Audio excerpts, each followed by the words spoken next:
This film is purely fictional. Please do not imitate it. Your like and subscribe are the motivation for me to update. Chapter 1. In 100 days, the apocalypse will arrive. Animals, plants, and humans will all be contaminated. A very few will remain sane amidst the pollution and evolve superpowers, but the majority will simply degenerate into pollutants. The only cheat that guarantees everyone's safety in the apocalypse is a Divine Domain game account. Any player who has registered a Divine Domain account will inherit all of their skills, equipment, and backpack during the apocalypse. I guessed it was a Divine Domain player before I even clicked on it. Invincible. Divine Domain players are soliciting again. I can see all the awful memes online every day without going anywhere, all thanks to the whimsical tricks of Divine Domain players. Lu Ran glanced at the post on his screen, not taking it seriously. Divine Domain, as the commenters had said, had a group of players who were incredibly fond of soliciting. They were used to it in the game section of their small forum. They knew any post with a strange title was a Divine Domain player's stunt without even clicking on it. The reason was simple and honest. Divine Domain is a meticulously crafted online game, but few players play it. Players felt the game was a lost gem, believing it was great except for publicity. So, they spontaneously and diligently began to post comments. At first, the comments were quite serious, but when they were too serious, no one paid attention. So, some players started to make a fuss. Eventually, no one cared about the promotion anymore, and the spontaneous comments turned into a competition to see who was the best at creating clickbait and attracting traffic. No matter how hard they tried, the player base for Divine Domain remained stable and consistently low. It couldn't be helped.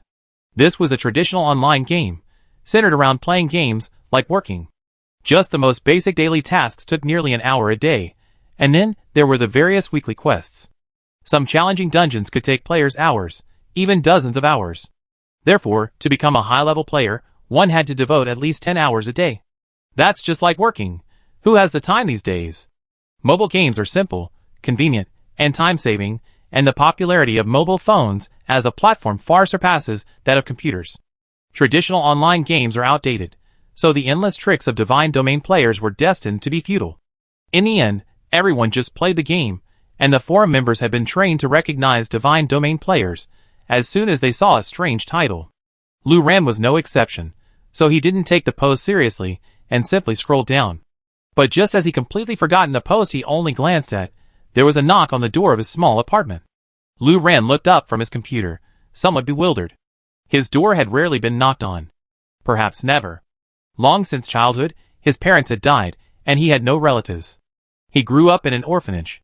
While he could get through school with tuition waivers and scholarships, he had to figure out all other expenses himself. So he was constantly busy, both studying and working. After entering college, because his roommates were too noisy, he rented this small, 10-square-meter apartment near the campus. Although small, their school was unfortunately located in the city center, and 10 square meters wasn't cheap at all. So his after-school hours were completely taken up by part-time jobs. Adding to his naturally quiet personality, after just over a year of school, he could only count the number of times he's spoken to his classmates on one hand, and he had absolutely no acquaintances at all. So who on earth would be knocking on his door? Property management? Or a salesperson? Lu Ran pondered endlessly the possibilities, slowly rising and stepping over the scattered objects on the floor to open the door. He slowly opened the door a crack, and the person he saw was someone he had never expected to see there. Lu Ran. The door opened, revealing the face of a male university student who had once looked sunny, but now looked more haggard. The moment he saw Lu Ran, his eyes lit up with a light Lu Ran couldn't quite describe, perhaps a kind of joy at having survived a disaster. Jiang Lang? Why are you in City A? Lu Ran, somewhat puzzled, opened the door, which had been half closed. Jiang Lang was his childhood friend, arguably his only friend since childhood. They had been in the same class at the same school from elementary school to high school, but went to different provinces for college. Jiang Lang's school was about a 7-hour drive from here, or just over an hour by plane. However, their city's airport was located in a remote area, far from his school, and simply getting there was quite exhausting, which was probably why Jiang Lang looked so exhausted. He opened the door and motioned Jiang Lang in. Before he could even turn around, Jiang Lang pounced on him and pulled him into a tight hug. Lu Ran, caught off guard and nearly stumbling back, said, ? He wanted to ask what was going on, but Jiang Lang's muffled voice rang out beside him, a faint hint of tears in it, Great. You're still alive. Lu ran.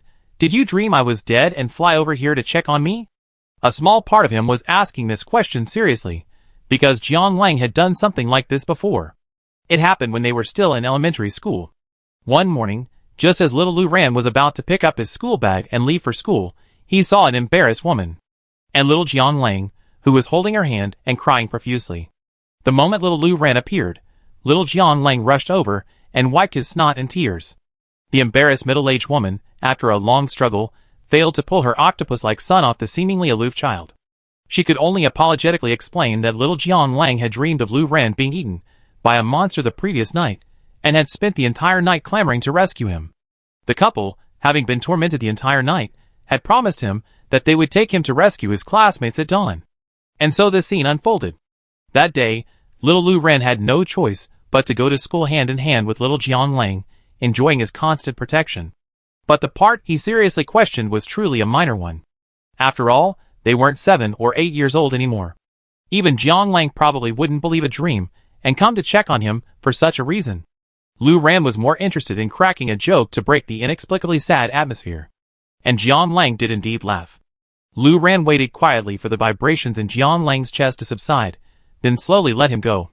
After gaining some distance, Lu Ran finally saw the expression on Jiang Lang's face. Although he was smiling, Jiang Lang's expression still felt strange to Lu Ran. It was a strange sense of vicissitudes and sadness. This wasn't the expression Jiang Lang wore. Jiang Lang was the kind of person who could express sadness with a clean and bright light. Lu Ran couldn't help but frown. What had happened to Jiang Lang to make such an expression? Before he could finish his thought, Jiang Lang's expression vanished, and he spoke in a serious tone. Lu Ran had never seen such pure seriousness on Jiang Lang's face before. Lu Ran, the end is coming. From now on, put everything else aside and prioritize training your divine domain account. Lu Ran's brow furrowed in thought. Slowly, his confusion shifted to another level. Huh? He quickly thought of the post he just clicked on. You didn't believe that post on the forum, did you? Jiang Lang took a sip of the water on Lu Ran's desk before continuing. I posted that post. Lu Ran, Jiang Lang, I know it's hard to believe, but I guarantee it's all true. Just 10 hours ago, I was in the apocalypse, and then what's that called, reborn? And then I immediately posted that post, and then I came to you. Believe me, everything I say is true. In 100 days, this world will mutate. The only cheat is the game divine domain. Anyone with a divine domain account will automatically inherit their skills and backpack. Level up. If someone else had said something like that, Lu Ran wouldn't have believed it. But he and Jiang Lang had known each other for so long, and Jiang Lang had never been good at lying since childhood. The only time he lied was in elementary school, when he wanted to skip classes and go play with his friends. The lie had gotten so stressful, he developed acute gastritis, and the fake illness turned into a real one, requiring him to be hospitalized and on 4 drips for several days before he recovered. And Lu Ran's mind kept flashing back to the look on Jiang Lang's face when he just opened the door. That vicissitude, that sadness, that tired demeanor unlike the Jiang Lang he was familiar with, made him want to believe him. Because if he hadn't experienced the apocalypse, how could the Jiang Lang he knew, who was, to put it mildly, naive and stubborn at best, have such an expression? So, assuming Jiang Lang's words were true. So am I dead? Died right in front of you. Jiang Lang's face instantly stung. The last time Lu Ran had seen that expression on Jiang Lang's face was when his parents had both died in a car accident. Jiang Lang didn't need to answer. He reached out and touched Jiang Lang's shoulder, an apology for asking a question that brought back such painful memories. It was also a sign that he believed him. Jiang Lang immediately breathed a sigh of relief. He and Lu Ran had grown up together, and he understood his body language better than anyone else. The moment Lu Ran raised his hand, he knew what he was going to say. Most of their communication was silent. Seeing that Lu Ran believed him, Jiang Lang's tenseness instantly relaxed. His shoulders slumped, and the fatigue between his brows threatened to overflow. Lu Ran was just about to make the bed so Jiang Lang could sleep for a while, when he saw Jiang Lang, trembling, looking towards the foot of his bed. He asked tremblingly, Is that fried chicken, Coke, and spicy hot pot? Yes. He had just ordered takeout, and hadn't eaten it yet. Can you give me half? Lu Ran, Lu Ran, how many years were you in the apocalypse? Jiang Lang tilted his head. I don't know.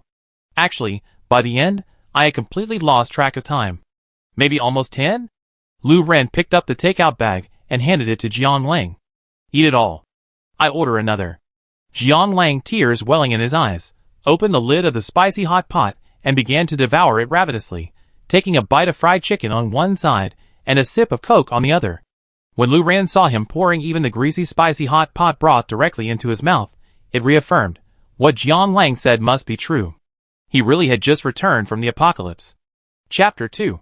After Jiang Lang devoured his spicy hot pot with gusto, he dove face first onto Lu Ran's bed and fell asleep. Lu Ran was about to log in. He had a Divine Domain account. About 2 years ago, during the summer after he and Jiang Lang graduated from high school, Divine Domain launched its open beta. Jiang Lang had seen the trailer and was eager to play, so he dragged Lu Ran along to register. However, after that summer, Lu Ran had little time to play, and his account remained unused. It remained the same as it had been after the summer, only occasionally logging in to play with Jiang Lang. The contrast between him and Jiang Lang's account, which had cost him so much time, effort, and money, was stark. It was a bit like a foolish, wealthy young master and his impoverished servant. Although his character lacked levels and equipment, resulting in very low damage and making him unable to accompany Jiang Lang on dungeons, he had the advantage of choosing a control class. The difference in level and equipment only affected his damage, not his skill effectiveness. Furthermore, his swift and skillful movement made it easy for him to occasionally log in and help Jiang Lang outrun his enemies. That summer, when choosing a class, Jiang Lang dreamed of becoming a mage and instantly chose the basic Blackrobe Mystic. Lu Ran, out of personal preference, chose the Spirit Weaver, a class with numerous control abilities. These two classes are at opposite ends of the spectrum in Divine Domain. The Mystic is a classic PvE class, with explosive damage but a cast bar, putting it at a disadvantage in PvP. Luckily, Jiang Lang's sole interest was in dungeons, and he felt that the Mystic was the class best suited for him. Although every time Lu Ran logged in, he see him, a pure PvE player, being hunted down for inexplicable reasons. The Spirit Weaver is a classic PvP-dominant class, boasting agility, numerous control abilities, and its defining characteristic, its ultimate skill, Mind Link. This skill is incredibly perverse. It grants a massive crowd control effect for up to 12 seconds, and you can choose any controlled player to control it. It's so perverse that the game designers have devised various ways to limit this skill, such as adding an auto crowd control effect cancels when the controlled player takes damage feature to limit its duration. They also give it every other class 1 or 2 control removal and control immunity abilities, essentially designed to counter the Spirit Weaver's perverse ultimate. The name Spirit Weaver derives from this ultimate. The full name of this class should be Mind Weaver, as players caught in Mind Link are bound by silver threads like prey in a spider's web, and the source or center of these threads is the Spirit Weaver. Generally speaking, there are 2 skill build paths for the Spirit Weaver. PvE players will focus on 2 or 3 essential, or class-specific, control abilities, and then pile on damage. PvP players will do the opposite, focusing on 2 or 3 cost-effective damage abilities, and then pile on control. As for Lu Ran, he was neither. He went online primarily to play with Jiang Lang. With Jiang Lang, a mage with explosive damage, by his side, he didn't even bother to select those 2 or 3 cost-effective damage skills. With only 1 skill slot that was immune to crowd control, the other 6 slots were filled with crowd control skills. In fact, this unconventional and extreme skill selection method was discussed as soon as the server launched. Every game has its share of players who enjoy slick maneuvers, and Divine Domain is no exception. Seeing that the Spirit Weaver class, with most of its available skills consisting of crowd control, they immediately discussed whether it was possible to achieve permanent control or something close to it. After careful calculations and extensive practice, players have reached a consensus. Even with the most extreme all-control skill selection, they still face a 3-second gap every 15 seconds to achieve permanent control. This is the ideal skill cycle that only an excelling God of War can achieve. In practice, this gap is generally between 3.2 and 3.5 seconds. After all, human control is subject to error. It can only be said that the game designers are doing their job and not giving players the opportunity to achieve permanent control through tricky control. Furthermore, since the Spirit Weaver's control skills, aside from a few powerful control skills, are fragmented, with control times of 1 or half a second appearing. Furthermore, for class balance considerations, each class has its own control release skills, so even this 12-second continuous control is basically only possible on paper. Furthermore, This skill selection results in the Spirit Weaver having no damage at all. What's the point of controlling an opponent without damage? Is it just tickling them? A continuous control attack is as fierce as a tiger, and the health bar is shattered at a glance. And when your skill gap comes, the situation reverses, and the opponent takes its turn to pummel you. It's better to play it safe, combining control with damage, and then unleash a frenzy of damage while holding your opponent. Thus, this extreme skill selection method was popular only in the early days of Divine Domain, and no one adopted it afterward. Except for Lu Ran. Lu Ran's character was low level and poorly equipped. Logically, if he were caught during his skill vacuum, he'd be dead. But he simply wouldn't be caught. His predictions and positioning were so precise that people almost called him a cheater. His skill timing was even more impeccable, allowing him to achieve a vacuum time close to that calculated on paper in Excel. So, even though his skill design didn't allow players to achieve permanent control chains, he managed to achieve near-permanent control of his opponent through mechanics and positioning. Many people on this server know that the server's top DPS mystic, whose gear gleams with the aura of wealth, occasionally finds a poorly geared but incredibly formidable Spirit Weaver nearby. At such times, it's not a good time to chase down a mystic who only stacks up for brute force damage, but has absolutely no PvP skills. That poorly geared Spirit Weaver can easily evade you to death, leaving you completely dazed. To defeat him, you have to first survive a barrage of chaotic control spells. Once you finally make it, you can't even touch his armor, and in the blink of an eye, his skills are back on full blast. Want to run? Who can outrun a Spirit Weaver, a long-legged class whose primary skill is agility? The problem is that he's low level and poorly geared. The damage he inflicts on you is in the single digits. He grinds you down to a pulp. He's earned the nickname the legendary Gua Sha King. At first, some people were skeptical, thinking that after so long of scraping, his form would inevitably decline, and he makes a mistake, and they eventually be able to counterattack. But then they realized that this Spirit Weaver was either a cheat or a robot. He could maintain that surgeon-like precision for dozens of minutes. What else could he be if not a robot? It's better to wait for the nearby mystic to take pity on you and dispatch you with a powerful chant. So, whenever Lu Ran came online, Jiang Lang's enemies automatically avoided him. Last semester, when he was online more frequently, Jiang Lang's days were peaceful. This semester, he's been busy, and Jiang Lang knows he's busy, so he doesn't ask him to play games anymore. So, he hasn't been online all semester. He wondered if Jiang Lang was being hunted by all sorts of strange people again. Strangely enough, he felt that no one loved peace more than Jiang Lang. He didn't even actively participate in PvP, yet he was constantly being hunted. Perhaps that's the burden of being a master. The first bird to stick its head out gets shot. Lu Ran rummaged through his cluttered desktop for a long time before finally finding the Divine Domain client, a version he hadn't opened all semester, among the pile of software. He double-clicked it to launch it. What greeted him was an 18 GB update package. Lu Ran, Well, after all, he hadn't been online for a semester. He probably missed a major update and countless minor ones. So the size seemed reasonable. Lu Ran simply made himself a bowl of instant noodles. He was too lazy to order takeout again. While the client was downloading, he opened the Divine Domain official website and began browsing. The meticulous craftsmanship of Divine Domain was evident from its website. Clicking on the website revealed a high-precision CG animation with lavishly detailed backgrounds. The anime tells the story of the game Divine Domain. Thousands of years ago, a divine war broke out on this continent. The two sides were the tyrannical creator god and the 6 ruling gods, who, though created by the creator god, sought to free their people from his tyrannical rule.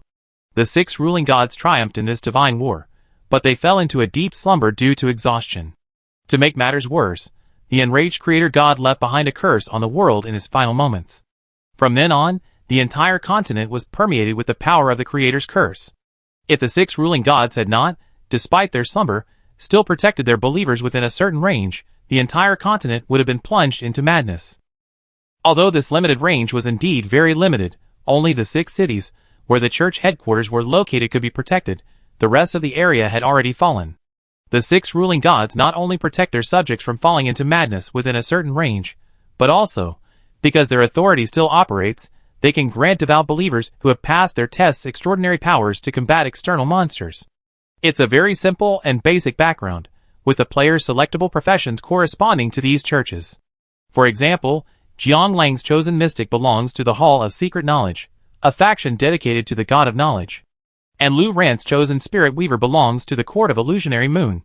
Its deity controls the mind and spirit, and their skills all focus on controlling and attacking the mind and spirit. Skipping past the CG animation, Lu Ran clicked on the official website's information section. He went there to see the progress of current equipment builders. He used to be too lazy to read such posts. After all, in a game like Divine Domain, where launching online is like working, crafting top-notch equipment is time-consuming, labor-intensive, and expensive. Most people wouldn't have the time and energy to do it, even if it looked, let alone a player like him who couldn't even log in every day. But things were different now. He really had to put the same energy he put into school and work into playing games. The latest top-tier Spirit Weaver equipment was indeed much better than he remembered. This was mainly due to the major update that brought 2 new, high-difficulty dungeons, so the blueprints and corresponding materials had all been updated. Lu Ran carefully read the guides for the 2 dungeons, finished his instant noodles, and then took a look. Great! This massive update had finally downloaded. He was finally online. It wasn't easy. The first thing he did online was to top up his account. He controlled his character and headed directly to the auction house. Unbeknownst to him, someone had seen him online and immediately reported him to his boss. Boss! Triple Bond's official thug is online. We've been hunting him for a week, and he's been hiding in the main city for a week now, and he can't help but call for reinforcements. He hasn't even cleared his weekly dungeon cooldown yet, and calling for thugs to come online must be for the dungeon. You guys keep watching him, we ambush. Boss! Are you really going to fight? Didn't they say that Firemorn was beaten into retirement by this thug? He's just being stupid. If he doesn't get beaten in a one-on-one duel with a Spirit Weaver, who else will? We have a team. I choked for a moment. Boss! Can you please stop talking so proudly about bullying the weak with your numbers? Chapter 3. Opening the auction house, Lu Ran first invested a few thousand yuan. It wasn't that he didn't spend much, not because he was broke. Although he always lived frugally, it wasn't because he couldn't make ends meet. He earned a good amount from his part-time job, and with the scholarships and grants he received from school, he saved over 100,000 yuan since high school. He lived frugally simply out of habit, and to plan for his future. But now there was no future to plan for, so there wasn't much need to save money. He didn't spend much simply because the bulk of the in-game transactions were between players privately. For example, a while ago, a big news story broke on the neighboring server. Someone sold a time scroll outside the game for 500,000 renminbi, not in-game currency.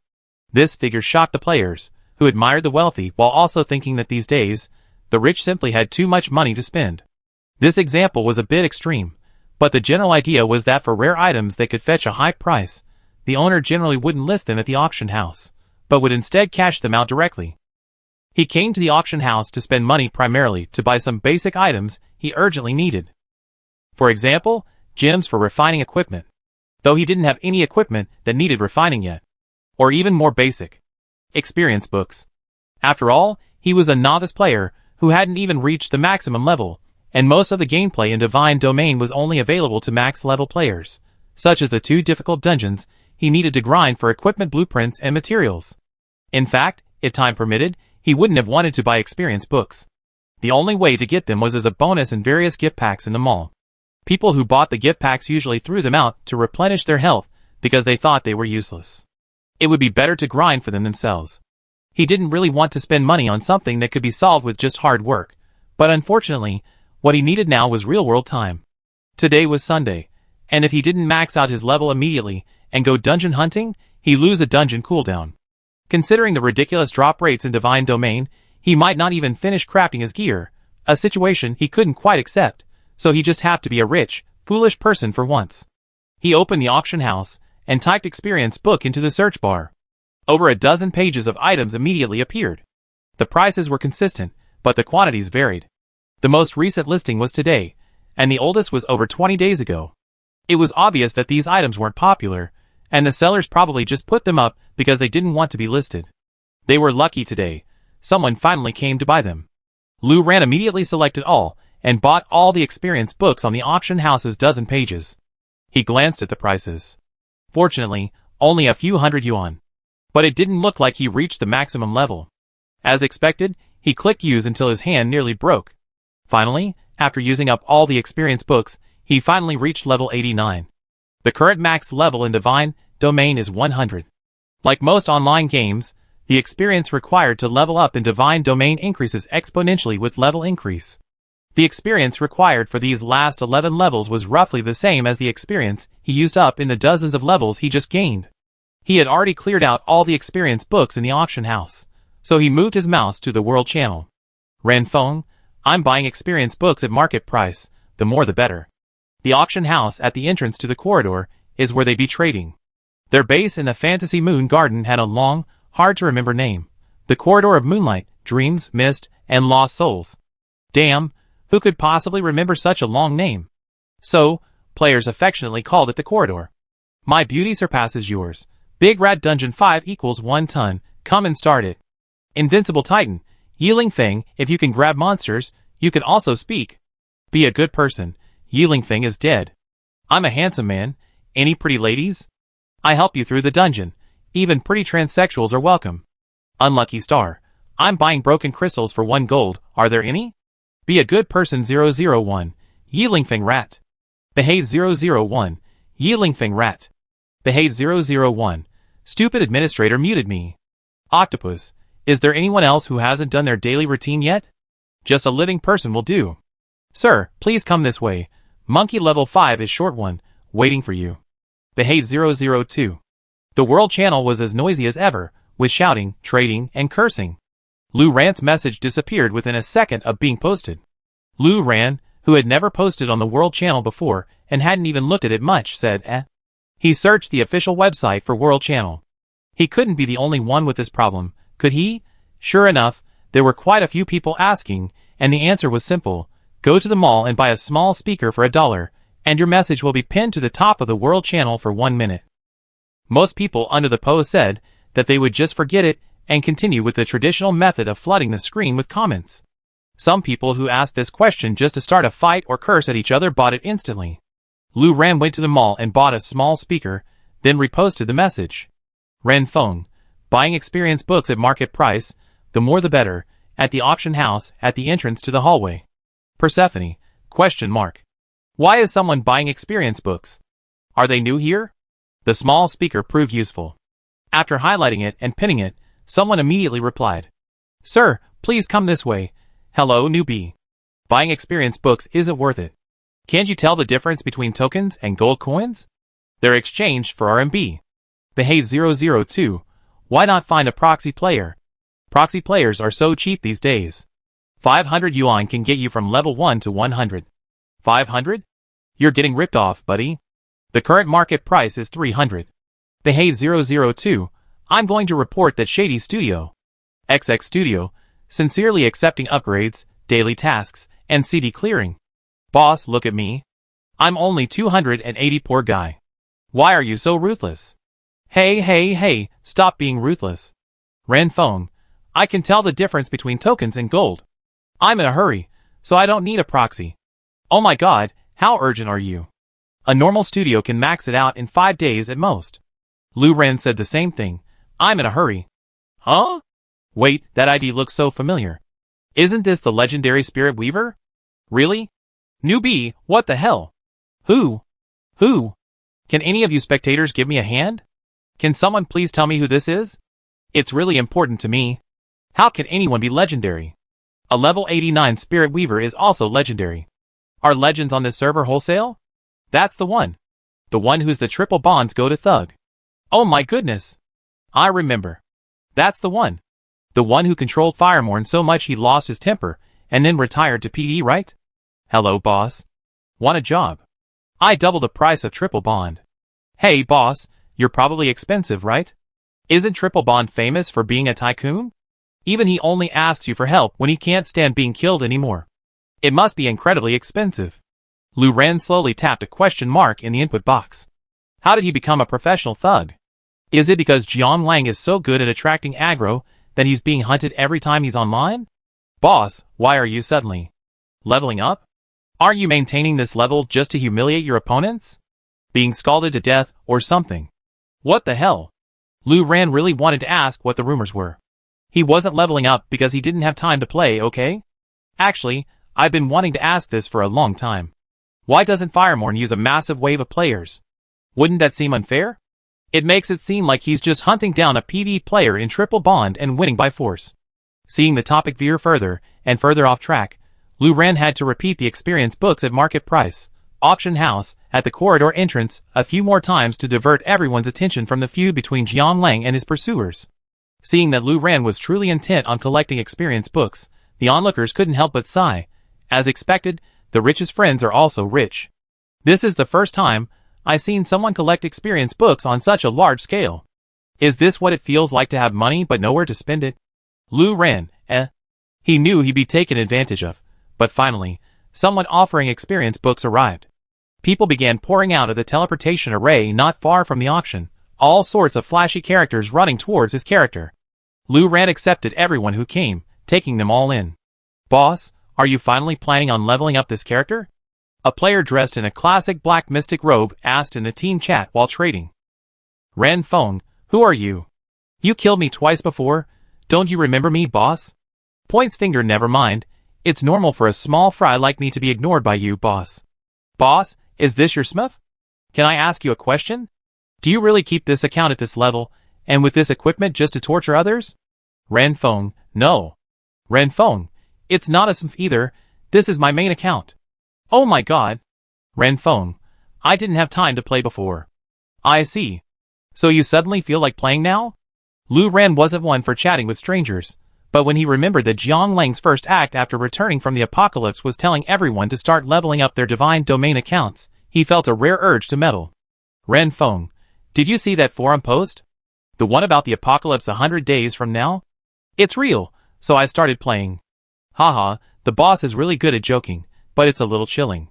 If the avatar could sync with this guy's expressions, his gloomy mage character would surely have 2 big drops of sweat dripping down his face. Unable to figure out whether the boss was joking and his sense of humor was just too cold, or if he just didn't want to talk to him, the perfunctory player stood alone in embarrassment for a moment before running off. Lu Ren had finally collected his experience books. He had finally reached max level, and was ready to team up for dungeon runs. He also cleared out all the refined gems in the auction house, and planned to do so daily. On the other side, the lackey in charge of keeping an eye on Ren Feng's account reported to his boss. Boss. Ren Feng is collecting experience books to level up. He's well prepared this time, and he's not planning on overkilling people of higher levels. That's perfect. It saves us from looking like we're bullying the weak. The younger brother choked again. Boss, we're all planning to outnumber the weak. Does one more or one less make any difference in the reputation of bullying the weak? Chapter 4. Ren Feng, is there a group still on the CD for this week's new dungeon? Contact me, the price is negotiable. Lu Ren was so eager to level up that he didn't want to waste this week's high difficulty dungeon CD. The top tier equipment in each major update of Divine Domain requires blueprints and materials dropped from the latest high difficulty dungeon to craft.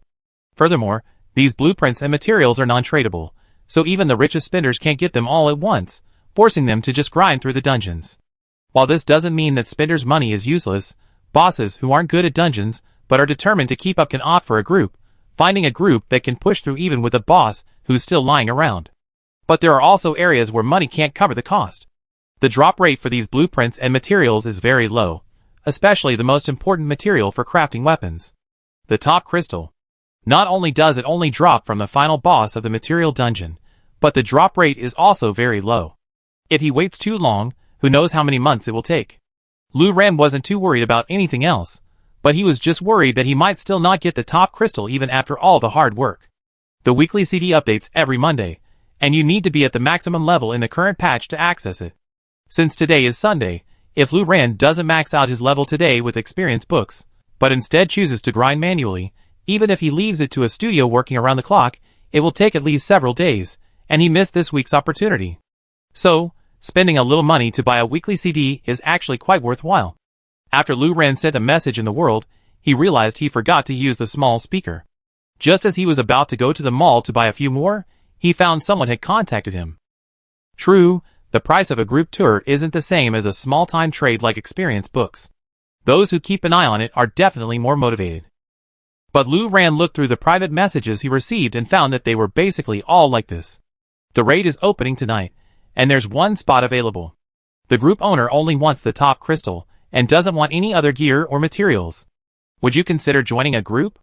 Why would he go out of his way to get an extra CD if he wasn't going to farm for the top crystal, but that's understandable. He asked too late. Most groups had already cleared their CDs, especially professional part-time groups. Those who hadn't played by then were usually because the group owner was only free on Sunday nights, so they booked them long in advance. And it wasn't the early stages of the patch, so most of the group owners still booking groups had already overflowed with other materials, but hadn't yet farmed for the top crystal. For the group leaders, taking on just one boss would be a waste of other materials and a significant loss of profit. They could also click on Lou Rand's chat ID to see his current shabby gear, and figured he might be able to upgrade some of it first. So, most of the inquiries came from such groups. Lou Rand politely declined, then used a small speaker to ask around the world if there were any all-inclusive groups, or if anyone was willing to transfer the position. He was willing to take it on for a high price. Okay, this time, he simply didn't send a single private message. So, he was left with only two options: hope that a boss would suddenly default on their payment, freeing up a group of thugs with a CD, or just form his own team. But Joe Ben's team wasn't easy to form. Even if it was a good team, not many people would choose to form it themselves. A 25-man dungeon. Just finding 25 people is already a challenge, and all 25 of them have to be honest, otherwise we just get wiped out one after another. Lou Rand tentatively posted a group request in the recruitment channel to see if anyone was willing to join. He also posted a small message. After a long wait, he saw a stream of applications. It was quite a diverse group. But looking through the list, why were they all DPS? Where were the tanks? Where were the healers? Why weren't there any?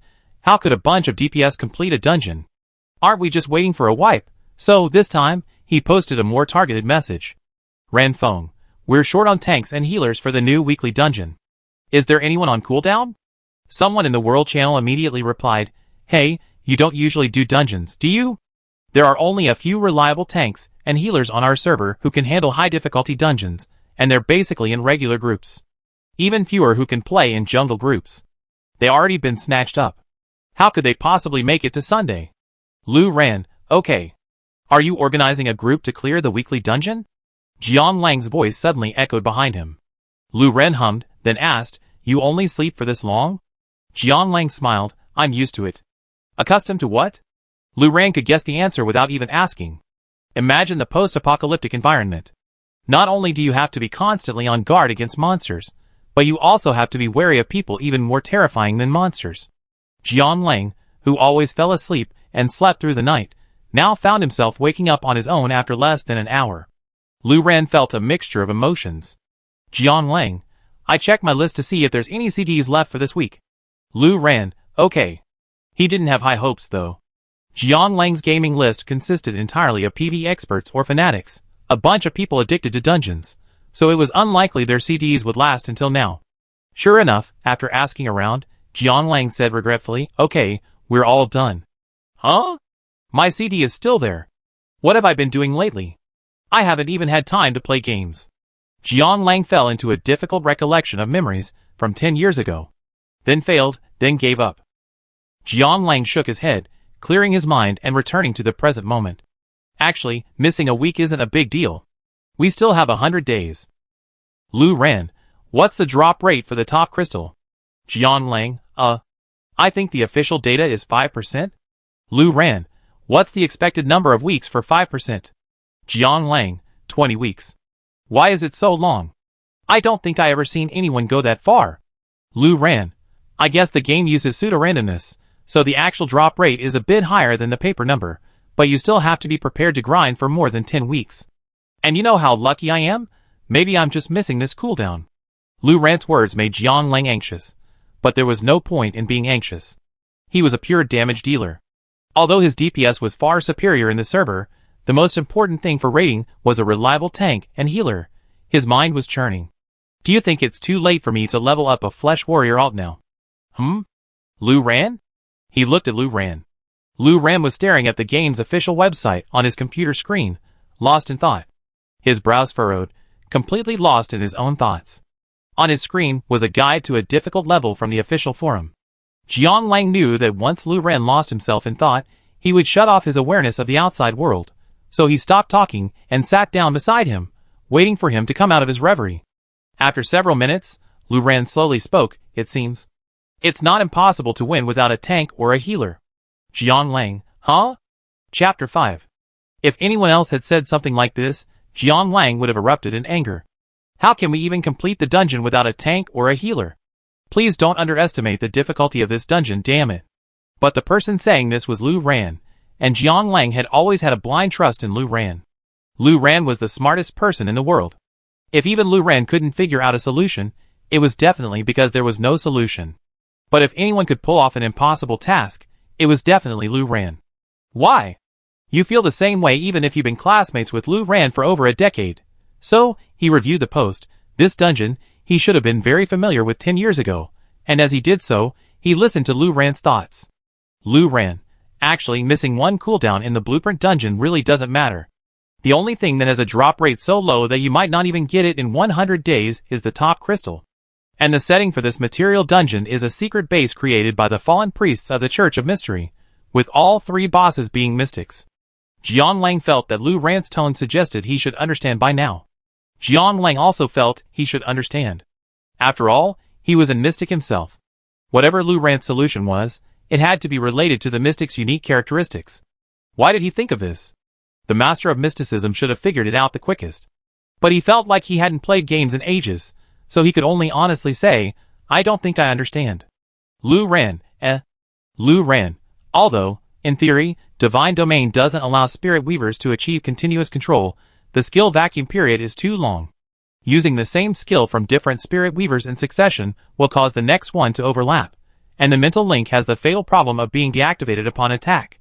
The maximum continuous control you can achieve in dungeons is 9.5 seconds, and a skill cycle takes over 15 seconds. However, mysticists have to cast spells. I just calculated. If I can always interrupt the boss's skills in the last few milliseconds, I have just enough time to complete a skill cycle. Jiang Lang, oh my god. He immediately did the math in his mind. And it really is. He remembered that when this difficult dungeon was released, the Spirit Weaver's role in the raid team increased dramatically, because they could use their control skills to interrupt several of the boss's devastating area of effect skills. But even so, no one considered Lu Ran's extreme play. First, a normal Spirit Weaver would only use 2 or 3 control skills, and they couldn't string them together. Second, even a Spirit Weaver with Lu Ran's extreme skill set would need to happily interrupt the boss's skills at the last moment to achieve the goal of preventing the boss from using any skills. Most Spirit Weavers who could avoid interrupting were already considered the backbone of the team. One mistake could mean the whole team was wiped out. It was better not to take that risk. Furthermore, this difficult dungeon was marketed as highly intelligent, boasting that the boss would employ a different skill sequence each time. This actually happened, leaving no room for backup. Lu Ran, without a tank or healer, wanted to accomplish this feat, relying solely on himself to prevent the boss from dealing any damage. He had to observe the boss's skill gestures to determine which skill it was, and how long its cast time was. To be honest, it didn't sound humanly possible. But then again, Jiang Lang had always had a blind trust in Lu Ran. This didn't sound humanly possible. If anyone could pull it off, it would definitely be Lu Ran. Jiang Lang immediately became excited. Really? Then the 2 of us, if we can recruit a few more players with decent DPS, we can enter the dungeon. Lu Ran nodded, yes. Generally, to successfully clear a weekly dungeon, a 25-player team should have 1 main tank, 2 off-tanks, 2 healers, and the remaining positions all damage dealers. 2 slots in the group are left empty for the boss, as their DPS is generally higher, but that only reduces the team to around 17. Any lower, and we have to start grinding. Jiang Lang's DPS is high, so he can replace 3 or 4 regular damage dealers. He alone takes up 5 of the tank and healer positions, leaving 23 positions. As long as he can replace 15 regular damage dealers, he'd be able to achieve this goal. Even if the players he recruits are terrible, he should be able to achieve this goal. Lu Ran calculated as he opened the group applications, clicking on each one to examine the equipment. Those who join a wild group are really not very reliable. He silently made a mental assessment. However, if he could hold the boss hostage the entire time, these people wouldn't even have to move, giving them more room to attack, and their equipment wouldn't be a problem. So, he made a quick selection and let about 20 people join the group. Ah, thank you, leader, for taking me. Tears streaming down my face. There's actually a group taking me in. Several messages like this instantly popped up in the group chat. Having yet to find a group to raid with at this time, one can imagine the level and treatment they receive compared to their usual group. But their excitement didn't last long before they realized. While this group looked large, filling up all 25 slots, a closer look, the class composition wasn't right. Someone immediately asked suspiciously, why doesn't our group have a medic? No flesh warrior yet, who are they going to tank? For a moment, players who had just been overwhelmed with gratitude, thinking they finally been accepted by a group, began to wonder if they joined some dreadful random group. But usually, random groups start dreading after entering the dungeon. How could someone not even understand how to form a group right from the start? Lu Ran sent a message, a series of numbers added together. What does this mean? Lu Ran's next words came a moment later. He explained his thinking in detail, and posted his skills, so that players unfamiliar with the Spirit Weaver could easily see the skill cooldowns. There was a momentary silence in the group chat. Oh my god! What kind of person is this? Someone politely complained inwardly. Without much courtesy, they started cursing directly in the team chat. Hey, have you ever done a dungeon before? Why does your ID sound familiar to me? Oh, I remember that PvP guru who boasted so much about himself, right? I'm saying, can you PvP players respect dungeons a little, and stop imposing your own ideas on them? You're kidding me, right? Damn, I give up. I knew there wouldn't be any normal teams on Sunday afternoon. These people didn't even bother to look at Lu Ran's calculations, simply assuming he was idiotic and leaving the team immediately after sending the message. However, there were those who carefully calculated the formula and found it actually matched, but the fact that it matched didn't stop them from thinking the idea was unrealistic. Hey, this is real combat. What kind of Excel-like calculations are you using? Can't we just have a normal dungeon run? Ren Feng, where are you going to find reliable tanks and healers during this time? His words silenced the other team. Really? If they could find a reliable tank and healer, they would have formed a group long ago. Why would they still be hoping a team would take them in? Ren Feng, anyway, if I can't defeat the first boss, I won't be on cooldown. I can just go into the dungeon and see if I can do it, right? Really? Lu Ran's words convinced most of the remaining team members. Give it a try. Nothing to lose? Anyway, it sounds like this idea will wipe the team out very quickly. The biggest fear for a wild team is fighting for hours, and still not being able to defeat it, or finally finishing the first boss only to find that the next two are impossible to defeat. By then, the weekly dungeon is already on cooldown, making it impossible to form another team. Neither of these concerns exists in this group. All it takes is one mistake from this spirit weaver named Ran Feng, and they'd be back home. But if he actually succeeds, well, it's unlikely, but what if, then, they can brag about beating a high difficulty level without a tank or healer. For a while, no one left the team anymore, and Lu Ran let a few more people in. They could see the team chat logs, where some chose to leave, others to stay. This went on several times until the 25-person team was full. Ran Feng, let's go! Chapter 6. Although most daily and weekly tasks in Divine Domain require running, a fact countless players have complained about, the dungeon still thoughtfully includes teleportation. A group of people teleported directly into the dungeon. After exiting, they had to run back to the main city. Divine Domain environments are always detailed and atmospheric. Not only do the 6 main cities have their own unique characteristics, but they also possess a strong religious feel. The wilderness and dungeon scenes also incorporate many eerie and terrifying elements. As soon as they teleported in, they were greeted by a desolate wilderness. The screen was filled with a pale brown smoke and wisps of black lines, the same cursed power found in every dungeon and wilderness scene. After a few steps, the smoke and lines receded to the edge of the screen. We can't always have players playing the game through a layer of separation, so let's just do it for the sake of it. In the background, there were shrill cries, unidentifiable as human or animal. They sounded like painful howls, angry shouts, and even laughter of joy that was a bit deranged. The experience of sound is always the most intuitive, and the most uncontrollable by reason. Even though they knew it was just the background music of a virtual game on the screen, and even though these players had heard it countless times before, their initial reaction was still goosebumps. But this was an online game after all, not a single-player game focused on horror. Most people present knew where the scary monsters would appear shortly, and since they were all there to farm materials and equipment, they didn't care. Soon, the terrifying atmosphere was forgotten, and they happily ran off to kill the monsters. Lu Ran was about to type, "Don't worry, let me and Triple Bond clear the ads," when he realized the group was scurrying out faster than he could type. Lu Ran, Jiang Lang, lying on Lu Ran's bed, holding his notebook, asked, "Have they forgotten we don't have a healer?" Lu Ran, probably. Never mind, let's wait until they die and come back. In a high difficulty dungeon, even the small adds at the entrance are a bit tough for average players. The designers had carefully calculated and designed the small adds and fallen priest of the halls of secret knowledge, so that an average DPS would need to deal a round of damage before their health was even a little bit low. And there were so many of them that killing one would attract many more. If there were a healer, they could just attack without command, but their group didn't have a single healer. Who knows what these people were rushing in for? Were they courting death? And just like that, Lu Ran and Jiang Lang saw just how talented their improvised group was. Someone who didn't even run, taking a powerful small area attack from a monster, losing half their health in a second. Someone who flashed into a monster pile. Someone who chanted for half a second, but missed their ultimate. Someone who wouldn't have missed their ultimate, but was pulled by a teammate and ended up missing. What a stellar group of players. In a matter of seconds, the first unlucky person had resurrected back to the dungeon entrance, followed by the second. And the third. The resurrected players finally saw Lu Ran's message in the team chat. No healers, don't fight the monsters. Triple bond and I will take them.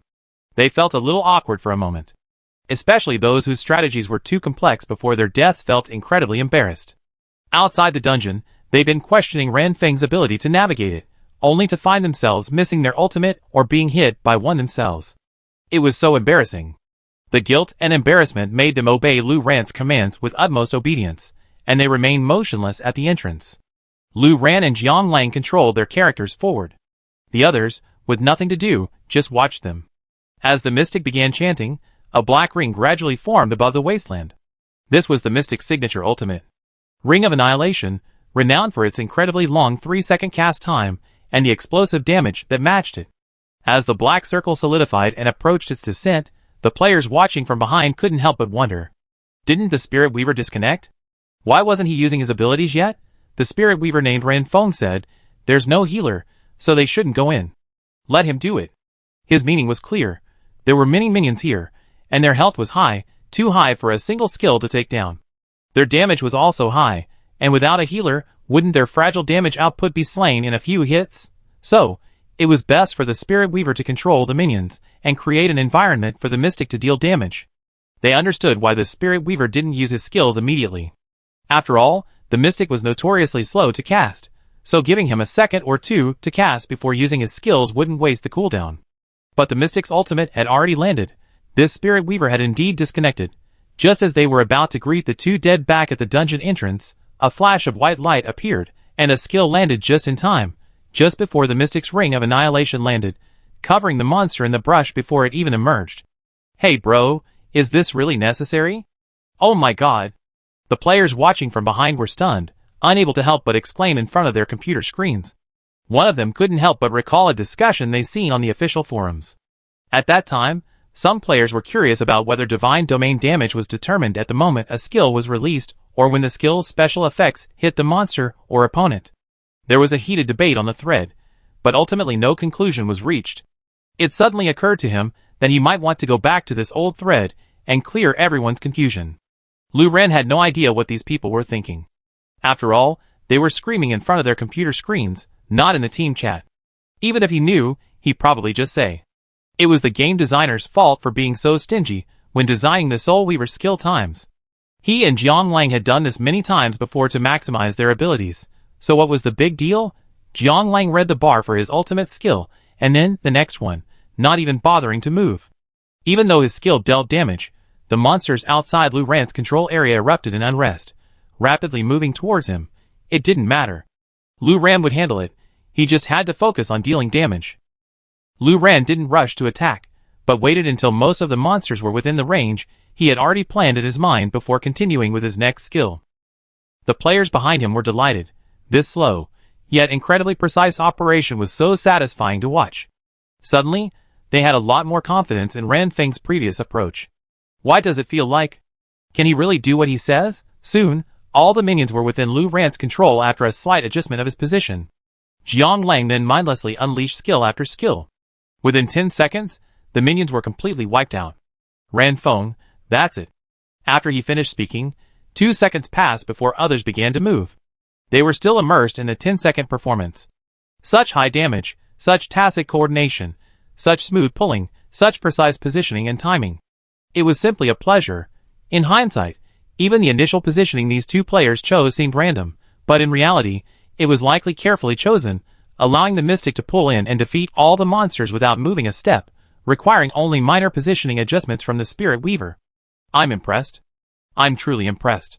Big Brother, how did you manage to do that? Instantly, someone started calling him Big Brother. Oh my god, I just looked you up on the forums. Big Brother, are you that amazing? Level 46, you're killing a max level player? Earlier, someone who recognized Lu Rant's ID had sarcastically called him PvP God. Since he quickly quit the team, most people didn't take his words seriously. Every server is filled with so many experts and pros, and ordinary players don't have the time to keep up with the gossip about them all. Someone like Jiang Lang, who's directly listed on the power rankings, is more familiar. But after watching his performance, some immediately remembered the sarcastic PvP God reference. Since he was just standing around doing nothing, they searched the forums and were instantly shocked. Triple bond? Of course not. That's called control and awareness. Who was getting hit? I forget. Anyway, he should be thankful Ran Feng didn't have time to level up, otherwise he would have been defeated in 2 or 3 hits. Before Lu Ran could say anything, Jiang Lang responded enthusiastically, his tone filled with smug pride, as if he were the one being praised. Lu Ran, 2 or 3 hits. He had grown accustomed to Jiang Lang's blind trust and boasting over the years, but Jiang Lang couldn't ignore even the game settings he was most familiar with. He only had 2 damage skills. Even with the level and equipment, the results wouldn't have been any different. Boss, will you accept me as a disciple? Can you teach me? That's awesome. I want to learn.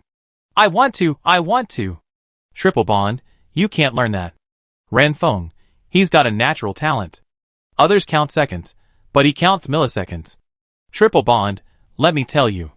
Lu Ran, Just as Jiang Lang was about to start chatting with the group, Lu Ran interrupted. Ran Feng, I opened the door. Come in. Chapter 7. Opening the door refers to opening the tunnel door. The premise of this dungeon is that a priest of the Church of the Secret Knowledge, unable to resist his thirst for the mysteries he shouldn't touch, disregarded church principles, and established a secret base not far from the main city, sneaking out from time to conduct experiments. To keep this base secret, he dug a basement. He didn't make any special disguises above it, he simply allowed cursed and corrupted creatures to remain there. After all, ordinary people didn't even dare to leave the city, and professionals were mostly focused on fighting monsters that tried to invade the main city. They generally didn't waste their energy on the countless, peaceful monsters outside. As expected of a senior priest, he used a monster-infested area that others avoided as a secret base. And this secret base has functioned flawlessly for over a decade without a single incident. But over the past decade or so, the priest's progress in studying those untouchable, unlearnable mysteries has fallen far short of his expectations. Or perhaps falling short of expectations is a nice way of putting it. In reality, he's made absolutely no progress at all. In this world, the amount of knowledge available is fixed. The 6 righteous gods bestowed a certain amount of authority and knowledge before their slumber. This is usable and learnable, the rest is not. No one is allowed to touch, study, or even think about that knowledge, for even the mere thought could affect them with the curse left by the Creator God. Thus, the people of this world experience only the teaching of existing knowledge, not the exploration of unknown knowledge. The priest thus greatly underestimated the difficulty of creating a new ritual from scratch. After more than a decade of fruitless efforts, the priest grew anxious and began resorting to extreme measures such as human experiments. Deductions in the void proved too difficult, he needed visible results to refine his rituals. He secretly captured children from the slums, whose disappearance would go unnoticed, and used them as experimental subjects to continue his ritual research. Progress was indeed much faster than before, and the priest was delighted. However, with increased experimental progress came increased risk. During one experiment, a mutation began in one of the children, and the entire secret base was destroyed. The monster they had just fought was a monster outside the secret base. After defeating it, they could find a distinctly different colored area on the ground. Press F to flip up the panel, leading to a tunnel leading into the priest's secret base. The final boss of the dungeon, where the priest resides, is his laboratory and study. The first 2 bosses were located in the dungeon, where the test subjects were imprisoned. Just as Jiang Lang and the others were bragging about him, Lu Ran had discovered this removable floorboard and called out to everyone else to stop chatting and quickly come down to fight the bosses. Coming! Boss, we're here. The team chat had become noticeably more lively. Lu Ran's brief demonstration had significantly boosted the players' confidence in him. What had seemed like a completely unreliable plan just a few minutes earlier had now become a testament to the boss's skilled and daring mentality. At Lu Ran's beckoning, everyone filed into the tunnel and, after descending a slope, arrived at the location of the first boss. How should I describe this first boss? It's hard to call it a boss. A composite of numerous children appeared in the center of the dungeon. They were glued together, their flesh and blood mingling. Their necks were relatively well fused, almost like a single neck, but above them grew numerous heads. Most of these heads were incomplete. The better ones had most of their heads remaining, while the worse ones had only a few organs, with eyes, noses, mouths, and ears haphazardly affixed to the nearest head. Before the monsters appeared, these heads lay quietly, as if asleep. Their sleeping faces could even be described as somewhat docile. But despite their peaceful sleep, their eerie appearance still made the first reaction. What the hell? Kill them now. Scattered around the boss area were scattered bones. When the mutation occurred, some of the children in the dungeon transformed into monsters, while others became mere corpses. After the boss's second phase, when its health reaches 30%, it will randomly summon nearby skeletons to resurrect and attack players. Seeing this boss, several players remembered this setting and asked in the team chat, "Boss, what should we do in the second phase? These minions don't have casts, so there will be a gap in your skill rotation, right?" Yeah. What should we do then? We take turns attracting the minions aggro, and then kill them one by one? Buying you two some time? If they had thought of this question before entering the dungeon, their skepticism wouldn't have been so subdued. In fact, they would have likely dismissed this plan as unfeasible, and the margin for error was too low. But after watching Lu Ran's performance just now, they no longer considered completing the dungeon without a healer or a tank an impossible task. Faced with this additional problem, they even begun to consider how to mitigate the issue. Ren Feng, it's actually enough. The timing isn't as tight as the formula I sent out. Mind Link only becomes ineffective when attacked. Just stop using it along with Triple Bond at that time. Give me some time for the cooldown. Everyone in the team suddenly understood. It seemed to be true. The Soul Weaver's ultimate ability, Mind Link, is so special that it can only be fully utilized in PvP. Mind Link. The Soul Weaver can control the minds of others and manipulate them to act according to their will. The Mind Link acts like a web, connecting everyone around the caster. Specific effect. Controls all objects within the cast range, allowing you to select or switch to any target, excluding bosses, for manipulation. The effect lasts for 12 seconds or until any target is attacked. The cooldown is 30 seconds. Because it's a long-lasting crowd control skill, even allowing the Spirit Weaver to manipulate any opposing character, if it were unrestricted, the Spirit Weaver would significantly impact class balance. Therefore, the designers meticulously implemented various limitations, such as an extremely long cooldown, a setting where it becomes ineffective upon being hit, and the controls a mind-linked individual section of the skill description being bracketed to indicate it's ineffective against bosses. In PvP, the Spirit Weaver can use this to achieve long-term crowd control, making it convenient for escaping or other tasks. It's useless in PvE. Is holding the boss just to avoid attacking it? A Spirit Weaver who's determined to play only PvE might even consider skipping this iconic ultimate, the name of the class, because it's useless in dungeons. Although few would do so, since those truly determined not to play PvP rarely choose a class with significant advantages in PvP, but significant disadvantages in PvE.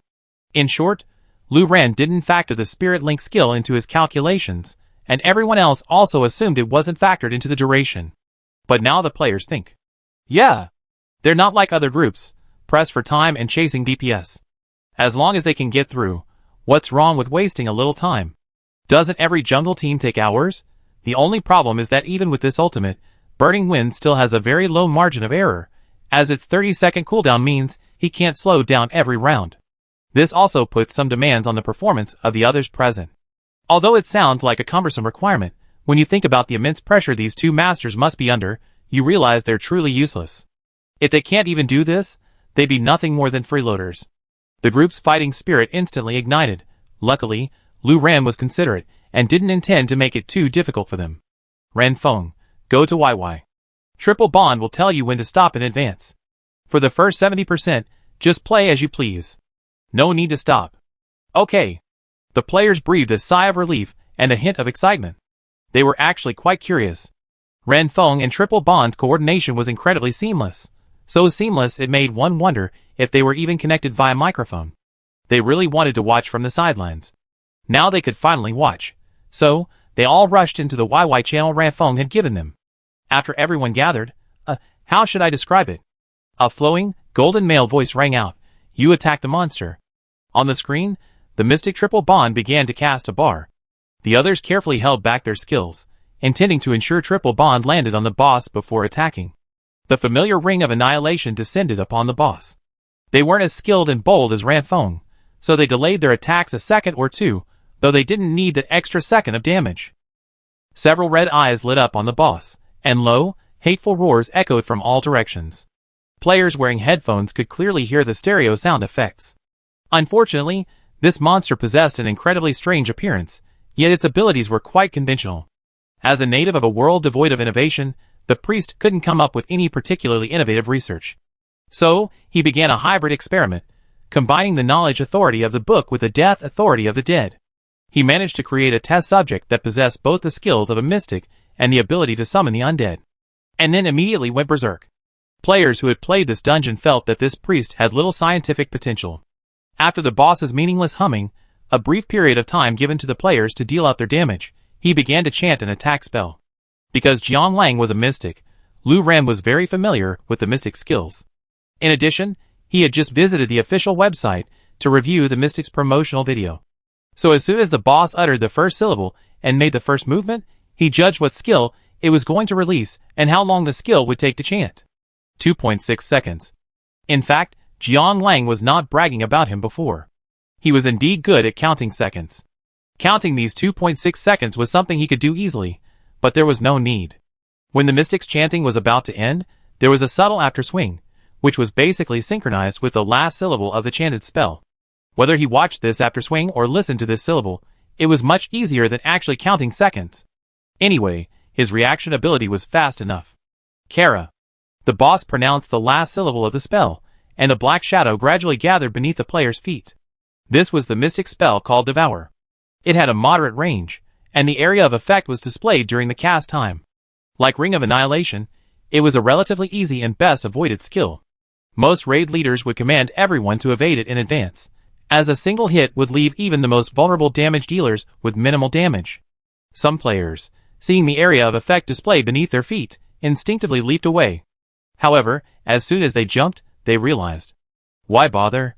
Because Burning Wind's skill arrived as expected, dispersing the nearly completely solidified black mass. And so no one moved. Whack! With Burning Wind backing me up, why bother dodging a skill? What a waste of time. In the blink of an eye, more than 10 minutes had passed. Holy crap, boss, are you a robot? You haven't made a single mistake in all this time. Finally, someone couldn't help but ask in the team chat. Over 10 minutes, honestly, everyone was mentally prepared. If they made a mistake or didn't time their skills correctly, they'd be told to stop so he could use Mind Link to slow down. But nothing happened. How could someone maintain such a difficult level for over 10 minutes without a single mistake? Is that even human? With someone taking the lead, the others started getting excited in the team chat. Especially those mystics with long cast times, who had plenty of time to slack off. Damn it! Boss, if you really can't do it, just make a mistake and use the mental link to slow down. We absolutely follow your orders. There's no need to go easy on us. I'm tired of watching. Is that even an excuse? Damn, I'm convinced. Lu Ran said, Didn't we agree that for the first 70% you don't have to worry about anything, just output? Lu Ran's words made everyone in front of the screen exclaim, WTF? That's what he said, but who could have imagined you wouldn't make a single mistake? We thought this was a difficult challenge, and we already imagined ourselves dying and dying several times. Finally succeeded. Everyone's cheering and jumping on the forums, bragging about it. Who could have imagined that this incredibly difficult maneuver would be so difficult for you? Well, that's what I mean.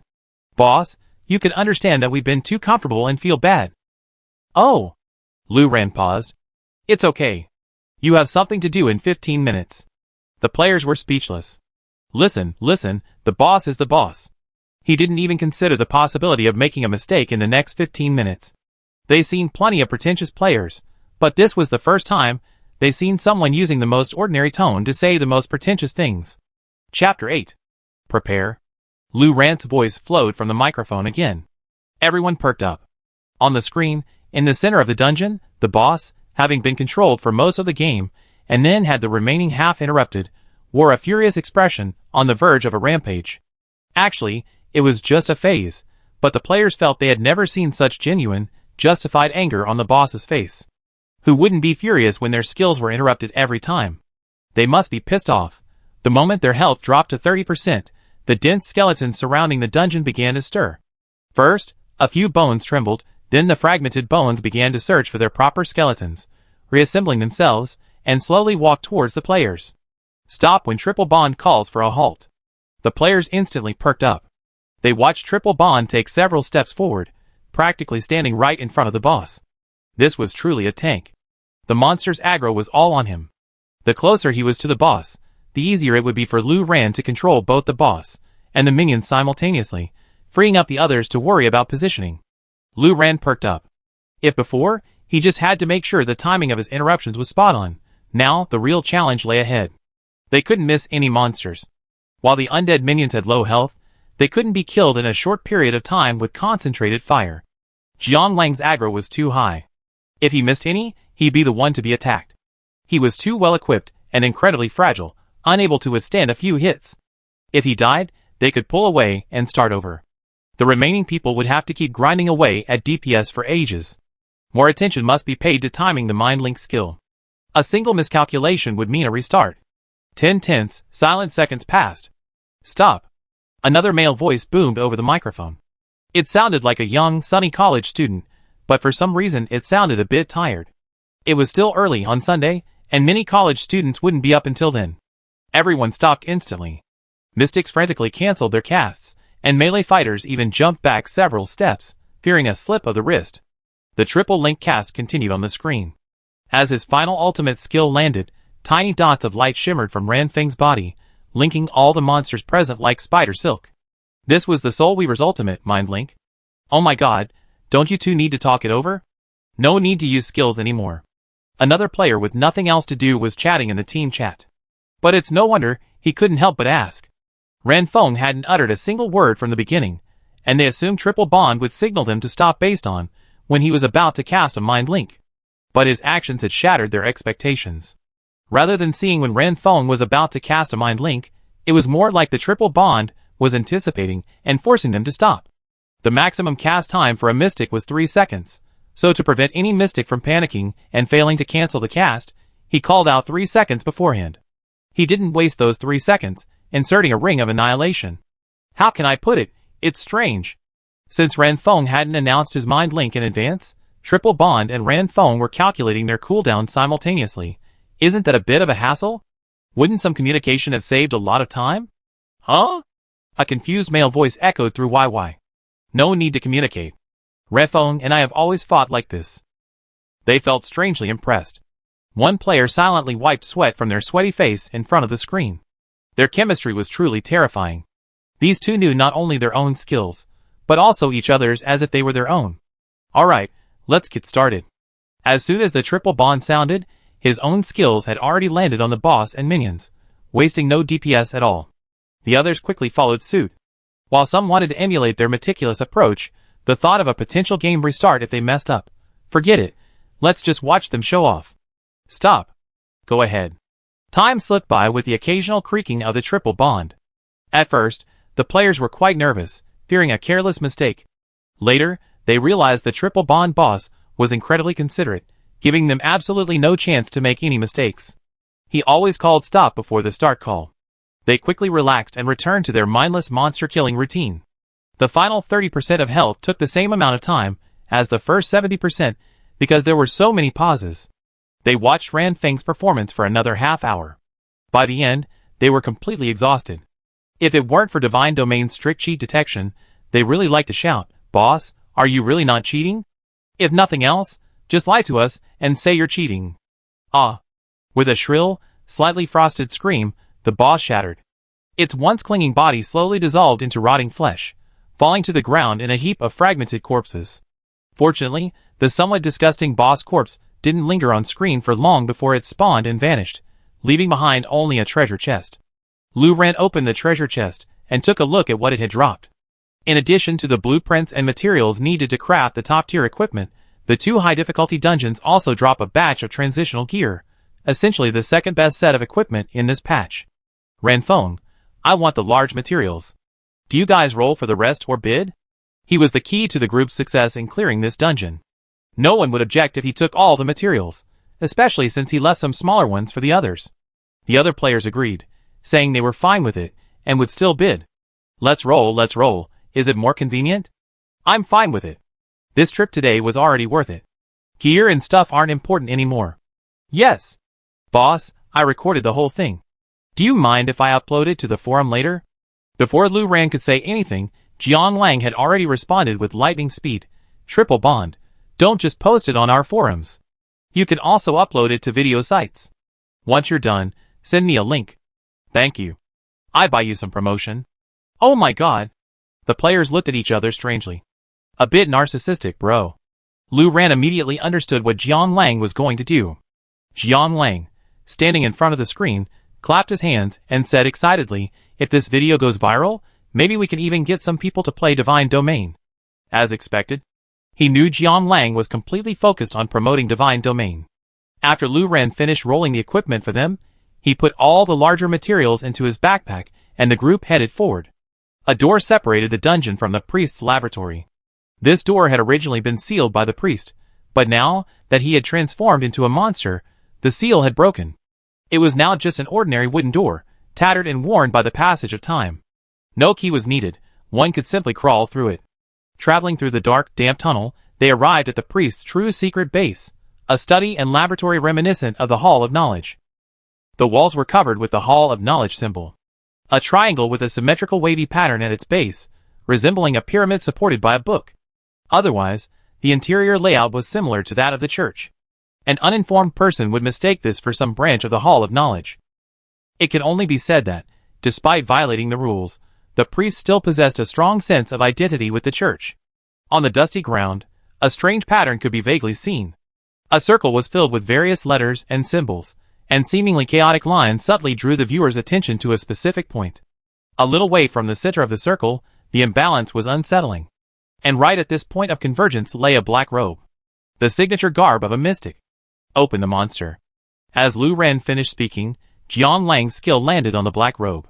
The black robe moved without a breeze, floating up like a rapidly inflating balloon, and skeletons, flesh, and decaying flesh began to grow from within. Although it was not a complete corpse in the end, most of the priest's skeleton was empty, without a piece of flesh hanging on it. For example, there was no flesh on the lower half of the skull, and the mouth was empty, with only the jaw and teeth visible. The upper part of the skull was relatively complete, but some of it was flesh that looked full of life, while some was gray-green rotten meat filled with the smell of decay and maggots.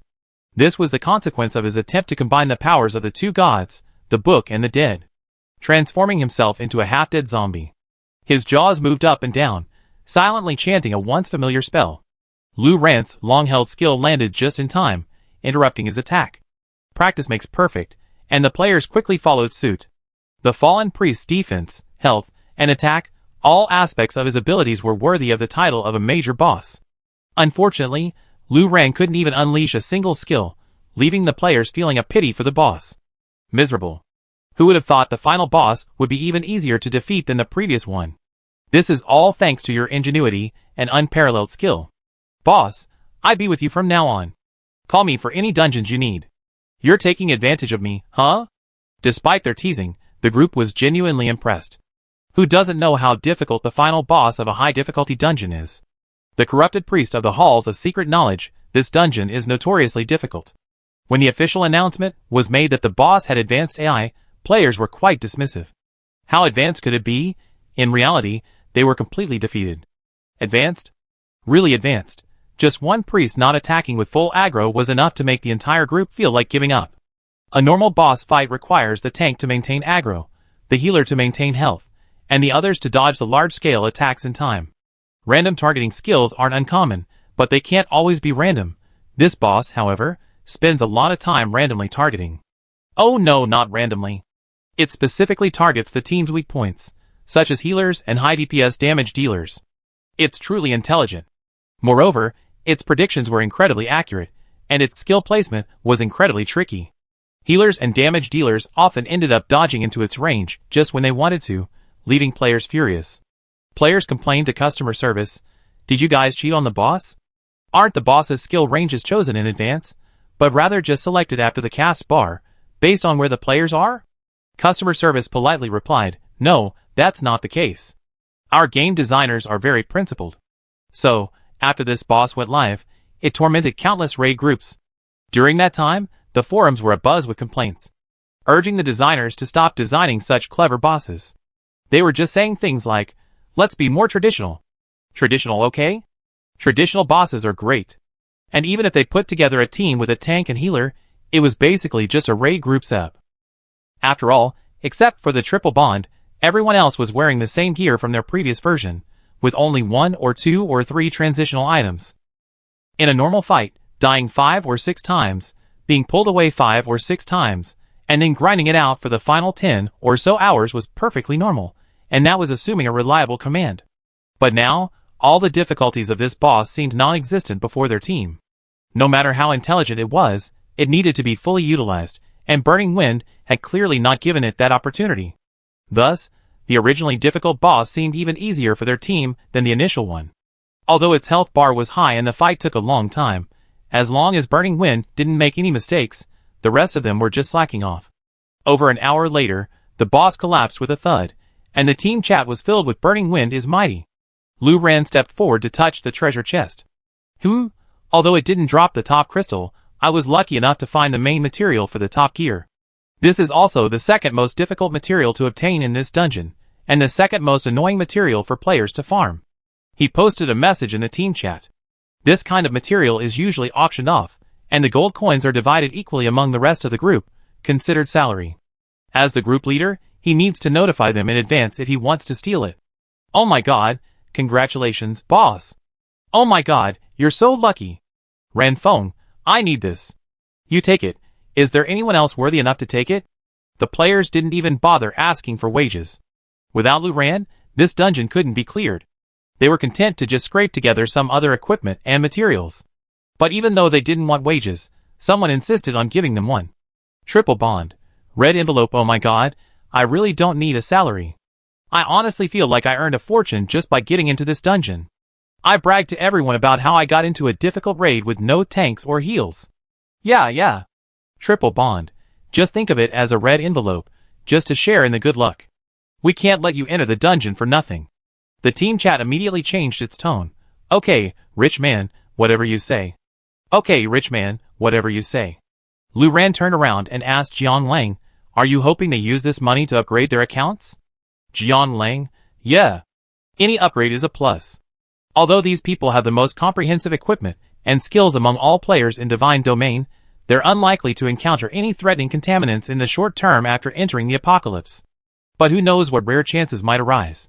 For example, the first year he entered the apocalypse, he encountered a series of high-level pollutants, which made him want to go back to the pre-apocalyptic era countless times and fill his backpack with items, scrolls, and red and blue potions. In any case, he hoped these players would be as well prepared as possible. The players happily divided up the red envelopes, and the remaining ordinary equipment and small materials. Oh my god, this is going so smoothly. It's only been a little over 2 hours, and it's already over. Me too, I already ordered takeout and prepared to fight all night. Now I don't know what to play tonight. Goodbye, Burning Wind, goodbye Triple Bond. Triple Bond, wait! The player who was about to leave the dungeon paused. Triple Bond, meeting his fate. I have some insider information for everyone. What? Prick up your ears. Players who were reluctantly preparing to leave the team suddenly stopped, pricked their ears, and began to speculate about the insider information. I heard there's a new class coming out in the next version. Is that true? They're said to be incredibly powerful. I heard there's a new equipment system coming out, and that useless material dropped by wild bosses will become a vital equipment material. Is that true? If so, I stock up immediately. Players began racking their brains to recall the rumors they heard, trying to discern which one was true. Then, they saw the next sentence from Triple Bond. Triple Bond, the apocalypse is coming soon, but Divine Domain accounts can survive the apocalypse, so use this time to level up. Huh? The team chat was filled with confused question marks. Why does that sound familiar? Isn't that the forum post from today? Ha ha ha, you're such a jokester. Okay, I definitely level up. Ha ha ha, okay, you're worthy of being a big shot. Even your jokes are so funny. Goodbye, guys. Lu Ran couldn't help but laugh. No one will believe you if you say that. Jian Lang waved his hand nonchalantly. It's okay. What if someone else hears it? Let's go back to the main city. Lu Ran walked to the dungeon exit and chose to leave. As he left the dungeon, his eyes lit up. A barrage of colorful skills rained down from above his screen. He dashed forward, dodging the barrage. The person who had chosen to ambush them probably thought they had the best timing, location, and people, so they didn't even bother to dodge, simply standing at the dungeon entrance without a second thought. So Lu Ran charged directly into their crowd. Chapter 9. Lu Ran rushed into the opposing crowd without hesitation. The enemy probably didn't expect him to react so quickly, as none of their numerous ambush skills hit him, leaving them stunned for a second. In that moment, some were still casting skills at Lu Ran's original position at the dungeon entrance. Some, with poor eyesight, didn't see where he was going and were still swishing their cameras around to find him. Some did see him clearly approach them, but were a bit slow to react, taking a full second just to turn their cameras. That second was enough for Lu Ran to cast his mind link. The players chasing him were halfway through casting their skills, halfway through turning their cameras, when they found themselves unable to move. The gang leader let out a fuck on the YY channel and began giving serious orders. Everyone, use your control break and spread out. Ren Feng has already used his mind link. The remaining skills don't have such a wide range. Just spread out? The gang members had actually already figured this out. Before he finished speaking, those who needed to use their control break had already done so. But just as they were about to scatter, they found themselves under control again. No, is he crazy? What spirit weaver can instantly connect to another skill after using a mind link? If Lu Ran could hear this person's words through the network, he would probably answer seriously, because you will definitely release it immediately. Why not use a skill after luring it out? He wasn't like other spirit weavers, who only had 2 or 3 control skills, and were therefore frugal with the timing of their mind links. In short, before these people could even move, they found themselves under control again. Only a few marginalized individuals or members who were quick to escape managed to escape. The gang's YY channel erupted with the leader's F***K. The few who had managed to escape internally mocked their accomplices, gloating over themselves. Haha, this high-flying Ren Feng is nothing special. I heard he's never been killed before. Looks like they'd be famous today. But they didn't notice that Lu Ran's positioning was incredibly insidious. He always moved just outside the range of their abilities, luring them towards his desired destination. Even though they knew they shouldn't get too close to those controlled, the allure of hitting Ren Feng at just that short of a distance and sending them to their doom made them irresistibly move in the wrong direction. And then, the next second. F***K. Are you guys crazy? You're just letting yourself be controlled by Ren Feng? The gang leader raged in the YY channel. He was one of the people who hadn't escaped in the first place, so he seen clearly how Ren Feng had lured these idiots back into his control, and he was furious. Although the few people being scolded knew they were being foolish, they couldn't help but internally complain. No, at least we escaped. Leader, you're the one who was controlled from the start, and you still have the nerve to call us stupid. The fight was going on here, and the people lurking at the dungeon entrance were also having a blast. Who are these people? I got smacked in the face the moment I emerged. Oh my god! They're lurking at the dungeon entrance. Do they have any manners? What manners? Holy crap! Jian Lang left the dungeon before Lu Ran. The people lurking at the entrance attacked him like a swarm of madmen the moment they saw him. So when Lu Ran emerged, the ground was already covered in blood. Jian Lang, along with several other players who had been accidentally injured. He was beaten up as soon as he came out. Everyone must have a temper. In an instant, a bunch of curse words appeared on the nearby channel. However, most people don't dare to resurrect and then confront the opponent. From the opposite side, I saw that they had come prepared. There were many people, and they must have been commanded. They just got up to deliver food. Moreover, the death penalty in God's domain is very heavy, and leveling up is secondary. The main thing is that equipment and materials will be dropped.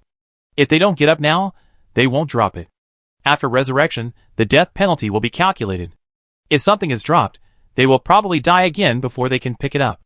If you drop some important equipment, there is really no time to cry, so when faced with a sudden attack on the roadside, Most people just lie down and wait for the other side to leave before getting up to pick up their dropped items. This death drop mechanism is also one of the reasons why Jiang Lang basically doesn't make enemies with others, but is still often hunted down. His equipment is so good, and he spent a lot of time and money to make it. There are always people who are too lazy to spend money and energy, and just want to directly rob other people's use. However, this situation isn't common. As a mystic class with a long PvP cast and a disadvantage, few players enjoy playing PvP. Otherwise, Jiang Lang would have been hunted down daily. The reason players are denouncing these uncivilized blockers isn't actually because they're sneaking up on you, but because of their chosen ambush location.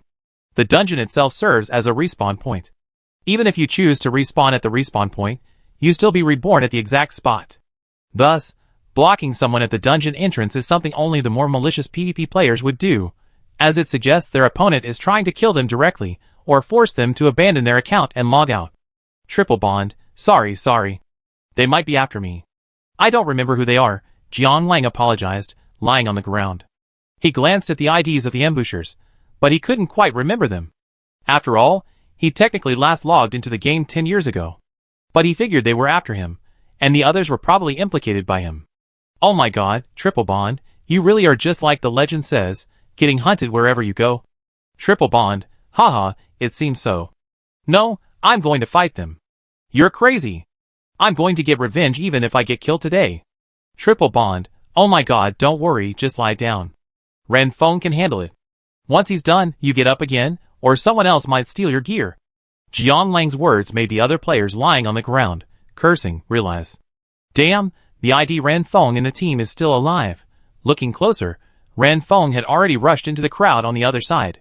Someone spoke with a hint of concern, but there are so many of them. Can Burning Wind really handle this alone? Don't we need to help? Triple Bond, there aren't even enough people for him to chop vegetables. Oh my god, is this true? I thought Burning Wind was only invincible in 1v1 situations. Triple Bond, really? Aren't most of the Spirit Weaver's abilities area of effect? I thought you knew that. It seems so. But there are so many of them. 2 fists can't beat 4 hands. Don't we really need to help him? Triple Bond, a lot. No, he's fought before. There were several team fights with so many people, and he said it was easy, and if you guys got up to help, it would easily disrupt his skill chain, so it was better to just lie down. Oh. Then I won't add to the chaos. Oh my god, this isn't even considered a large number of people? When Firemorn posted before, someone even goaded him into using the Human Wave skill. Triple Bond, oh that, you think he hasn't used it before? He later brought a group of people, and didn't gain any advantage, so he said he didn't want to play anymore. But maybe he felt embarrassed, and it seems no one else knew. That's actually the case. Chapter 10. Triple Bond, if you want revenge, you can wait until these people are dead before resurrecting. Jiang Lang's implicit, or explicit, confidence in Ran Feng completely stunned the other players. They shifted their cameras. Although lying on the ground made it difficult to watch the battle, they could still barely see what was happening. On Ran Feng's side, everyone was under control in an instant. Oh my god. Why do I feel like these people are idiots, gathering together to let the boss beat them? Triple Bond. They probably thought they were just a hair's breadth away from hitting him, and couldn't help but follow his instructions. Ren Feng is very good at this kind of play.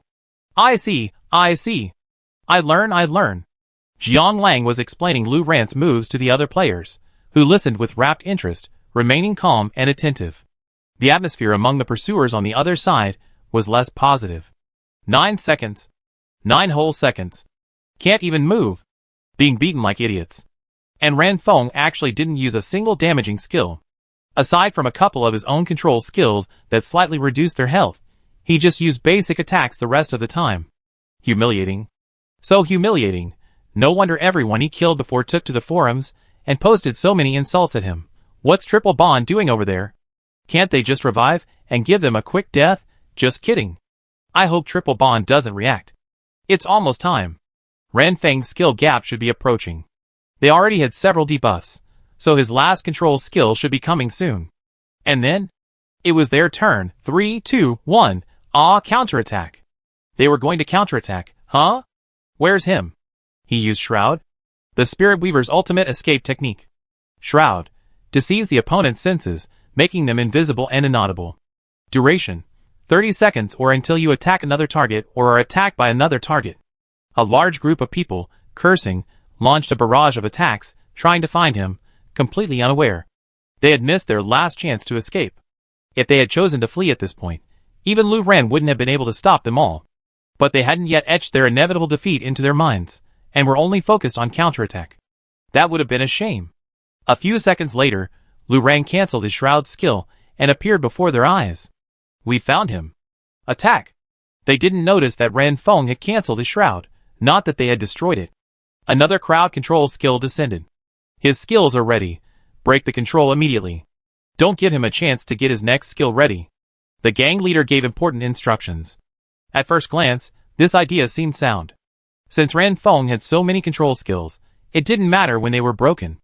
Of course, they had to break the control quickly while he was shielded and his other skills weren't on cooldown, catching him and taking down his health.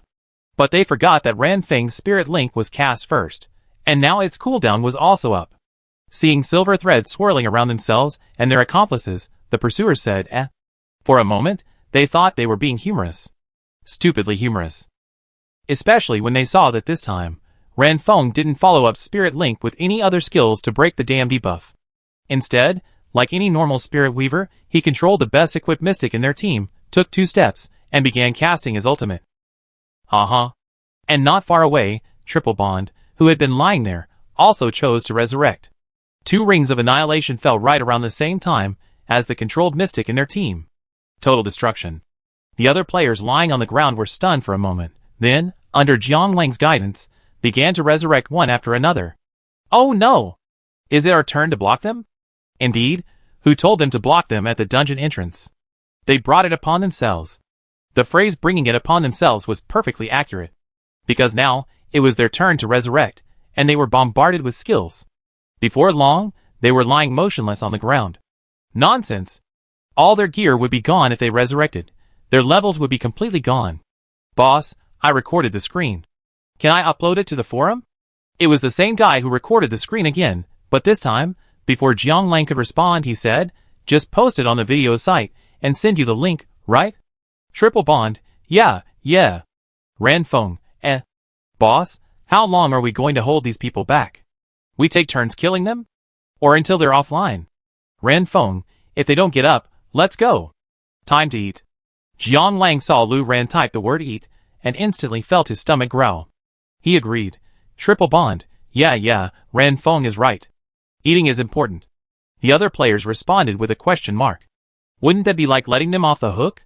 Eating isn't as important as killing these idiots until they're offline. Shouldn't we just order takeout and stay here? If we leave now, won't they be able to revive and run back to town? Jiang Lang sighed. Alas, you don't understand. Eating really is the most important thing. Players, they really didn't understand how much these 2 valued eating, but they just accepted it. Then, boss, wait a minute. I ask if anyone on my roster is free. I get a few people. I asked too. Although their roster didn't include a superstar like Ran Feng, who could single-handedly outmaneuver a whole group and leave them dead, leaving them too afraid to even revive, they were still willing to use numbers to bully the weak. Calling in more people would always result in a gang-up attack. One person even posted directly on the World Channel and the forum, explaining the whole story and asking if anyone had been beaten by these people before, or if they had any enemies, and whether they should just come and give them a good beating. Though this group couldn't muster many people for the dungeon, their interest peaked as soon as they heard that the enemy had tried to take a turn at the dungeon entrance, but was beaten instead. So many people love to do this kind of thing, even from a moral high ground. And the guy in charge of posting on the forum quickly realized, wow, this gang has quite a few enemies. Which is understandable. A gang that likes to take turns at the dungeon entrance couldn't be a law-abiding gang. They must have a lot of enemies. So, Lu Ran and Jiang Lang waited for a while before they saw a massive group approaching. The pursuers lying on the ground. After the dense crowd surrounded them, Lu Ran and Jiang Lang calmly walked out of the crowd, returned to the city, logged off, and then went out to eat. Chapter 11. Mala Tang. Good. Grilled cold noodles. Good. Snail noodles. Good. Clam noodles. Good. Spicy chicken. Good. Lu Ran brought Jiang Lang to the food court outside their school. Jiang Lang exclaimed good. At every sign, eager to try each one. But having spent 10 years in the apocalypse, he was deeply conscious of not wasting food. If Lu ran and he ordered from every restaurant, they wouldn't be able to finish it, and that would be a waste. Wasting food is a sin. So Jiang Lang, his still handsome face twisted, stood in the middle of the street, torn between two thoughts. What should he do? Giving up any of the delicacies made him feel like his heart was bleeding. After waiting 10 minutes for him to make a decision, Lu Ran grew impatient. His Jiang Lang just came back from the apocalypse, so I have to treat him well. Attitude completely worn out. He made the decision for him. Let's have the spicy chicken.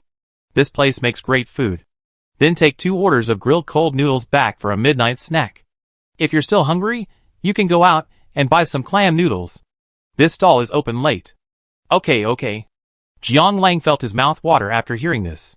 He swallowed and followed Lu Ran into the spicy chicken restaurant. As expected of Lu Ran's special, Jiang Lang waited half an hour for the spicy chicken to finally arrive. After just one bite, he nearly cried tears of joy, feeling deeply that the wait was worth it. Wow! So delicious. Wow! Lu Ran finished his entire meal with this background music, then dragged Jiang Lang along to join the line at the cold noodle stall. It was the time between the end of the afternoon's last class and the start of the evening's first. Like a zombie swarm of foraging university students swarmed out of the teaching building, rushing out, or rather squeezing out through the back door. Small vendors without permanent locations, capitalizing on the peak traffic of the day, moved so quickly they practically left after images. The iron plate and the oil combined to create a mouth-watering melody, accompanied by a scent that was so delicious it was unhealthy. Jiang Lang watched this all-too-ordinary scene, lost in thought. The giant mutant plants rising from the ground seemed to reappear before his eyes, and the students before him became corpses, contaminants, or, in his eyes, mutants who were luckier but still looked devastated. He gradually lost track of reality and memory until Lu Ran whispered beside him, "You done what you can. What if someone believes it?" Jiang Lang's eyes gradually regained focus, and he nodded. Well, what if? He turned and gave Lu Ran a bright smile. As luck would have it, the stall owner had just finished making a serving of grilled cold noodles, and Lu Ran took it and handed it to Jiang Lang. Jiang Lang, not caring about the heat, took a bite right there and then, that's the smell of gutter oil. Delicious. The stall owner suddenly looked up. Who used gutter oil? Don't slander me. I use real oil, okay? The stall owner looked at him with a look of how can you slander me out of thin air? Jiang Lang quickly waved his hands. No. That's not what I meant. I meant, it's just this kind of cooking over and over again on a hot plate. What does gutter oil mean? The stall owner was still furious. After making Lu Ran's grilled cold noodles, he told them to get out. Jiang Lang's sweat dropped. I've been in the apocalypse for too long. I feel like my language skills are down. Lu Ran, not bad. The two of them each carried a bowl of grilled cold noodles and walked back. Jiang Lang quickly finished his portion, completely forgetting he was supposed to take it back for a late-night snack. Then he suddenly remembered something very important. Have you learned life skills? Lu Ran shook his head. No, what are those? Jiang Lang immediately said, you can take quests at restaurants in the main city to increase your favorability with the chef. Once you increase your favorability, you can learn cooking skills. Then you can keep increasing your favorability. You get new recipes at each level. My first reaction after returning was that I must unlock my cooking skills in this life and cook more dishes to bring back to the apocalypse. What's that called? I didn't have it last time.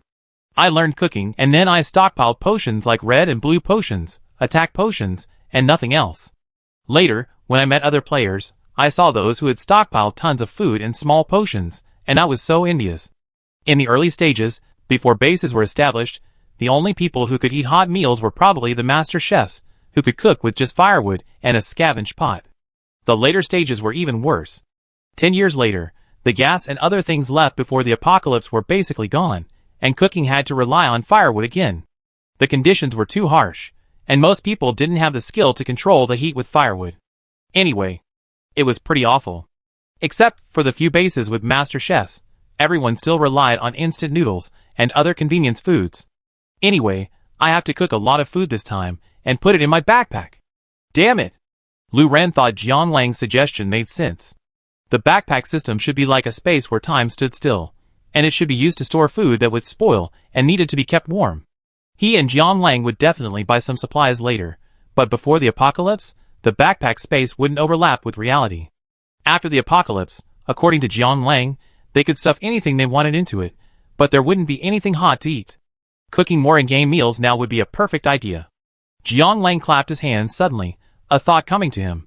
Let's buy a few more freezers, maybe 99 of them.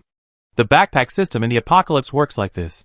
If you put a can of Coke in, it takes up one slot, and it says 1 Coke.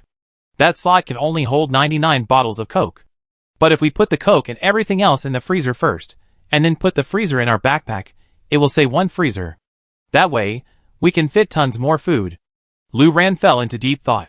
What if we just buy shipping containers and put the freezers inside them?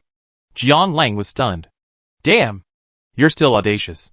While they were discussing the possibility of using containers for freezers, the gaming forums were abuzz with activity. Shocking. Can you beat a high-difficulty dungeon without a healer or a tank?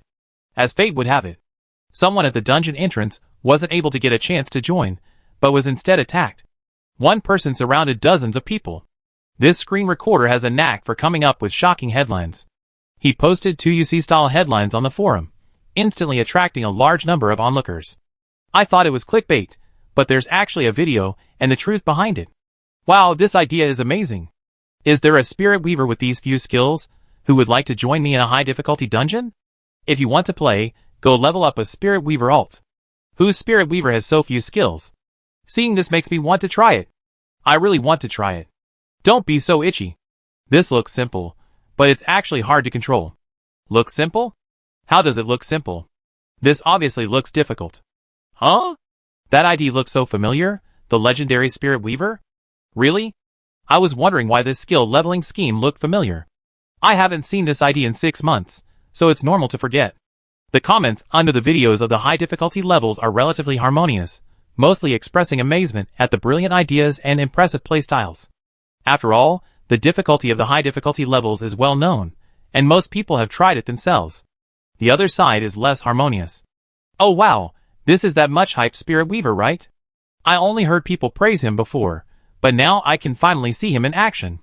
Why do I feel like this Spirit Weaver is more awesome than just awesome? It's more likely these people are just too stupid. Holy crap, what a bunch of idiots. Using a crowd control to counter psychic shock?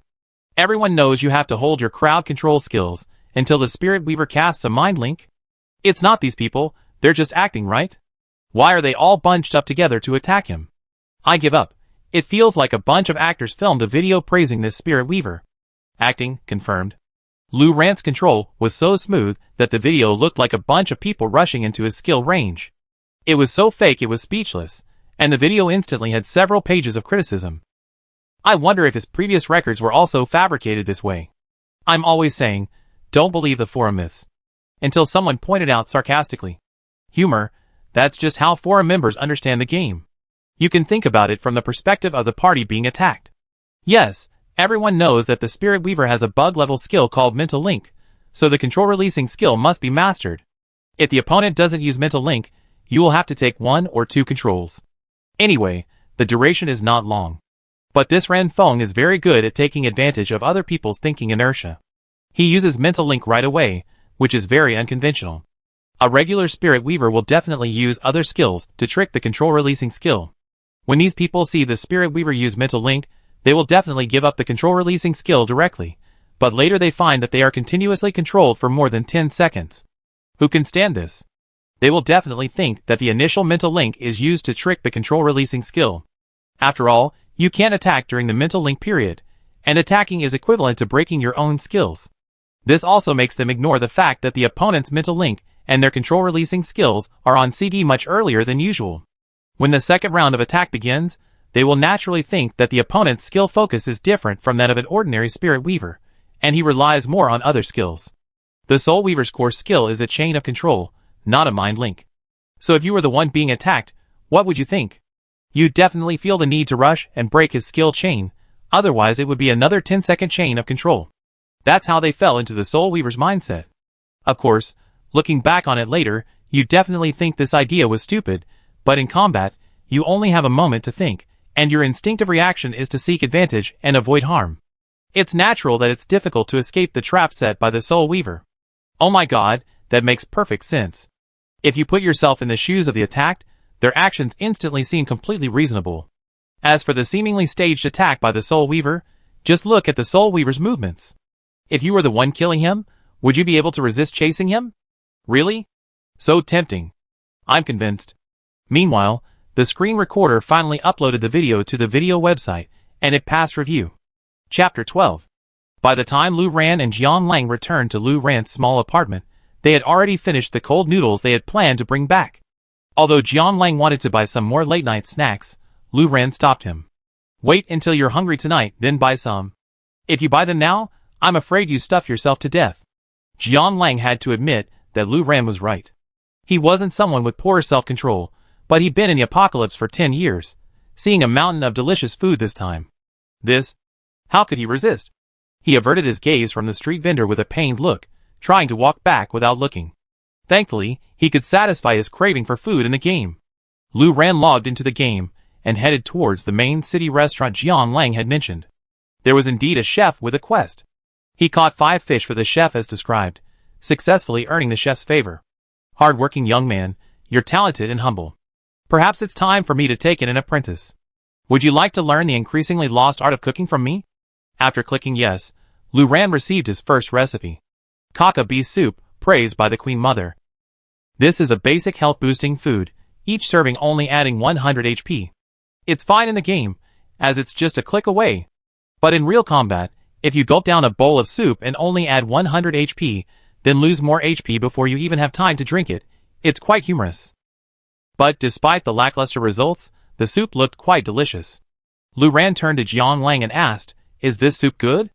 Jiang Lang leaned over and nodded vigorously. Delicious. Absolutely delicious. A slow, nostalgic expression crossed his face. Then he reached out to wipe away the non-existent saliva. The texture of the kaka beast is a bit like mandarin fish, incredibly smooth, tender, and fatty, with a hint of sweetness. Fresh and sweet. The garnishes in this soup are also delicious, incredibly crispy, like grown winter bamboo shoots. I don't know what other seasonings the system added, but it's absolutely delicious, and it smells incredibly fragrant. Even if I hadn't been particularly hungry, I would have been ecstatic. I completed a super difficult quest for someone to earn this bowl of soup. It's absolutely delicious. Jiang Lang's vocabulary was limited, but his expression spoke volumes about how delicious the soup was. Lu Ran immediately went to the auction house to collect 100 of each of the ingredients needed, then began honing his cooking skills. Beside him, Jiang Lang was following a similar pattern. The way he stared at the screen, it was clear he could tell from the tiny game icon what the soup would look and smell like in real life. He was practically ready to crawl inside and feast on it. Jiang Lang stared intently at the screen, then hesitantly turned to Lu Ran. How about? Let's go buy some clam noodles now. Lu Ran coldly rejected him. No, you eaten too much. Let it digest for a while. Be careful not to end up in the hospital tomorrow. Jiang Lang, actually, I think I already digested it. His voice trailed off under Lu Ran's gaze, and he consciously returned his gaze to the screen. Lu Ran then withdrew his cold gaze. They eaten a lot today. The spicy chicken restaurant at that place actually made a pot that served 4 or 5 people. Jiang Lang and Lu Ran, though they always had big appetites, were already feeling a bit full after sharing a pot like that. When they went to buy cold noodles, Lu Ran, mindful that Jiang Lang hadn't eaten junk food in almost 10 years, ordered a portion of everything for him. If he dared to eat clam noodles again, he'd probably be vomiting and going to the hospital by tomorrow night. Huh? Has this person uploaded the video yet? It was only then that Jiang Lang saw the message in his private message. Quick action, he said, as he clicked on the video link. The videos that hadn't been streamed looked pathetic, with only double-digit views. Jiang Lang immediately promoted the 2 videos. While they might not go viral, their Divine Domain game had a built-in traffic lock, no kidding. But if more people watched it, maybe some of them would be drawn to the game. Jiang Lang was optimistic. He felt that Lu Ran's gameplay was so pleasing to the eye that there would definitely be people eager to try it. After finishing the promotion, he turned to Lu Ran and asked, "Have you booked a group for next week?" Lu Ran, we're talking. He had been looking for a group for next week since the beginning. While playing solo wasn't out of the question, it was too tiring to just book a group and save the trouble. After talking to several group leaders, he settled on one with reasonable prices, seemingly good gear, and good forum reviews. He decided on this one. Okay, boss. Do you want a standard group, an all-inclusive package, or a single top-tier crystal package? All-inclusive. Okay. That's 1,000. Okay. Does the blueprint book include everything? Yes. That's 1,800 yuan in total, with a 10% deposit. After Lu Ren paid the deposit, he added the team leader, and that resolved a worry for next week. He also stopped by the auction house to see if there were any new gems on the market after clearing it out that afternoon. There were a few, so he bought them all. Then he turned to Jianlang and said, "Now's a good time to farm for scrolls and relics." Scrolls and relics are items in Divine Domain, a separate combat system independent of equipment and skills. Besides being difficult to farm and expensive, scrolls and relics have virtually no drawbacks. Their cooldown is consistently 1 second, much shorter than most skills, and they have no level or class restrictions, allowing players of any level to use them. Forums often feature exciting plots, like a newbie being harassed by an unscrupulous PvP player, only to transform into a wealthy warrior and fight back with expensive scrolls and relics. Scrolls and relics only drop from monsters in the wild, and the drop rate is incredibly high. Basic scrolls, like those that grant increased attack, defense, and speed already have a very low drop rate, let alone special scrolls. Also, while basic scrolls are sold at the auction house, special scrolls are rarely found. Those who find them intend to sell them directly for RMB. This is why Lu Ren didn't plan to spend too much money in the game. The bulk of his money goes into transactions outside of the game. Therefore, it's difficult for them to receive many special scrolls at once. Besides spending time monitoring the trading channel, they still have to rely on farming themselves. They had already planned to spend most of the remaining 100 days farming monsters. Jianlang, coming! The two of them teamed up and headed out of the city. They killed monsters the fastest together. Lu Ren controlled Jianlang, and they could clear a field of monsters in the blink of an eye. But being fast didn't guarantee a lot of scrolls. An hour passed, and Lu Ren and Jianlang had produced a total of 10 scrolls, all basic ones, none with special effects. Jianlang lamented, "How come this is even harder than I remembered? Has my memory been tinted by not playing games for so long?" He thought of the rich guy on the next server, who spent 500,000 on a time scroll. Back then, he also thought rich people had too much money to spend. But now, he just wanted his server to release a time scroll as soon as possible. He'd even be willing to pay 1,000,000, not even 500,000. He really had too much money to spend now. As he lamented, Lu Ren suddenly spoke up, "Check the world channel."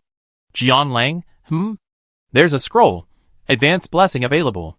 Open auction. Interested parties, please post your price in the world channel. Oh my god, what kind of scroll is this? I looked at the effects, and it actually increases luck. How does that work? After I activate this scroll, how does my luck factor in? Will it increase the drop rate? Will it increase the chance of encountering rare monsters? Will it increase the chance of triggering a critical hit? Is that right? I think so. How else can I have luck? There's no luck attribute in this game. I don't know. The seller appeared. That's all the description on it. I'm too lazy to ask the official website, but this is the first time I've seen a scroll like this. Does anyone want one? 500? Come on, boss. It's a rare scroll after all. 500 is too cheap. The main thing is, the effect is too abstract. You don't specify how much it will increase the drop rate or critical hit chance. What if it's just a 1% increase? Don't say that. I don't think the Divine Domain officials would really do something like this. The drop rates are already incredibly stingy, so why would they give you something that increases the drop rate so much? Yeah, and man, think about where this thing could be used. The most effective place is for hard dungeons, right? But a hard dungeon package only costs a few hundred yuan, and a full package is only 1,000 yuan. You're not sure it drop, so you're just using it as insurance. Too expensive, isn't it? The buyer tried hard to get the scroll for 500 yuan, but the seller was clearly not happy. So he called out again, "Anyone else interested? A scroll that increases luck." 600. Evidently, there was one. He called out, and a bidder actually came in. No, someone's actually trying to wrestle this junk from me. I bought it purely for my collection. Me too. 700. Oh my god, there are still too many rich people these days. The bidding has already started. 800. 900. 12,000. Who are you if not me? How can you raise the price like that? What's wrong? Is there a rule that says auctions must be raised in increments of 100 yuan? Okay. Let's fight. Just watching the fun. If you're not me, why would you buy this for 1,200 yuan? I'm a nobody in real life and in the game. I just wanted to experience what it's like to increase my luck. Isn't that okay? Okay, your reason makes sense. Then it's 1200? Anybody else interested? The seller suddenly beamed. Hey man, it's already 1200 and you're still asking? It's a miracle this thing sold for 1200. Do you know what greed means? I'm just asking politely. Lu Ran and Jiang Lang exchanged glances. Jiang Lang excitedly said, buy, buy, buy. Lu Ran nodded. Items that increase luck are relatively useless in the game.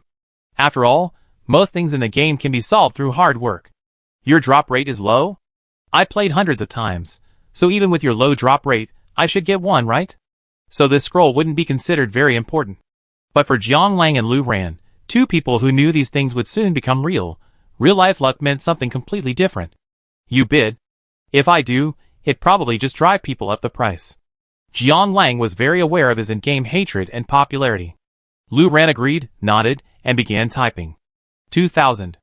The world channel was silent for a moment. Huh? Huh?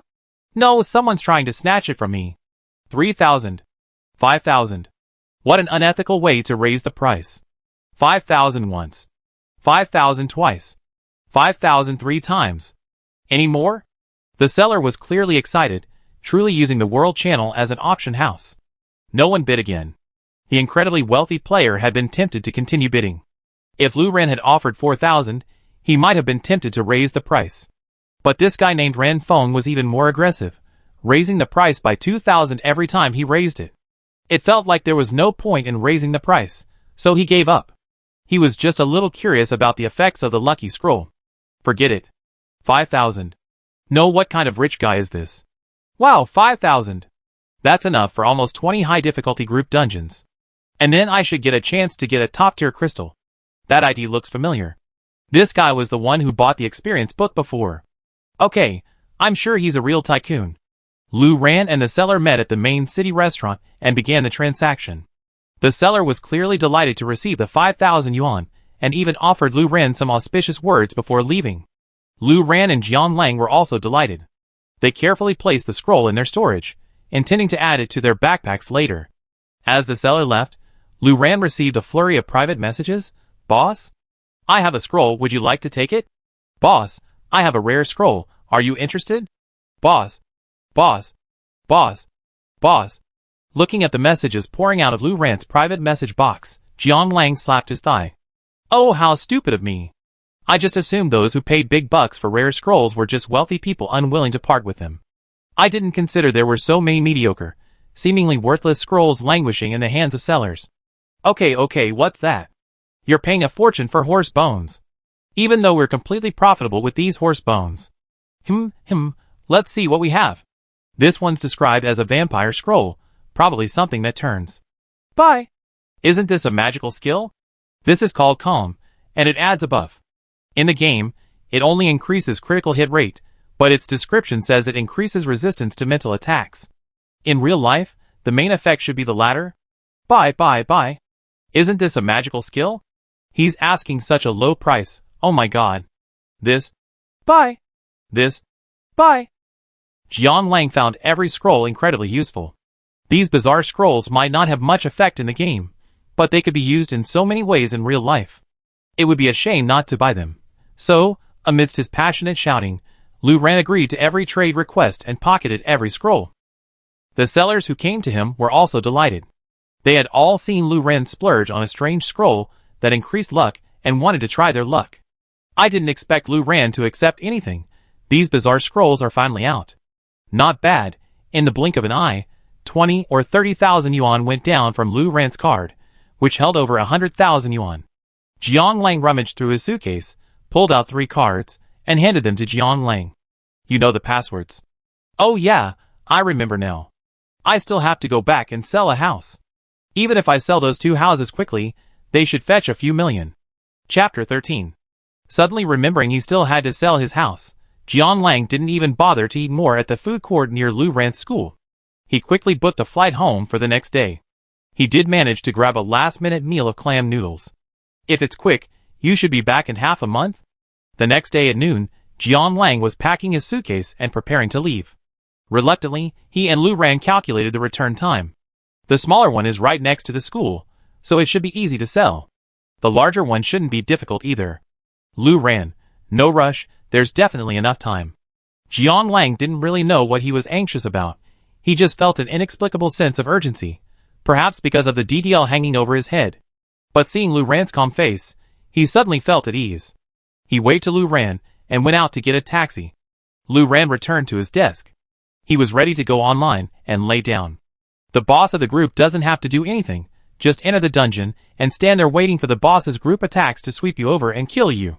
The two high difficulty dungeons combined took about 4 or 5 hours, and during those 4 or 5 hours, he barely had to do anything besides control his character and run a few steps.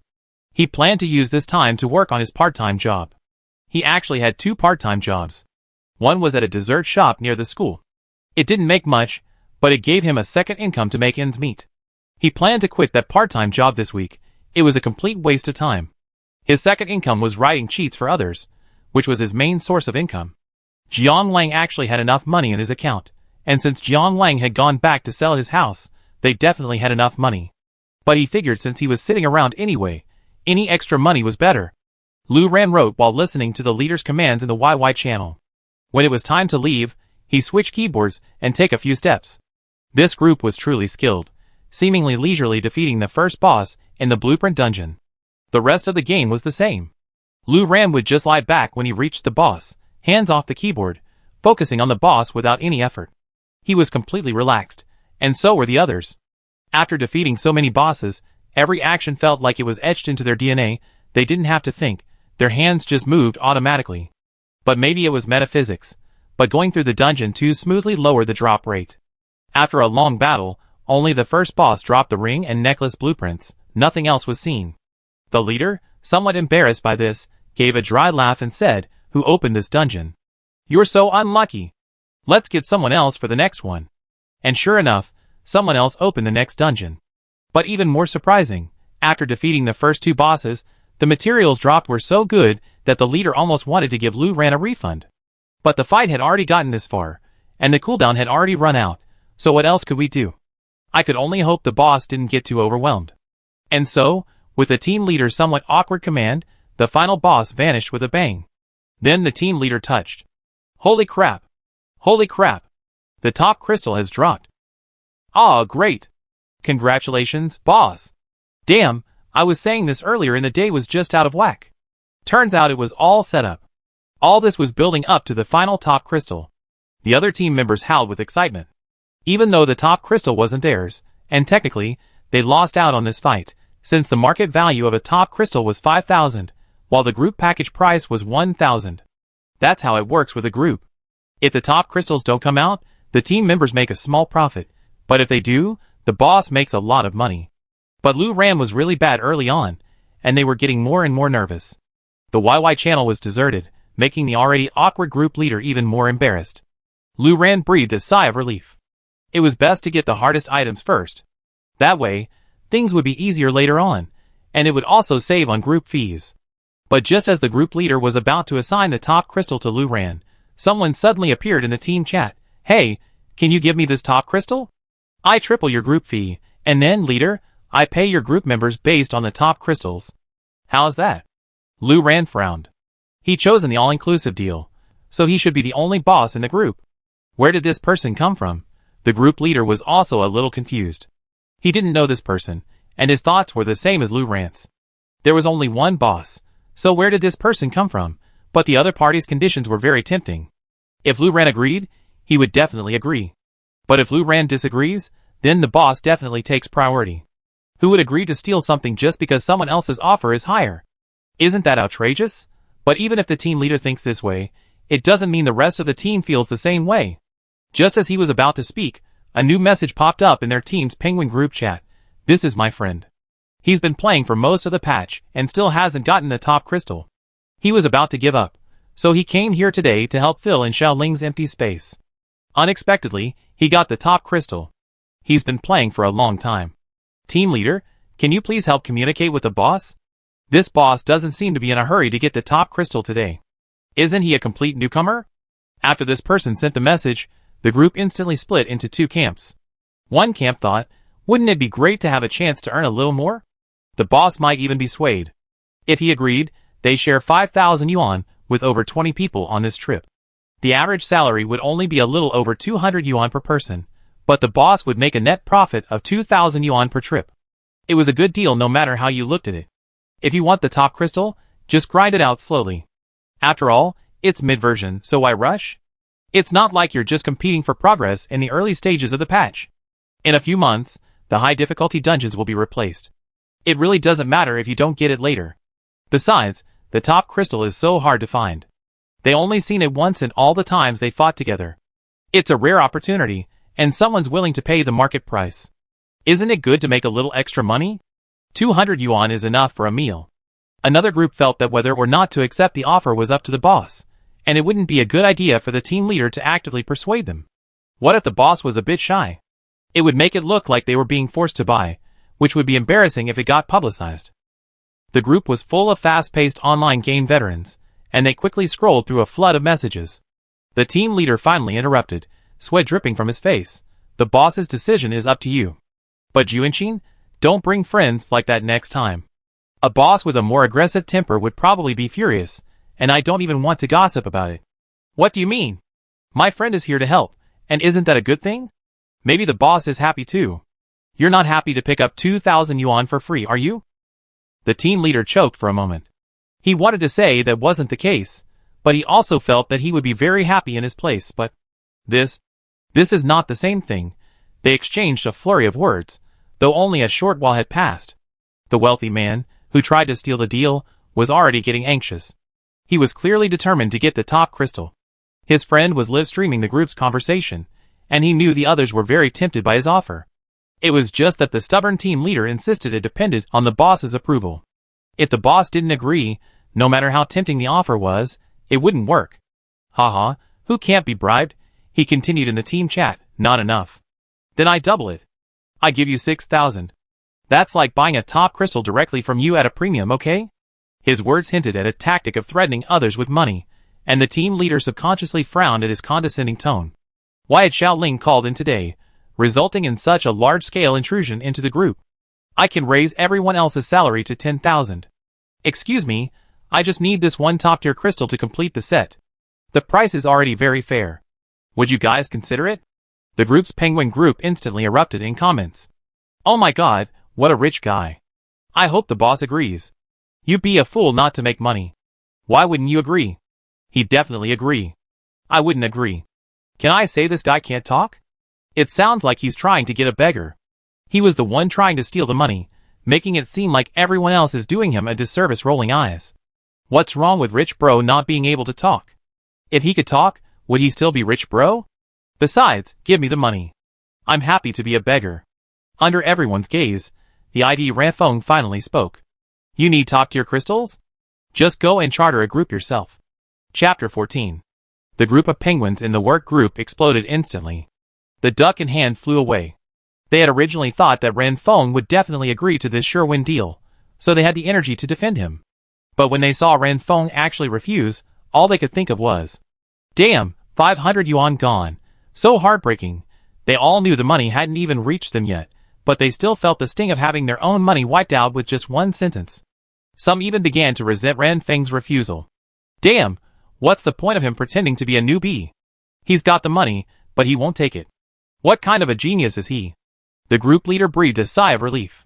He hurriedly distributed the top crystal and other items to Lu Ran, then typed a few words in YY. Sorry, my friend, the boss agreed to a group deal. Since the boss doesn't agree, there's nothing I can do. The man was stunned for a moment, but quickly started typing again. As long as the top crystal hadn't been released from the dungeon, the transaction could still be made. Once it was released, it would no longer be possible. 6,000 isn't enough? Is 10,000 enough? Hiss. The crowd gasped. 10,000. A top crystal at the end of the season isn't worth that much.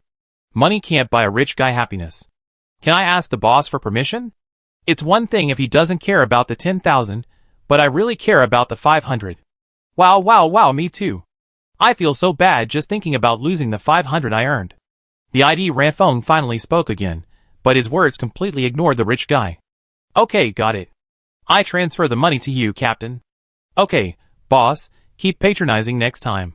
Just as the members were lamenting the loss of the 500, the captain suddenly let out a snarl in YY. Boss! Wait! Did you overdo it? Ranfeng, no. Ranfeng, a red envelope to spread the good cheer. Ranfeng, top crystals are hard to come by, and I need them urgently. I don't know whose luck it was, but I'm sending a red envelope to thank you. Fuck. Hack fuck. Okay, this is the real rich brother. Oh my god, Captain, turn on my mic. I want to kowtow to rich brother. Captain, I want one too. Hurry, get me on the mic. I have to perform some acrobatics for rich brother. Oh my god, $500 back. What do you mean? Back again? Is that the same thing? Damn, this guy's a real rich guy, giving out 10,000 yuan to his friends without a word, and this other guy just spent 10,000 yuan to steal someone else's money, pretending to be rich. That's right, rich brother could have just transferred 1,000 yuan and left normally. Whether he could get the top crystal was just a gamble. Who knew he'd get it today? I work for rich brother for the rest of my life, please. Lu Ran had no idea what the commotion in their group was all about. He spent the 10,000 yuan in a way that was both impulsive and not entirely impulsive. The impulsive part was that he was really annoyed by this guy's arrogant attitude just because he had a little money. He spent the 10,000 yuan just to say, "You're the only one with money?" Of course, he didn't actually say it out loud, but he figured everyone should have heard it. After all, the apocalypse is coming, and all the money needs to be spent. There's no harm in spending it to vent. The less impulsive part was that he was very grateful that the team leader did not go back on his word. Although he was originally in the right, and a team membership fee of 1,000 yuan was still a 1,000 yuan fee, most of the people who had the time to play in this game were college students. 10,000 yuan shared by 20 people in a team was a lot of money for college students, so it was inevitable that they would be tempted by the proposal of the person who cut in. The leader remained silent, waiting for his decision. It might seem like just common sense, but few people possess such a strong sense of contract these days. Furthermore, for him, the release of this top crystal was more important than anything else. Unlike most people, he didn't have the time to gamble. So, to repay the leader's kindness, he planned to make up the difference. This way, his group could continue without any qualms. Otherwise, some members would inevitably have complaints about him as the leader. Even in the apocalypse, he didn't want anything to happen to this kind leader's account. He estimated the time and saw that Jiang Lang should have gotten off the plane, so he simply called him. The phone rang once before the other end picked up. Hello, Lu Ran. You missed me so soon, haha.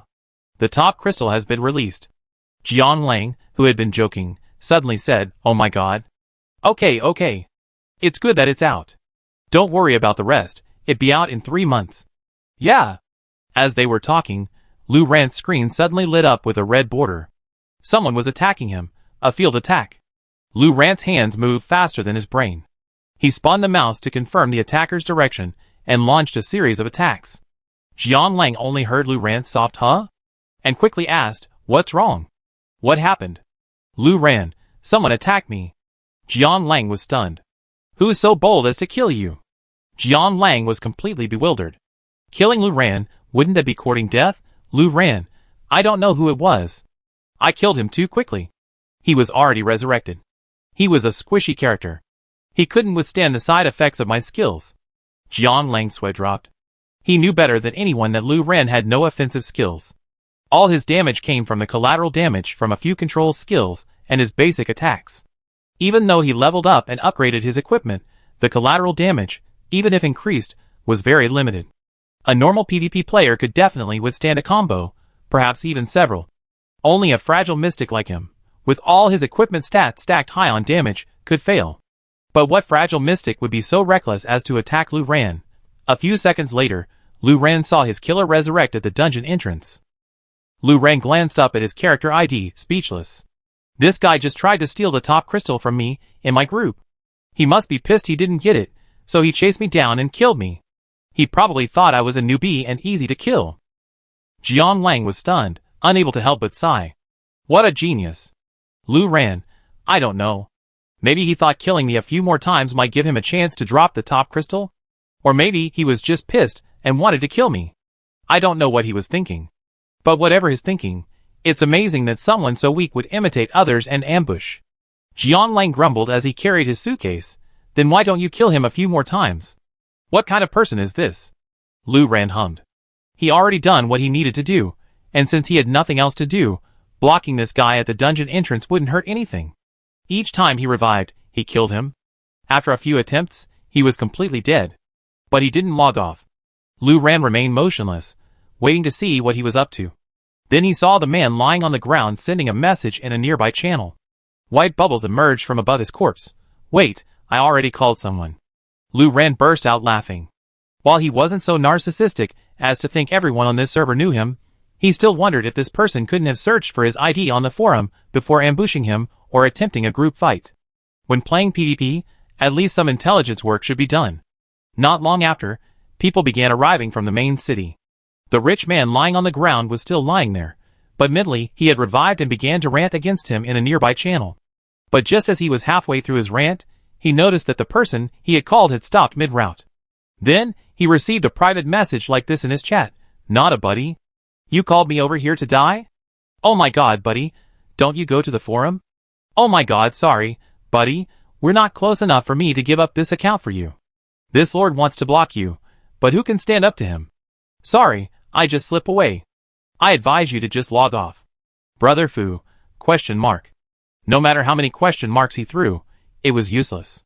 The person he called over simply stopped mid-sentence and turned back. Lu Ran couldn't help but laugh. He also started typing in a nearby channel. Didn't you say you called someone? Where's the person? Brother Fu, He finally remembered to check the forum for Ran Feng's ID, and then Lu Ran watched his character log off and disappear. Well, it seems this is where the fun ends. Lu Ran left the dungeon entrance with a hint of regret. Chapter 15. A pitch-black sky. A blood-red light. As if it were about to tear the sky apart. And then it truly did. Giant. A gigantic creature rose from the ground, tearing through the black sky, revealing another, a blood-red sky. Lu Ran. Jiang Lang suddenly sat up straight in bed. He gasped so hard it sounded like he was breathing his lungs out. He instinctively pressed his phone, saw it light up. The signal and network icon were still there, and slowly, he breathed a sigh of relief. He was truly back. Everything hadn't started yet, and everything could still change. The time on the phone screen read 3:43. Lu Ran was already asleep by then. Although he wanted to call Lu Ran to make sure he was still alive, waking him up at this hour. Well, he didn't want to be scolded. Forget it, let's play some games. Jiang Lang dragged his laptop over to the bedside, opened it, and launched Divine Domain. He sighed. Actually, he didn't fall asleep until after 2 o'clock, and then he had a 2-hour nightmare. In fact, it was the same day he first returned. He was exhausted that day, and having just returned to a normal society from the apocalypse, his mind relaxed, so he slept a little on the plane. As soon as he fell asleep, the scene before his rebirth kept replaying in his dream. After being woken by the flight attendant, he dared not close his eyes. Yesterday, when he slept in Lu Ran's apartment, he slept peacefully and deeply, with no dreams. Perhaps it was because he could hear Lu Ran's voice, and was absolutely certain that he was still alive. He logged into his account, unsure what to do for a moment. Before bed, he and Lu Ran went to kill some monsters, then returned to the main city.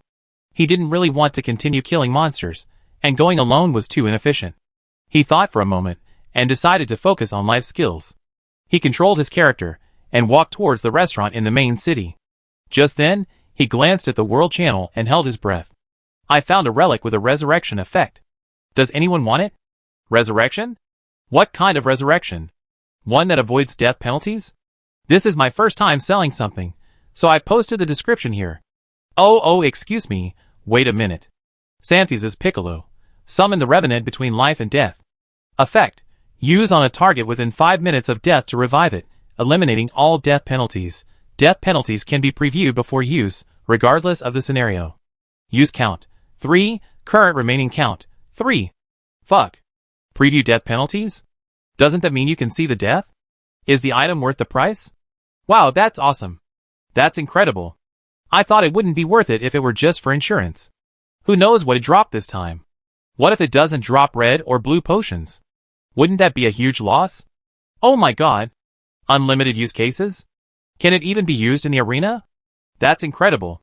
Any bosses want it? Make an offer on the world channel. 5,000 is okay. No, buddy, you're being too timid. Only 5,000. Do you know how many bosses who want the top title in the arena would pay for this relic? Are you underestimating the boss's abilities? Then how much should I bid? Teach me. This, I have to start at least in the 5 digits. But it seems like no one's paying attention even when I bid 5,000. Brother, can you check the time? It's almost 4 in the evening. How many people are awake at this hour? I'm giving you a suggestion. Go to bed first, and come back tomorrow around 7 or 8 to sell this resurrection. Jiang Lang couldn't describe what he felt at that moment. His mind went blank, a tingling sensation spread from his fingertips to his heart, and then his heart suddenly tightened. He could only see the word resurrection. Then, almost reflexively, he typed into the input box, "Don't log off. What's your target price? Don't auction it off. The maximum this relic can fetch tomorrow is 50,000. I transfer it to you at that amount." Oh my god, boss. Oh my god. Sanchong guy. Sanchong guy still awake at this hour? As expected of a Sanchong guy. Wow. The seller exclaimed, then hesitantly asked the others for their opinions. What do you think? Is 50,000 a good number? He was actually asking the person who had suggested holding the auction tomorrow night. That person responded quickly. Sanchong's bid is very fair. It should be around 50,000. After all, there are only 2 uses for this item. One is to prevent items from dropping after death. However, the most expensive equipment and items on ordinary players will not exceed 50,000. The other is to use it as a legal plug-in in the arena.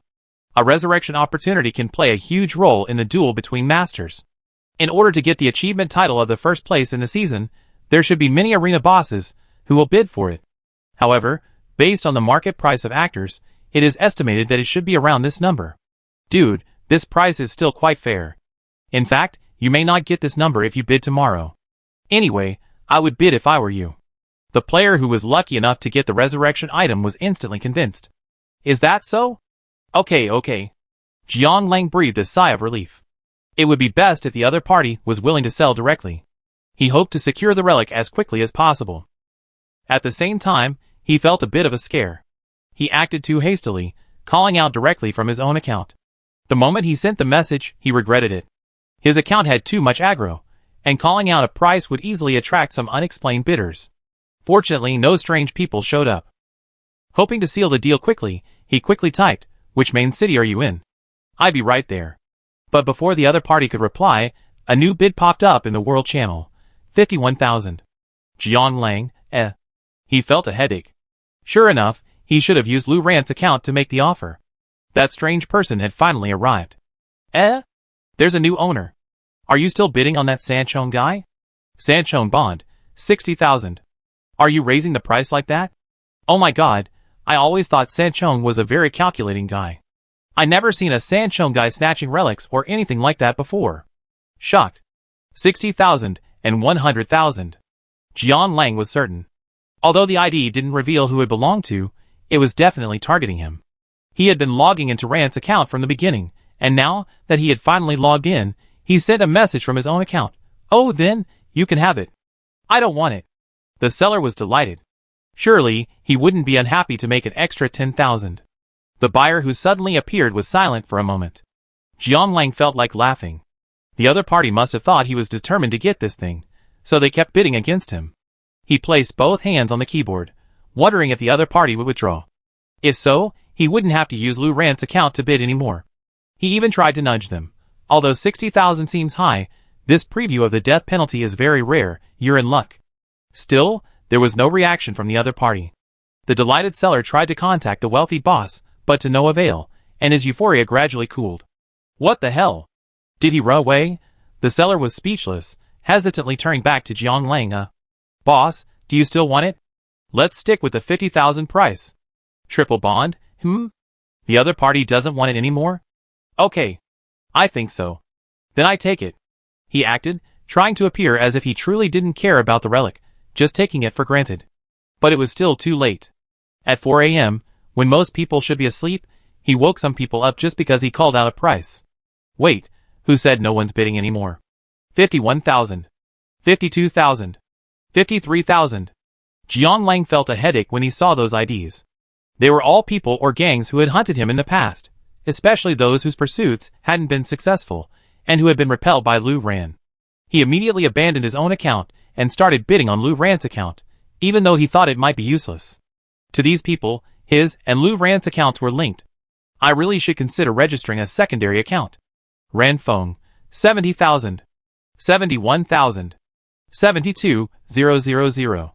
As expected, these people didn't stop. They considered the triple bond and the Ran Feng account to be one and the same. Ran Feng, 80,000. 81,000. 82,000. The seller watched the rising prices with a mixture of excitement and doubt. Don't just bid without doing anything, okay?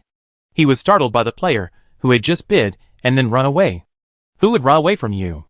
They're all prominent figures in the server, and they're putting themselves on the line just to run your business? The seller instantly felt that these bigwigs were being rude, but it was all about money. So what? Ran Feng, 90,000. 91,000. The bidding speed of the people other than him finally slowed down. They were even a little skeptical. Did Triple Bond and Ran Feng really want the scroll, or were they, like them, bleeding Triple Bond, no longer interested in it, and were just waiting to raise the price to a net loss, so they could run away and let them take over? With this thought in mind, their bidding became increasingly hesitant. Jian Lang was simply annoyed. Having to compete with a bunch of incomprehensible people late at night, his mindset had become. Anyway, he was going to buy the item. If these people had the guts, they could raise the price to hundreds of thousands. He could afford it anyway, but he had no idea if they could afford it themselves. 100,000. The bidder stopped. Jian Lang was also shouting in anger. Ran Feng, anyone else want to bid? Oh my god, no, is this scroll really worth 100,000? The overjoyed seller wanted to shut the other person up. The big boss can pay whatever he wants, you're the one who is always bothering. No, seriously. Regardless of whether this relic is for San Chong or Ran Feng, neither of them has any equipment or items worth more than 100,000. It would be ridiculous to end up using this relic just to prevent it from dropping. The World Channel at 4 in the morning was as lively as 7 or 8 in the evening, full of chatter. Jian Lang, using Lou Rant's account, headed directly to the seller's main city, completed the transaction at lightning speed, and then logged off with a sigh of relief. He could finally sleep. Chapter 16. After waking up, Lou Ran thought for a moment and went straight to his counselor's office to ask for a long vacation. Even though he didn't have many classes at this time anyway. After asking for leave, he returned to his small apartment and logged into Divine Domain. Then he noticed. Huh? Why did he have a resurrection item in his backpack? It looked incredibly effective, even in the game, let alone in real life. He messaged Jian Lang, did you log in while I was sleeping? Jian Lang didn't reply, probably still asleep. Lou Ran simply started playing the game. As soon as he logged in, he noticed a flood of private messages, all trying to sell him scrolls and items. He lost himself in thought. What had Jian Lang done with his account yesterday? So he checked the forums. Okay. Thanks to his and Jian Lang's repeated actions, his account had become a prime example of someone who paid a premium for scrolls and items. But it's also good, saving them the trouble of actively searching for people to buy. Some studios even sent private messages after failing to stockpile. Hello, boss. We have a lot of teleportation scrolls here. Do you need any? Teleportation scrolls. The SSR class basic scrolls that sold for a good price in previous versions. A teleportation scroll's effect allows you to record coordinates of a location and teleport directly there next time. Divine Domain is a remarkable game. Its marvelous nature lies in its extremely limited number of teleportation points. Players spend a significant amount of time traveling daily, and even for daily and weekly errands, there aren't many nearby teleportation points, making teleportation scrolls very popular. However, in this version, the official team finally added a number of teleportation points, amidst the complaints of many players, and the price of teleportation scrolls plummeted. After all, with teleportation points now available in daily and weekly missions, the teleport scroll's biggest remaining use is for escaping when being blocked at the dungeon entrance. But this behavior has always been despised by respectable PvP players. Anyone with any sense of shame wouldn't do it. So, after the update, the sales of teleport scrolls suddenly became worrying. Ordinary players are fine, they just sell for a little less, or if they can't, just keep them for themselves. The studios that bought teleport scrolls at high prices and tried to sell them at even higher prices are now in trouble. They've lost money on all of them, making a loss. Being a scalper is risky. Ran Feng, how many exactly? 2 Ling Studio 198XXXX010. Boss, we have a total of 500 teleport scrolls. You can have as many as you want. Lu Ran raised an eyebrow. He really had a lot of them, and he planned to take them all. While others might find teleport scrolls useless, he and Jiang Lang certainly wouldn't. But he still had to bargain a little. Ran Feng, so many? Ling Studio 198XXXX010, haha, boss, you should understand. How many do you buy them for? Boss, you're very knowledgeable.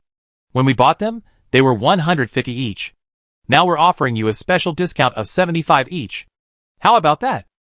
Lu Ran thought this studio was talking nonsense. The market price of teleport scrolls in the previous version was indeed 150 each, but that was because the studio had inflated the price, resulting in too few teleport scrolls left outside. And since studios usually buy in bulk, they can definitely get a cheaper price. The average price is probably around 120. It's a bit expensive. I was planning to buy them all. You know, I have a lot of enemies on this account, so I use teleport scrolls a lot. The person in charge of connecting with Ran Feng at the studio was confused. Huh? You still need a teleport scroll to escape? Only someone who dares to block you would need one. But they were salespeople, and they never argued with customers. And another word in Ran Feng's words caught his attention. Are you really planning to buy them all? Then we definitely give you a discount. Oh my god! I came at the right time today. These teleportation scrolls have been sitting in the warehouse for who knows how long. I can finally sell them. What do you think of 71? I think 61 is fine. Boss, 60 is really not right. That's a 60% discount too much. 70 is not an option for me. Wait a minute, I ask our boss. Okay. 2 minutes later, the studio staff returned with their final offer. 68? 65, rounded up. Boss, how is that even a round number? 5 round numbers are still round numbers. Lu Ran, who had nothing else to do, and hadn't seen Jiang Lang online yet, haggled for a long time before finally securing 500 teleportation scrolls for 66 each. He was very satisfied. After he completed the transaction, Jiang Lang woke up, but he didn't bother to reply and just called Lu Ran. Did you buy a resurrection item yesterday? Yes, did you see it? Yeah, it's pretty effective. Oh shit, I forgot. It's still on your account. I be over now, you can trade it. Lu Ran was silent for a moment. He and Jiang Lang didn't really care whose account something was on. The difference between this relic and other items is that only the person holding it can save another person. That means if the person holding it dies, unless the real world also follows the principle of drop, there's a chance that the items in the deceased's backpack will drop. Well, I have to ask Jiang Lang later how this backpack works in real life. Otherwise, they're truly dead. If someone dies without the relic, the other person still has a chance to revive them.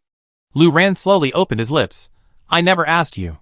Jiang Lang, how did I die? There was a long silence on the other end of the line. It was clear that Jiang Lang was very reluctant to discuss this topic. Lu Ran understood that he didn't want to recall the traumatic events. Previously, he had avoided these topics as much as possible. Unless Jiang Lang brought them up, he rarely asked about his experiences in the apocalypse, including his death. But Jiang Lang should understand that he was simply trying to give him time to recover. Before they finally entered the apocalypse, he would definitely have Jiang Lang share all the information he could recall so that they could formulate their final strategy. Jiang Lang understood this, so he took a deep breath and said, when the apocalypse first arrived, you and I weren't in the same province. I since tried to get closer to you, but after traveling to several bases, I haven't heard from you. But I knew you wouldn't just die, so I kept looking for you, hoping to reunite with you. Then, a while before my rebirth, I received a group bounty mission to investigate an area. When I got there, I found out you also accepted the mission, so we reunited. And something happened to me during that mission? Yeah. Lu Ran sighed silently. No wonder Jiang Lang was so devastated. Although Jiang Lang would have been devastated no matter when he died, seeing his old friend after 10 years, and just as he was basking in the joy of reunion, he watched him die. This must have been a particularly heavy blow to Jiang Lang. But the question still needs to be asked, what happened next? Then, the mission was like this. After the apocalypse began, people gradually found themselves stumbling into, well, how should I put it, places that resembled another dimension. But they weren't complete spaces. They were called space bubbles. Because these places had distinct boundaries, from a distance, there was that. How should I describe it? Textured feeling. It was obvious that you couldn't get through, and there was only a small area where you could move. The pollutants in these space bubbles were extremely powerful, and once you entered, you had to kill the pollutants to get out, which was very troublesome. Fortunately, people later figured out how to identify where space bubbles appeared from the outside. It's like making a pollution detection device that could detect areas with extremely high pollution levels. Then, major bases would offer rewards, asking some of the more powerful psychics to eliminate these space bubbles. At the time, there was a dominant voice among researchers, probably. These space bubbles are the invasion nodes from the other world, and the changes in our world all originate from them. So, as long as we eliminate all the space bubbles, the world will return to normal. It's hard to say whether this is true, but it's always good to have hope, so I was actively accepting bounties on these space bubbles. And why did this mission ultimately attract so many people, leading to our reunion? Because someone in that space bubble eliminated the contaminants, and the bubble didn't collapse. He was trapped there for over 2 months, and finally emerged inexplicably. Upon his release, he posted this mission description. So, the mission was marked as quite difficult, and nearly every base had posted a bounty. I thought I should go, and I also thought you were very likely to come. So I went. I think it's time to get to the point. How did you die? Jiang Lang took a deep breath. A monster grew out of you. Chapter 17. A monster grew inside him. That sounds like an undignified way to die. Lu Ren pondered. Jiang Lang's voice was filled with extreme pain. My first reaction was that you were contaminated, but people with game systems can't be contaminated. Everyone knows that. He seemed to realize his tone was a little too excited and slowly slowed down his voice. After being reborn, I kept replaying that scene in my mind. Then I realized that you really weren't contaminated. That monster grew from your body. Your body and flesh were left on the ground. The process of a human becoming contaminated is very different. You and the monster must be two different entities. So, I kept thinking if there were a resurrection item, I should still be able to save you. Although I knew resurrection items existed, they were too expensive in the apocalypse, and there was no market for them. I never seen one before. Perhaps this is what I do after my rebirth. Jiang Lang took a deep breath. Anyway, you can trade. I keep this relic. Although Lu Ren had other ideas, he still went ahead and traded the item. If Jiang Lang didn't keep this item in his backpack, he probably wouldn't be able to sleep well. It wasn't a magical item, but more like a sleeping aid that worked just for Jiang Lang. In fact, the greatest benefit of this relic was that it could give Jiang Lang a little peace of mind. After Jiang Lang received the item, his voice became noticeably lighter. Don't worry too much. My ability is quite buggy. If nothing changes and I retain the same abilities as in my previous life, I only possess the ability to regenerate. As long as my heart isn't pierced and my brain isn't removed at the same time, any part of my body can regenerate. So, this relic is more useful to me, since I can't die. Lu Ren frowned. Your ability is regeneration? Jiang Lang said cheerfully, Pretty good, right?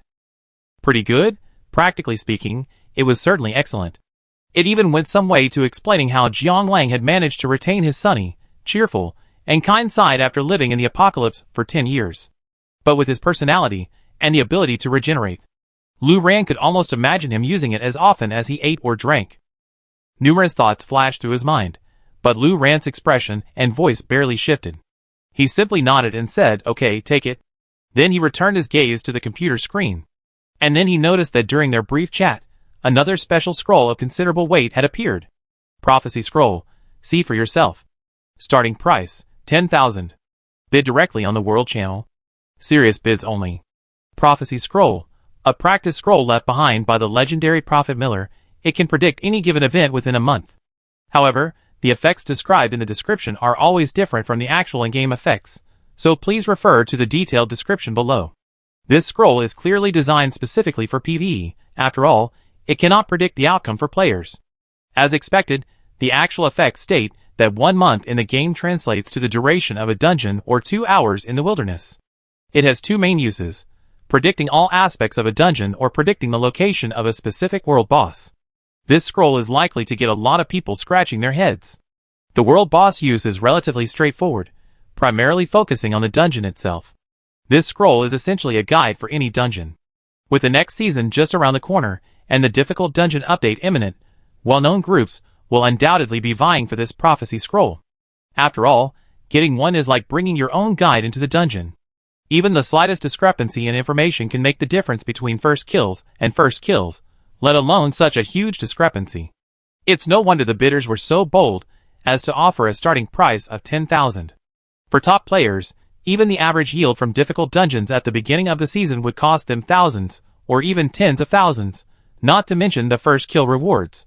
So, 20,000, 40,000, 100,000, 110,000. In the blink of an eye, the starting price of 10,000 had risen to 110,000. And the bidders were all well-known figures in the server, either the leader or vice leader of one group. Many of them were well-known IDs for frequently posting guides on the forums. 12. 15. The bidding was getting increasingly intense. No one even bothered to type the 10,000th word, as if they were afraid that if they typed even one more word, the scroll would be snatched away by someone else. It's true that these people might be more concerned about preventing it from falling into the hands of other groups than wanting it themselves. 200,000. Lu Ran finally reached the keyboard. Unlike last time, where his sudden bid halted the bidding, this time, the 150,000 on the screen, still far from 200,000, soared to 190,000 in the blink of an eye. It seemed as if his 200,000 was just 10,000 higher than 190,000. And as soon as his bid appeared on the World Channel, the other bidders followed suit, and in a blink of an eye, the price had already reached 250,000.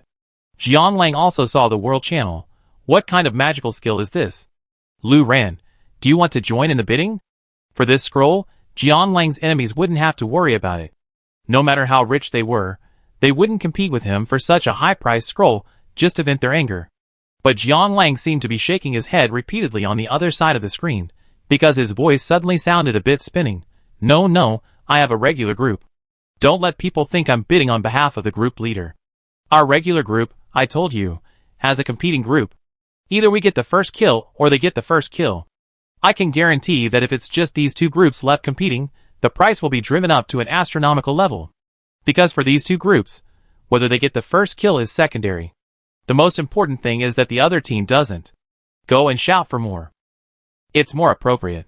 Seeing you, an outsider, might stop them from bidding so frantically. After all, if you take the scroll, it's fair competition between the two of them. If I go and bid, I'd just be shouting in vain. I won't go. Lu Ran, I see. 270,000. 27.5. 29.7, 29.9, 30, 30.1 in a blink of an eye, the price had reached 300,000. The bids were now in increments of 1,000, and the pace had clearly slowed down, as only 4 people, including Lu Ran, were still bidding. Lu Ran typed 31. He asked Jiang Lang, how much is left on your card? Jiang Lang quickly checked his balance. Damn, there's only a little over 300,000 left. Lu Ran, I still have a little. If you don't add any more, it should be enough. It probably won't be added anymore. He was right. Besides him, the other two hesitant group leaders were actually on their group's YY channel, which was now in chaos. The messages on both sides went something like this. Stop adding, stop adding. It's already 310,000. That idiot Luo Feng is being taken advantage of if he adds more. Shouldn't he add any more? Actually, maybe we can wait and see. This Ren Feng seems like a wealthy guy. He's paid a premium for a lot of weird scrolls before. I'm sure if Luo Feng adds more he follows suit. I hope.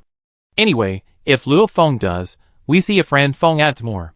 I don't want to spend over 300,000 on a scroll wars. Damn, how did it get to 310,000? Isn't that idiot Yi Ran usually a stingy guy? Over 300,000. Spending 10,000 on a scroll is crazy. Captain, this isn't the time to be upset. Yi Ran and his team got the first kill this season. If they get it again next season, we won't be in first place anymore, we'd be firmly in second place. But, that's over 300,000. Don't panic. Maybe they won't add more. And even if they do, this Ran Feng seems to be the richest of the rich. I contacted Tuling Studio, and they say this guy directly asked for 500 teleportation scrolls. Yi Ran and his team probably can't match him no matter how much he adds. Hope. Both sides stared at the screen anxiously, hoping the other side wouldn't go crazy and add more money. Just let this suddenly appearing rich guy take the scrolls. Then, the World Channel fell eerily quiet for a moment. Until the seller said, no one else is left, right? I sold at 310,000 to Ren Feng. No one wants it anymore, right? Okay, buddy, let's trade at the corridor entrance. All 3 parties, including Lu Ran and Jiang Lang, breathed a sigh of relief.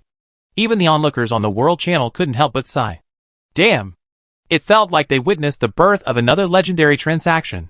From now on, the time scroll that sold for 500,000 on the next server won't be the only legendary item in the wind. Lu Ran teleported to the entrance of the Fantasy Moon Court headquarters with a long name and completed the transaction with the seller. In the blink of an eye, only about 50,000 remained in their respective cards. Jiang Lang, damn! We really need to sell this house faster. I'm so scared another legendary scroll will appear tomorrow. Chapter 18. While Jiang Lang was rushing to sell his house, Lu Ran was working on his cooking skill upgrade while writing out the cheats he was selling. He used to go the custom route, keeping a low profile and less likely to be targeted, but now, desperate for cash, he decided to go the low margin, high volume route. For the first time, he felt what it meant to spend money like water. Playing this game was incredibly expensive. Equipment in Divine Domain doesn't just have basic stats, it also has refinement stats. Gear can be refined using gems. In Divine Domain, equipment refinement is the most expensive and luck-dependent part of the game. An item can be refined up to 15 levels, and each refinement has 3 levels: perfect, normal, and moderate. The chance of achieving a perfect refinement can be increased by the number of gems invested. Even more luck-dependent is the enchantment gained after every 3 levels of perfect refinement. Enchantments are tiered, and there are a variety of them. If you come across an enchantment you're not satisfied with, you can simply wash it and refine it back to level 3. This is where the main payout point for Divine Domain lies, and where the difference in combat power is made. This is also where the difference in luck comes into play. Jiang Lang's top-notch set only cost him a few 100,000 to refine, making him the luckiest of the lucky. I wonder how many people have exclaimed that he must be using some kind of cheat. Although Lu Ran hasn't yet completed a complete set of equipment, he's well aware of the considerable gem costs involved, so he's been consistently scouting the auction house for gems since the first day of the game going online. It's been the same these past 2 days. When Jiang Lang is online, they go farming monsters. When Jiang Lang isn't around, he's running back and forth between the main city restaurant and the auction house, either honing his cooking skills or buying ingredients and, along the way, scavenging for gems and looking for anything worth adding to his inventory. Because hoarding the cooking skill is basically automatic and takes quite a while, he only has to look up at the screen every 30 minutes to replenish his ingredients, leaving him plenty of time to cheat. It was the same today. Then, he casually glanced up and saw the world channel filled with complaints. Which wicked studio is hoarding gems again? I haven't seen any gems in almost a week. Oh my god. Who's so wicked buying up gems like this? Damn, even if they're hoarding them for a price hike, can't they leave a little for those who need them? How unethical. Dude, you're so cultured and even use idioms. Lu Ran, It seems he's the one who's so wicked. Ah, I noticed too. I can't buy any gems lately. Shouldn't the auction house have several pages of items every day? Where are the gems?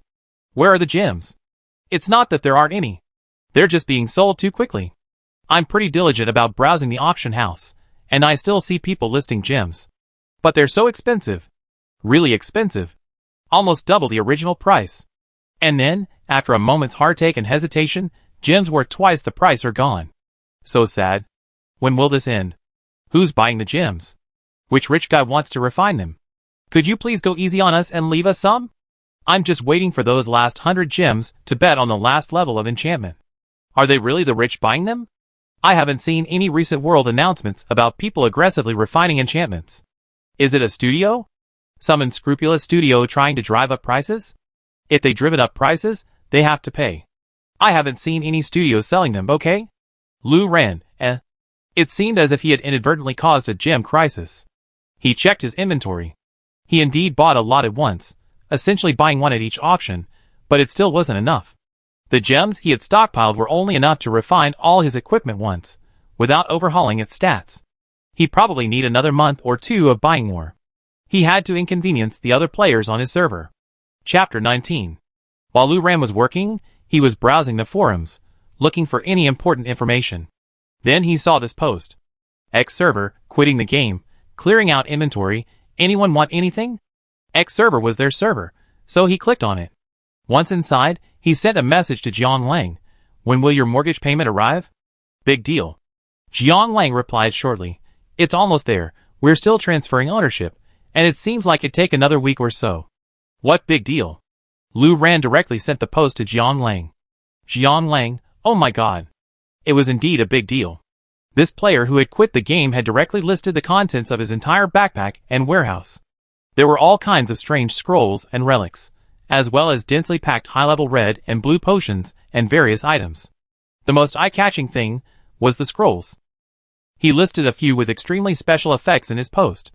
For a moment, Lu Ran and Jiang Lang wondered if this person had amassed all the special scrolls from their servers. While it might be a bit of an exaggeration, describing this player's warehouse as a king's treasury was perfectly accurate. The prices are listed below. Send me a private message for anything you want, but don't buy anything under 100 yuan. Thank you. I'm too lazy to log in for such a small sum. Lu Ran instantly sent him a private message. Don't sell them to anyone else. I want them all, at least the scrolls and relics. There was no response from the other party for several minutes. Although he knew they probably had a bunch of private messages waiting to be read and hadn't seen him yet, he still sent another message. Hello, are you there? I want all the relics and scrolls. Have you sold them yet? This time, less than a minute passed before the other party replied. Really? Dude, don't lie to me. I really believe it. I really want all of it. All of this stuff costs 1.5 million. I give you a discount, so I guess it'd only be 1.4 million. Are you serious? Really? Okay, I'll leave a message on the thread later. This crappy forum doesn't usually have this many people. Lu Ran breathed a sigh of relief. Luckily, the owner seemed a bit of a hassle-free person. Perhaps he thought it would be easier to sell it all at once than to sell it slowly. He also returned to the thread. Most of the replies below were still lamenting that this owner was truly a treasure trove. Oh my god! I finally got to see what a rich person's backpack and warehouse look like. Oh my god, brother, can I just go watch the trade instead of buying? Where are you selling it? Original poster. It's sold out. No need to message me anymore. So fast? No, are there so many people on our forum? Are there so many people in our game? Oh my god! Is this true? Are there so many rich people these days? I'm really the only poor one. What's so fast? I took a look. Wasn't this post just posted 10 minutes ago? No, it's fine if the more popular items are sold, but how did they manage to clear out everything? Original poster. Someone bought it all.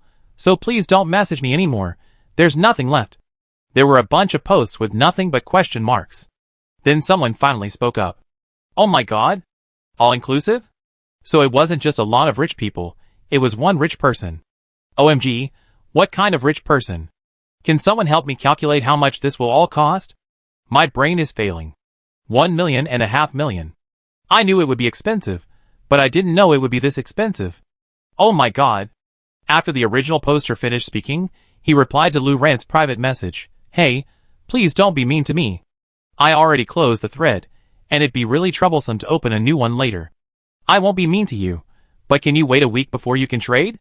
That sounds like you're really mean to me. It'd take another week to transfer ownership of the house. Hey, you're not going to sell your house just to buy stuff from this account, are you? Don't do that. I'm so scared. No, I was going to sell it anyway, and then I saw. Seeing the post, Lu Ran thought, oh my god. I'm so scared. I almost thought I was going to commit a heinous crime. He originally wanted to agree on a time and place to trade, add the other party's contact information, and then log off. But after thinking it over, he said, are you really going to quit the game? It's not a good time to quit now. Huh? Why not? The account owner began to ponder. Isn't it normal to quit the game mid-season? You already played everything you should play, and the only time you're online every day is to go to work. Now's the time to quit. He was curious about what the other party would say. Then he saw this sentence. Actually, the apocalypse is coming soon, and the game system can adapt to it, so you better save a little for yourself. The owner of the account was sending. He felt a wave of appear on his forehead. Haha, man, you're quite humorous, he thought. Never mind, at least the other party had saved him from the tragedy of dropping items one by one. He might as well laugh at this bad joke. I'm not kidding. You can save a little for yourself, like red and blue potions. The prices won't change, and I pay for them. The owner of the account was a little unsure of the other party's intentions, so he replied with a bit of seriousness. Actually, I'm just annoyed by this backpack of stuff. It reminds me how much time I wasted playing this game. You already quit, so why am I still seeing it? You make a lot of sense. Well then, I save a few cheap items. He didn't mind. He felt the owner might be a bit eccentric, But as long as the purchases were prompt, he didn't mind respecting the other party's quirks. After all, if they dropped items one by one, it was impossible to get everything. So, contact me in a week? Lu ran, okay. He turned to Jiang Lang and relayed the successful transaction. He also mentioned how he persuaded the account owner not to clear out all his items, and to at least give him 2 sets of red and blue medicines. That was a great deed. Jiang Lang, surprise. Jiang Lang, okay. Chapter 20. Boss, are we still meeting next week? Coming out of the dungeon, the team leader enthusiastically asked Lu Ran, feeling somewhat unprofessional. Shouldn't he keep a notebook or something to record the boss's weekly releases? His memory was terrible. He completely forgotten what boss Ranfeng had released in the previous 2 weeks. Ranfeng, well, it's not all there yet. We're still short of weapon blueprints and lower gear main materials. Find a boss who doesn't need those too, and we can try. Okay, boss. The team leader silently took note of the message on Penguin, then casually asked, is refining next? Boss, are you short on refining materials? Gems are hard to come by lately. I wonder which shady studio is stockpiling them. I actually have quite a few here. Every time I finish the dungeon, I'm too lazy to go out and have a backpack full of them. Ranfeng, Ranfeng. Actually, it's not the shady studio that's stockpiling. It's me who's stockpiling gems. Team leader, The team leader wiped his sweat from his face, wishing desperately that this game's chat system had a recall function. Haha, the boss is really prepared for this. So foresight. Ranfeng, team leader Smiley quickly logged off and left the game. Lu Ran glanced at his phone and saw that Jiang Lang had just excitedly sent him a barrage of messages. The transfer of his small house was finally complete. Transaction completed. Payment received. So Lu Ran immediately contacted the previous seller. The seller was waiting impatiently, periodically wondering if he was about to be ripped off. Seeing the transaction proceed, he finally breathed a sigh of relief and quickly logged back in, intending to put this worry to rest. Then I keep 1 set of red potions and 1 set of blue potions? The seller met Lu Ran at the entrance to the Fantasy Moon Courtyard headquarters. Ranfeng, leave some more. Oh wait, I trade you a few sets of food and medicine. Seller, ? How could there be a reverse trade? Lu Ran, mindful of doing a good deed every day, stuffed him with several sets of food and medicine, health, mana, defense, attack, everything. He earned a ton while farming cooking experience, and he need to farm more anyway, so trading a few sets out to clear his grid. The seller, bewildered, saw a few more sets of food in his backpack, which had been completely emptied except for the red and blue potions. Okay. As long as the boss is happy. The rest is in the warehouse. Transfer some money over first. Okay. As the two of them moved toward the warehouse, Lu Ran transferred the corresponding amount of money to the seller's backpack. The two of them then traded several more times at the warehouse entrance. The player's warehouse was overflowing with items. After 3 or 4 trades, Lu Ran's own was full, so he logged into Jiang Lang's account to continue. Finally, everything was done. Okay, I'm relieved. Bye. Goodbye. The seller logged off, feeling refreshed. Having completed his trade, Lu Ran stopped by the weapon forge. Several more blueprints and materials had been released this week, leaving only weapons and lower gear unforgeable. After some time, his equipment had been upgraded to a full-fledged state, and it was time to refine it. In Divine Domain, the success rate and level of refinement achieved are closely tied to the amount of gems invested. For example, in extreme cases, assuming a player only uses 1 gem to refine his equipment, then there is a 99% probability of getting a barely refined effect, a 0.9% probability of getting a normally refined effect, and only a 0.1% probability of getting a perfectly refined effect. Some players, who are really bored, have tried it. True pure randomness cannot force out that 0.1% probability by trying 100 times with a single gem. But if you max out the number of gems, putting in the maximum 100, the chance of perfect refining reaches its maximum, but only 50%. This is where Divine Domain's stinginess shines. 50% chance of perfect refining, 49.9% chance of normal refining, and 0.1% chance of barely refining. Lu Ran simply put 100 gems into the refining box. Normal refining? Okay, his luck has always been average, so this is a pretty normal start for him. Add another 100 gems? Perfect refining. Not bad, just enough to meet the 50-50 chance, and he was quite satisfied. Normal refining? Perfect refining. Congratulations on obtaining the normal enchantment. Speed up, a very ordinary speed up enchantment, of the lowest quality, normal, just in line with his luck. Just wash it. Another 500 gems. A useless, low-level defensive enchantment.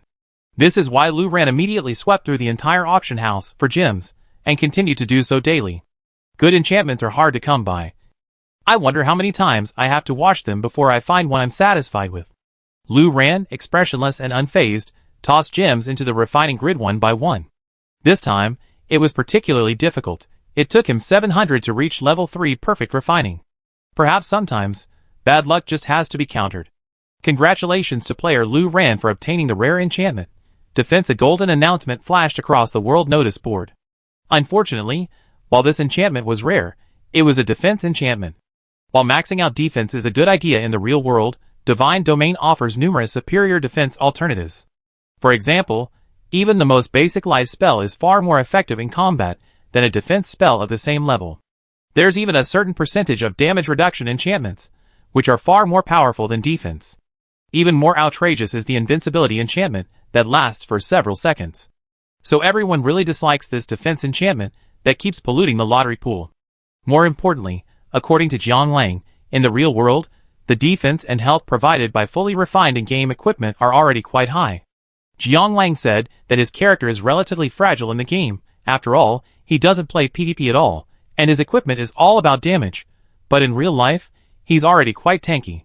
When he first awakened his regeneration ability, he actually didn't use it at all, because ordinary people without abilities and systems would have a hard time breaking his defense. With a hunting rifle, assuming the opponent has good aim, a direct hit to his heart or head would only take away about 1/6 of his health, giving him plenty of time to recover with drugs. The initial contaminants also had average attack power, making hitting him barely tickle. As for encountering someone with similar systems or high-powered abilities, the situation would be similar to that in the game. The little defense provided by the game system isn't enough, and maxing it out is just SOSO. After all, if maxing it out really worked, there would be players who just play the game as a tortoiseshell. The stats in Divine Domain still stand up to scrutiny. In short, defense is a pretty crappy enchantment. Just wash it out and be done with it. 1,800 gems spent. A common enchantment. Another 1,800 gems spent. A common enchantment. Common. Common. Common. Common. Common. Congratulations to player Ranfone on obtaining the rare enchantment, Life. Just as he finished saying the life enchantment was barely stronger than the defense enchantment, the life enchantment arrived. Lu Ran, What about the supposed newbie luck protection in Divine Domain? Forums often circulate stories of newbies who only been playing Divine Domain for a short time finding top-tier enchantments with a simple refinement. Why didn't he get that treatment? Although he wasn't a newbie anymore, strictly speaking, he was a veteran who registered since the server launched. His online life had been characterized by a sluggish nature, even going so far as to aid for most of the semester. Couldn't Divine Domain keep a vacant player like him? Congratulations to player Ranfone for obtaining the rare enchantment, Defense Lu Ran, Like a rescue. Lu Ran could only be thankful for having amassed enough gems. His daily auction house raids hadn't been worth it, leaving everyone else in the server without gems to buy and forced to work hard. He knew better than to overestimate his luck. His constant stream of enchantments finally caught the world's attention. Which rich guy is drawing enchantments again? How many rare ones are there? You don't even recognize this? I'm the uncrowned PvP king. I once defeated a certain expert with my level 40 character. A master who sneaked away to death. Actually, there's no need to put quotation marks around this expert. Firemorn is truly an expert, but he just had the bad luck of running into this guy. Anyone else would be equally humiliated. Oh my god, how long have I been online? This guy has actually leveled up this character already? Are you awake? It's been ages. I'm a master, I'm extraordinary. I immediately advertised myself to collect experience books, and instantly maxed out. Have you ever seen that? I never seen that. He even has a new record. He just maxed out, and single-handedly defeated everyone who came to block him at the dungeon entrance. There's a screen recording on the forums. Check it out if you haven't seen it. So cool. He's a bit crazy. Not bad, actually. Every time I draw enchantments, it's like this. It always makes me wonder what I worked so hard to save gems for. Dude, then you're a bit crazy too. This isn't normal. Fuck. Really? Why would I lie to you? I got another rare. Oh my god, when will I ever be so rich as to draw so many enchantments at once? I'm so envious. Why is it defense again? Defense enchantments are so lame. I already reached high temperature, feeling the pain. Why do I need high temperature? Isn't other people's pain my own joy? Is anyone counting? How many? 8. 8. Oh my god, can anyone calculate how many gems this cost? Based on the latest gem prices, if converted to RMB, thousands have evaporated in just a few minutes. Not bad, this is our divine domain enchantment system. Congratulations to player Ranfeng for obtaining the rare enchantment, 3-second invincibility. Oh my god! It's out! Holy crap! Holy crap! Invincibility right off the bat, real invincibility. Ah, finally! I'm even more excited than if I had shipped something myself. Ah, that's not easy. Oh my god, I'm rubbing, give me one next time, you bought **** God's domain. Congratulations to player Ranfeng for obtaining the rare enchantment, 40% damage reduction, holy crap. Another one. Oh my god, an invincibility enchantment, a high-level damage reduction enchantment, I'm drooling. But it seems useless to give it to the boss. Can anyone get their hands on his clothes? Last, congratulations to player Ranfeng for obtaining the rare enchantment. Defense, congratulations to player Ranfeng for obtaining the rare enchantment. Life, okay, this is the card drawing I'm used to. I'm scared to death. I almost want to try it myself. My only concern is, are you still drawing? Calling the counter, how many have you got? 12. Based on my expectations, that's almost 10,000 spent. Actually, it's not bad. Don't rich people often spend tens of thousands to draw a set of enchantments? But has anyone else managed to pull so many enchantments in a row? It's so exciting. I suddenly gave up the urge to grind for enchantments. As expected, a poor jerk like me should just use whatever comes out. This is horrible. Almost 10,000 yuan, and only got 2 useful rare enchantments, and I haven't even finished a single piece of gear. Oh my god. Enchantments are the most expensive. A poor jerk like me can just watch. Congratulations to player Ranfeng for obtaining the rare enchantment, Speed. Congratulations to player Ranfeng for obtaining the rare enchantment, Lifesteal. Congratulations to player Ranfeng for obtaining the rare enchantment, Defense. Congratulations to player Ranfeng for obtaining the rare enchantment, Defense. Congratulations to player Ranfeng for obtaining the rare enchantment, Calmness. Congratulations to player Ranfeng for obtaining the rare enchantment, Life. OMG, I take back what I said. Has anyone else managed to pull so many enchantments in a row? This is the most unheard of single-shot draw ever. Shocked. The counter is shocked. As of this post, I already gotten 35. It's a rare gem. How much is that? My pig brain can't figure it out.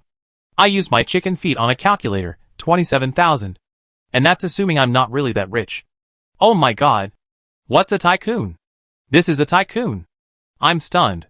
The point is, he's still going. He hasn't stopped yet. No, how many gems has he saved?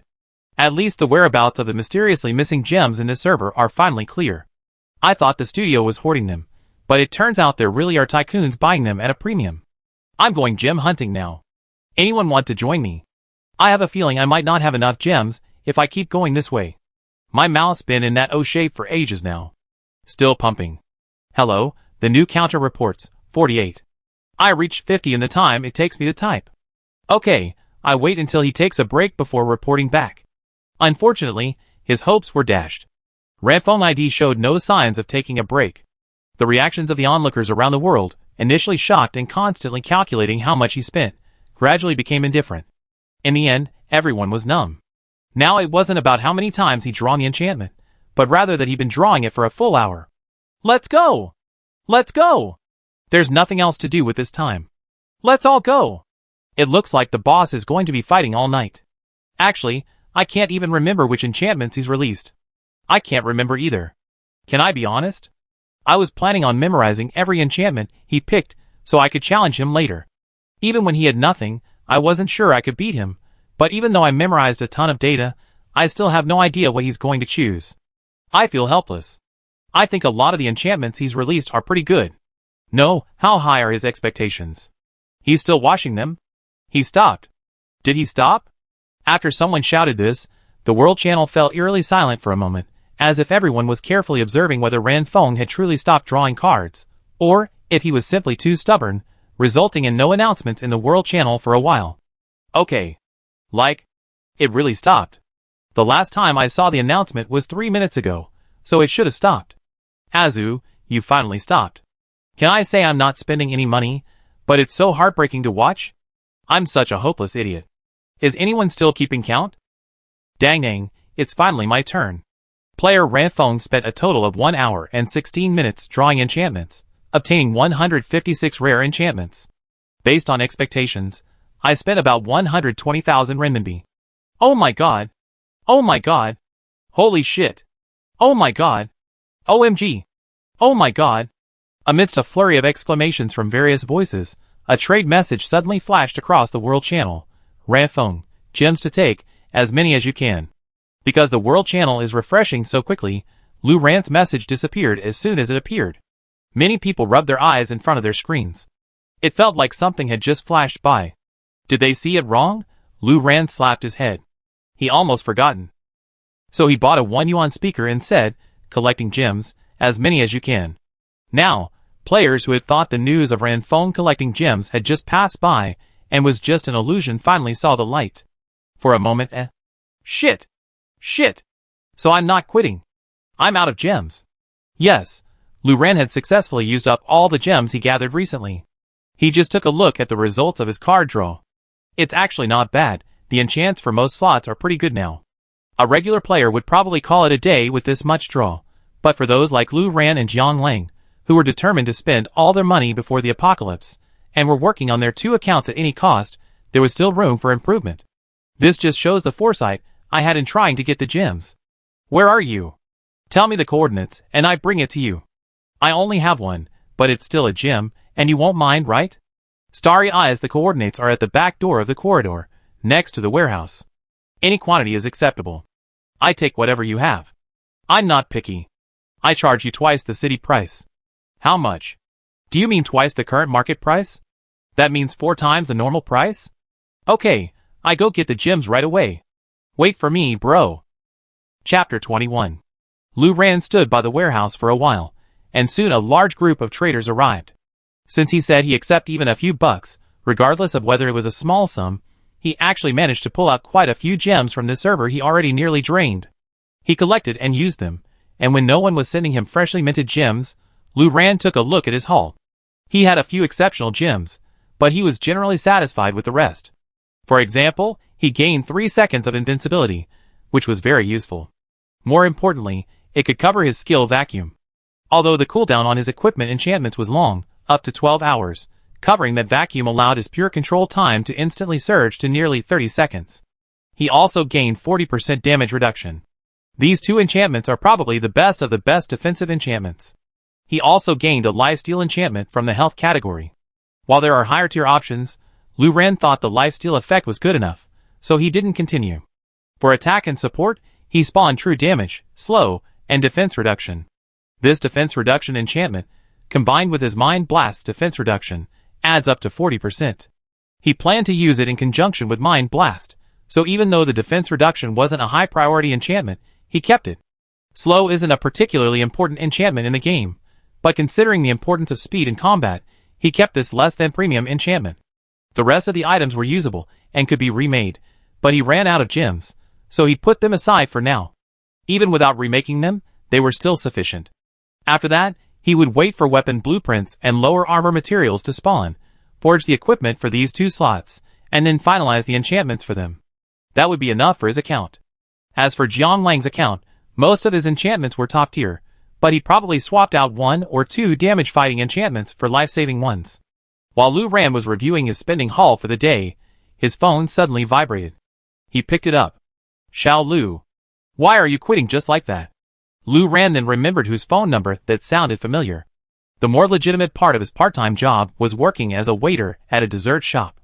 It was called a dessert shop, but it was actually about as busy as a milk tea shop with a standalone booth. The owner was stingy, with only 2 employees per shift, and the workload was ridiculously high. If it weren't for the ridiculously low prices offered by all the part-time jobs near the school for college students, Lu Ran wouldn't have really wanted to work this job. After Jiang Lang came to see him, in addition to asking for leave from school the following week, he also quit his useless part-time job. After all, if he was really short of money, the quickest way to make money would be to write cheats for others, rather than working a part-time job that paid less than 200 yuan a day. He said hello and resigned without giving it much thought. After all, a dessert shop near the school couldn't possibly be so desperate it couldn't hire, so he quickly put the matter behind him. After spending so much time in the game, even the last vestiges of his memory had vanished. Furthermore, he only met the boss when he first applied for the job, so he certainly didn't remember his number. Something's happened. I don't have time for a part-time job lately, so I'm resigning. Lu Ran, believing himself to be quite polite, didn't hang up immediately, but instead explained.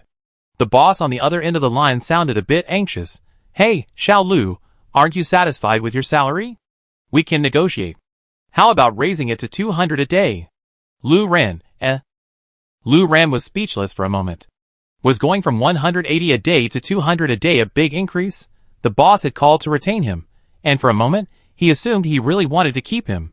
He already mentally drafted a polite refusal. But as soon as he opened his mouth, Lu Ran was unsure if he truly wanted to stay. But even after he finished his prepared speech, he still stuck to it. Boss, it's not about the money. I'm really busy lately, and don't have time for a part-time job. The boss on the other end of the line caught the key words. It's not about the money. Then it's about the money, isn't it? He curled his lips, feeling rather dissatisfied. Young people these days are so greedy, each one more greedy than the other at such a young age. Resigning just to get a raise, isn't it? If it were anyone else, he'd simply tell them to get out. There are plenty of others who will do it if you don't. Well, that was his initial reaction to Lu Ran quitting. Otherwise, he wouldn't have thought of trying to keep him after all this time. The problem was, he only just discovered yesterday that many people in their shop were drawn to this guy's face for dessert. One of their shop's biggest draws was a handsome dessert chef who worked on weekends. No wonder their business was always so good on weekends. He assumed it was simply students having some free time. The reason they discovered this was because business had suddenly dropped significantly over the past 2 Sundays, and they'd been getting intermittent inquiries like, "Isn't that guy who usually works on weekends coming?" After being asked several times, the employee in question, curious, opened social media and searched their shop. They discovered several posts from yesterday lamenting, "The handsome guy from handsome dessert shop has disappeared." And it was still trending. So the store manager reported the matter to the boss. However, his motive wasn't to get Lu Ran back to maintain business. He called him the store manager, but in reality, he was just a salaried employee, not the real boss. What was the point of working so hard? He just wanted to tell the boss, "This drop in customer traffic isn't my fault. Don't blame me and deduct my salary for nothing." And so the current scene unfolded. "Then I give you another 20 bucks, so 220 a day. How's that, Xiao Lu? That's already a high price for day labor. You can look elsewhere, you won't get that much." Lu Ran, He thought his job wasn't irreplaceable. Taking orders and serving food was something anyone could do. It wasn't a technical job, so there was nothing for the boss to specifically ask him to stay. But the boss had called to try to keep him, so there must have been some reason he didn't know about. And even if there was a reason, the boss was only willing to give him a 2020 pay raise. He really didn't know how to react to this stingy behavior. He lost interest in communicating. He was polite, but only when he wanted to be polite. So he hung up the phone. Time was precious, too precious to waste. And blocked him. Because just as he hung up, the other party called again. What a hassle. When his phone rang again, he thought it was the boss calling again with a different number. Luckily, he saw it was Jiang Lang. Jiang Lang had sold one apartment and was in the process of completing the transaction for the remaining one, so he had nothing to do. However, he still had to wait for the transfer to be completed. He was so bored that he called Lu Ran as soon as he woke up, and then played games with Lu Ran in the hotel.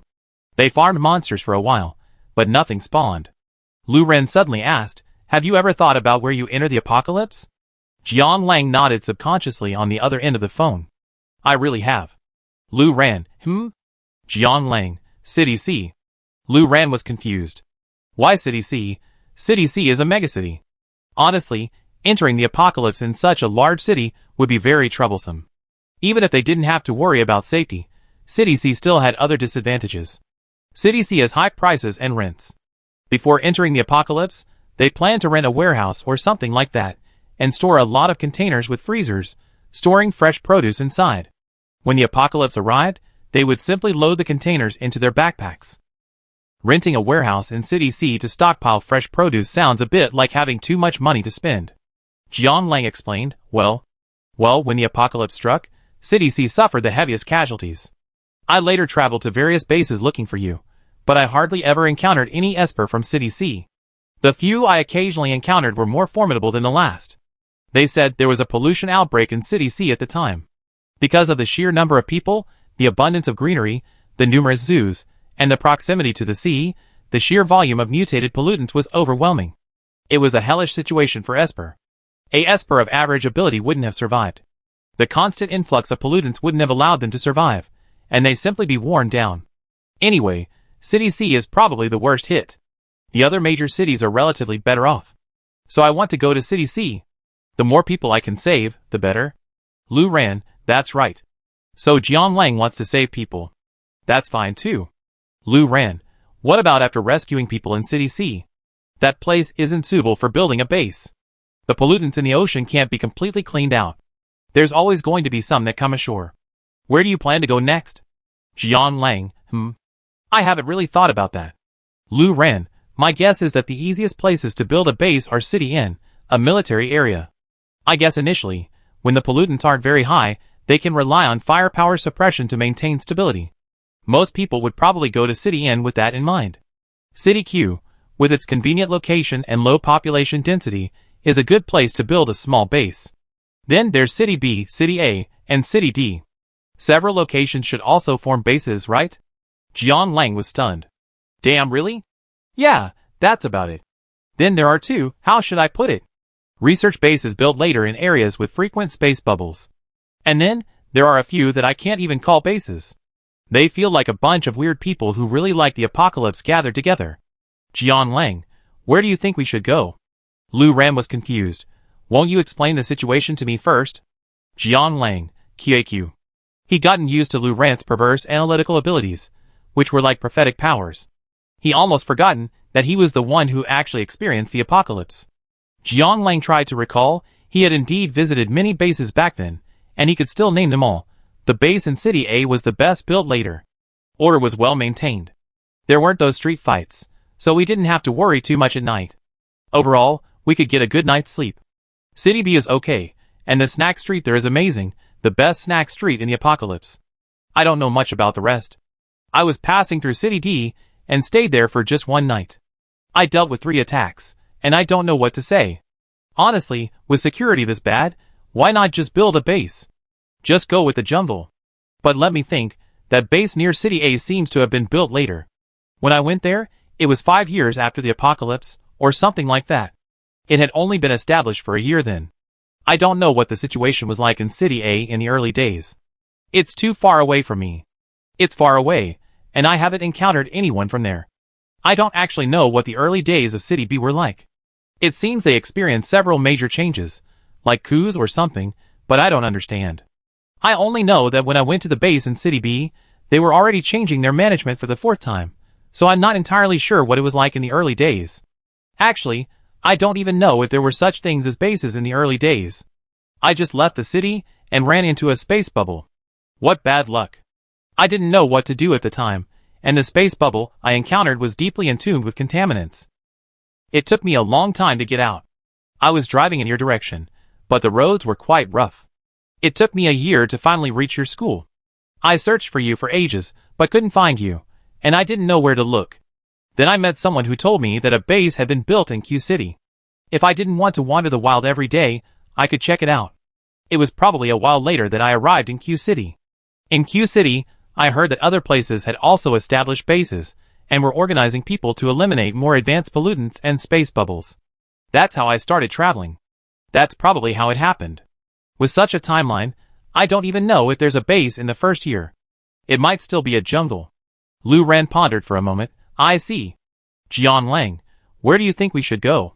Lu Ran, Q City. Jiang Lang didn't even ask why, and simply agreed, okay. Lu Ran did explain.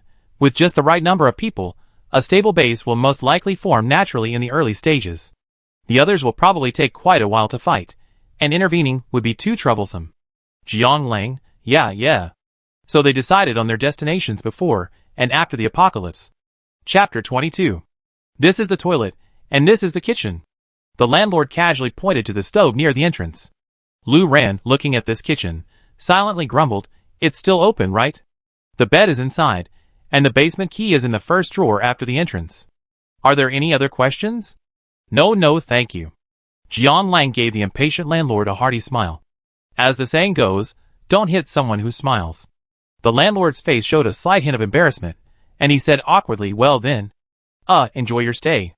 It was obvious that he had never experienced this kind of blessing before, and was inexperienced and not very skilled. After the landlord closed the door and left, Jian Lang immediately fished out the key to the basement from the drawer he mentioned. "Let's go check it out." Lu Ran followed him down to the basement. The basement was actually a garage for electric scooters, but most people don't ride them much anymore and park them above ground, so the residents here use this underground garage as a basement. Then, they discovered that their previous tenant had left behind a few gifts. Oh my god, just throwing away these huge barrels of oil? How arrogant! Jian Lang gasped as he looked at the several barrels of cooking oil in the corner, intact but dusty from having been in the basement for so long. Spending so much time in the apocalypse had clearly changed his definition of arrogance. Lu Ran stepped forward to check the expiration date. It was still 2 years away.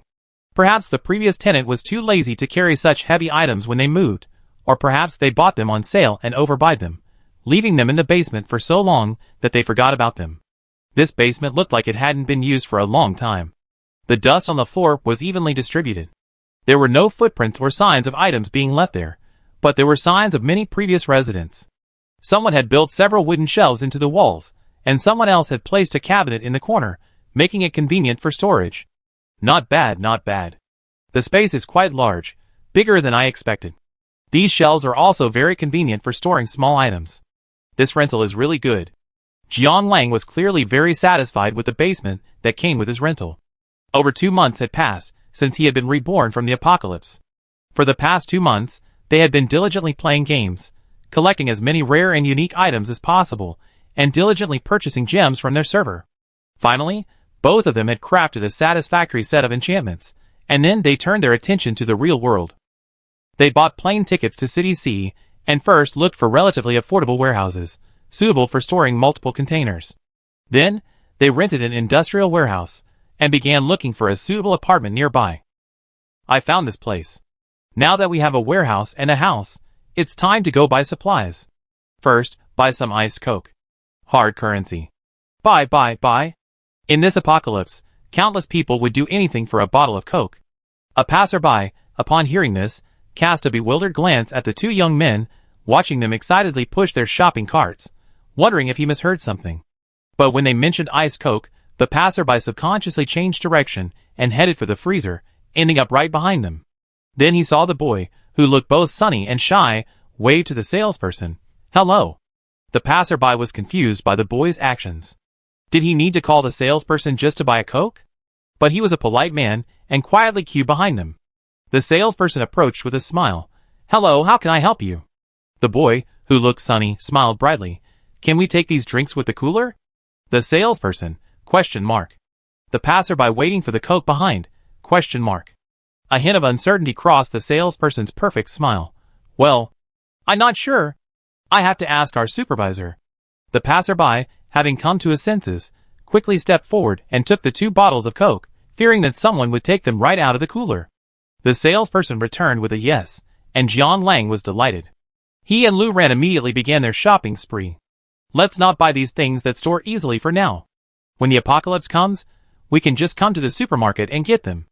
Although he had just sold his house, and still had plenty of money in his account, Jian Lang couldn't help but start calculating when he thought about how many freezer containers they would have to stock up. I want to eat fish. Holy crap, why is this fish so expensive? Is its flesh made of gold?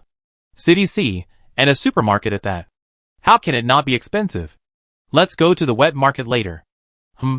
What prices are these? Big city life is horrible. The 2 of them wandered around and ended up buying only some drinks, ice cream, and frozen food. After all, the wet market was the place to go for groceries.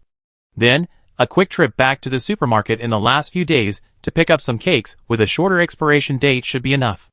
The 2 of them walked out of the supermarket and headed for the nearby vegetable market. How should I put it? Compared to the supermarket, the prices are indeed much cheaper. But Jianglang and Lu Ran, accustomed to small-town vegetable prices, couldn't help but remain silent for a moment. Jianglang couldn't help but lament that he didn't have a backpack yet, otherwise he would have gone to a more remote rural area to harvest vegetables. Vegetables in City C are really expensive. Leaving the vegetable market, they headed to the wholesale market to buy freezers. The prices for freezers were pretty much the same everywhere, and Jianglang generously ordered hundreds of them. For the next few days, the two of them spent time tinkering with the circuits in the warehouse. Until the apocalypse arrived and they could pack their belongings into their backpacks, the freezers would still need electricity to operate. After a week, the warehouse was finally full. Rows of containers, each filled with a variety of freezers, wired to a main circuit, and generators roaring. With the environment ready, the two headed for the market again. It was almost autumn, and the fish, shrimp, and crabs at the market had all plumped up, each one looking incredibly plump and robust. The two shopped with great delight. The better the ingredients, the better. Even if neither of them knew how to cook, they could at least steam them to a good taste when the apocalypse arrived. After a busy 2 weeks, the two finally filled the entire warehouse.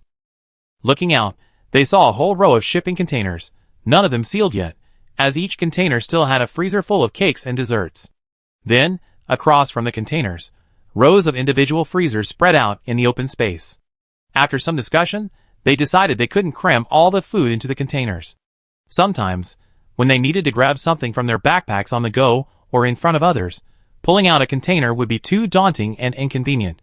They have to crawl inside and search slowly. They thought it would be better to set up a separate freezer with 99 capacity. Besides these freezers, there were a few miscellaneous takeout boxes on the ground. After shopping, Jianglang realized he still had quite a bit of money, so he decided to stock up on some delicious instant food. He could still get it at the supermarket after the apocalypse, but City C was a bit crowded, and he was terrified of a tragedy like rescuing someone and finding only mushroom and chicken noodles on the shelves. Besides food, there were also some daily necessities. Jianglang stockpiled matches and lighters the most. He didn't want to have to rub two sticks together to make fire after the apocalypse. And then, there was a lot of gasoline. After all, they had a long drive to City Q, and they'd probably need to go elsewhere after that too. Gas wasn't something you could just pick up on the street. All this miscellaneous stuff was packed into large takeout boxes to minimize space. Of course, if there wasn't enough space in the backpack, these items could just be stored here. They were all stored at room temperature, so the backpack's time-stopping effect wasn't really needed. Besides this warehouse, their rented house and basement were also filled with supplies.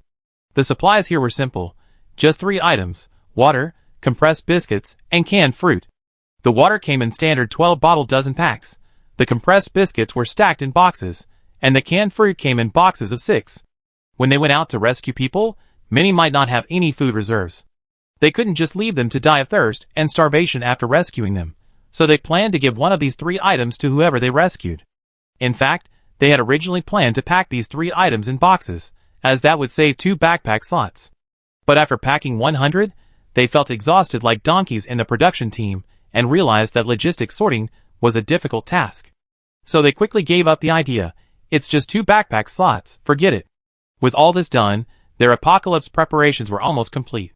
Chapter 23. Exhausted. Jianglang sighed deeply and collapsed back onto the quilt, feeling as if he'd just been run over by a truck. It was indeed tiring, Lu Ran thought. This past month had been nothing but physical labor, running around buying and sorting supplies. Even though he hired help, the amount of exercise was still off the charts. It was completely different from stockpiling supplies in the game. But it was finally all done. So what remained was the time they bought themselves to live a normal life. 7 days, 10 hours, and 36 minutes, if the apocalypse arrived on time. The last bit of time they had left to live a normal life. Let's go downstairs and find something to eat. Yeah. Jianglang jumped out of bed at Lu Ran's suggestion. City C's prosperity had led to heavy casualties when the apocalypse arrived, but before the apocalypse, it was a perfect place to enjoy food from all corners of the world. I used to complain about who the hell would travel to a city, seeing all the crowds, all the heads, and the scorching heat. But now I think, well, watching people is actually quite interesting. There are so few people in the apocalypse. Only a few large bases have a higher population density. You might run around for ages and only see a few people. You have no idea. It's suffocating for me. I often go weeks before I even talk to anyone. The person next to him couldn't help but turn and glance at Jiang Lang. Seeing how young he was, wearing a shirt with cartoon characters on it, he nodded, thinking it was a child having a bout of Chunibyu, secondary syndrome, and calmly looked away. What are they queuing for? Lu Ran glanced at the crowd, missing the sign they were blocking. He then glanced at the person emerging from the front of the line. Looks like a yogurt bowl or something. I haven't tried it, but we're queuing too. It doesn't look very good. Are you sure? Yeah, it's okay. It doesn't matter if it tastes good or not. I never queued like this before, and I want to experience it. Worst case scenario, I won't buy it. Okay. Then the two of them actually walked to the end of the line and joined the queue. After waiting in line for a full half hour, they were only one person away from their turn. It really doesn't look very good. Jiang Lang looked at the buckets of yogurt and toppings with a troubled expression. They looked truly ordinary, completely unappetizing. And after all, he'd just come back from 10 years of starvation in the apocalypse. Let's go, Lu Ran said. Okay. So, after waiting in line for a full half hour, the two of them turned and left. The customer in line behind them was stunned for a moment, then revealed a look of being cheated. He pointed at Jiang Lang and Lu Ran as they left and shouted loudly, "Boss, did you hire someone to help you queue?" The customers behind them were instantly shocked. They come here out of curiosity seeing so many people in line, and now they were hired by someone to help them. No. I'm innocent. I swear I didn't hire someone to help me. And who wouldn't buy something if they asked someone to help them? That's so unprofessional. Boss, you sound so professional, right? You really know how to ask someone to help you. The customer and the boss were each louder than the other. Even when the customers behind them were arguing, their voices still pierced through. Lu Ran and Jiang Lang hadn't even gotten very far, and when the customer accused them of being a shill, they couldn't help but look back. They stood aside and watched the boss and the leading customer argue, while the customers behind them diligently questioned them. Ha ha, so fun. Jiang Lang couldn't help but laugh out loud, and Lu Ran couldn't help but smile. He also found it quite amusing. The half-hour wait in line wasn't wasted. Then, they did a lot of things they normally never do, considering they find them too boring. For example, they visited the famous, crowded attractions in City C. It's actually not as boring as I imagined. Jiang Lang stood high up, gazing at the night view of City C, and concluded, even if I haven't seen the abandoned, bustling city of the apocalypse, this night view is pretty good. Lu Ran nodded, it's quite good. He didn't like people, but from this height, when the people in the city were as small as ants and difficult to see, he still liked the city. Or, for example, climbing up a mountain for hours just to watch the sunrise. So beautiful. Lu Ran stared at the sun, not quite understanding what was so beautiful about it. They climbed slowly, chatting idly along the way. Jiang Lang was curious about everything. They even strayed from the main path, treading through the bushes to pick some wild fruit in the forest. So by the time they reached the summit, the sun had already been out for a while. They didn't see the huge, vibrant color of the sun as it broke through the clouds on the horizon. By the time they reached the summit, the sun had already faded to its usual golden glow, only slightly larger and yellower. It was just an ordinary sunrise, but for Jiang Lang, ordinary meant beauty. After descending the mountain, they returned to the city, wanting to see the deserted natural landscape. There would be plenty of opportunities after the apocalypse, but Jiang Lang wanted to take advantage of this last opportunity to see everyone still going about their normal, orderly lives. Let's go karaoke. Lu Ran, can you sing? Jiang Lang shook his head honestly. No. Lu Ran's only memory of Jiang Lang singing was from when they were both in elementary school. Jiang Lang was obsessed with a cartoon on TV and would hum the theme song every day on the way to school. At first, Lu Ran thought, what kind of song is this? It's so awful. It's pathetic that people who want to watch this cartoon have to endure such a theme song. Until one day, Lu Ran stayed at Jiang Lang's house for dinner. Jiang Lang happily turned on the TV and watched his favorite cartoon with him. Lu Ran then realized he had been wrong about the cartoon. The theme song was quite nice, but Jiang Lang's humming wasn't in tune. Jiang Lang was also well aware of his tone deafness. He usually wouldn't sing unless absolutely necessary, for fear of hurting his allies. But the end was coming. Of course, we had to do things we wanted to do but hadn't done yet, so the two of them pulled out their phones and found the nearest karaoke bar to make a reservation. Go! Forward. Running in the crowd. I can't see. Occasionally encountering loneliness. Jiang Lang, clutching the microphone, began singing with rapt attention. Lu Ran sat woodenly on the sofa. Jian Lang, a man of talent and courage, even knowing he was tone-deaf, confidently switched off the original singer, believing it was hindering his performance. The effect was truly. The song was quite high-pitched, and Jian Lang, who almost never sang, tried his best to shout it out. Thanks to his resilient voice, he actually managed to sing it. Although he reached the highest note, the rest was nowhere to be found. Outside the private room, the KTV receptionist sat numbly at her desk. He heard countless terrible singers in his years at this job, but the singing of the customer who had just entered was still beyond his reach, and he didn't really want to hear it. He regretted why, since there were so many empty rooms today, he arranged for them to stay in the one closest to the entrance. He watched helplessly as a pair of young women, who had been about to enter to sing, after hearing the high notes from the customer in the room, looked as if they'd seen a ghost and bolted. Of course, the customer's departure didn't matter to him. He was just a receptionist and didn't get commission. But the problem was that his own ears couldn't handle such a shrill howl. Accelerating off the line, he raised his face. Let's greet it with a smile. The end of happiness. After the song ended, Jian Lang put down the microphone and looked at Lu Ran expectantly. Lu Ran, with a numb expression, raised both hands and applauded him. Not satisfied, Jian Lang swiped Lu Ran's phone to the remote control interface, then shoved it back into Lu Ran's hands with an expectant look. Lu Ran glanced at the screen with a hint of confusion. At that moment, he hated the tacit understanding that had developed between him and Jian Lang due to their long-standing friendship.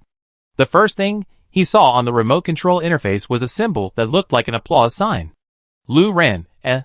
He pressed it wordlessly, and the box erupted in thunderous applause and cheers. Jian Lang was satisfied. Lu Ran, eh? Then, amidst thunderous applause, the door to the private room opened. The receptionist they had just met smiled warmly at them, saying, "You two, you happen to be our 10,000th guests since we opened. How about I upgrade you to a larger room and give you a fruit plate?" Jian Lang, wow. That's so special? Lu Ran, we're really lucky. This way, please. The receptionist opened the door for them and gracefully extended her hand. Even this graceful gesture was tinged with a hint of urgency. Lu Ran followed Jian Lang out the door, glanced at the front desk, and was confronted by the singing coming from the next room. While it could be described as ghostly howling, it was still far less powerful than Jian Lang's mental attack. Suddenly, something clicked. After singing, or rather howling, with Jian Lang for an entire afternoon, Jian Lang left the KTV feeling satisfied. The experience of the big city ends here. Jian Lang and Lu Ran booked tickets to return home, ready to visit their hometown and have a few last meals of hometown food. Chapter 24. Uncle Huang, it's me. Jian Lang. As Lu Ran stood at the gate of their elementary school, wondering if climbing over the wall would be a bad idea, Jian Lang had already started talking to the security guard. Lu Ran was confused for a moment. He never remembered faces. Was this the security guard from their old school? Hadn't they been replaced in so long? Oh! Xiao Lang. Ah! Isn't this Xiao Lu? When did you get back? Just got back today, and wanted to come back to school to see you. Lu Ran calmly walked back from the wall, as if he hadn't even considered climbing over it, and greeted the security guard naturally.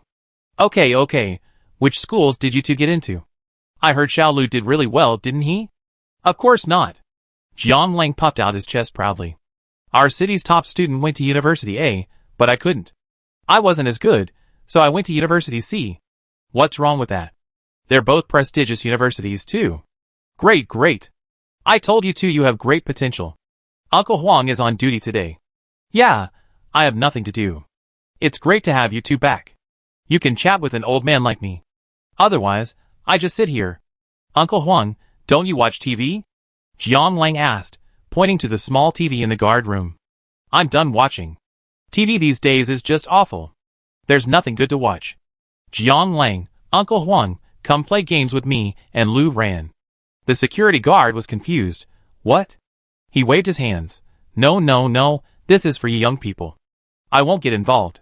Jian Lang, Uncle Huang, come play. It's easy. Lu Ran received Jian Lang's pleading look and calmly replied, come play with us, Uncle Huang. Huang Dajian felt a momentary unease when he saw Lu Ran saying this so calmly. To be honest, while it wasn't nice, he had always been intimidated by Lu Ran since he was little. He stood out so clearly among the other kids. He was always so quiet, but his quietness didn't diminish his presence, it made him stand out even more. His calmness had a subtle, unsettling quality. When his eyes looked at him, they felt like they were being devoured.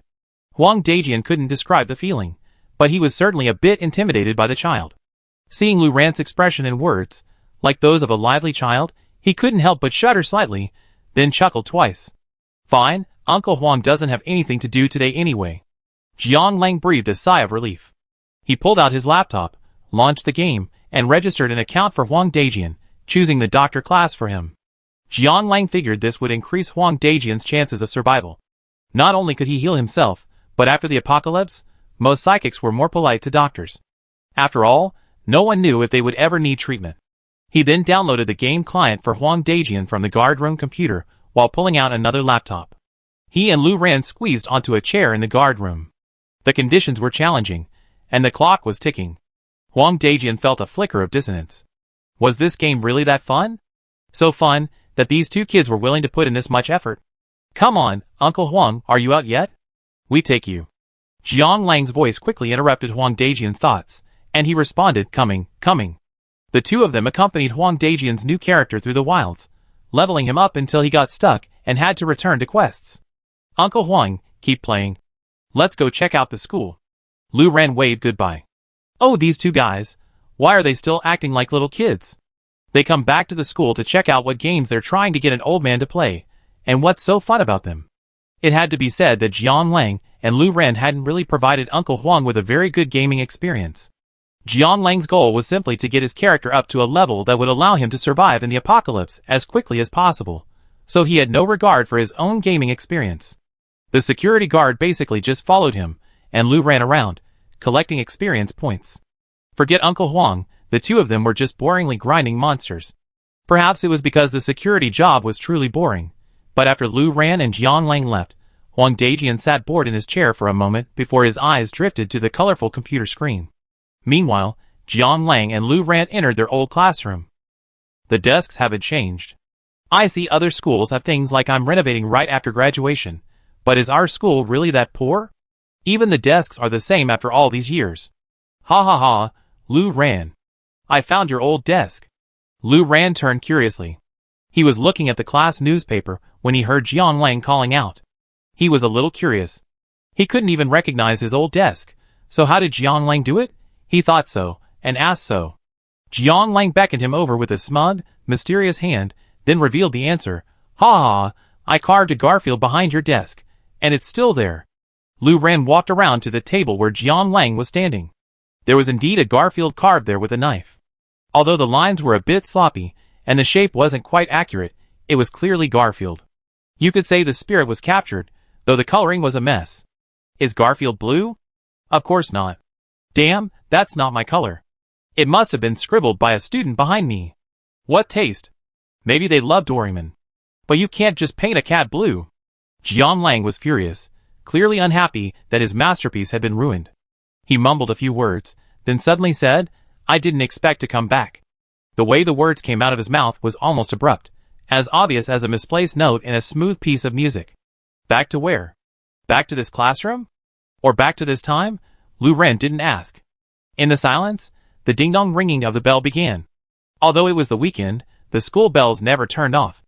Ringing from all directions, threatening to invade every corner of the campus, was their school bell, the wedding of their dreams. Although the school speakers were too poor to play, the crackling sound was actually part of the wedding song in their minds. It was like they were really back in elementary school. Jiang Lang suddenly came up to talk about sex. Do you remember the first time we met? Lu Ran shook his head honestly. No. Jiang Lang couldn't help but laugh. I remember it very clearly. The first day you joined our class, the homeroom teacher brought you in and told us to make friends with Lu Ran. Then I was wondering, does the teacher need to say that specifically? Everyone would want to be friends with you, right? Lu Ran frowned. I don't remember. He paused. Did Teacher Shen really say that? Then it seems it had no effect. No one wanted to be friends with me, only you did. Jiang Lang gasped. How is that possible? So many people wanted to be friends with you, didn't they? You scared them away. I was incredibly tenacious. I persevered to the end, and finally earned the title of your friend. Is your number okay? Lu Ran was confused. When have I ever scared anyone? Jiang Lang. Okay, you didn't actively scare anyone, but you were so cool. People would come up to you and either not answer or take a long time to utter a word or two, so they think you didn't want to talk to them. Lu Ran felt incredibly wronged and innocent. I really don't remember. Jiang Lang waved his hand graciously. It's okay. It's a good thing you don't remember. I'm the only one who remembers my shambling struggles best. The two of them left the classroom at the end of the school bell and wandered around the playground for a while, reminiscing about their elementary school classmates. Although Jiang Lang's memories of those classmates dated back 10 years, his were still more solid than Lu Ran's. He also gave Lu Ran some gossip and information about the whereabouts of several of his former classmates. The half-hour-long school bell finally rang. As the two of them exited the school gate, they saw the security guard, looking up from his computer and waving at them like a thief. Jiang Lang couldn't help but smile, or perhaps it was a sigh of relief. Outside the school gate, they arrived at the busiest street in their small town. It's been so long since I've been home. It feels so strange. Yeah.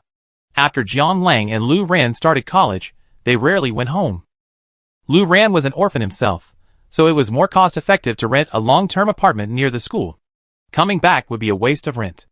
Jiang Lang, even though his apartment was here, he'd be alone when he came back, so he spent his winter and summer vacations at Lu Ran's place.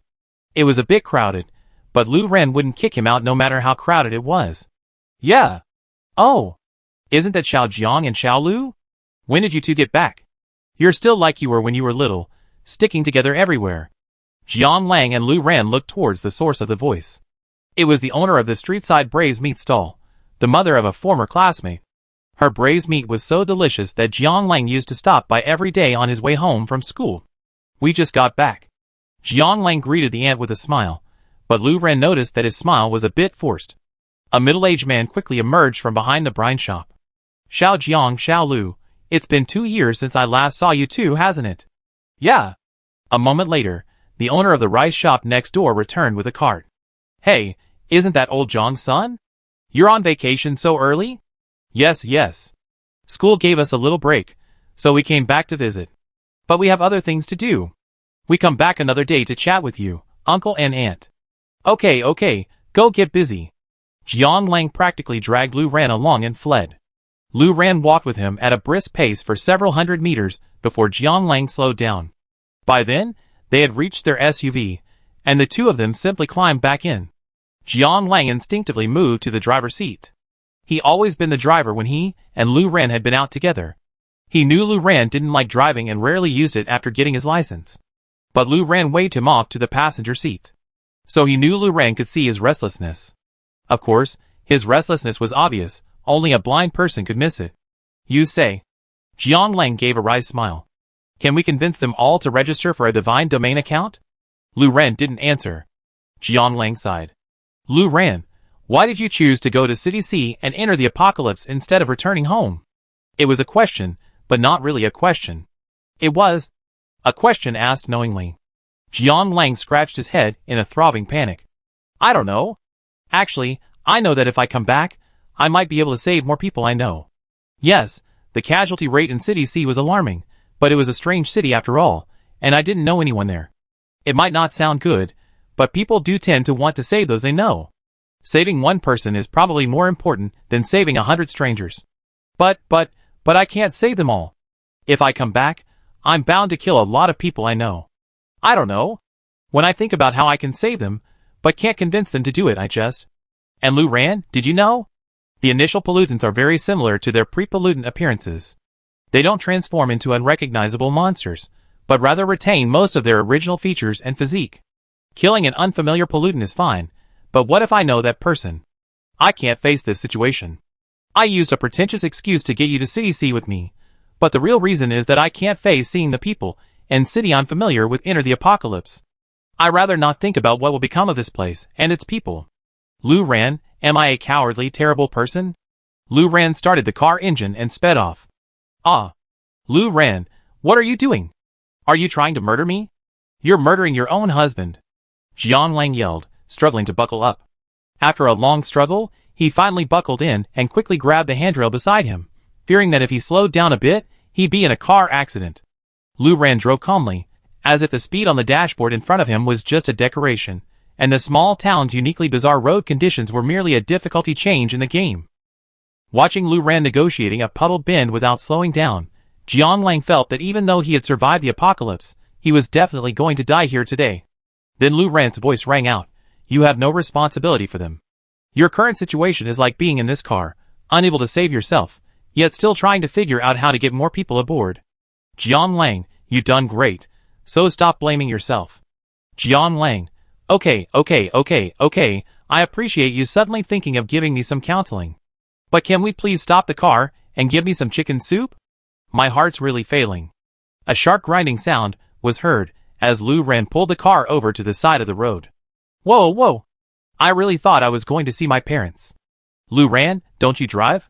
You drive so well, yet you still want me to pick you up and drop you off every day? You're exploiting a farmhand. I protest. Jiang Lang held onto the car door, taking a deep breath of fresh air. He had once thought he wasn't prone to motion sickness, but now he realized it was because he never ridden in Lu Ran's car. After a flurry of complaints, Jiang Lang exhausted his vocabulary. Then, after a moment of silence, he looked up and fixed Lu Ran with a steady gaze. Thank you. Thank you for saying this. Thank you for acknowledging my cowardice and helplessness. Being able to start over again brought him more than just joy. It was great to have a second chance. He and Lu Ran could enter the apocalypse more prepared. He had the chance to obtain a resurrection item to ensure Lu Ran wouldn't die this time. But it wasn't just about joy. Rebirth also brought with it a sense of powerlessness. He was the only one reborn, yet he could only help a few. Many more were destined to die on the very day of the apocalypse, not even a dignified death, but a death transformed into pollutants. He didn't know how to forget this. Chapter 25. After Jiang Lang recovered from Lu Ran's sprint, he didn't get in the car, but leaned against it. He'd definitely be driving all the way back to City C soon, so he rested for a bit. Lu Ran was standing next to him. This place looks familiar, Lu Ran said suddenly. Jiang Lang couldn't help but chuckle. You really don't remember anything, right? This is the mountain we used to go on outings to every year when we were in elementary school, climbed for 6 years. And you only seem vaguely familiar with it. Lu Ran shrugged. He really wasn't very good at remembering details. Seeing Jiang Lang had almost recovered, he opened the car door and prepared to get in, but Jiang Lang suddenly called out to him. Jiang Lang's voice held a hint of hesitation, but also a hint of anticipation. Lu Ran. What do you think death is? Lu Ran stopped trying to open the car door. What is death? He couldn't say he hadn't thought about it. What prompted him to ponder this question was an event that happened long ago, and the realization it brought him that his attitude toward death was abnormal. Unlike Jiang Lang, or perhaps most other people, Lu Ran's attitude toward life and death was quite unconventional. He didn't find death particularly frightening. When Jiang Lang told him he died in the apocalypse, his first reaction wasn't fear but the thought that he died right in front of Jiang Lang's eyes. Jiang Lang must have been devastated. Jiang Lang had already faced the death of countless loved ones. First his parents, then his grandmother, who had cared for him for so long, and then he had no one close to him. His death must have been a huge blow to Jiang Lang, especially since they had finally met. But other than that, he didn't feel any extraneous emotion at the news of his death. He wasn't a pessimist, he simply didn't see the significance of life and death. At first, he didn't realize his perspective was unique. Children always assume their perspectives are everyone else's, even him. Back then, he hadn't had the opportunity to understand the importance others attached to life and death until death first struck him. When he was still young, an aunt who had cared for them for a long time at the orphanage passed away. That aunt had always taken good care of Lu Ran, because she thought he was intelligent and believed that if he could go to school, he could change his fate. So she helped him a lot. Young Lu Ran didn't have the means to earn money, and although tuition and fees were free at school, the aunt worried he might drop out for other reasons, like wearing shabby clothes and being teased by other children. So she did her best to make sure Lu Ran didn't look like an orphanage kid. She also privately informed Lu Ran's homeroom teacher of Lu Ran's situation, hoping she would do her best to care for the child, keeping it confidential. Although the request for confidentiality lost its meaning when Lu Ran casually said, "I don't have a mom or a dad," the aunt did her best to create a normal school environment for Lu Ran, a rare opportunity for an orphan. Lu Ran was grateful to her, as he should have been. He knew she would be delighted to see his impressive report card, so he tried his best to get full marks in every course. Then one day she died. It was his homeroom teacher who informed him of her death. At that time, his homeroom teacher, looking at a loss for words, called him out of the classroom. After repeatedly trying to find the right words, and adjusting her expression, she finally broke the news to him. Lu Ran's reaction was simply, "Oh, okay, I understand." The homeroom teacher was stunned for a moment. She assumed Lu Ran didn't know what death meant, or was simply too sad to express it. So she cautiously said, "It's normal to feel sad. If you want to cry, it's okay. This is the office, and no one else will see you." Lu Ran glanced at his teacher in confusion. "No, I don't want to cry. Do you know what death means?" "Yes. Death means you never see this person again." Lu Ran didn't understand why she asked him if he knew what it meant in the first place, since she was determined to explain it to him no matter what. "I know." He had always known the meaning of the word death. The homeroom teacher's expression was no longer one of cautious concern, afraid of upsetting him or accidentally piercing his scars. Instead, it was one of pure bewilderment. This bewilderment later reappeared on the faces of others. For example, when he arrived at the funeral with the director of the orphanage, those who didn't know him were told that this was the orphan Mayfin had been supporting. They looked at him with admiration, having clearly heard of the orphan Mayfin had supported, both in terms of character and academic achievement, and were very pleased with his gesture of gratitude for attending the funeral. But as everyone took turns bidding farewell to the coffin, even the most unfamiliar relatives and friends straining to shed a few tears, Lu Ran's calmness seemed utterly out of place. At a moment when even if one wasn't sad, one should have feigned sadness, yet he, the one who should have been the saddest, showed no emotion at all. This display of extreme disrespect and impoliteness undoubtedly infuriated Auntie's children. Auntie was a good person, almost a saint, but she wasn't a wealthy, kind person. She had spent too much of her own family's money supporting outsiders.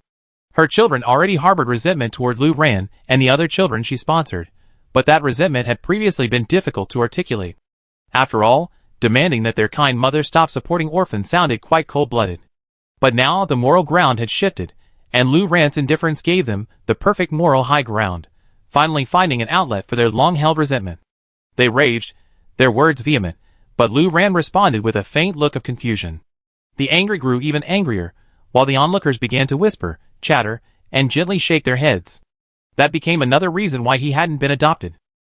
Healthy boys were always in short supply at the orphanage, and a boy like Lu Ran, handsome, healthy, and intelligent, should have been adopted long ago. But on the other hand, he was unlucky. The first family that adopted him died in a plane crash soon after, so he returned to the orphanage. The second family that adopted him didn't die, but not long after adopting him, the husband was diagnosed with a terminal illness. Treatment was extremely expensive.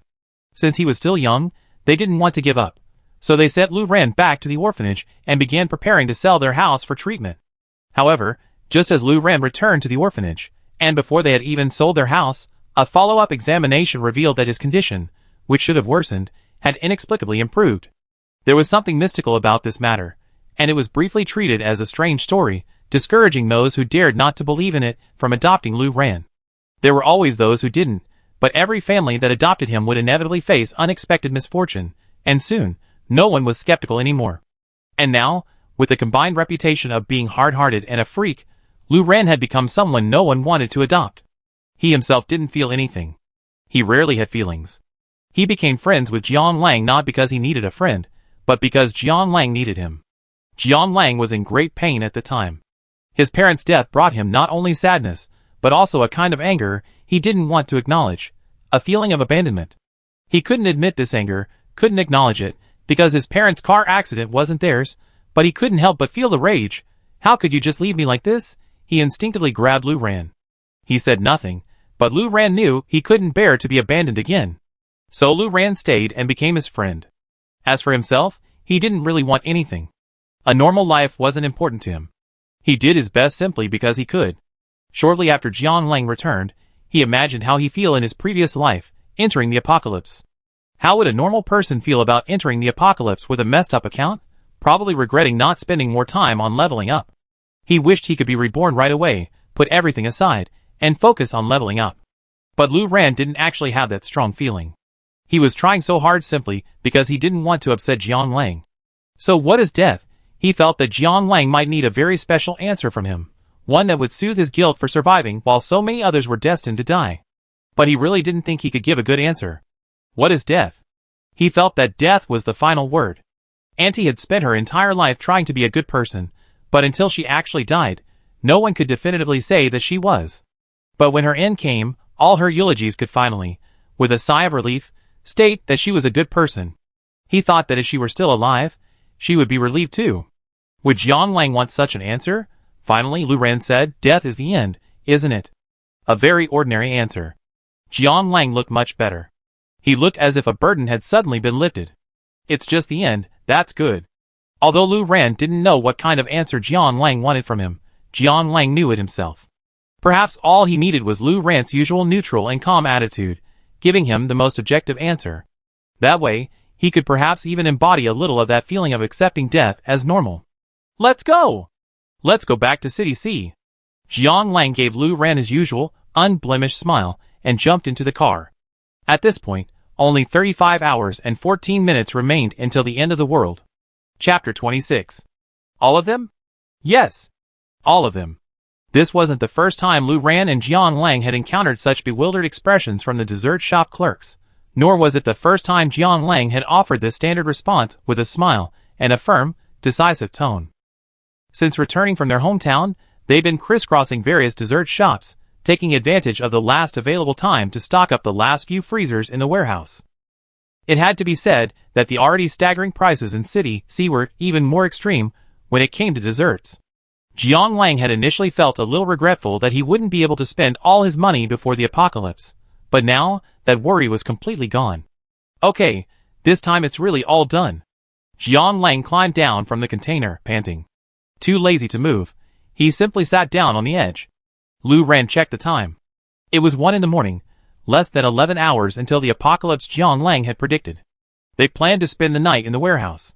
When the apocalypse struck tomorrow, they would pack all their supplies into their backpacks, trying to prevent the items in the freezer from thawing. Jiang Lang sat and rested for a while, then got up and inflated the air mattress with Lu Ran. "Good night. Good night. See you on the apocalypse." This is the legendary, the Strychnus nux vomica, the most poisonous tree in the world. Wow! Lin Ming was instantly surrounded by exclamations. She felt her head pound, and she couldn't help but wonder what she had in mind, coming to the zoo on a Saturday. But she was indeed very interested in the plant the guide had described. She squinted her eyes, straining to see the treetops not far away. The guide's voice continued, accompanied by exclamations of surprise. "The Strychnus nux vomica, also known as the curare tree, produces a neurotoxin that is lethal upon contact with exposed wounds." Wow! The exclamations had already moved farther away from Lin Ming. She had paused from the beginning, concentrating on the nearby curare tree. She was a little wary of noise, and she had a feeling these exclamations would likely accompany her throughout her visit to the pavilion.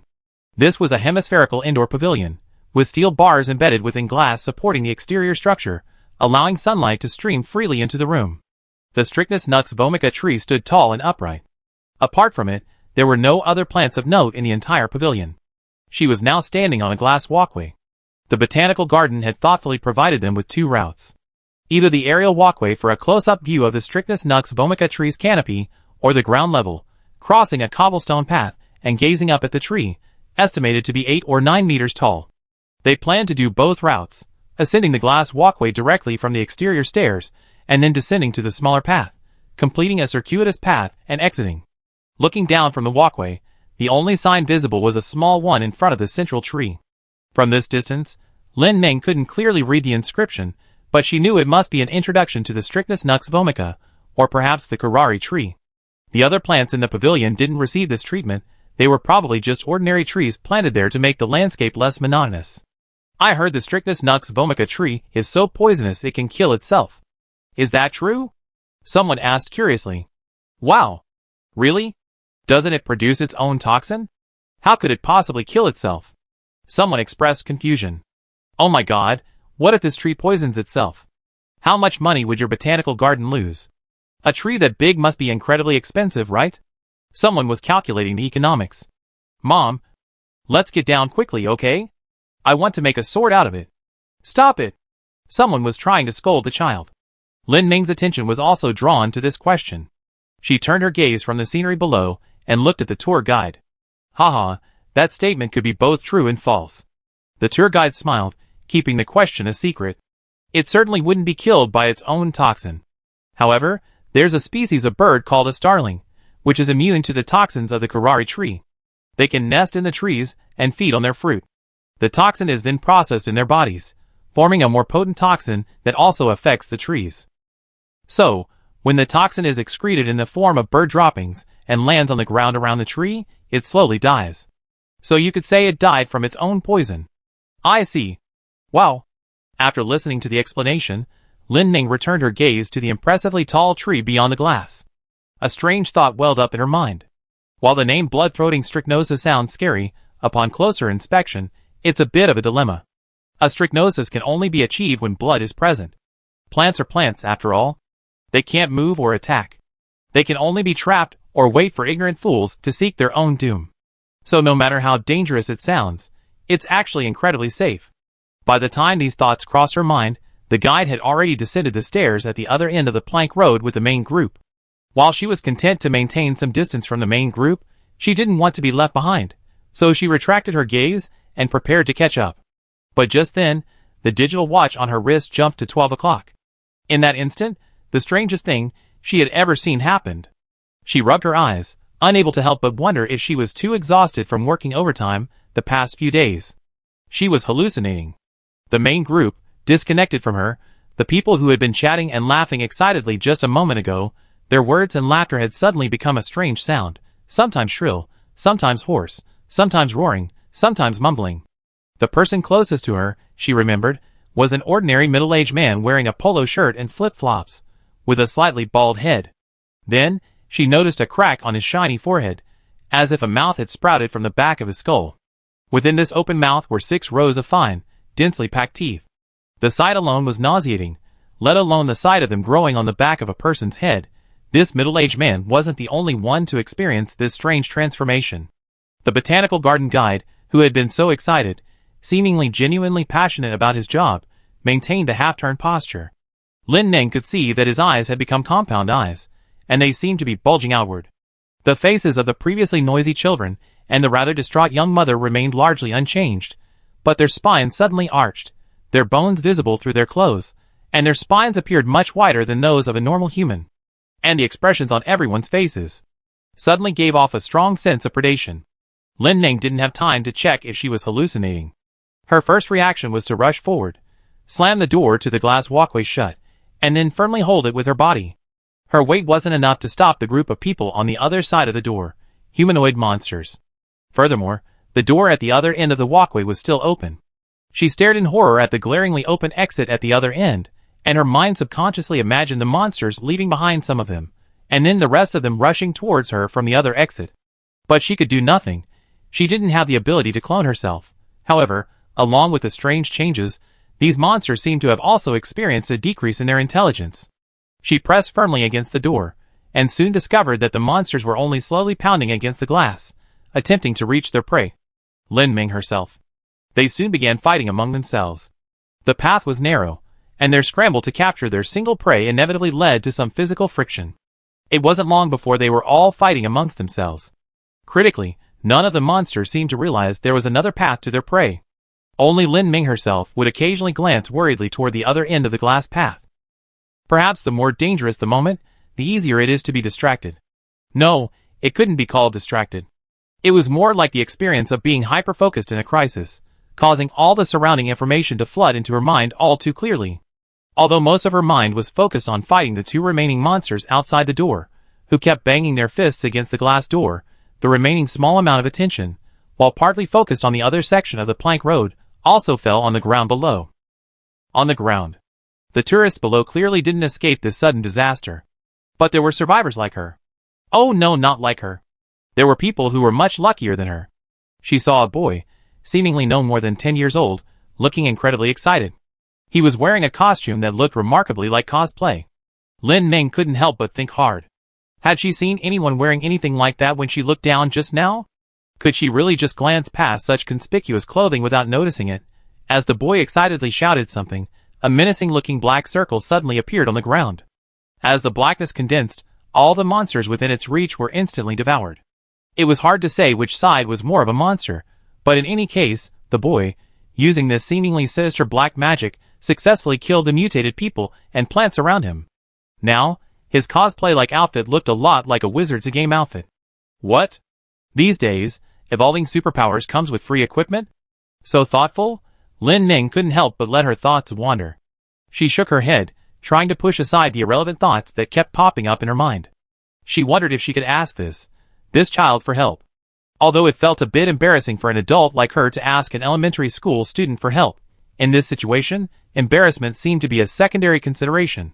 And no matter what, at least she knew someone else had survived with normal human sanity. That alone was a relief. As she pondered, the child excitedly summoned another black circle. This time, it didn't emerge from the ground, but directly from midair. She was a little far away, unable to see clearly, so she squinted. The moment she squinted, the excited expression on the child's face was forever frozen in the moment he discovered he had gained a power only seen in novels or anime. The black halo he summoned descended as promised, annihilating another wave of monsters. Lin Ming was initially puzzled as to why he hadn't moved. Her mind couldn't wrap its head around it. She was simply bewildered as to why he seemed frozen in time. Until he slumped to the ground, eyes open, a corpse, just like all the monsters he had vanquished before. In that instant, an overwhelming sense of dread overwhelmed Lin Ming. That fear was even more overwhelming than the initial shock she felt at seeing others transform. It descended upon her as swiftly as a flash of lightning and lingered like the veil of night. Why? What happened? Just seconds ago, the boy had been so smug. The innocent cruelty characteristic of a child made him oblivious to the world's drastic changes and the deaths of others, completely brimming with joy over the wondrous abilities he had acquired and the wonderful adventure that lay ahead. While this innocent cruelty was somewhat unsettling upon reflection, and even more so, if one contemplated it further, one could not help but wonder if the world would be filled with people like him. What kind of world would that be? It was terrifying, but nonetheless, it was still human cruelty. There were traces to follow. It was understandable. It could be analyzed. It wasn't like this, where the victor of evolution suddenly, and for no apparent reason, died in a matter of seconds. The next moment, the two victors who had emerged from the other monsters, ready to take her life, stared at her through a thin layer of glass, suddenly stopped dead in their tracks. Their movements were already clumsy, as if they had forgotten how to use their hands. They simply rammed their bodies against the thin glass door, trying to force it open. Or perhaps they didn't even consider the existence of a door. They simply wanted to move forward and devour Lin Ming. But there's a huge difference between clumsiness and stillness. They simply stopped, and the already uncontrollable fear in Lin Ming's heart now intensified. As they collapsed, Lin Ming's pupils shrank to a single point. At this point, she was the only living thing left in the botanical garden. She stared at the vast, now seemingly empty, botanical garden in utter horror, her limbs cold and her mind blank. What awakened her was the cacophony of noises outside the venue. She didn't even need to see. The roars and screams alone told her that the unusual situation in this venue was definitely not an isolated incident. So, Lin Ming's stiff legs regained feeling, and she stumbled on trembling legs to the other side of the glass walkway, closing the door that led to the outside world, or rather, the door that led from the outside world to the inside. After this movement, she suddenly collapsed, leaning against the glass door and slowly sliding to the ground. It was a very, very narrow walkway. But at this moment, narrowness meant a sense of security. She found a tiny bit of security. A tiny bit, and the rest was all fear. What did the teacher teach in class today? When no one lived in the villa, it always seemed too empty. But when this villa, already with its high ceilings, was occupied by only a small child, it seemed not only empty, but also a bit too large. On the long dining table lay a school bag, a row of crayons, a bag of watercolor pencils, scattered cardstock, and a pile of textbooks. Sitting at the table was a child who looked no more than 10 years old, his face still a touch chubby. So when he put on a kind expression and asked, "What did the teacher teach in class today?" into the air before him, it seemed a little out of place, even a little strange, for his age. After asking, he immediately hopped down from the overly high chair with one hand, climbed onto the chair opposite, and put on a docile expression. Today in science class, the teacher said that life on Earth first appeared in water. Then one day, fish grew legs and walked onto land. And so many other animals came into being. He finished his words with a faux childish tone and hopped back into the chair across from him. "Baby, that's great." After performing this conversation to the empty house, he pulled a cardboard from the dining table and began to draw. Perhaps it was his homework.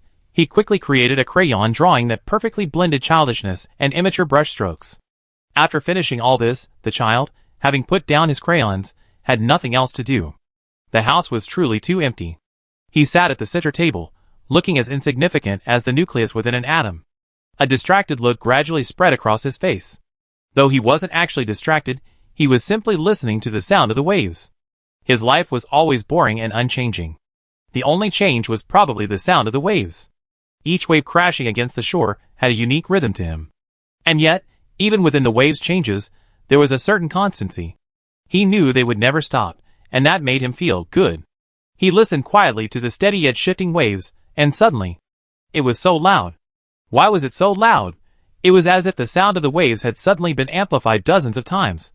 The sound, which had previously been so soft that he had to carefully distinguish it, was now as loud as if someone had placed a conch shell next to his ear. And he felt as if he was hearing a chaotic cacophony of sounds. How could he describe it? It was a vast amalgamation of sounds, but they were all strange and abrupt, giving him the illusion of hearing sounds beyond the range of human hearing. Especially since the sounds were coming from the sea, they easily reminded him of the sounds of animals communicating in the ocean, sounds not meant to be heard by humans. But what made him even more uncomfortable wasn't the sudden noises, but the heat that rose from nowhere. His head felt heavy. He hadn't realized he had a fever. Childish inability to notice illness made him leap from his chair, despite his already high fever, and head for the balcony. Pushing open the door to the balcony, a whistling chorus of sounds and the strangest scene he had ever seen assaulted him. He couldn't help but think back to today's class. The science teacher, in a soothing tone, said to them, "Our ancestors were actually fish. Then, they grew legs and walked on land." What was he thinking at that moment? He wondered if this teacher had to use such a fairy tale tone. What did walking on land mean? Perhaps everyone knew it was just a natural selection process to cope with the periodic drying up of the shallow waters. Then he reflected on whether his unspoken words had been too rude. His mother said, we should respect our teachers, and not constantly say things that would embarrass them. So he hadn't spoken in a long time.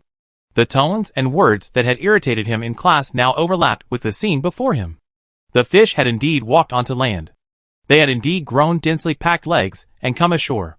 They looked strange and terrifying, but the most frightening thing wasn't their appearance, but their size. It didn't look like fish had walked ashore, but more like the sea had suddenly receded, revealing the vast inhabitants within. He froze in place for a moment, then was suddenly awakened by a scream from next door. Probably his neighbor. His house was nearly several playgrounds away from the next door. Normally, he would never have heard anything from his neighbor, but at that moment, the screams were like exploding in his ears, deafening and threatening to puncture his eardrums. He jerked awake, his hands and feet, which had felt like they were filled with lead, finally able to move. He dashed to the second floor, not looking back. He reached the bottom of the corridor and pressed his thumb against a seemingly unremarkable spot on the wall. The wall opened. He quickly ducked inside and closed the door. Inside was a large amount of food and supplies, as well as some essential household items, like a toilet and toilet paper. This secret room was built by his parents after he was kidnapped. Ever since then, their concern for his safety has become excessive, bordering on paranoia. This was evident in the room itself, which would never have been used under normal circumstances. Unexpectedly, it was actually used. Looking at the shelves overflowing with food and snacks, and recalling the thickness of the door and surrounding walls, he felt a little more reassured and sat down in the center of the secret room, hugging his knees. Did Moninghai and the others do anything to you this week? Bai Ningning paused after asking this question. She sighed, put down her pen, and spoke again. Let's just chat. Bai Ningning had been a counselor for a long time, accustomed to maintaining a certain kind of indifference towards her patients, an indifference that benefited both parties. She couldn't be too empathetic with her patients, as that would damage her own brain and hinder their treatment. But even someone as reluctant to offer sympathy as she was, she couldn't help but feel a pang of pity for the child before her. The child had been brought in by his mother for treatment a few weeks ago. Bai Ningning had a long talk with his mother, and she still remembered the anger on her face. I just found out a while ago. Several students in his class were bullying him. It wasn't just verbal abuse, it had escalated to physical violence. He's still a good student. What's the point of having good grades? Kids these days are truly vicious. They take advantage of their academic performance to do whatever they want. It infuriates me. Their teacher is incredibly partial. I told him these students were bullying my son, and he said it was impossible, saying they were all good kids. What kind of good kid would do such a thing? They're so vicious. They only target places no one can see. He's a quiet person. If I hadn't just bought him a pair of shorts for him to try on, you wouldn't have seen the injuries on his thighs. But her anger clearly wasn't just directed at the students who bullied her son. He's been so taciturn since he was little. He never complained when he was bullied. How could he be so cowardly? I told him, if someone hits you, hit them back. And if you're okay with it, you can bite them. If you bite them, I take the consequences. And if you stab them with a pen or a knife, I compensate you. But he's such a coward, he doesn't dare to do anything. I don't know who he's taken after. Bai Ningning's gaze, as cold as an X-ray, swept across the woman, whose face was filled with disappointment. She seemed more angry at her own child for being a pushover than at the students who bullied her son. Then her occupational ailment kicked in. A voice whispered behind her, "Don't you know why he's so weak?" Generally speaking, weak children have one, or even two, strong parents. She shouldn't analyze everyone she meets, but this woman and her son's situation seemed a bit too typical. While she was thinking, the woman before her had finished complaining about her son's weakness and changed the subject. "Doctor, money isn't an issue. I hope he can become more positive, and then, less timid, and preferably more assertive. In short, he shouldn't be the soft persimmon he is now, so easily manipulated." After that, she met Lu Han for the first time. He was an extremely thin child, his features not particularly delicate, but they gave off the impression of glass, ready to shatter at any moment. He had a crew cut, a common hairstyle among high school boys, but on him it felt subtly out of place. His face, his expression, his demeanor, all suggested that he should have semi-long bangs that fell to the tip of his nose. The crew cut was probably the hairstyle his mother had chosen for him. He was very well behaved, answering everything Bai Ningning asked him. She asked him how those people had treated him, and he told her everything, making him one of the most cooperative patients she had ever met. Then she asked him how he felt about it. He said softly, "Not really." He thought it was all normal. He looked sincere, not unwilling to answer because he was resisting treatment. Bai Ningning could tell he wasn't lying, and there wasn't even a hint of awkwardness about him. He truly believed that he didn't feel anything. This was a serious matter. He was rationalizing his experience. After that, Bai Ningning saw Lu Han once a week.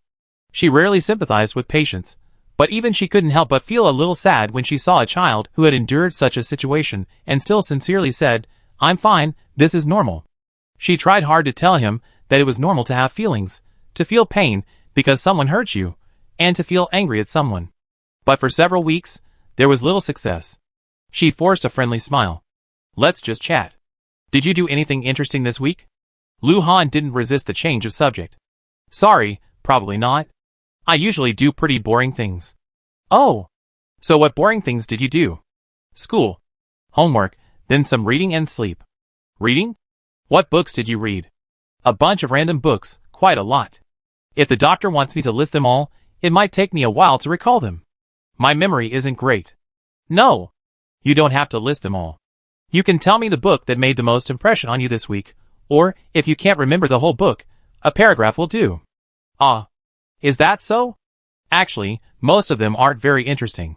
But there was a book that said biology doesn't just tell us about plants and animals, it also tells us the laws we must abide by in life. I thought that was true, so I wrote it down." "Oh. What laws?" Lu Han raised his head in confusion, then lowered it again. What other laws could there be? That's the most important law in biology, right?" A faint sense of unease flashed through Bai Ningning's heart. "Survival of the fittest." Lu Han smiled, a smile as pure and innocent as his appearance, yet it sent a chill through her heart. Bai Ningning suddenly remembered Lu Han's words during their first conversation, "This is normal. I don't feel anything." "You said then, this is normal. You don't feel anything. Then why do you think these things are normal?" She felt she might have misjudged something. Lu Han replied with his usual obedient demeanor, "Because it's normal. They have good grades, so in school, where everything is based on grades, they're the strong ones.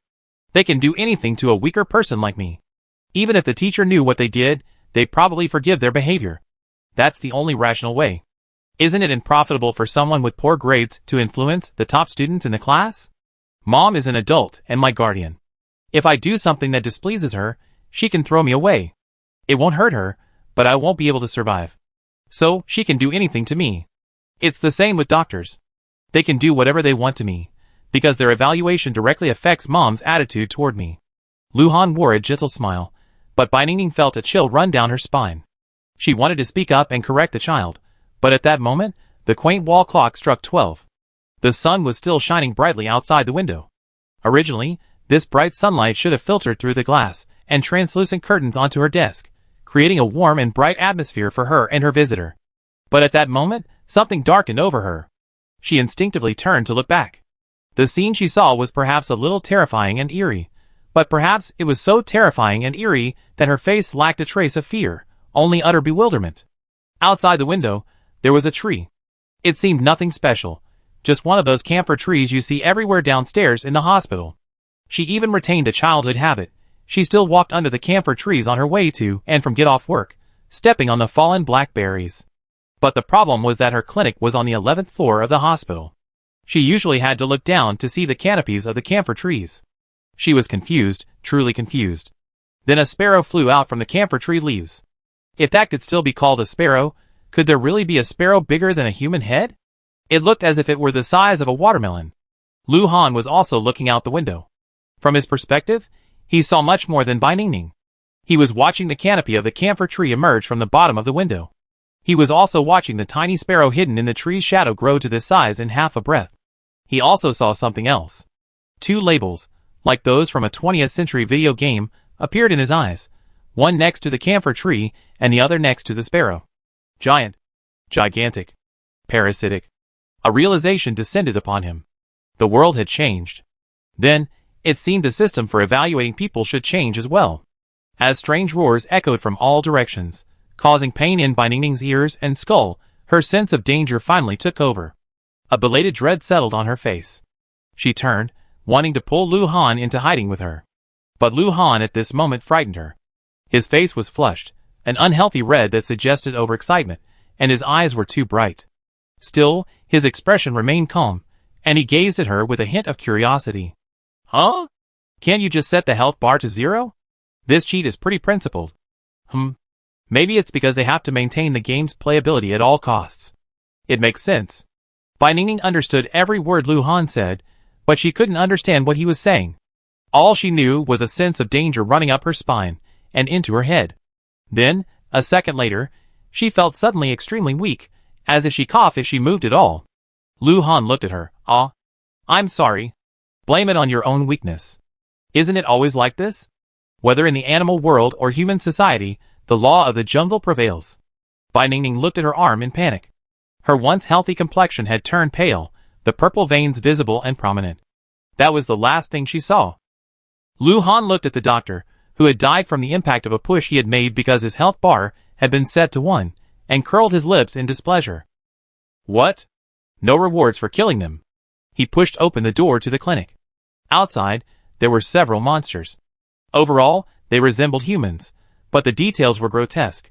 He didn't bother to examine their shapes, his gaze fixed on the small boxes with white text on a black background next to them. Their mutation direction, health, and level were all displayed in this small box.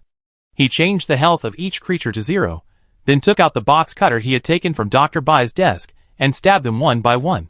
Then, with satisfaction, a message appeared in the pixelated label box before him. The monster you killed has dropped items. Please collect them promptly. So that's how it is. You have to kill monsters to get rewards? Okay. He squatted down with the box cutter in hand, stabbed it into the head of the monster he had killed, and then twisted the handle sharply, like cutting a watermelon. Then, after a painstaking search, he finally found the drops amidst the red and white filth. So dirty. But as the shimmering crystal gradually dissipated into a hollow shell in his hand, and he vaguely felt the energy flowing into him, he thought, whatever it is, it's dirty. He walked forward in the corridor, when something suddenly pounced on him from behind. He saw his health drop by 1. But it didn't matter. He had already adjusted his health to the maximum limit of this cheat before leaving. 99,999. He turned around, and saw a cockroach jumping onto him. It's a cockroach. A respectable example of survival of the fittest. It should be treated more seriously. So, instead of adjusting the cockroach's health, he took off his shoe and swatted it to death the most traditional way. Let's see what comes next. Ha ha ha. It's here. The apocalypse has finally arrived. A burst of maniacal laughter erupted from a small, rented room. It was a very ordinary rental house, likely quite old. The whitewashed walls had mostly swelled, peeling here and there, revealing the cement underneath. The man shouting excitedly from inside was an unremarkable young man, probably between 20 and 30. He wasn't wearing gray, but he had a dull, grayish air about him. If he were thrown into a crowd, he'd be lost. His ordinary appearance and demeanor made the ecstatic, frenzied expression on his face seem quite out of place. In this ecstasy, he excitedly raised his right hand, then thrust it forward, revealing a small hamster. The hamster belonged to the neighbor next door. It's just a mouse, so why does it live better than a human? Haha, what does it eat every day? Awful pre-prepared meals. It's awful, that's fine, but they might even have anti-diarrhea medication to prevent it from vomiting and diarrhea. And this hamster, on the other hand, lives the life of a rich young master, with fresh fruits and vegetables. Its owner even feeds it the most expensive fruits, like cherries and other things. He's been annoyed with this thing for a long time.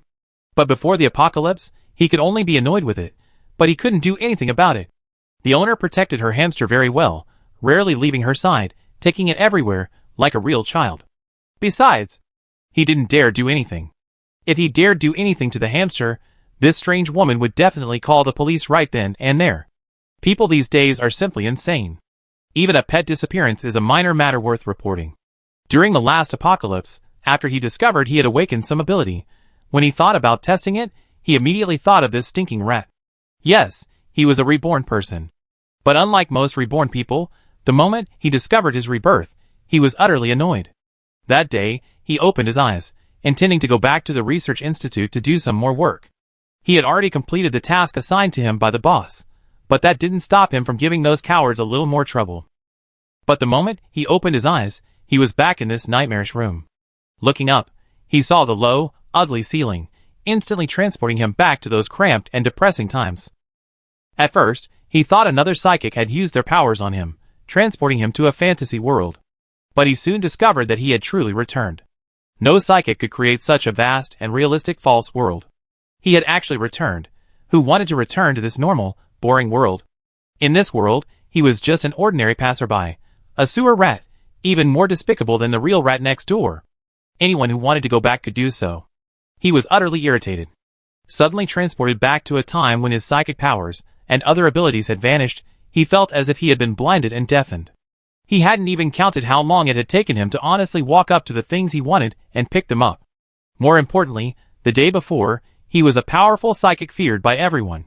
Whether they admired him or feared him, no one could ignore his presence. Even the arrogant bastards at the research institute, upon learning he was leading the attack, had to activate all their defenses as if facing a formidable enemy. But now, everything was back, the feeling that even standing in front of others, they couldn't see him.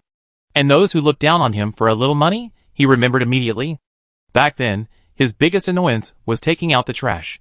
For some reason, there were always middle-aged women standing and chatting next to the trash can in their neighborhood. It was as if they had nothing to do all day long. Their only activity was showing off their children to each other. They would instantly sweep their eyes across everyone who came to take out the trash, with contempt and judgment. Seeing one person taking out the trash would make them look down on everyone. As for him, a lonely loser, their job was much easier. They just had to glance at him with disgust and disdain, then gently cover their mouths and noses with their hands, as if he was stinkier than the whole row of trash cans. He clenched his fists. He hadn't counted how long it had been since someone had looked at him that way. Haha, it's okay. Just bear with it for now. When the apocalypse comes, all these people will die. Even if some are lucky enough not to die, it doesn't matter. He sent them on their way too. He kept saying this to himself. He said it to himself as he went out to take out the trash. He said it to himself as he bowed his head in front of his boss, who had clearly forgotten to assign him a task, but then scolded him for not completing it. He said this to himself when he was bumped into by someone who was practically blind, unable to see him, a living being in the middle of the road.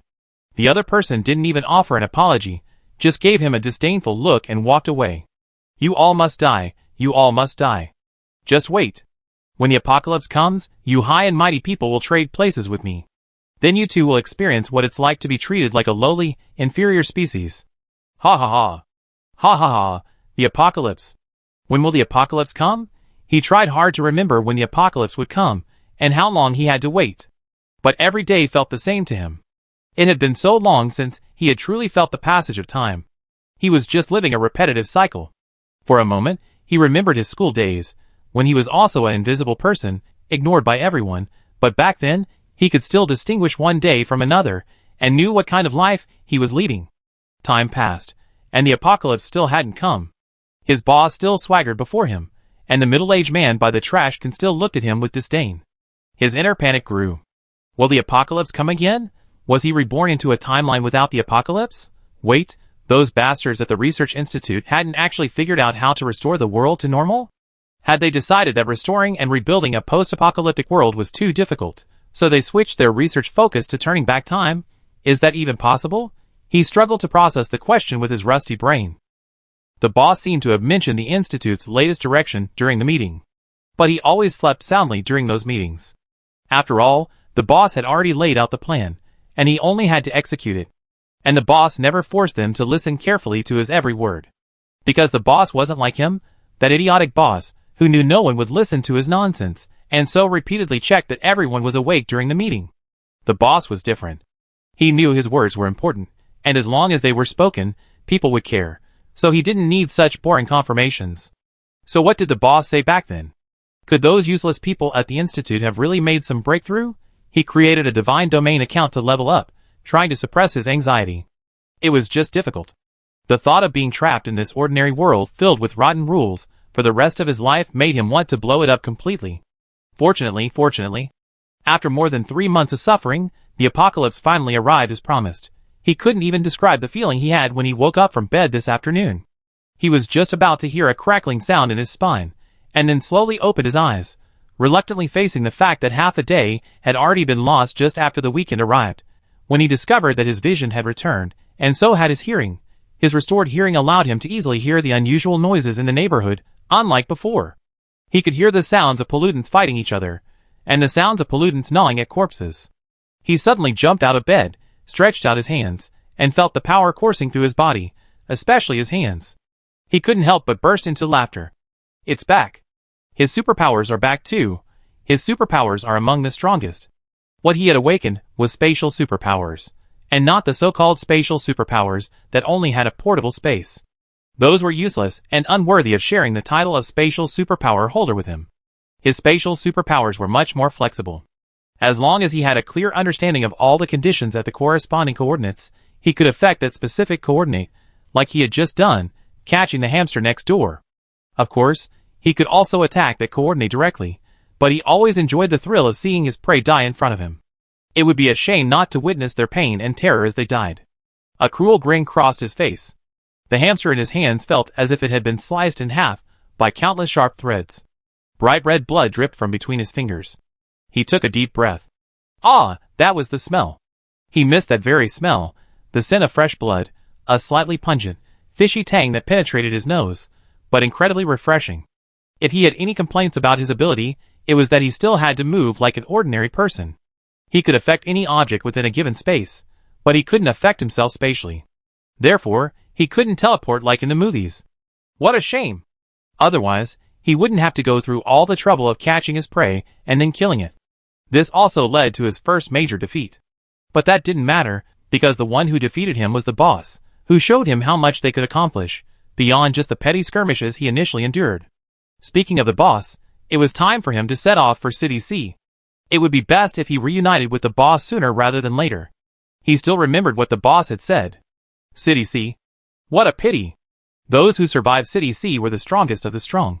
But because of the early suffering they endured, they resented the apocalypse. They were almost all fools who wanted it to end sooner, supporters of the Research Institute. TSK, what a pity. He still remembered his response. There weren't many. Wouldn't it be better to just kill them all? The boss sighed and shook his head. Killing them only reduced the Institute's power, but it wouldn't have had much of an impact on us. I'm thinking, if I hadn't, all the superpowered people in City C would have flocked to the Institute. With this kind of growth, our strength would have been comparable to the Institute's. My momentary gratification seems to have ruined all those promising young people. What a shame. He was rather skeptical of the boss's words. A wimp who needed the boss's mercy to appreciate the harsh beauty of the chaos of the apocalypse wasn't fit to be one of them. But since this was part of the boss's ideal plan, and these people were probably just cannon fodder, it wasn't impossible. And it would definitely give him an advantage over that in front of the boss. Haha, for the sake of a higher goal, he just relieved the burden on the people in City C a little. Lu Ran and Jian Lang were woken by their alarm clocks at 11:30. After lying in bed for 15 minutes, they officially got up and spent a final 15 minutes playing with their phones. Since they wouldn't be able to use their phones anymore, the magnetic field change would cause all electronic devices to fail. Not only would they lose internet, but their phones would become completely bricked. So, they raced to watch some boring online verbal battles, a final nostalgia for the internet age. 12 o'clock. The mechanical watch they had prepared long ago finally clicked to its spot. Lu Ren felt that, considering the external environment, the apocalypse had arrived rather uneventfully. A sliver of sky could be seen through the large gap in the middle of the factory warehouse, perfectly encompassing the sun. At least at that moment, neither the sky nor the sun had changed noticeably. Additionally, the factory warehouse they had rented was located in a very remote area, with no humans or animals to be seen. Based solely on his surroundings, he would probably have thought nothing had changed. But the gaming equipment that appeared at lightning speed proved his watch accurate. It was indeed 12 o'clock. The moment of Doomsday Jiang Lang had predicted. And his senses suddenly heightened. For a moment, he felt he could hear the slightest rustling noise in the warehouse, whether it was the breeze blowing through packaging or the scurrying of cockroaches in a distant corner. It was a bit noisy. Thinking this, he mostly shut off his hearing, adjusting it back to a level just slightly above his normal hearing range. But other than that, nothing else had changed about him. He was a little confused, because according to Jiang Lang, he had supernatural powers in his previous life, but before Jiang Lang could ask what they were, they both died. Jiang Lang had also told him that a fever would occur when powers awakened.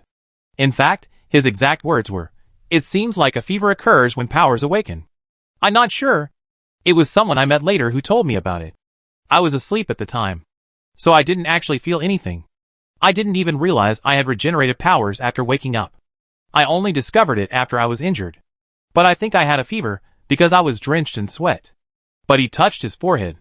It probably didn't feel hot. Was it a fever? Could it be that it was too fast for him to notice? Is his body perception really so poor that he couldn't even feel a fever? He was confused. Could it be that he didn't actually have powers? Confused, he closed his eyes and began to search for them within his body, believing them for what they were. And he did find energy within him that didn't belong to him. A tiny, tiny ball. He had a feeling it was his powers. Although he was even more confused. Did he really have a fever just now? Could it be that he really had a fever? Never mind. It wasn't a big deal. He tried to touch the energy that didn't belong to him, and at that moment, a strange sound echoed in his ears. He frowned subconsciously, because the sound had a nagging, irritating quality, though it wasn't loud. He subconsciously lowered his hearing a little. But it was no use. That sound, it didn't seem to come from outside, but directly from within his mind. The fragmented, noisy sound, and the inability to shut it off, suddenly made him extremely irritable. He rarely experienced such sudden surges of emotion, but the nagging voice in his head was truly irritating, so perhaps it was understandable. He took a deep breath, attempting to dispel the sudden irritation with this traditional method of calming the mind. But the more he tried to shut out the voices, the clearer they seemed to become. You? World? Lu Ran frowned. Was it hallucination, or was his brain automatically transforming meaningless noise into meaningful words? Why did he feel like that quiet, yet annoying noise in his head was speaking? He frowned, trying to shut off all his senses, concentrating on listening to what the voice inside him was trying to say. For a moment, he felt as if he were in absolute darkness and silence, as if he were in the stillness of the universe. Then he heard it. The voice was indeed speaking to him. It was saying, "You want a world. What world do you want?" Lu Ran suppressed his irritation, concentrating his attention. "You want to become this world's God. God." Lu Ran, you're crazy. He almost laughed out loud. It was unbelievable that he spent so much time concentrating just to hear a single sentence. Psycho. He opened his eyes coldly, his thin lips parted, and cursed. Chapter 27. Psycho. After Lu Ran finished his curse, the looping voice suddenly paused. But it quickly resumed, "You must become the God of this world." After he finished his curse, the voice grew louder, losing none of the vagueness that had previously required straining to understand. As the voice grew louder, Lu Ran could now clearly hear the entire sentence echoing in his mind. The uncontrollable rage in his chest grew stronger, until he could no longer bear it, and punched the nearest container. "Shut up." To his surprise, the voice actually shut up. He was stunned. For a moment, he didn't bother to revisit what the superpower was. Knowing he had it was enough. Whether he had a fever or not didn't matter. His superpower was so small, so it was probably too weak, so the fever would disappear in a flash. The most urgent task was to quickly pack the power-depleted freezers into his backpack. He jumped up from the air mattress and turned to call Jiang Lang to join him. Suddenly, he saw Jiang Lang, a look of agony on his face, supporting himself with one hand.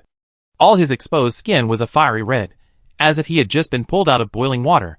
Lu Ran could even see a slight smokiness rising from his body, and his skin was showing signs of cracking. Lu Ran was stunned. Although he thought his awakened superpower shouldn't cause a fever to subside so quickly, it should have been more serious. But Jiang Lang looked. More than just a fever, he looked like he was about to spontaneously combust. No wonder Jiang Lang hadn't moved at all while he was mumbling to himself. He looked like he was about to pass out from the fever. He quickly reached out to help Jiang Lang and carried him back to the air mattress. The mattress was made of plastic, and Jiang Lang, still barely conscious, leaned his head against it, attempting to cool down physically. But within 2 seconds, the mattress's heat had absorbed him, instantly losing its cooling effect. Fortunately, Lu Ran had already arrived with 3 bottles of water.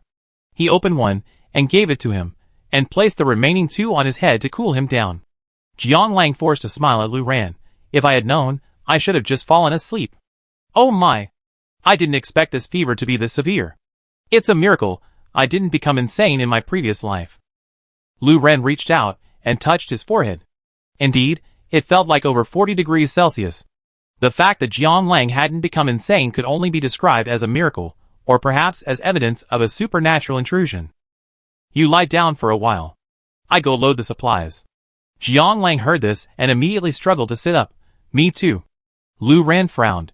You're already feverish, are you anxious for a moment? Jiang Lang, of course I am anxious. What if the fish goes bad? Who knows how long this fever will last? What about you? Aren't you uncomfortable? Lu Ran shook his head. I'm not uncomfortable. He paused, then continued, maybe it's just a short fever.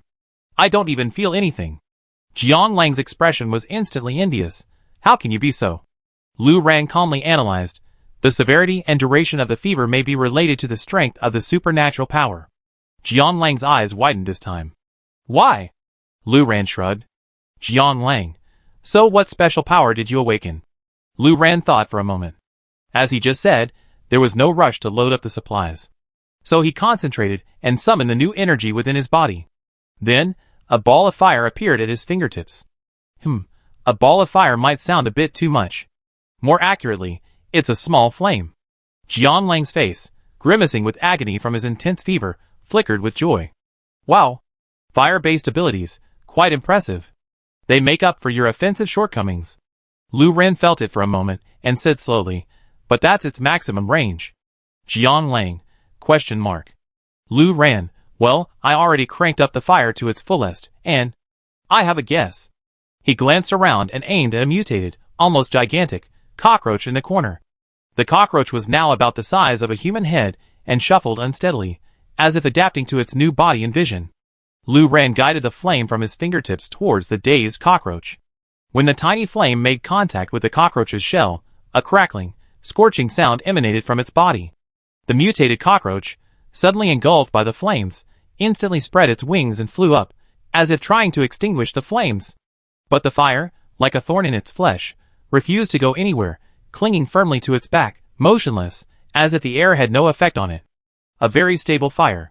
While stability in this respect was a good thing, stability in another respect was not so good.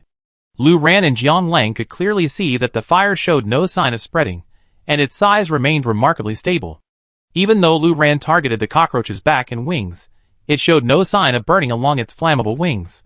Unable to even incinerate a cockroach, Lu Ran silently remarked inwardly that his awakened ability was a bit too weak.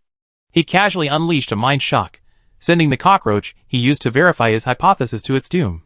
Then he pulled a tissue from the side, and moved the small flame onto it. Just as it burned a hole, the tissue ceased burning. Jiang Lang, Sure enough, this ability defies scientific principles completely. Lu Ran spoke. Its attack range is its own size. It won't spread along flammable materials. Jiang Lang's eyes widened. How many crystals would it take to upgrade to the point where it could incinerate a humanoid contaminant? Contaminants contain crystals.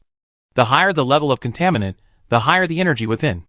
Whether it's a psychic or a contaminant, upgrading relies on plundering and absorbing the energy from these crystals. Of course, game system users can't upgrade this way. Their upgrade path closes the moment the apocalypse arrives. Jiang Lang's concerns were perfectly reasonable. Lu Ran, using the collection skill, obtained a glass-like crystal from a dead giant cockroach and absorbed it directly, then tested it. How else to describe it? That little bit of energy was like a drop in the ocean, as if swallowed by a deep vortex, leaving no trace. It didn't seem to have any noticeable effect on his abilities. He summoned the flame again and saw that, indeed, there was virtually no change. Jiang Lang was stunned, his mind a bit tangled, but he quickly regained his optimism. It's okay. It's not a big deal. The two of us together are more than enough to wipe out all the pollutants in City C. With the crystals of an entire city upgrading your superpower, this flame is bound to grow into a flame. Jiang Lang was instantly thankful that he had chosen to face the apocalypse in City C. If it were somewhere more remote, Lu Ran's superpower would have taken forever to upgrade. Distracted by Lu Ran's superpower, Jiang Lang felt his headache less pounding. Perhaps because the sudden surge of motivation had given him some adrenaline. He abruptly stood up from the air mattress. Then he quickly realized that the feeling of feeling better was purely an illusion. Standing up, he was convinced that his brain was a mess, so thick that shaking it would shake it all out. But it's crucial to quickly pack the supplies into your backpack before the ice in the freezer melts. So, driven by the desire to have fresh food for the next 10 years, or even longer, Jiang Lang took his first difficult step, his eyes filled with stars. Lu Ran knew he couldn't persuade Jiang Lang, so he gave up. They split up and started from both sides, packing the containers and packing boxes into their backpacks. They each finished 99 containers, 99 freezers, and 99 packing boxes. It took about 10 minutes. After Jiang Lang finished the last container, he sat down on the ground. He felt like he couldn't see or hear anything clearly. The intense heat made his vision blurry, and his ears were filled with a roar. But at the same time, his suddenly heightened vision and hearing allowed him to absorb far more information than usual. In short, the sheer volume of information, coupled with the fuzzy input channels, made him feel like vomiting. He vaguely saw Lu Ran approaching, and then heard Lu Ran's voice distorted in his ears, as if it were powered by some strange effector. Just lie down for a while. The pollutants at this stage can't possibly harm me anyway. Besides, you said their health isn't high right now, so my damage skills should be enough. Join me after you're done burning. I'll be back for more water and compressed biscuits. Jiang Lang nodded with difficulty. Although he desperately wanted to save them, in his current state, he couldn't even stand, let alone save them. Lu Ran could only say that the regeneration ability was so incredibly powerful that Jiang Lang's awakening process was so abnormal. Jiang Lang managed a hard squeeze. Then do your best. Lu Ran grumbled, then grabbed 99 bottles of mineral water, 99 bottles of compressed biscuits, and 99 bottles of canned fruit from the side and left. He also opened a bottle of water, and placed it next to Jiang Lang to prevent him from dehydrating while he was away. After leaving the warehouse, he started the car he had prepared long ago, floored the accelerator, and sped straight towards the nearest residential area.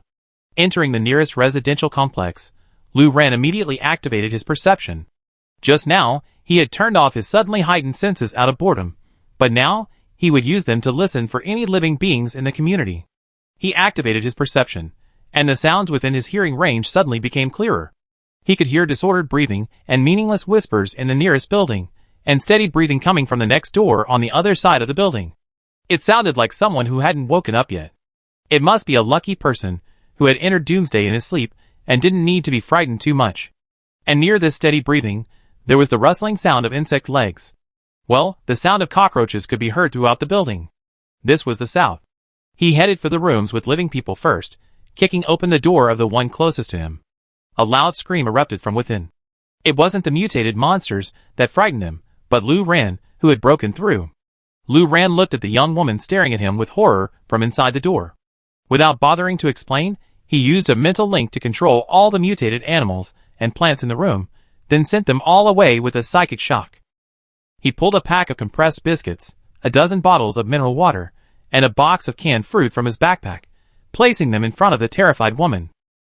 His brusque manner took the young woman a moment to realize he was there to rescue people, and that he was leaving behind life-saving supplies.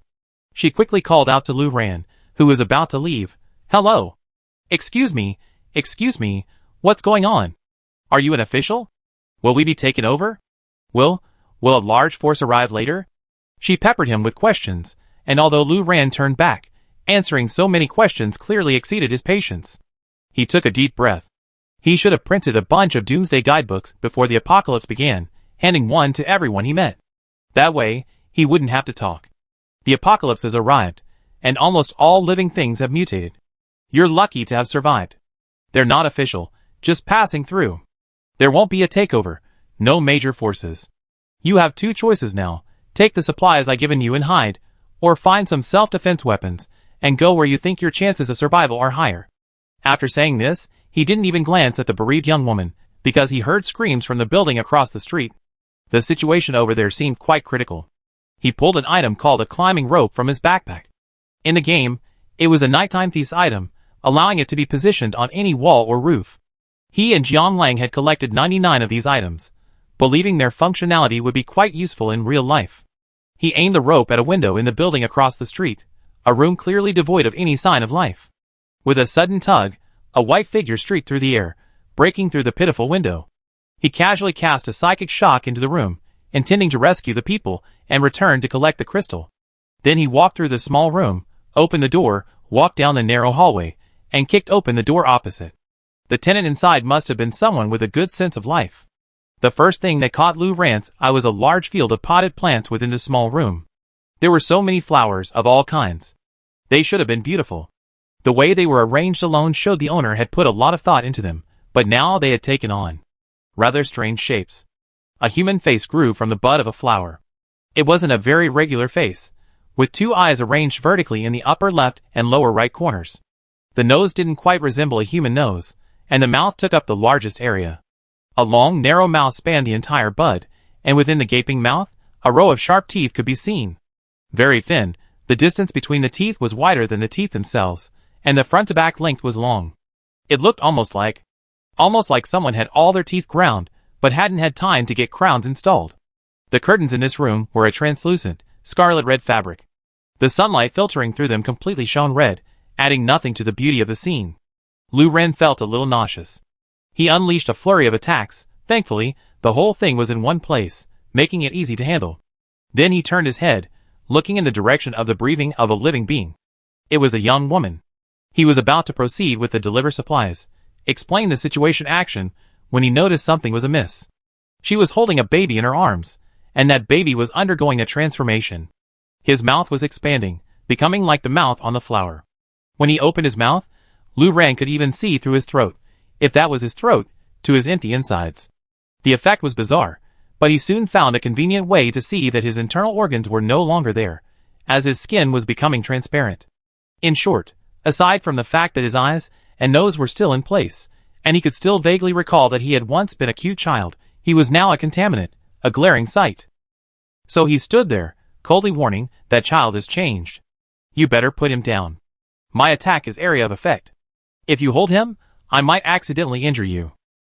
The woman was visibly stunned, as if she didn't understand what he was saying, but she caught the word child and subconsciously glanced down at the child she held tightly in her arms. In that instant, Lu Ran could see that her human instincts had overwhelmed her maternal instincts. Her pupils constricted, a clear sign of fear, and she nearly threw the monster in her arms. But what puzzled Lu Ran was that she quickly overcame this instinct and gripped the child tightly, as if afraid of losing control and throwing it. She squeezed so hard that her knuckles turned white. Lu Ran suspected that if the baby hadn't already mutated, such force would have surely made it cry out in pain. No. He'd be fine. Isn't that how it's portrayed in novels and on TV? He just luckily awakened.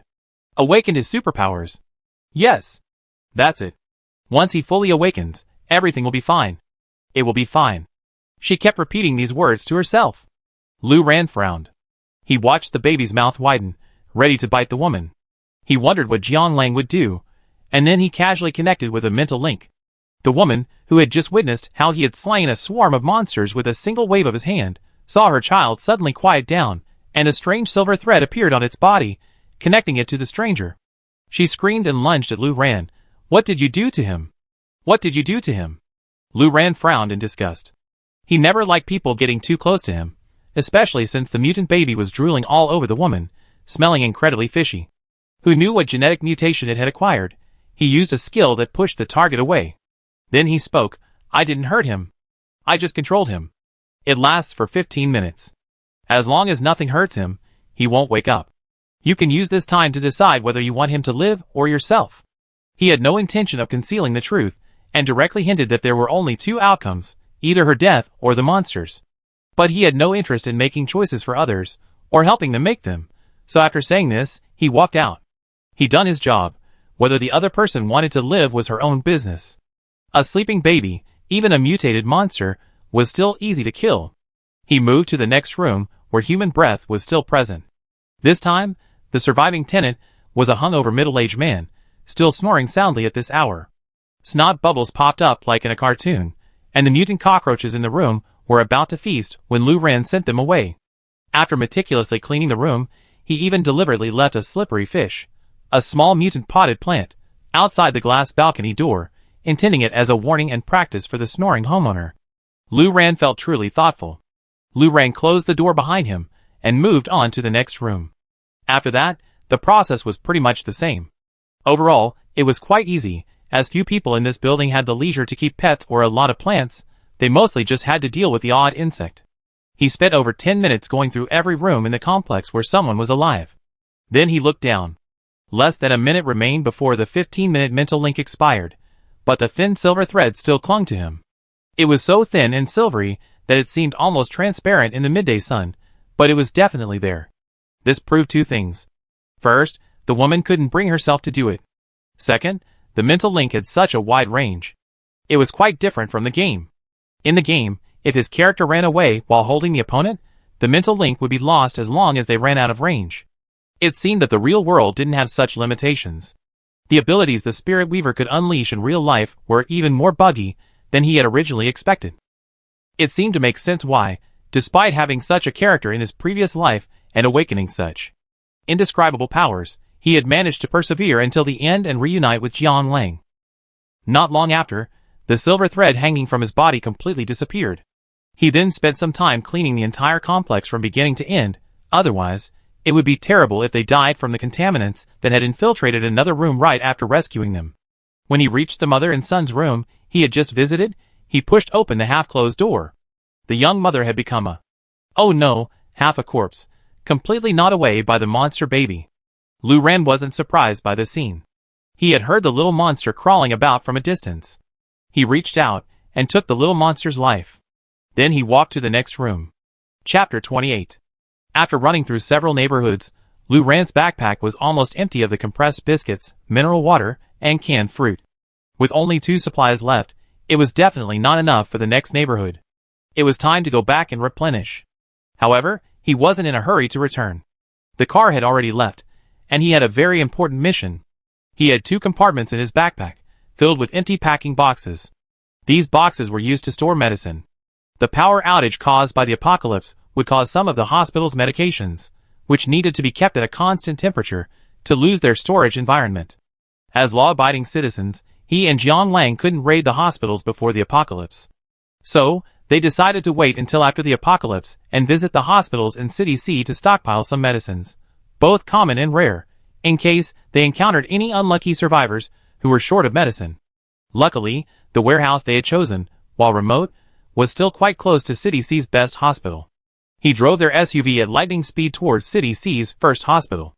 After the sharp screech of tires scraping against the ground, Lu Ran opened the door and jumped out, then slightly widened his hearing range. The hospital was filled with a cacophony of noise. There were so many people, especially since it was a weekend, peak patient attendance. Lu Ran's ears were a chaotic jumble of sounds. He tried his best to distinguish the cacophony of voices, but even as they gradually became layered in his ears, he could barely make out any of the survivors. The hospital's very structure meant there were no survivors. Almost everything was exposed, leaving no place to hide. Private rooms were also rare. Even patients lucky enough to avoid becoming contaminated would immediately face the mutated roommates upon entering the apocalypse. Naturally, their survival rate was much lower than in residential areas. This was another reason he chosen to visit the hospital before returning home.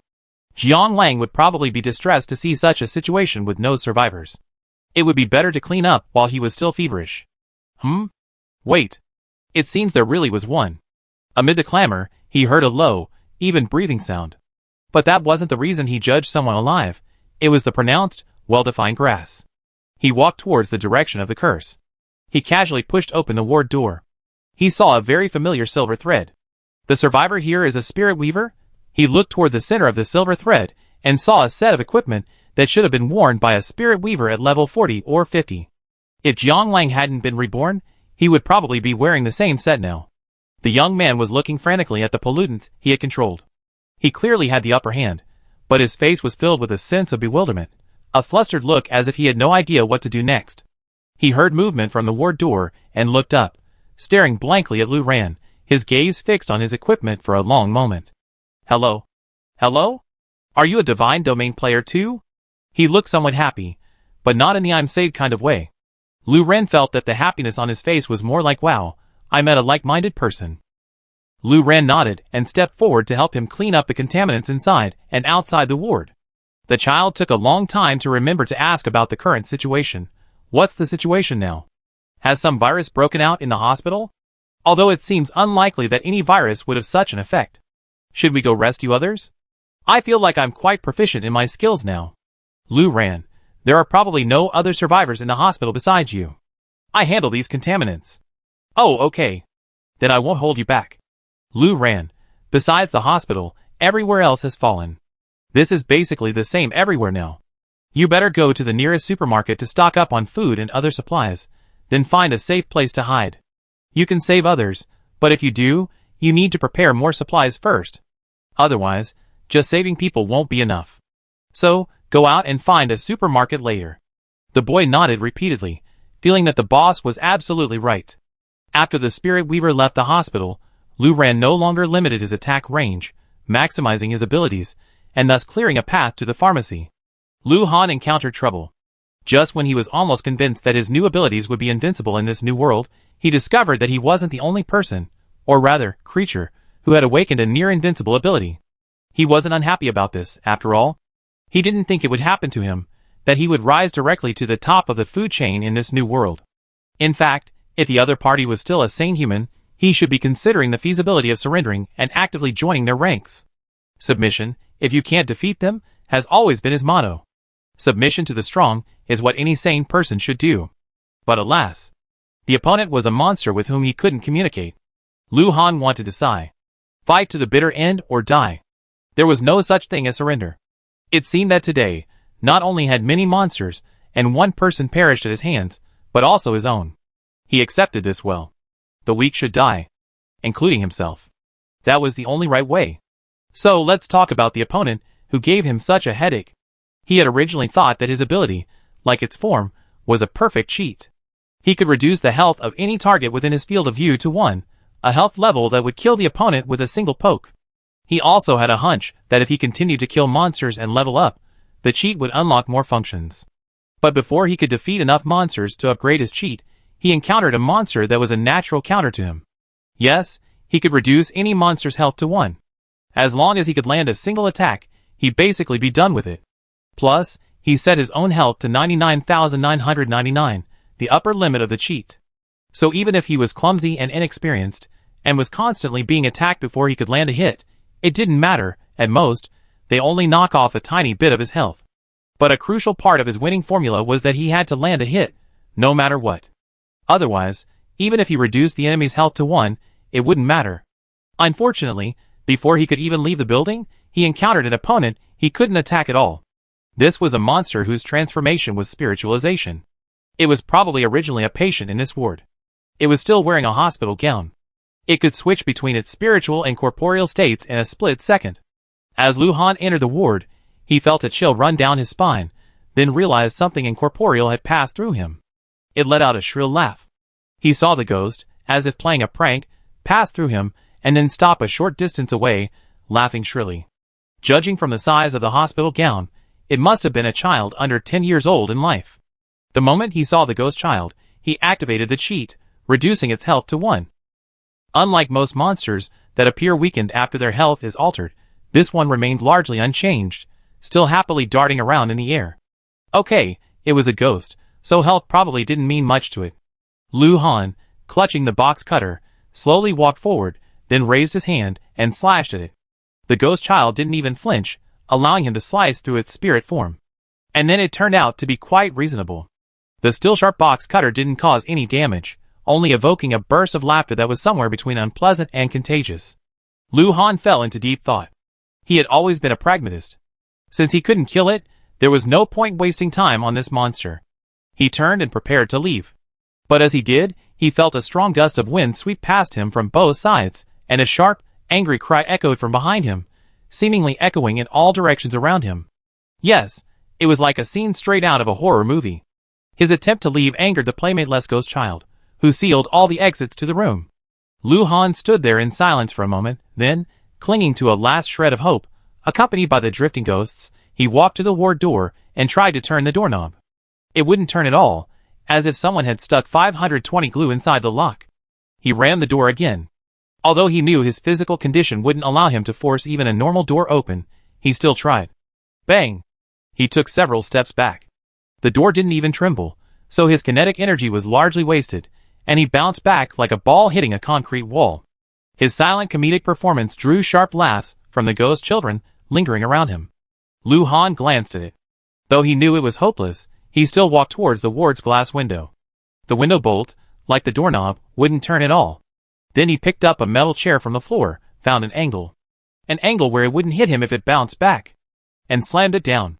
He was incredibly foresight. The chair bounced back with a loud thud and scraping sound. Okay, this glass, with the ghost's blessing, is practically bulletproof. He officially gave up. It looked like there was no way out. Unless he killed the person who had caused all this. The ghost child was also kind enough to show him some respect. After he figured out this argument, it chuckled and passed through his body again, then materialized behind him and gave him a shove, sending him stumbling and nearly falling to the ground. Then it transformed back into a spirit. But at least Lu Han knew that this ghost child was in some ways in the same boat as him. If it wanted to attack him, it would have to transform back into a physical form. And it had gone to such great lengths, well, not much, it seemed, to stay put, certainly not to avoid attacking him. During that time when it was physical, he could have attacked it. It would only take one strike, just one strike. Relatively speaking, he should have had a much greater advantage. He underestimated the opponent's agility, and overestimated his own combat power. For the long time that followed, he went from being cautious at first, to becoming increasingly frantic, and then from frenzy to calm. Because he realized that even with just one strike, he wouldn't be able to hit the opponent. It was too fast. The opponent had the advantage of being a spirit, always attacking him at the fastest, most dazzling speed, from the most unexpected angle, and then transforming back into a spirit before he could react. He turned around several times to see that the child had floated away, laughing heartily. This monster seems quite intelligent, he thought absent-mindedly, much smarter than any other monster he encountered in the hospital. He glanced at his own health bar. 99,586. And it was still dropping, as he was now under a bleeding buff. After a few minutes of playing around, the ghost child wasn't content with just shoving and shoving, it was inflicting actual damage, even with a touch of humiliation. This was because it often snatched the box cutter from Lu Han's hand and used it, making Lu Han realize with absolute clarity just how poor his reflexes were. In the blink of an eye, his health dropped a tiny bit more. 99,562. To be honest, the change in the length of his health bar was negligible. Even the total loss wasn't noticeable on the entire bar. But as time passed, his health bar would eventually drop to a truly dangerous level. Currently, he only had the ability to adjust the length of his health bar. To halt the downward trend, he needed to receive some real healing, and then slowly recover. Even though he vaguely sensed that if he could only gain enough energy to break through his new abilities, he could do more. But now, he had no chance to level up. What a depressing situation, he thought stoically, still being pushed by the ghost child, occasionally stumbling or injuring himself with new wounds. Lu Ren found the pharmacy and first packed the medicine that had lost its shelf life into a packing box, then put it in his backpack. He then spent the rest of the time sorting out other medicine. There wouldn't be a single living person in this hospital anyway. After collecting the medicine, he had originally planned to leave immediately. A place like this, rife with contaminants, could be neutralized later.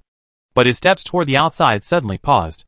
Just then, amid the chaotic sounds in his ears, a voice distinctly belonging to a living being suddenly emerged, A soft hiss, so faint it was almost inaudible, at the very edge of his hearing range.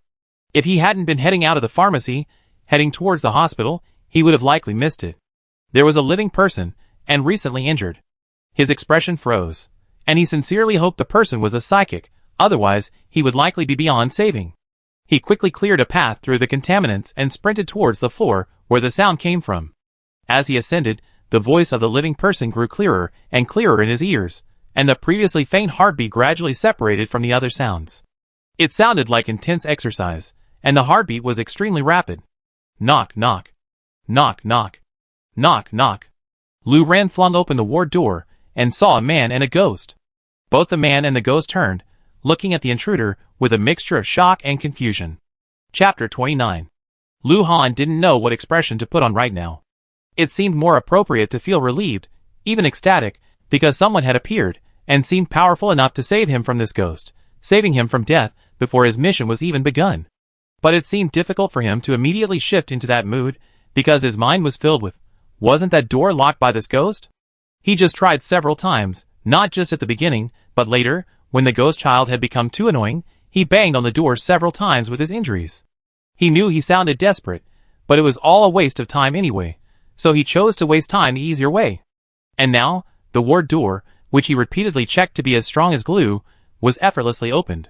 His gaze slowly shifted downward, to the hand of the person holding the doorknob. Lu Han, This person had even entered by turning the doorknob, the most conventional way. It was really hard for him to immediately put on a happy and relieved expression. He began to search for the reason the doorknob treated him differently than the stranger.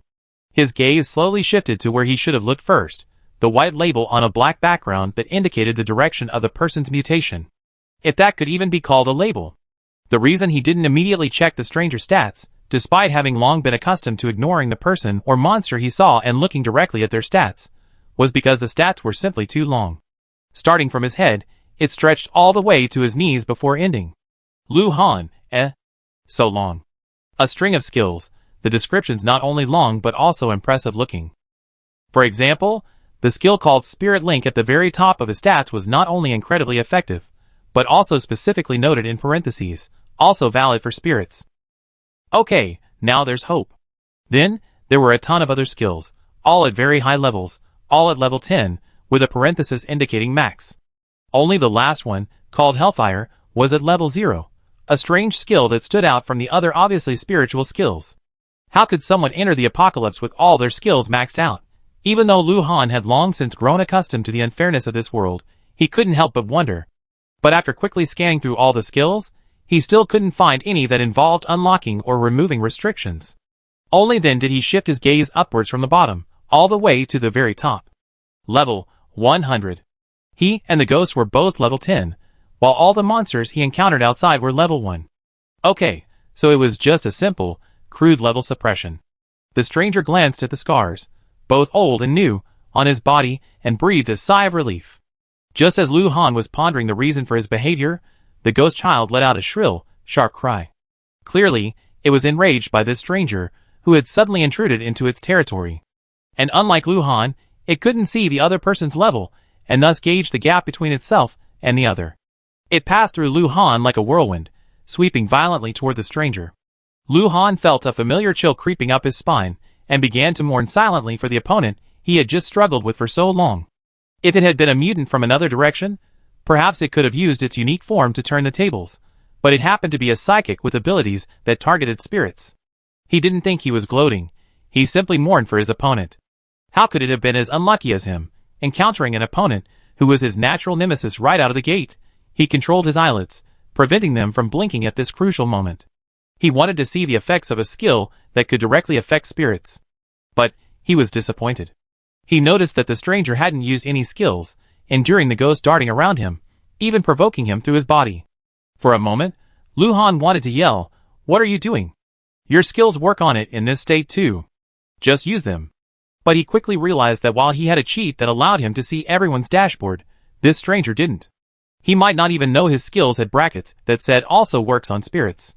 And he obviously shouldn't reveal this, as it would reveal his abilities to the other person, so he just watched quietly.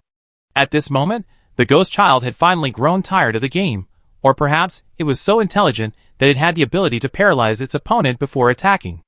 After finally passing through the stranger's body once again, it revealed its true form behind him, its two hands extended, its nails instantly growing several centimeters long, looking sharper than the finest knife.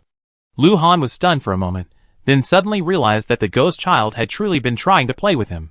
It clearly possessed a weapon, yet it kept snatching his box cutter and slashing at him. Compared to its nails, his art pen was nothing more than a child's toy.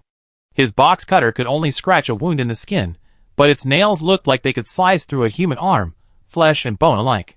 They looked even more effective than the sharpest knife in a slaughterhouse. And those nails, so sharp they looked like they could slice through a human at any moment, were about to pierce the stranger's head. Lu Han found this scene somewhat amusing. The thought of this stranger, possessing a skill that affected spirits, yet being toyed with by the ghost child like him, was a bit amusing. Although, given the stranger's level and health, this seemingly fatal blow probably wouldn't have done much damage, it still amused him. A smile slowly crept onto Lu Han's face. Then, he froze. The stranger unleashed a precise skill, just as the ghost child's nails were barely a hair's breadth from the back of his head. Lu Han couldn't see which of the long list of skills he used. He only saw the ghost child freeze behind him, then slowly dissipate. Gone, just like that. The stranger hadn't known his skills would work on spirits, but that didn't stop him from seizing the fleeting opportunity and dispatching the monster, which had transformed into a spirit form. Lu Han fell silent. The stranger, evidently mistaking his silence for the shock of surviving a catastrophe, approached and offered some soothing words. You awakened your powers, right? Then these wounds won't do you any real harm. Just stop the bleeding. Although his tone sounded overly formal and calm, like he was reciting something, Lu Han doubted that such a tone could truly comfort someone who was truly frightened. As the stranger spoke, he produced some medicine from nowhere and placed it in front of him. Then, he produced 3 more items, one each from thin air, a standard 12-bottle box of mineral water, a box of 6 canned yellow peaches, and a box of compressed biscuits. These are enough to keep you alive for 2 or 3 days, even if you don't go anywhere. If you feel you're seriously frightened, you can stay in this ward or find another room. I clean up the other contaminants in the hospital, so you be safe for the short term. However, it's best to act as quickly as possible and adapt quickly. The whole world has changed, so don't rely on any chances. From the moment Lu Ren began speaking, confusion slowly crept across Lu Han's face, filling his eyes. Until now, he had always assumed that this stranger had simply happened to be passing through the ward, and that his rescue was a casual act. And he has sufficient understanding of the mentality of most ordinary people. It is one thing that he may not be able to beat the other party, but as long as he does not show any aggressiveness and surrenders voluntarily, an ordinary person who grew up in modern society will hardly think of eradicating the enemy completely. So no matter how powerful the other party is, as long as he is law-abiding, he can get out of here alive. Then he will become the other party's most loyal subordinate, and no one will doubt his loyalty, because he really submits to the other party's strength with all his heart. Then, one day, when he had upgraded his cheat to the point where he could kill the other person, he would teach him a lesson. A lesson about not killing anyone who could pose a threat. A lesson about trusting the loyalty of others. But the stranger's words and actions now left Lu Han somewhat bewildered. It sounded like he had come specifically to rescue someone. Judging from his movements, it seemed he was going to rush off to rescue others. He had to ask for confirmation. Excuse me, are you a police officer or something like that? Are you here specifically to rescue people? Is this being organized by the authorities? Lu Ren sighed. Why did everyone have so many questions? He hoped Jian Lang would have recovered from his fever by the time he returned. He would leave all the talking to Jian Lang. If he had to say one more word, he'd be tempted to throw them all into the contamination. No, yes, no. If you don't have any other questions, I'm leaving. Lu Han, wait! Lu Ren was getting really irritable now. Lu Han, actually my powers are quite strong, but I just encountered this pollutant that's mutated into a spirit form, which is preventing me from using them. If you need anything, I'd be happy to help you. Lu Ren, ? Service? What kind of service? He seriously suspected this kid had watched too much anime. No need. Lu Ren said this, wondering if his tone was a bit too harsh, so he added, there's no need. Just stay alive and well. Lu Han was silent for a moment. Well, this rare strongman is a saintly father with a savior complex. It would be troublesome to serve him. However, he was so powerful, possessing an overwhelming advantage over him. His best option now was to submit to him, accept his orders, and then, as planned, patiently wait for his abilities to develop to the point where he could overthrow him. He pondered this and decided to repeat his words in a way the other party would understand. You saved my life, so I can do whatever you want. Lu Ren also considered this. With his limited understanding of human psychology, he felt that not allowing the child to repay his debt might be detrimental to his mental health. He sighed and said, if you absolutely must do something, then head in this direction and save people. Lu Ren pointed in a direction. There should be a supermarket near the hospital. Go there first to save people, then take supplies to help those in the surrounding neighborhood. Oh, and if you see someone dressed similarly to me in the supermarket, he's the person I just saved and wants to help too. You can work together. Lu Han, Okay. But he still asked Lu Ren one last question, slightly bewildered. You're so powerful, why do you help others? He read about messiahs in books, and he knew that some people love to be saviors, but he never actually met one in real life, and he was curious about their mentality. Lu Ren frowned. He didn't really want to answer the question because it was a bit long, and explaining who Jiang Lang was would be cumbersome. Furthermore, the child's question was so focused that he felt he might end up giving him psychological counseling if he really discussed it. So he simply replied, why not? Lu Han lowered his head in thought for a moment, then looked up. I understand. I will complete your mission. Chapter 30. Lu Ren instantly forgot about the strange young man he met at the hospital. He drove back the way he come, all the way to their warehouse. As soon as he parked the car at the warehouse entrance, a dark figure suddenly darted before him. You're finally back. Okay, Jiang Lang's fever is over, Lu Ren thought. He opened the car door and met Jiang Lang's excited face. A closer look revealed that Jiang Lang's fever hadn't completely subsided, his face was still flushed. Is your fever completely gone? Jiang Lang answered honestly no, but it won't affect our movements. Lu Ren nodded, okay. He wouldn't insist that Jiang Lang wait until his fever was completely gone before taking action. That would probably make Jiang Lang extremely anxious. Jiang Lang watched him get out of the car and suddenly, as if remembering something, asked, don't you find the bright sunlight uncomfortable? Lu Ren stepped out of the car and, upon hearing this, tilted his head in confusion. No. Huh? Why? Logically, with the game system's properties added to your body, your senses would be much stronger, right? Jiang Lang had just remembered, watching Lu Ren exposed to the sunlight, that in his previous life, after his mutation and acquisition of the game system, the thing he struggled with the most was his suddenly heightened senses. Even indoors, he felt like he was staring directly at the sun, and even the slightest sound within a wide area sounded to him like someone was holding a speaker and playing it. It was truly excruciating. It took him several days of vampire-like living to barely adjust to his new vision and hearing. But it was only a barely adapted adaptation. It took several more months before he fully adapted to his new visual and auditory ranges, finally being able to ignore even unimportant information, as if it were his innate limits.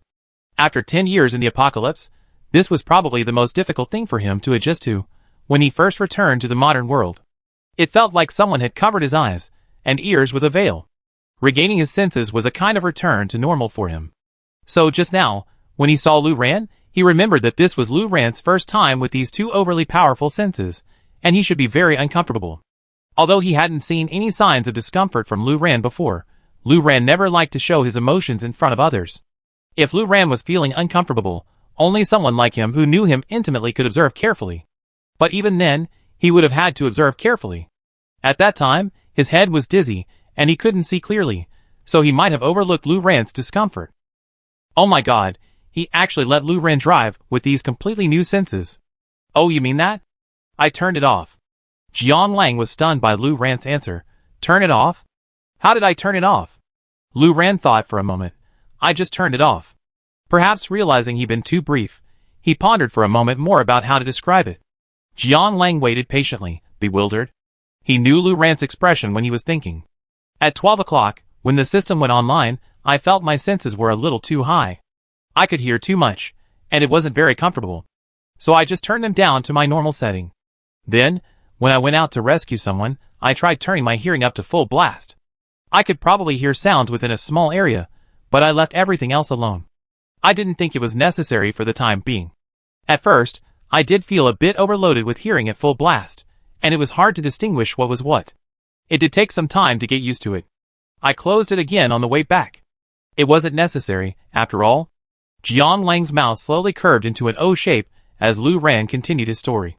Why did Lu Ran make adjusting one's senses sound so easy? He could even adjust hearing independently. It had taken him several days to barely adjust to his new senses of sight and hearing. Initially, he either been hiding indoors or in the shade, or going out covered in a black cloth. And how exactly would one adjust them at will? He had no idea what that meant. Senses. Just senses. Could everyone be able to adjust their vision and hearing at will before the apocalypse? It seemed impossible. At most, they could just close their eyes and try to hear better. Jiang Lang's mind was in a knot, and so was his face, but he quickly relaxed. Well, this was Lu Ran. It was normal for him to be able to do anything. So, Jiang Lang quickly ignored this minor issue and waited in the car for Lu Ran to return with the supplies from the warehouse. Lu Ran returned to the car and settled into his seat, only to hear Jiang Lang yell, "Let's go! Let's go! Save the world!" Lu Ran, As Jiang Lang stepped on the accelerator, their SUV sped off. After passing several neighborhoods Lu Ran had just cleared, the two men parked at the entrance of one he had never been to. As soon as they stopped, they were met with a series of shrill screams. Lu Ran and Jiang Lang exchanged a glance, each seeing a hint of solemnity in the other's eyes. "I hope they're not too late. She's screaming so miserably, she might have been attacked by the contaminants. Once her skin is broken, she's beyond saving." The two men parked the car and sped towards the source of the screams. Lu Ran kicked open the door of the room from which the screams came, and Jiang Lang quickly followed. He scanned the room with a stern expression, mentally prepared for the worst. But what appeared before them was a nerd brandishing a model sword, screaming with his eyes closed. Across from him stood a pot of monstrous flowers. The flower looked incredibly flexible, its stem stretched to a meter long, swaying in time with the nerd's sword swings. It felt more like it was using the nerd as a cat toy than attacking him. Jiang Lang, Lu Ran, The two of them were speechless for a moment, though they knew that any pollutant in the apocalypse was dangerous, no matter how amusing it might appear. They knew that any fear in the apocalypse was normal. After all, everyone had lived in peace for a long time. However, seeing this scene, which resembled a humorous scene from an old anime, the two of them couldn't help but wonder why they had rushed here so quickly. The screams of the otaku brandishing a model sword with his eyes closed could have deafened anyone, including his own. But the clang of the door being kicked open and falling to the ground still caught his attention, and he subconsciously turned his head to see what was going on. Jiang Lang sighed inwardly. He would have to remind the other party later that he couldn't be so distracted during a battle, especially when facing low-intelligence pollutants. Pollutants without self-awareness had no concept of distraction. For example, right now, the otaku turned to look at him, but the flower was far more determined than he was. As its cat toy, that is, the model sword, stopped waving, it also stopped swaying, finally revealing a bit of a predator's demeanor, its taut stem seemingly ready to leap out and pounce on the otaku at any moment. Of course, in battle, one must be vigilant, but that was only peripheral vision. The otaku in front of him completely turned his head and paused his movements, a perfect example of the opposite. Jiang Lang began chanting a spell while thinking about how to warn him later. The chant was about devouring. In fact, in his previous life, during the apocalypse, besides sneak attacks, he always started with spatial rupture. This skill didn't deal much damage, being one of the lower damage essential skills for a mystic. In the later stages, including early encounters with game system users, it wasn't usually fatal, but its advantage was its quick cast time, allowing it to inflict a bleeding buff on the opponent. In real life, a bleeding buff is a long, deep scar. Whether a game system user or a psychic, their mutated bodies are incredibly sensitive, and this pain effectively distracts them, buying him time to attack. He maintained this habit for nearly 10 years. But now, he didn't have to go through so much trouble. Lu Ran was right beside him, allowing him to cast whatever spells he pleased. He hadn't even realized how easily he adapted to the new skill. A decade-long habit had been transformed in an instant. Lu Ran, with a precise movement, landed on the flower pot, dodging the terrified otaku. Jiang Lang had also finished casting his spells. His casting time was actually slightly faster than in the game, because in real life, casting speed is determined by the caster's recitation time. As long as the caster can pronounce the spell accurately and clearly, the casting time is valid. He was already familiar with these spells, having mastered a rapid casting technique. A black circle appeared beneath the flower, frozen in place by the spell control, and instantly engulfed it. Meanwhile, the otaku, still clutching his golden model sword, stood stunned, seemingly still processing what had happened. Then, he abruptly slumped down and said, "Boss, teach me. So magic is real." Ha ha ha. His ecstatic expression made it hard to believe he had just escaped a life-or-death crisis. Lu Ran, Jiang Lang was startled. In his 10 years of wandering the apocalypse, he had never seen anyone kneel down like that. What had happened? Before he could recover from his shock, he saw the otaku moving towards him. Lu Ran calmly took a step back and stood behind Jiang Lang. Jiang Lang retreated too late. The otaku had already grabbed him by the thigh. You, what are you doing? Boss. Oh no. Master. Teach me. I can do anything. As long as I can learn magic. I'm willing to do anything. Test me. Jiang Lang, Jiang Lang said awkwardly, "This magic, no. This secret technique isn't something I learned on my own. It's a fusion of the game system of divine domain and reality. I'm a secret magician in the game, so I can use it." The otaku, hugging Jiang Lang's calf, instantly looked shocked. Divine domain? Holy shit. Divine domain? Ah, why isn't this world-melting game a Gal game? I play all kinds of Gal games, damn it. Ah, divine domain. I should have played it if I known. I saw everyone praising it back then, and I thought it was just marketing hype, so I just didn't play it. Ah, how could this happen? If I known games would one day merge with reality, I would have played it seriously even if the reviews were fake and bought. I'm crying. Jiang Lang struggled to free his legs from the grief-stricken otaku's grasp. Though a little terrified, he followed through with his plan and told the otaku what he should be careful about during battle. Although the otaku was overwhelmed with grief, he listened carefully to the boss's advice and instinctively tried to take notes, only to discover his precious phone. His lifelong lover had become just another brick, and his grief deepened instantly. Let's go back to traditional pen and paper. He meticulously wrote down Jiang Lang's instructions, as if they were some precious martial arts manual rather than just a few reminders, and then reluctantly said goodbye to Lu Ran and Jiang Lang. After leaving their supplies behind, Lu Ran and Jiang Lang resolved this emergency, and moved on to saving the remaining survivors in the complex. They heard another survivor upstairs from the otaku, so they headed up the stairs. Lu Ran was about to kick the door when Jiang Lang stopped him. Wait. Lu Ran, wait. Don't be so violent. If you kick the door open, and they don't want to leave the room, where can they hide? Lu Ran was about to reply that a room couldn't have just one door when Jiang Lang pulled out a paperclip from somewhere, and inserted it into the keyhole, fiddling with it. The door swung open. Lu Ran, Lu Ran, when did you learn this trick? Oh, I met a master thief some time ago. Well, at least that's what he called himself, and I learned it. I think it's quite useful. It's indeed a very useful skill. Jiang Lang watched Lu Ran thoughtfully stare at the lock he had opened, and felt a bit amused. It was rare to find something he could do that Lu Ran couldn't. He said to Lu Ran with a smug look on his face, "Want to learn? I teach you." Lu Ran hummed, "Sure, let me see you again later." As they talked, the two pushed open the door. A young woman, her face full of alertness, appeared before them. Her appearance was somewhat strange.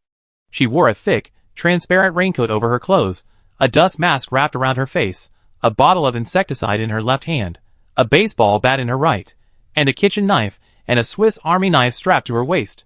But that wasn't all bad.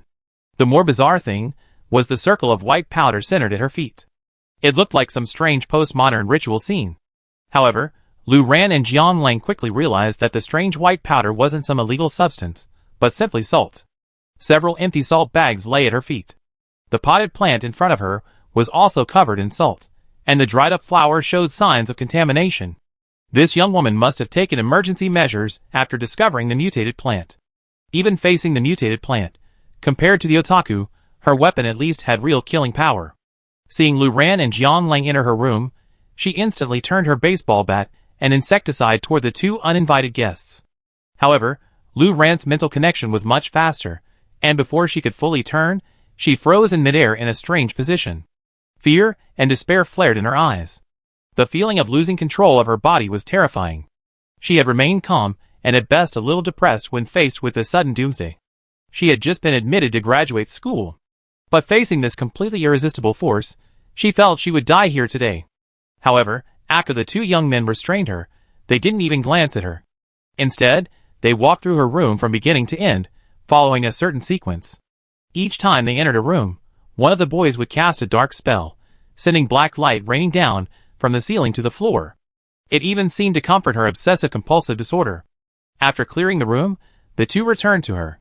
One of them took out 3 boxes: water, compressed biscuits, and canned yellow peaches. The other politely said, "Ma'am, we're done. We wish you good luck." Although the young woman was held captive by a mental link, unable to move, her eyes vividly conveyed her confusion. Were they holding her captive just to come in and do a general cleaning? While the main target of the general cleaning was supposed to be what they call pollutants, the feeling of a house cleaning service was too strong. "We clean up all the pollutants in the complex later. If you want to go out, you can wait until we leave. Otherwise, these supplies should be enough for you to survive for a while." Lu Ren was very satisfied. He should have come out with Jian Lang. He didn't have to say a word, nor did he have to deal with all the strange questions. It was great. He released his grip on the young woman, and the two of them walked out of the room, each looking at the other in confusion. Jian Lang politely closed the door behind him. Next. It sounded quite quiet here.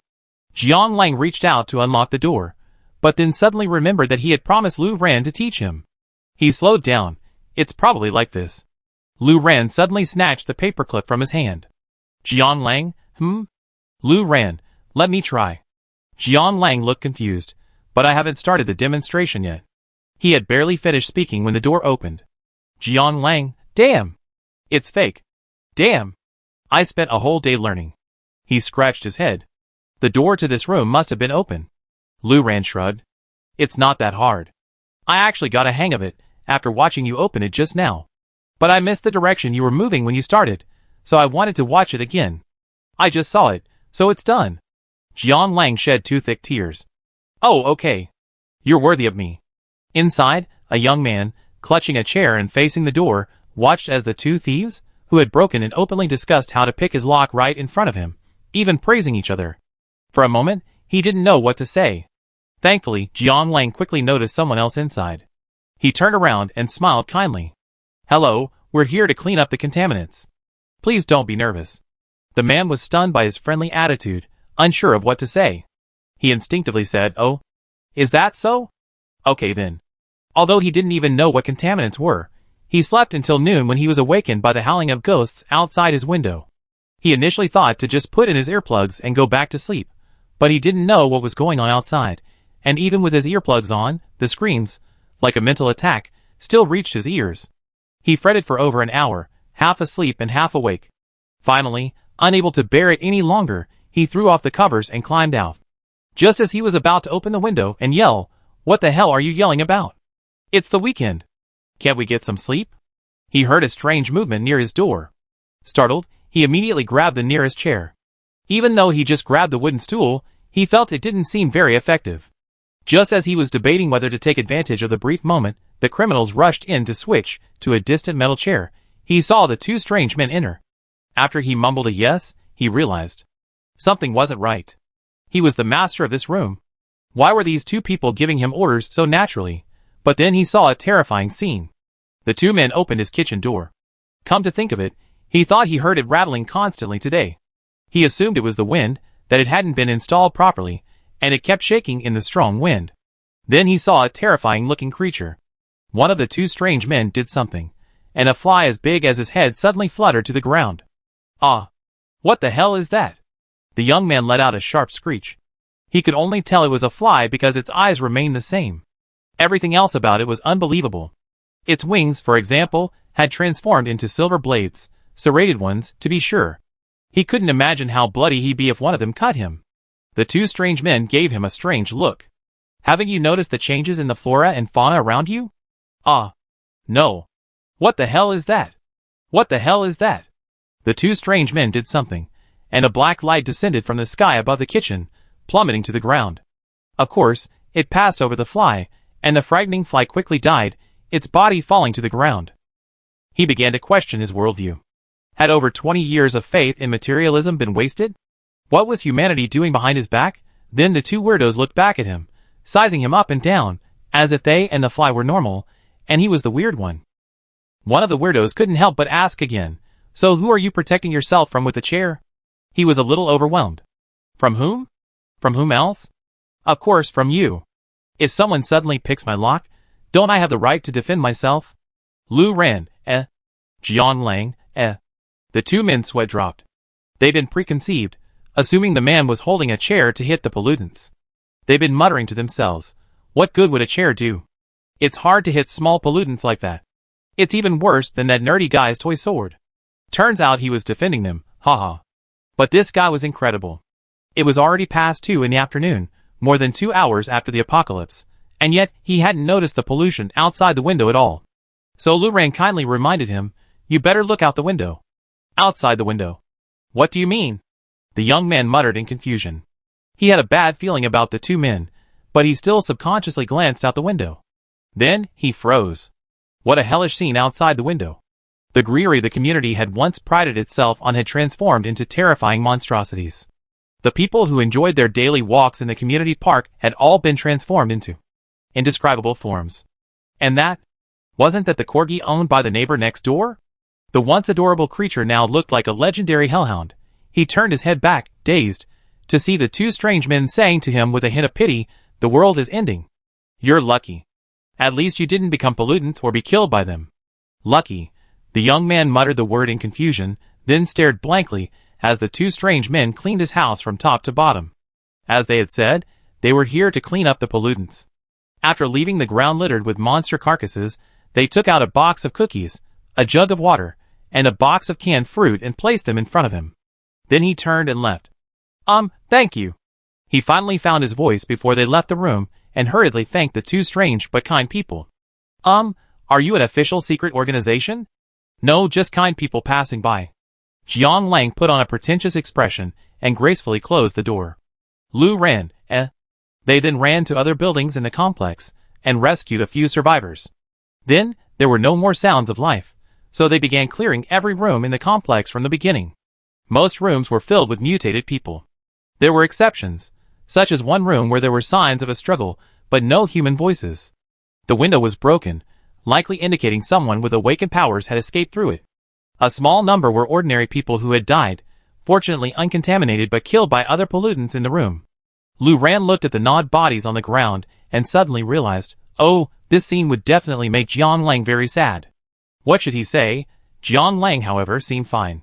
He calmly cleaned up the contaminants Lu Ran had contained. Lu Ran, are you okay? By this time, they had already left the room. It took Jiang Lang a moment to realize what Lu Ran was talking about. What? Oh, that guy from before? Actually, I'm used to it. After all, I've been in the apocalypse for so long. You're right, I can't save everyone. That's too unrealistic. Chapter 31. After clearing several neighborhoods, they saw a large supermarket at the corner of the intersection. Jiang Lang, finally, a supermarket. I was wondering why there wasn't even one around here. A supermarket was a great place to restock supplies, saving them a lot of time running back and forth. So Jiang Lang immediately stopped in front of the large supermarket, jumped out of the car, and prepared to clean up. Just as he was about to walk towards the automatic door, Lu Ran stopped him. Jiang Lang, what's wrong? Lu Ran, I have an idea I want to try. Jiang Lang immediately stopped and looked at Lu Ran curiously. Lu Ran had come up with this idea because the efficiency of the clearing along the way had been so low. Both he and Jiang Lang actually had very large skill ranges. Their skill ranges were perfectly replicated in game scale, and game designers generally don't build cities and buildings to a 1:1 scale with real life, as that would be too much work. This directly resulted in their skills appearing to have a limited range in the game, but in reality, they could cover, well, the entire supermarket in front of them. But just now, when they were rescuing people in one neighborhood after another, they had rarely used this maximum range. Afraid of accidental injury, even after confirming with their ears that the room was empty, they would still open each door and visually check each room before unleashing their skills. It was too slow, truly too slow. Lu Ran felt that at this rate, it would take an incalculable amount of time to cover the entirety of City C. So just now, while sitting in Jiang Lang's car, he suddenly thought of a question. The game's description of the Mind Link stated that he could control the thoughts of any object within the Link network. In theory, he should be able to determine whether the person he was controlling was a human or a contaminant. However, he had previously only used Mind Link as a large-scale group control skill, and had never actually used it to control the actions of the controlled. So he decided to give it a try now. He held his breath slightly, and released his Mind Link at its maximum range. Jiang Lang watched from the side as countless fine, dense silver threads gradually spread from Lou Rant's body and penetrated the interior of the supermarket. He had no idea how many pollutants were in there. Even if the pollutants attacked each other and caused some damage, there should still be hundreds. He looked at the thin, dense silver threads and tried to count them, but before he got to 20, he felt dizzy because he couldn't tell where the next one was. He also had no idea what it looked like from Lou Rant's perspective.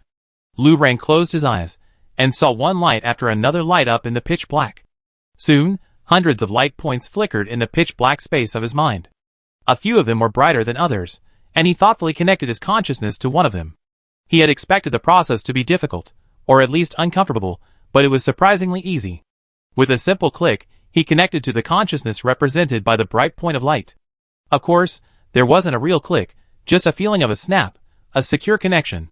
He first felt a surge of intense fear, and this fear wasn't directed at the pollutants, but at the mysterious force of the conflict. Lou Rant's spiritual connection. Lou Rant could even see the situation inside the supermarket through this person's eyes. Not very good. This person must be a psychic. His wrist throbbed with pain, and he could feel fluid dripping from the wound. In short, brighter spots of light were indeed more likely to represent uncontaminated living beings. He was about to sever the connection with this consciousness and try the next brighter spot, but a sudden thought struck him. Without severing the connection, he split a strand of consciousness and headed for the next spot of light in this dark space. Then, there was another silent click. He connected to another person's consciousness. It was human, that was almost certain. The brighter spots of light represented humans, while the dim ones were contaminants. However, to ensure he didn't accidentally kill anyone, he had to be careful. Lou Rant thought for a moment, then split his consciousness, strand by strand, connecting to all the spots of light he could see in this pitch-black space. He felt as if his brain were being divided into many parts. He observed the scene inside the supermarket from countless perspectives, sensing the emotions and sensations of each individual. He felt as if he had split into many separate entities, but the overwhelming and uncomfortable feeling wasn't as he imagined. Perhaps it was because the pollutant's mind was devoid of thoughts, while the minds of the living beings he controlled were filled with only fear. Now that all living things in the supermarket were under his control, there was no chance of accidental injury. So Lou Rant guided the few living beings out. The controlled individuals watched in horror as their bodies began to move uncontrollably, despair creeping in their only remaining eyes. This was especially true for the few non-supernatural beings who had managed to hide, their despair choking them. They had gone through so much trouble to avoid the attacks of these monsters, finally finding a safe place. What made the few who had been forcibly dragged from safety feel a little less desperate was that the monsters they had been desperately trying to avoid were also controlled by this unknown force. They remained frozen in various positions, some even comical, greatly diminishing their terrifying impact. Whatever force was controlling them, it seemed to take their storage quality into account. Every time they were about to collide with something or a monster, it would steer them away. This gave them some peace of mind. It seemed that at least this force didn't intend to kill them immediately, otherwise there wouldn't be so much trouble. As they approached the supermarket exit, this sense of security intensified, as the control people saw other living beings emerging from other directions, clearly controlled like themselves. At any time, knowing you're not alone, that there are others experiencing the same fate, always brings a sense of comfort. Though this reassurance couldn't dispel the unease and fear within them. What exactly was this power? Why had it chosen to control them? Where were they going now? Will they die? If they were lucky enough to survive, would they be imprisoned or kept captive? Oh my God, what had they done wrong? Is some god playing a joke on them? Fearful and anxious, yet also a hint of anticipation, hoping for a good time, they passed through the supermarket door. Then, they finally saw the person who had caused all this.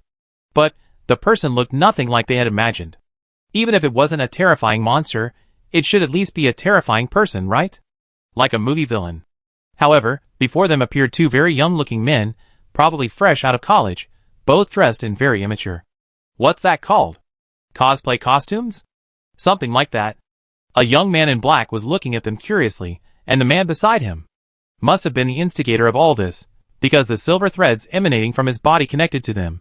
But there were still many, many more threads emanating from him, all lingering inside the supermarket. They were a little confused. Then, they saw the young man open his eyes, nod to the man in black next to him, and say something. The young man in black nodded, produced a full-length magic wand out of thin air, and began to chant. As his mouth opened and closed, even though they couldn't turn back, they could clearly sense a terrifying pressure gathering behind them. Then, They suddenly regained movement, instinctively turning their heads to witness the final seconds of that terrifying scene. Pure darkness engulfed the entire supermarket, and then it became eerily quiet. Of course, it had been quiet just now, too, because everyone and every monster was restrained by the silver thread. But now the silver thread had vanished. So, were all those terrifying monsters inside killed instantly? Lu Ran was very satisfied with the results of this experiment. His maximum range skill, Spirit Link, combined with Jiang Lang's ultimate, could indeed clear the area in a matter of seconds. Even including the time it took to control the people's escape, it took less than 2 minutes. This was much more efficient. Jiang Lang's attention was elsewhere.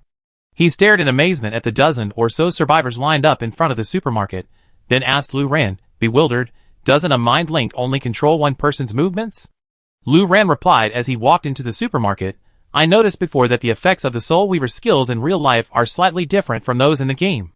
For example, in the game, the mind link automatically expires if I step out of range. However, when I tested it in another neighborhood, I was already several buildings away, well beyond its maximum attack range, and yet the mind link remained effective. Also, for some of the scrolls we filmed before, we always considered them based on their text descriptions rather than their gameplay effects. So why aren't the skills the same way? The text for the Spirit Link skill actually says to control any linked person, but the actual effect says choose one person. I guess it's simply because controlling multiple people in the game is difficult, given the single keyboard and mouse. And probably also for class balance considerations, being able to control multiple people simultaneously would be too buggy. Jiang Lang used the collect skill to collect crystals from every polluted corpse he passed, while listening to Lu Ran explain his thinking. Indeed, damn, if that were the design, what would anyone else have against the Spirit Weaver? He sighed before returning to the point, "You make a lot of sense. I was prejudiced, but unfortunately my class doesn't have much room for word games."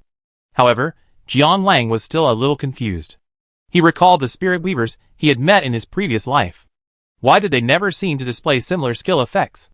Were they, like him, limited by the inertia of their thinking? Perhaps. After wandering around the supermarket and collecting all the crystals, they found the aisle where the compressed biscuits were, added 2 slots to their backpacks, and then went to get mineral water and canned fruit. After filling their backpacks, they grabbed a few more, intending to load them directly into the trunk of their car. They then walked out of the supermarket again, carrying several large boxes of goods. At this moment, the crowd, still recovering from their shocking and horrifying experience, felt like a blink of an eye before the 2 powerful and eccentric young men emerged again, their arms still full, a stack of canned fruit, a layer of mineral water, and a box of compressed biscuits. They walked out of the supermarket like children sent by their mother to do some shopping. And they weren't even carrying anything delicious. Someone couldn't help but think. They didn't know how to react to this situation. Would surrendering first impress the other side? Would it seem like servility? But there didn't seem to be any need to fight tooth and nail. While they were still mulling over this, one of the 2 young men poked his head out from behind a pile of boxes. "Huh? Why are you still standing here?" Everyone, question mark. Everyone, shock. No, where else could they go if they weren't standing here? Haven't you two just demonstrated your strength and immense range? Even if they ran, how far could they get in such a short time? If they angered you two, anyone who might have survived would be dead. After hearing Jiang Lang's words, they were filled with complaints. Because these 2 men were so powerful, their complaints swirled around in their stomachs, never being spoken aloud. Jiang Lang approached Lu Ran and whispered, "What's going on? The supermarket is right in front of us. We shouldn't need to distribute supplies to these people, right?" Lu Ran reacted faster than Jiang Lang. He looked at the row of people with different expressions, and a realization dawned on him. He was mainly thinking of the strange child in the hospital. He understood, and he approached Jiang Lang and said, "These people probably thought we were recruiting new followers. We were just demonstrating our strength." Jiang Lang's sweat dropped. "Damn! They're clearly just passing lay phones." Lu Ran, now familiar with the situation, coldly addressed the group before him, "There's nothing much to do. Saving you is just a matter of convenience. If you absolutely must repay us, go save the others. But only those with awakened powers. This environment is too dangerous for those without powers right now. Your own safety is your priority." With that, the 2 of them, carrying several boxes of supplies, approached the car, opened the trunk, and began loading, leaving behind a row of stunned people. Wait. So you're here to rescue people? Aren't you here to intimidate them?" "Really not." Lu Ran and Jiang Lang moved quickly, stuffing the supplies into the trunk and driving away, leaving the group staring at each other in bewilderment. Chapter 32. Lu Ran and Jiang Lang spent a whole day traveling around City C. Fortunately, they found several large supermarkets located at transportation hubs, eliminating the need to return to the warehouse frequently for supplies. Even after Lu Ran figured out how to use the mind link correctly, the subsequent cleanup became much more efficient. The routine was that Jiang Lang would drive to a building, whether it was an apartment or something else, and stop. Lu Ran would activate the mind link and move all the survivors and humans inside, giving Jiang Lang a stronger environment for attack. This whole process took no more than 5 minutes. An entire area was cleared in the blink of an eye. The only problem was that it was too efficient. Jiang Lang would occasionally run out of mana and need to take a mana potion, but other than that, it was perfect. However, the mana in his and Jiang Lang's backpacks combined would last them 100 years, so the single issue wasn't a big deal. The two of them cleaned from the afternoon until dusk and then dawn. Then they returned to the warehouse for a short rest. While the stat boosts from the game system and the mutations boosted their physical strength and energy, they couldn't really skip sleep. At least 4 hours of sleep were still needed each day. Lu Ran took a nap on the way back from Jiang Lang's car. After Jiang Lang fell asleep, Lu Ran tossed and turned, unable to fall back asleep, so he simply got up to keep watch. He also took the opportunity to study his awakened fire ability. That day, he and Jiang Lang had nearly cleared the entire area of pollutants. Thanks to the collect skill, they had easily collected crystals. His backpack now had several slots filled with stacked crystals. One slot even contained 99% of a second-level crystal. He even had a few third-level crystals in his pockets. He really didn't want to waste a slot on these small things. It was obvious that in this short period of less than a day, due to the abnormal biological density of City C, the pollutants had evolved into a large number of second-level and even third-level pollutants through fighting among themselves. Lu Ran waved his hand, summoning his supernatural power, a tiny flame at his fingertips, and then maneuvered it toward the spot in front of him. This angle made it easier to feed the crystals.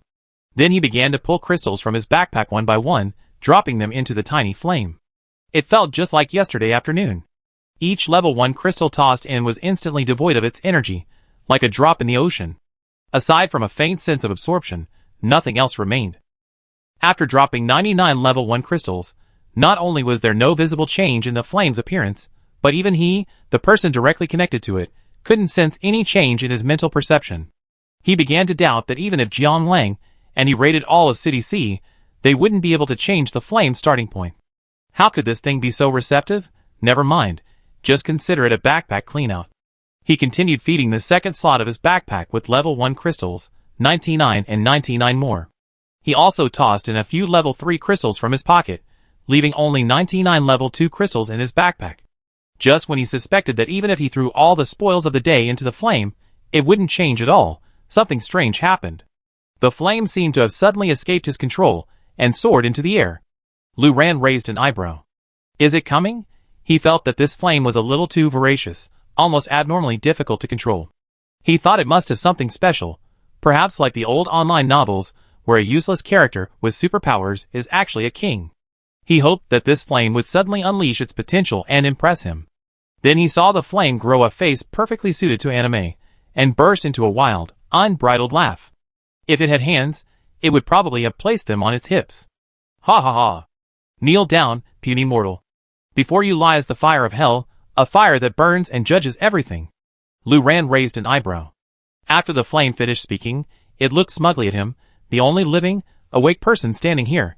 Oh! Mortal, you summoned me, right? Lu Ran tried to regain control of the flame. And it succeeded without much effort. Not bad, the emergence of its own consciousness hadn't rendered it ownerless, or made it harder to control. So let's see if the emergence of its own consciousness had increased its aggressiveness. Hee hee, mortal, you realize how powerful I am, huh? Come on, command me, use me, and let me shock you. The flame clearly sensed Lu Ran's manipulations, and instantly grew complacent. It was a pity it lacked a tail, or it would have been raised by now. Lu Ran gathered the flames close to him, and headed back inside the warehouse. As the saying goes, if you can see one cockroach, there are many more where you can't. He had burned a mutated cockroach yesterday afternoon, and since then, they hadn't done anything to clean up the warehouse, so they were sure to find a second one. It would be a perfect test subject. He walked around and spotted his target on a wall. He directed the flame towards the cockroach. Hey! Mortal, you're using the great and noble fire of hell to burn something like this? You're looking down on me. When the flame realized what Lu Ran was going to do with it, it immediately became disgruntled and began to chirp loudly. While the flame chirped, Lu Ran had already maneuvered it to curl around the large cockroach. Then Lu Ran realized. There was no difference. Just as the small flame had crackled for ages before, unable to burn through the cockroach's shell, so too had this one crackled for ages, unable to do any real damage. Lu Ran, the noble hellfire can't even burn through something like this? The flame that called itself hellfire, how could this be? Lu Ran could even see the tangible shock, and a hint of shame on his face, which looked very much like anime. This must be because my god has been asleep for too long. That's why I've been reduced to this state. My god has awakened, and the more he awakens, the closer I be to peak strength. You, mortal, should gratefully use my power while my god is still asleep. Once my god awakens, you, who are temporarily borrowing it, will have to return it to its rightful owner. Hee hee. Lu Ran interrupted it. Now try floating outward and see how far you can go. He had a rough idea of the range within which he could control the flame. Since the awakening of the flame's consciousness wouldn't increase its attack power, perhaps he could increase its range. If it could attack distant enemies completely independently, then this consciousness wouldn't have been awakened in vain, it would still be useful. Originally, the Honorable Lord Hellfire would have been dissatisfied with Lu Ran for casually interrupting Hua and ordering him to do inexplicable things, but he had just made a big fool of himself. His strength did not meet his expectations, so he should give this guy some face. The small flame pouting, it drifted away, quickly drifting out of Lu Ran's control. Lu Ran now clearly felt that he had lost the feeling of being able to control the flame as if it were his own finger. He could no longer command it to attack or command it to move in any specific direction. He only had a faint feeling that a part of his mind was still attached to it, and he could recall it and summon it again at any time. How much further do we have to go? The flame, unhappy with its situation of running around like a headless chicken, muttered in dissatisfaction. He knew that even from a distance, this host could hear him, so he didn't even bother to raise his voice. Lu Ran had achieved the result he wanted, so he waved his hand and retracted the flame. It was somewhat effective, but he couldn't help but sigh. He had thought that the flame's independent consciousness could increase its attack power, but he had been too optimistic. He even considered that even if it couldn't directly increase its attack, perhaps it possessed some inherited technique or secret to boosting its strength. Isn't that what they always say in novels? However, its remark, the higher the level of its spirit's awakening, the greater its power, completely extinguished Lu Ran's hopes. It seemed it had no idea of its own upgrade path. Fine, I just have to use the game system to kill monsters, and then raise it. What else could I do? Luckily, there was still the game system. He summoned the flame again, and continued to throw crystals into it. Now he only had 99 level 2 crystals, so it probably wouldn't have much effect, but he still feed it anyway. As usual, it was just like clearing out some inventory space. However, unexpectedly, but not unexpectedly, the crystals he fed and finally had some effect. Although it was a very small effect, its size had finally changed slightly, barely noticeable to the naked eye. And the feeling of energy being completely absorbed after throwing a crystal in was finally gone. At least he could clearly feel the flame's own energy increasing somewhat. It seems the energy that vanished after being thrown in just now must have been used to feed this newly emerged consciousness. Hua Miao was unaware of Lu Ran's grumbling about his appetite. He was simply reveling in the delight of having tasted something delicious. When he ate the first crystal, Hua Miao hummed with pleasure. This temporary master was quite good after all. After Lu Ran fed it over 40 level 2 crystals, it burped, its eyes slowly drooping as if it had fallen asleep. Lu Ran was puzzled. He hadn't known fire needed to sleep, but perhaps supernatural powers were just that magical. However, he discovered that Hua Miao's slumbering consciousness didn't prevent him from continuing to use the fire. It simply reverted to its previous unconscious state. He could still control it, which was quite good, and without the annoying noise. It seemed he had to stock up on crystals in his backpack, so he could feed it if it got too noisy. Chapter 33. My ability has changed. These were the first words Jiang Lang heard upon waking. He immediately leaped to his feet. Really? That's great. Lu Ran nodded and summoned the fireball. The fireball was still dormant. Its eyelids drooped after being summoned, and it looked so sleepy it might burst into tears. It seems to have grown a little. Jiang Lang stood across from Lu Ran, squinting hard to compare its size with the size he remembered, trying to observe the so-called change. Lu Ran then realized that he couldn't see the fireball's facial features from behind. Come over here and look. Okay. Jiang Lang spun around, then froze in astonishment. What is this?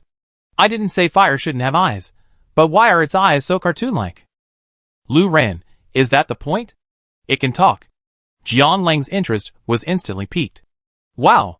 Seriously? He excitedly poked the flames. The direct contact instantly charred the skin on his finger. Lu Ran, I can just yell at it, don't bother. Jiang Lang waved his hand nonchalantly. It's okay. It's just a burn. My ability is built on healing from injuries, so this little injury isn't a big deal. He held out his finger for Lu Ran to see, and sure enough, in just a moment, his scorched skin had grown back. So he continued to poke at Lu Ran's ball of supernatural fire. Every time he poked, the ball of fire's eyes would flutter, and an impatient arc would appear at the corner of its mouth, as if it was about to be awakened but not yet fully awake. Poke, poke, poke! Who's that? Let the fire sleep. Finally, the venerable Lord Hellfire couldn't sleep any longer. His eyes widened in anger, and he leaped 3 meters into the air. He leaped back and forth in midair, roaring, What? What? After a while, it seemed to finally remember its identity, steadied itself a bit, and then said, Who is disturbing my sweet dreams? Don't you know what kind of noble being you're dealing with? Jiang Lang, wow! It really can talk. He turned excitedly to Lu Ran. In my 10 years in the apocalypse, I never seen a supernatural power with autonomous consciousness. Something like undead puppets might be a bit of a stretch, but it's completely on a different level than this fire's consciousness. Your power is definitely formidable. Lu Ran didn't want to dampen his enthusiasm, but he still had to tell him the truth. Awakening his consciousness hadn't given the fire any additional attack power or range. The only benefit was that it could still exist and move outside his control. Jiang Lang was very optimistic, but it can talk. I'm sure we discover something special someday. How long has it been? The question lingered in Lin Meng's mind like a ghost, lingering like a thorn in her flesh. She knew dwelling on it was useless, but she couldn't help but wonder, how long had it been? Her watch was digital, and it went dead immediately after the anomaly. Since then, she had been huddled in a corner of the narrow glass walkway. Before sunset, it was fine, because the shifting direction of the sunlight gave her a clear sense of the passage of time, and the warm air kept her from feeling cold amidst the corpses.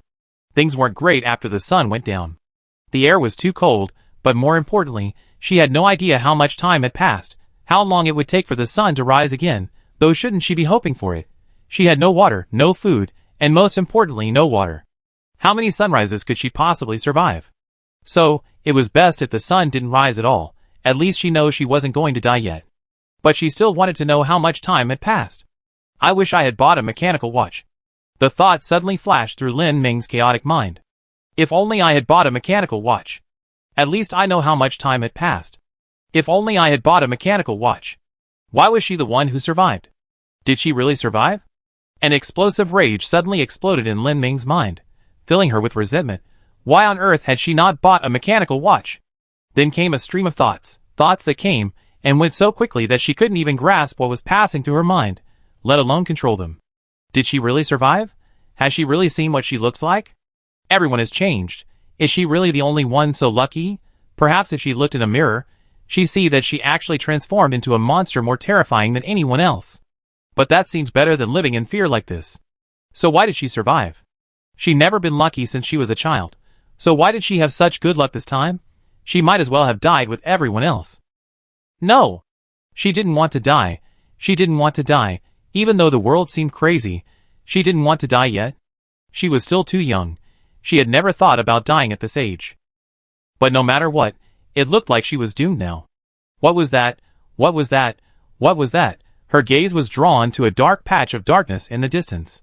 After a dozen seconds, her brain, scrambled by lack of water and food, finally realized that it wasn't something, it was the treetops. Hadn't she come here to visit this enormous tree? Why did she have to choose today to go out? She was a homebody, and she rarely left the house except for work. Had she ever left the house on weekends this year? No matter how she thought about it, it didn't seem like she had. Only today. Why today? The treetops. The treetops. She knew it was the treetops, but it was so dark, so vast, like the embodiment of a dark abyss, as if it would open its mouth even darker than before and swallow her whole. Lin Meng stared aimlessly at the pitch blackness, almost enjoying the sheer terror. Until the blackness moved. Her pupils shrank sharply. Ha ha, It must be the wind. But where did the wind come from inside? This exhibition hall had been dead silent for ages. Why was it moving? No, it wasn't. It must have been an illusion. The human eye is inherently unreliable, especially in her current state. She wanted to look away, to see something else. Scaring yourself was the worst thing anyone could do. Even if the tree wasn't anything special, she might have been frightened to death. She should have looked at something else. But she couldn't move her gaze. She stared at the pitch blackness like a possessed being. She kept looking and looking. After looking for a long time, a thought suddenly crossed her mind. This tree is alive. While it technically was already alive, Lin Ning felt it had come alive. She couldn't help but shudder. She was hungry, her mouth was thirsty, her mind was foggy, but she felt she might go mad before dying of starvation, thirst, or sleep deprivation. Moving? Or not moving? It's really moving. Lin Ning sat up abruptly, hands on the ground. No, no. It's coming towards her. The tree is truly alive. In an instant, all those inexplicable deaths made sense. These people, monsters, they didn't die from an unknown force, but from being the last survivors in this exhibition hall besides her. What was the cause of the mutation? Poison, perhaps? Actually, it should be easy to guess why she was so foolish. Fortunately, her action of closing the glass door to ward off the monsters transformed by the larger force had successfully sealed off the glass walkway. Fortunately, their impact didn't shatter the door. But what should she do now? Whatever evolution the enormous tree had undergone while she was busy dreading its future, it seemed to have acquired some degree of mobility, albeit very slowly. Staring intently at the deeper darkness within the darkness, she could see it could only move in small increments, and at extremely long intervals. Lin Ning even doubted whether that could be called movement. It looked more like a poison tree growing and expanding in spurts. But whether it was movement or growth, its direction was clear. It was heading towards the glass walkway where she was. Was it intending to shatter it and consume her, the last survivor, the only food it hadn't been able to eat? Lin Ming suddenly thought. How could she possibly deserve to make a tree work so hard? This slightly absurd thought made her smile in fear. It wasn't a very happy smile, but it did make her lips twitch. What should she do? It seemed there was nothing she could do. What could she do? Leave the other end of the plank road, leave this terrifying tree, and head into the even more terrifying darkness filled with monsters? No matter how she thought about it, it was a choice between a slow death and a quick one. Lin Ning couldn't help but twitch her lips again. Her sense of humor was damned inappropriate. Then she realized that dawn was approaching. Just as she was struggling between hoping for dawn soon and hoping for it to never dawn, the night had actually come to an end. And then she saw an even more terrifying scene. She had originally thought that after witnessing the strange transformations of those people yesterday and their sudden deaths, and after being completely sentenced to death by the sudden, albeit slow, yet certain, ability to move that the Karari tree had suddenly acquired, nothing could frighten her anymore. But as the sky gradually brightened, Lin Ming, in the dim light, saw a scene. Well, it was less frightening than truly disgusting. From the bodies of those who had died yesterday, tender green branches and young shoots sprouted. Thick, thin branches sprouted from their mouths. It was impossible to tell where these tender green branches were rooted, but somehow, she suspected they were rooted in their stomachs. Though those branches didn't bear any resemblance to the Karari tree, they easily suggested a relationship of parent and child. Lin Ning couldn't help but vomit, but unfortunately, because she had no food in her stomach, she couldn't vomit anything. I didn't want to die like this. Lin Ming suddenly felt more inclined to rush outside. Dying was one thing, but having her body reused as fertilizer for the monster's reproduction was another. She would rather be torn to pieces by other monsters than this. But just as she was trying to muster the courage to leave the other end of the glass walkway and see what was happening outside, she suddenly realized something. The arrow poison tree's elaborate movement or growth wasn't for her, an insignificant food source. Now that daylight had dawned, she remembered something she'd probably forgotten because she'd lost her mind. The glass walkway had been built through the arrow poison tree's canopy. If it simply wanted to attack her, it wouldn't have needed to grow at all. It could have simply started swinging its branches to knock the walkway down and shatter it. Its growth was never directed at her. It was directed at the dome above, which limited the spread of its toxins. Lin Ming suddenly felt an unprecedented sense of despair. She realized that even if she ran away in a desperate attempt to find a last glimmer of hope for life and a dignified death, she likely wouldn't be able to escape these people's fate. She would ultimately become a corpse lying on the ground, eyes wide open, watching the green branch being pulled from her mouth. Jiang Lang's fever had completely subsided today. He casually took a utility knife and cut his hand. After confirming that the ability to regenerate had awakened in this life, he ignored it. He and Lu Ren still had much to do. During the 4 hours he slept, countless people had died. Although he tried his best to assuage his guilt, not attributing others' deaths to himself was one thing, wanting to save as many lives as possible was another. Lu Ren had woken up earlier than him. When he woke, he saw Lu Ren standing beside him, gazing at the sunlight outside the warehouse, lost in thought. Jiang Lang assumed Lu Ren had woken earlier, having slept in the car after all. However, Lu Ren hadn't slept since returning. He didn't seem to feel sleepy. He didn't know what this mutation was, but it seemed like he evolved away from sleeping for the most part, perhaps because he barely slept before the apocalypse. But Jiang Lang didn't need to know this. He got in the car, stepped on the accelerator, and drove towards the neighborhood they cleared the last day. "What's that?" What? The man answered unconsciously, then looked in the direction the other person was looking. After a long glance, he saw only a single sprout emerging from the concrete floor. He felt a sudden irritation. Was this person insane? Even in the face of imminent disaster, he was still so curious. The other's attention was drawn to them. While disaster was indeed imminent, there was no rule that one should abandon curiosity just when death was imminent. They gradually approached the window. Some couldn't help but marvel at the tenacity of life, even though they had just experienced something that had made them realize how fragile life is. And now, these few survivors were hunkering down at the zoo's service station, hoping the food there would be enough to last them until rescue arrived, without having to face the desperate, lost in civilization dilemma of eating one of their companions. That's life, isn't it?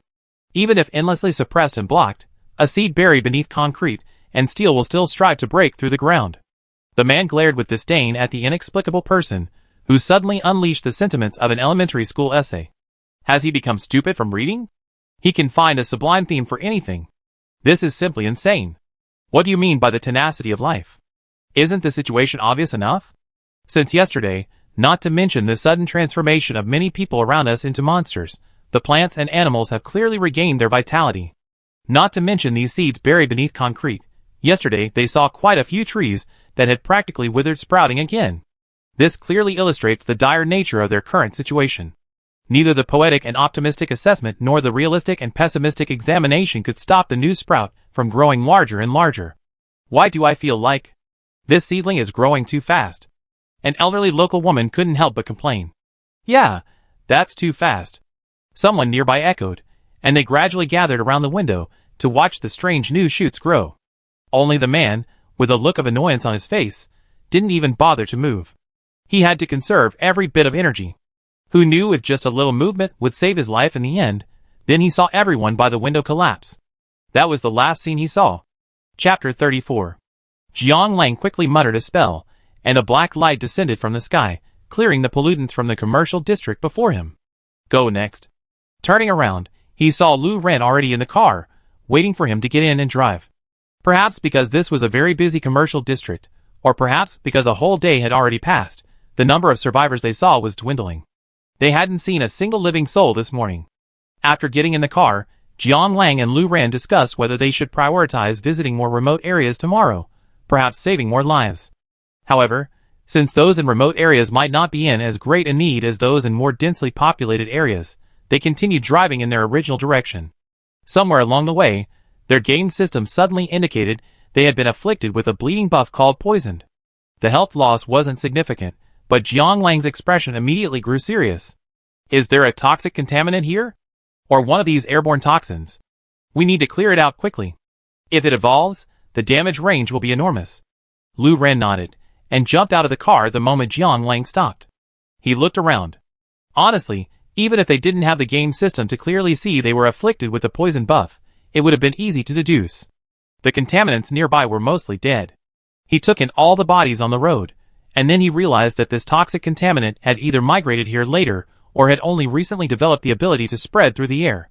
Because the few unmutated human corpses here had died in a horrible way, clearly not from the silent poison, but from other pollutants. Moreover, most areas bore the marks of the pollutants battling each other. The sheer intensity of the battle meant it couldn't have happened overnight. It must have taken at least a dozen hours. Jiang Lang parked the car and jumped out. How's it going? Did you find your target? He asked because, simply looking with his own eyes, he felt there wasn't a single living thing here. The same was true with his ears. He couldn't detect any movement from any living creature. Lu Ran released a wide area mental link. Then he opened his eyes and shook his head, indicating to Jiang Lang that he couldn't see a single blip representing consciousness in his own consciousness. The two walked along the street for a while longer, Lu Ran releasing a new one each time the mental link's cooldown period expired, trying to locate the lurking poisoner. But they soon realized there was no need for such trouble, as the object they were looking for was right in the middle of the street. At the corner of the street, a continuous row of corpses stretched out. The furthest corpse had a tender green branch sprouting from its mouth. This lush green branch fit perfectly within its mouth, as if the corpse were a custom-made flower pot. As for the corpses closer to them, their mouths had only just sprouted tender shoots, not yet reaching the right size and height. They looked a bit like seedlings just transplanted into a large pot, a rather awkward sight.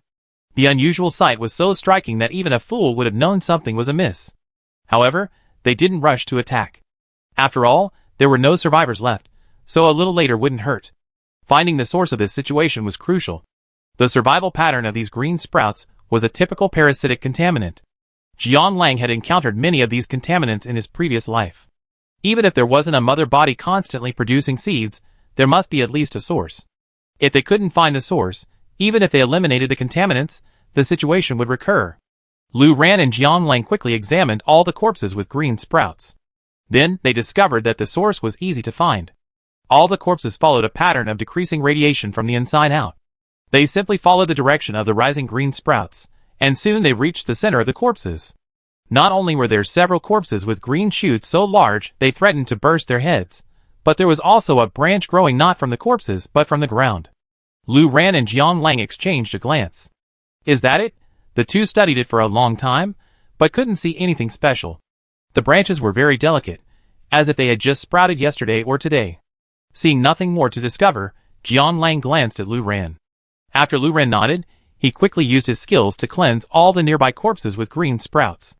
After several rounds of mystic skills, all the young branches and sprouts on the avenue, which were a bit unsettlingly green, instantly withered. The poison buff on them began to reduce their health per second, indicating that these strange green sprouts were indeed the source of the poison. The remaining buff should disappear once the toxin concentration in the air around here drops to a certain level. The two waited for about half an hour, confirming that the green sprout that had emerged from the ground showed no signs of reviving, before jumping back into the car and turning it around. The reason they turned around was because they had a feeling this matter wouldn't be resolved so easily, so they wanted to observe the surrounding area for any unusual areas, particularly in the direction they had previously cleared. Lu Ran had just noticed that the signs of battle here clearly weren't formed in a short period of time, meaning these green sprouts were a relatively recent invasion. They needed to confirm whether the areas they had previously cleared were contaminated. Jiang Lang drove towards the section of road they had cleared yesterday. As he drove, he maintained a mental link with Lu Ran to compensate for their limited visual observation. If they encountered tall buildings beyond Lu Ran's range, Jiang Lang would stop the car, while Lu Ran used his grappling hook to ascend and investigate. After driving for a while, they were indeed afflicted with the poison debuff again.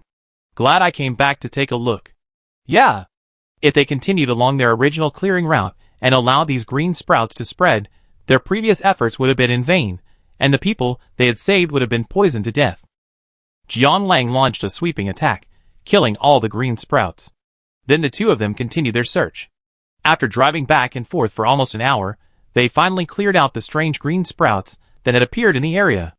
Jiang Lang sweated a little, and couldn't help but complain, they're scattered here and there. I can't tell how they spread.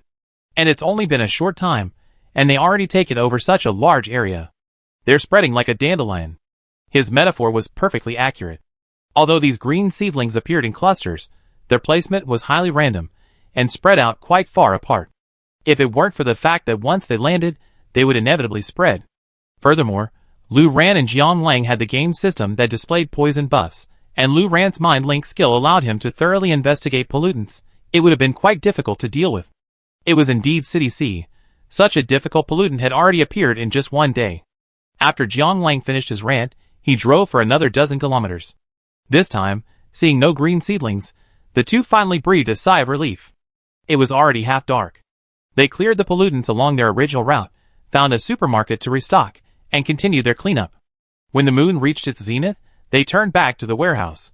The return trip was always relatively easy, There was no need to stop frequently, just keep speeding. The empty roads were perfect for driving. Speeding along the empty avenues without traffic lights brought a sense of relief to both of them, until they saw the familiar green saplings on the road. There was a sharp screeching of brakes, followed by a grass. Jiang Lang stopped the car in shock, and Lu Ran couldn't help but frown. After getting out, the two quickly recognized where they were. This was clearly the first dense patch of green sprouts they had cleared. Back then, Jiang Lang had swept back and forth several times, even asking Lu Ran to help confirm that he hadn't missed any living creatures before stopping. Now, although it was dark, the moon was exceptionally bright, and Lu Ran and Jiang Lang's enhanced vision allowed them to see easily even at night. Therefore, they could clearly see that the green sprouts emerging from the corpses were clearly the same ones they had seen during the day.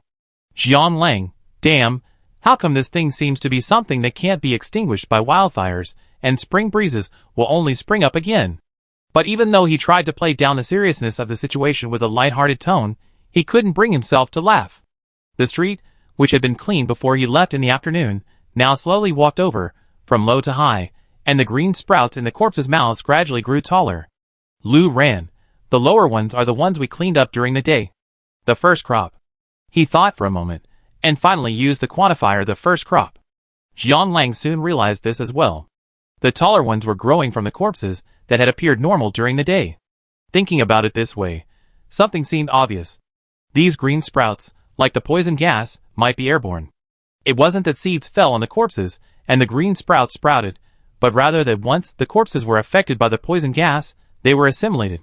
This assimilation process clearly has an incubation period. When they arrived during the day, the corpses that hadn't sprouted green shoots were probably still in that incubation period, and only erupted some time after they left. That's probably how it is. It's the only way to explain the current situation. But if that's the case, what can they do? Didn't he bring these unsprouted corpses along with him during his daytime sweeping attacks? That doesn't mean they sprouted now, too. How do you kill something that's already dead? Jiang Lang looked at Lu Ran for help. Lu Ran, unsure of what to think, stared quietly at the ground. Then he suddenly looked up at Jiang Lang. That sprout, the only one not growing on the corpse, but on the ground, doesn't seem to have revived. Jiang Lang glanced around, searching according to his memory from the day, and it seemed to be true. He squatted down and studied the branch that had withered after his skill had blasted it that day. It still didn't look anything special, it was just normal, a withered branch, a bit like it had been charred, perfectly in keeping with the laws of life and death. But compared to the surrounding branches, still eerily green after resurrection, its normality seemed a bit unusual. Lu Ran pulled a small dagger from his backpack. It was the closest thing he had to a shovel, and began to pry in the soil around the dead sprout. After loosening the surrounding soil, Lu Ran reached out and pulled at the dead sprout. It didn't budge. Jiang Lang couldn't help but raise an eyebrow. Judging by the size of the withered sprout, its roots shouldn't be that deep. Lu Ran had already dug about 3 centimeters into the soil. Furthermore, this was City C's green belt, and the soil was naturally loose. Based on his childhood experience playing in the mountains, he should be able to pull the plant, whatever it was, uprooted with a simple tug. Although it was common sense that pollutants couldn't be removed according to common sense, it was also common sense. Lu Ran continued digging with his dagger. Jiang Lang had already drawn his own, and they dug in the soil, each one grunting. The two dug and dug, their confusion growing. The roots of the tiny sprout were already 2 or 3 times taller than the original part, and they weren't the kind with delicate roots. Digging through the soil revealed a thick, strong taproot. Later in the digging, the two men felt their daggers were too inefficient. Since they had already dug a hole and had a foothold, they simply put down their daggers and began digging. Finally, after digging nearly a meter, they finally saw the base of the sprout's root system. At the base of the root system, a larger root took root. Chapter 35. At the base of the root system, a larger root took root. The two men stared at the thing emerging from the soil, somewhat speechless, yet also a certain understanding dawned on them. In the pit, they had painstakingly dug, a root as thick as an underground water pipe stretched across the earth. Like branches, the roots of the sprout they had seen above the soil grew from it. And the direction in which this exposed root spread, if they remembered correctly, was also a poisonous gas zone. It seemed obvious, and another question that had puzzled Lu Ran and Jiang Lang just now was answered. If these poisonous seedlings truly grew and multiplied entirely through airborne transmission, then why were the poisonous gas zones, or the corpses infested by these green seedlings, so scattered, each with its own center? Most importantly, their spread was limited to a specific area and not directly to the entirety of City C. It turned out that the true transmission route was underground, and all these initial green seedlings were sent forth by this root system. With their target in mind, Jian Lang and Lu Ren jumped into the car and drove straight toward the root system. At first, they were a little worried about finding the target. Even with the green shoots as a guide, they might still need to dig deeper to see where they were headed. But their concerns proved unfounded. After following the root system, they spotted the sign for the Municipal Botanical and Zoological Garden in the distance. Lu Ren and Jian Lang exchanged a glance and drove at full speed toward the garden. The probability was too high. At worst, they could just come back and check their direction if they were wrong. As soon as they drove within 2 kilometers of the botanical garden, they immediately developed a bleeding debuff indicating poisoned. Whatever the source of these green sprouts, it was quite clever. Within a dozen kilometers centered on the botanical garden, there was no trace of any green sprouts at all, sacrificing a certain degree of spread to ensure their own safety and concealment. Those of them who were infected far away probably wouldn't have found this far if they hadn't noticed something was wrong and dug underground. What kind of tree is this?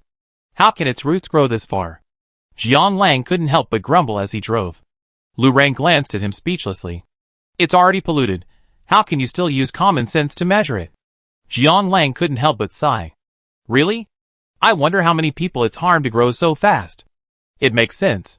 There should be a lot of people visiting the zoo this weekend. It's summer vacation, so there are a lot of tourists. The more I think about it, the more headache I get. He grumbled sadly as he floored the accelerator.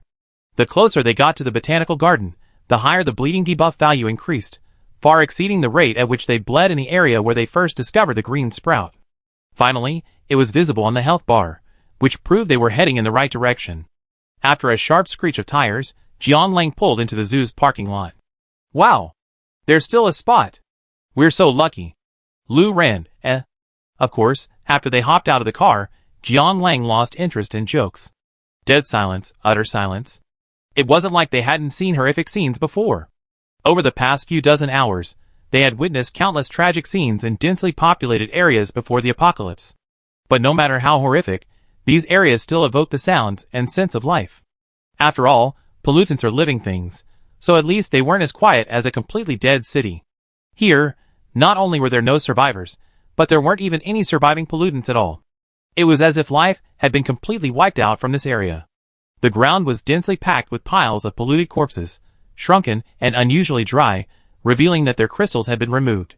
It was so quiet that only the sound of the wind could be heard. Oh, it wasn't a completely lifeless place. And there were green branches sprouting from the corpses. Incredibly vibrant, a green that truly lived up to the description of lush and verdant. In another place, it would probably give off a vibrant vibe, a sense of hope for life. But here, the more vibrant its vitality, the more eerie it seemed, because all its vitality came from the extinction of other living things. Thinking of this, the vibrant green seemed eerily vibrant. The two of them walked inside, past the densely packed corpses in the flower pots. As they walked, they cast spells and took red potions. Because the density of the green sprouts here was so high, even their levels and health bars began to drop at a noticeable rate. They needed a bottle of red potion to keep their health up about every 10 minutes, otherwise their health bars would easily reach a critical level. So, they used spells to clear out some of the pollutants as they walked. There wasn't much else to observe. The vegetation here was as dense as a rainforest. Look! Jian Lang suddenly pointed in a direction, and Lu Ren glanced over and saw what Jian Lang wanted him to see. A green branch had broken through the concrete floor. It must have been there a long time, and the surrounding concrete was cracked. After examining it, they looked up again and saw a hemispherical pavilion. Its glass roof gleamed in the sunlight, and the staggered steel bars within couldn't obscure the towering tree within. The two exchanged glances. It seemed they had finally found the true source. Water. I really want some water. Lin Ning, staring at the halos of light that merged into one in the sky, felt like she was about to die. For the first time, she understood so deeply what seeing stars meant. Her vision was blurry.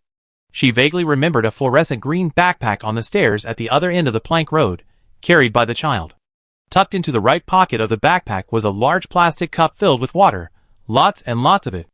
Although she couldn't see anything clearly anymore, not even the cup, let alone the backpack itself, she was a pure blur of green.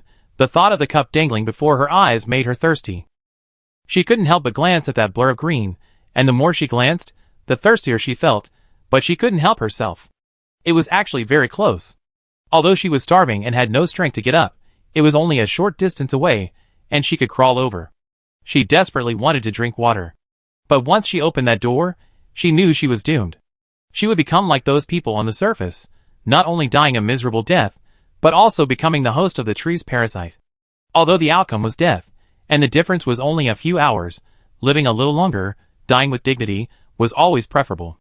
Thinking of this, she shifted her head with difficulty, looking in the direction of the spreading canopy of the arrow poison tree. It was already very close to the dome. The thought of how the outside world would become like the inside if it shattered the glass dome made Lin Ming shudder. If only she had the power to do something, if only she could stop this. Yes, being trapped on this plank road had kept Lin Ming unaware that the zoo and the surrounding area had already fallen. She tilted her head back, letting the glaring sunlight pierce her eyes. Soon, 2 small black spots appeared in her eyes, the inevitable consequence of looking directly into the sunlight. Huh? Wait, those didn't seem to be the black spots in her eyes. She tried to open her eyes wide, but then realized it was no use, so she squinted again, trying to refocus her scattered vision. Then she saw it. Yes, those weren't the black spots that appeared in her eyes, because she was looking directly at the sun. Because the 2 black spots were moving so rapidly, she squinted hard. They were clearly 2 small figures, approaching the dome. Then, using some unknown method, they suddenly stopped there. And then, they began to smash the glass. Lin Ming's eyes suddenly widened. Although they looked like rescue workers, they had no idea what was happening inside the exhibition hall. When she thought of the horrific scene that would follow if the dome separating the Karari tree from the outside world was breached, she couldn't help but scream. No. Well, it wasn't a shout. The sound she made was more like a blast followed by a small sigh. Her throat wasn't in the right condition to support much volume. Despair gradually crept across Lin Ming's face, then crept into her eyes the moment the 2 men finally broke through the glass dome. It was over. Everything was over. She watched the 2 figures fall from the height, as if she could already see their corpses. Not just them, but everyone else outside, everyone lucky enough to have survived the previous cataclysm. She seemed to see the 2 men plummeting through the air like kites with their strings cut. The expressions on their faces, whether anxious or exuberant, would freeze in that moment, just like the child before.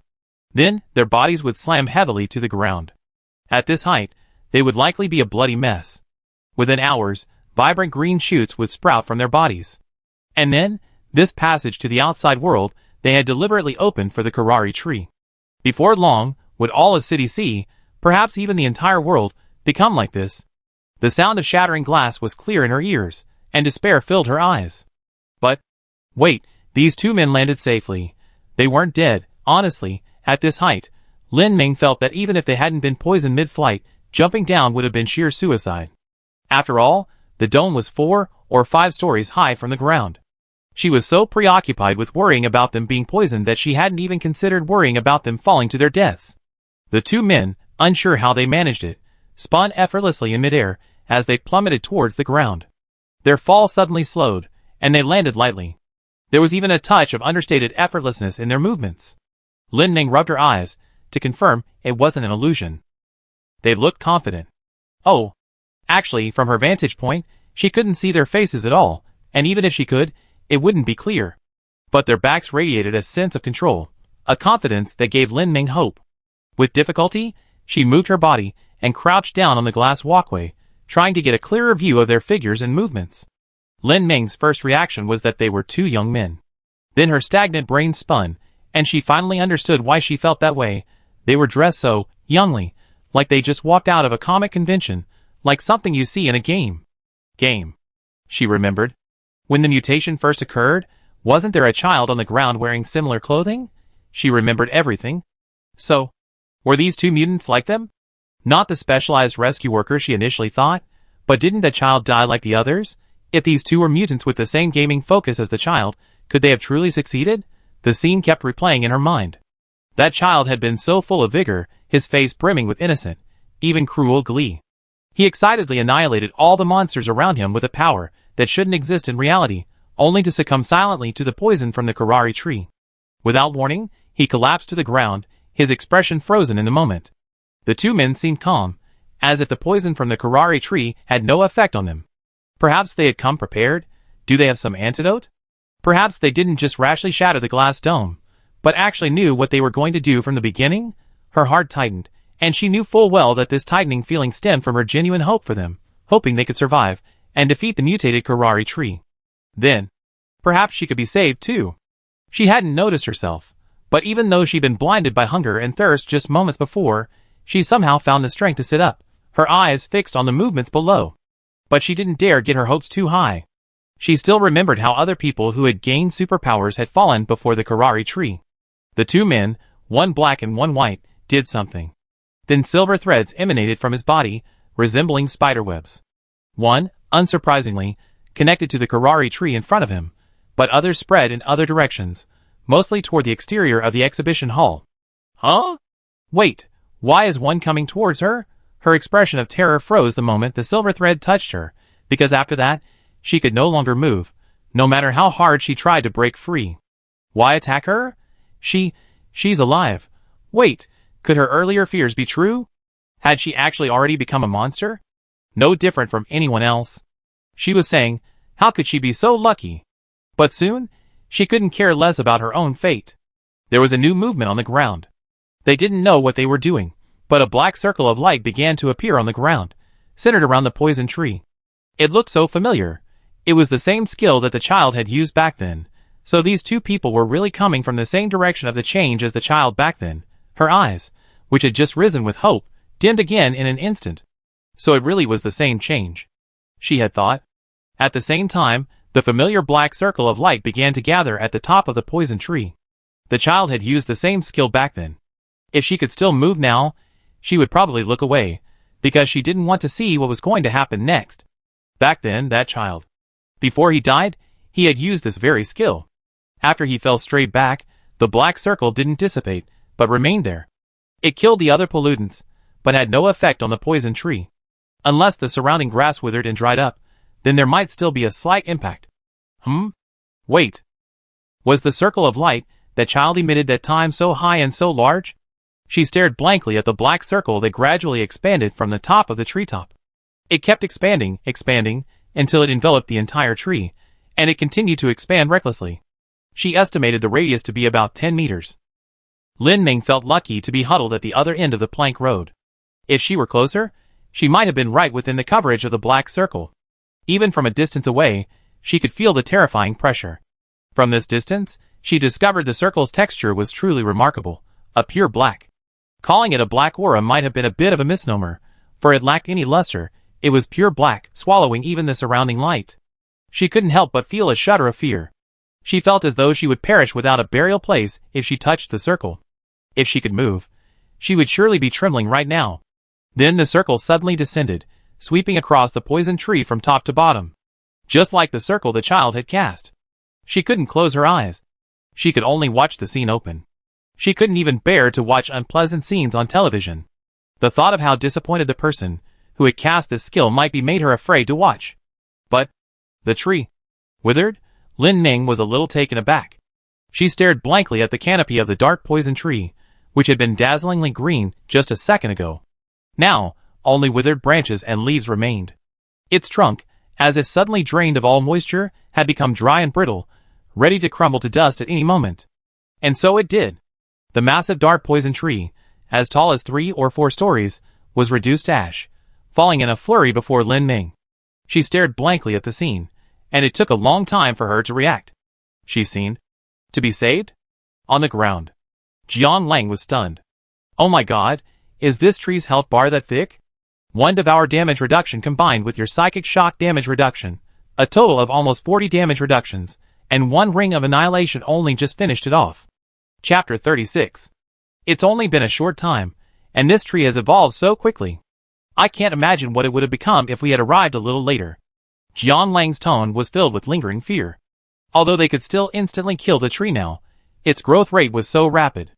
If they had arrived a few days later, perhaps even the two of them would have had to work hard to exorcise the pollutant. Lu Ren nodded slowly. Indeed, its transmission ability is a bit flawed. If a pollutant only possessed lethality, it wouldn't be a big deal to them. But this pollutant possessed both S-level damage and S-level transmission ability. Combined with this, it rapidly plundered pollutant crystals from a large area of City C, allowing it to evolve to this point in just a few dozen hours.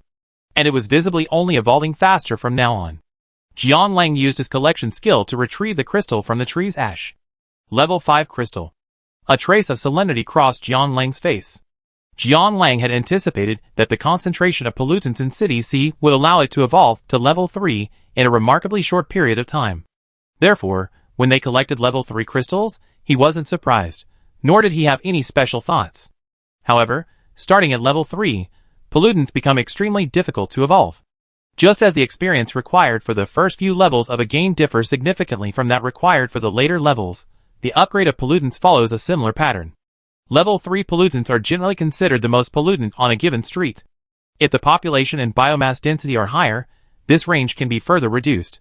However, evolving from level 3 to level 4 requires almost the entire district's worth of initial crystals, and the number of crystals required to advance from level 4 to level 5 is several times that of the previous level. At normal speed, even if a pollutant was powerful and diligent, working like a demon, killing its enemies every minute and every second, day and night, and placed in an area with a high concentration of pollutants, it would only barely reach level 4. One can only say that this tree's method of spreading is indeed a bit abnormal, and its spawning point is in a tourist-heavy zoo. Jianlang sighed. Besides the tree's flawed abilities, City C was simply too populated. Even if other cities had similar pollutants early on, there wouldn't be enough for it to absorb and upgrade. Level 5 pollutants are already the winners left after the battle between smaller cities. If this tree were allowed to grow unchecked, it would only be a matter of time before it reached level 6, which is equivalent to the average max-level game player. Of course, it would still be an easy win for the two of them, but the other psychics and players in this city would probably have a hard time even surviving. In his previous life, Jianlang could now roughly imagine the situation in City C. Once this tree matures, other psychics and high-level pollutants will likely have no choice but to flee. Fighting, resource allocation, and whether or not to establish a base here, these issues likely won't matter to anyone, because here, the only thing worth worrying about is escape. Then, psychics and pollutants with survival and life-saving skills will flee City C, leaving only a ghost town completely occupied by it, shrouded in toxic gas. And it won't stop expanding just because the city is completely empty of life, until its roots reach their growth limit. No wonder the psychics, who managed to escape City C, were so powerful and silent. The apocalypse was particularly harsh on them. It was fortunate they arrived early, and nipped the contaminant in the bud. Jianlang was lost in his thoughts when Lu Ran's voice suddenly rang out. "We just captured a living person up there." Jianlang's eyes widened in surprise. "There's still a living person here?" Lu Ran pointed his index finger at the glass walkway overhead.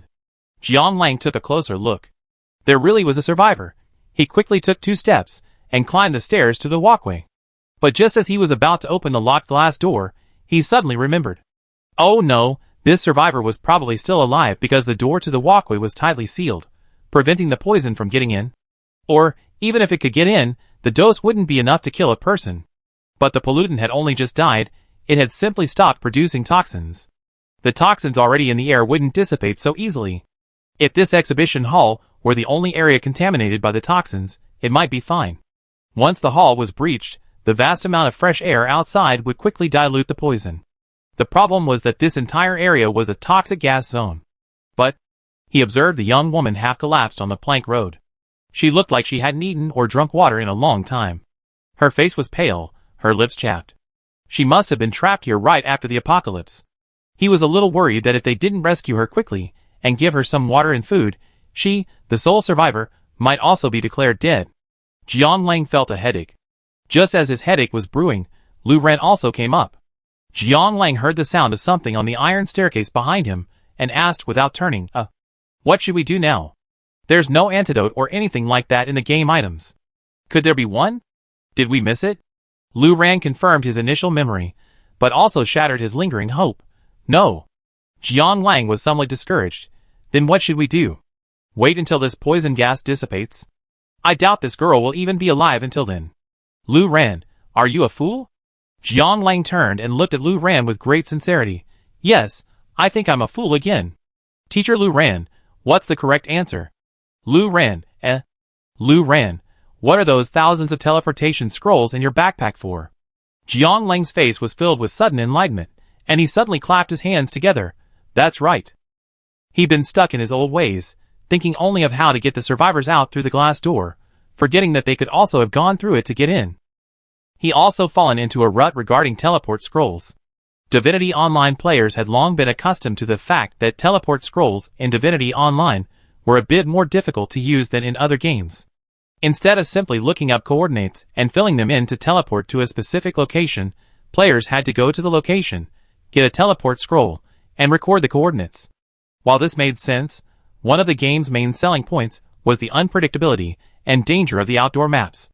With teleport scrolls allowing for free travel, where would the unknown be, and where would the danger be?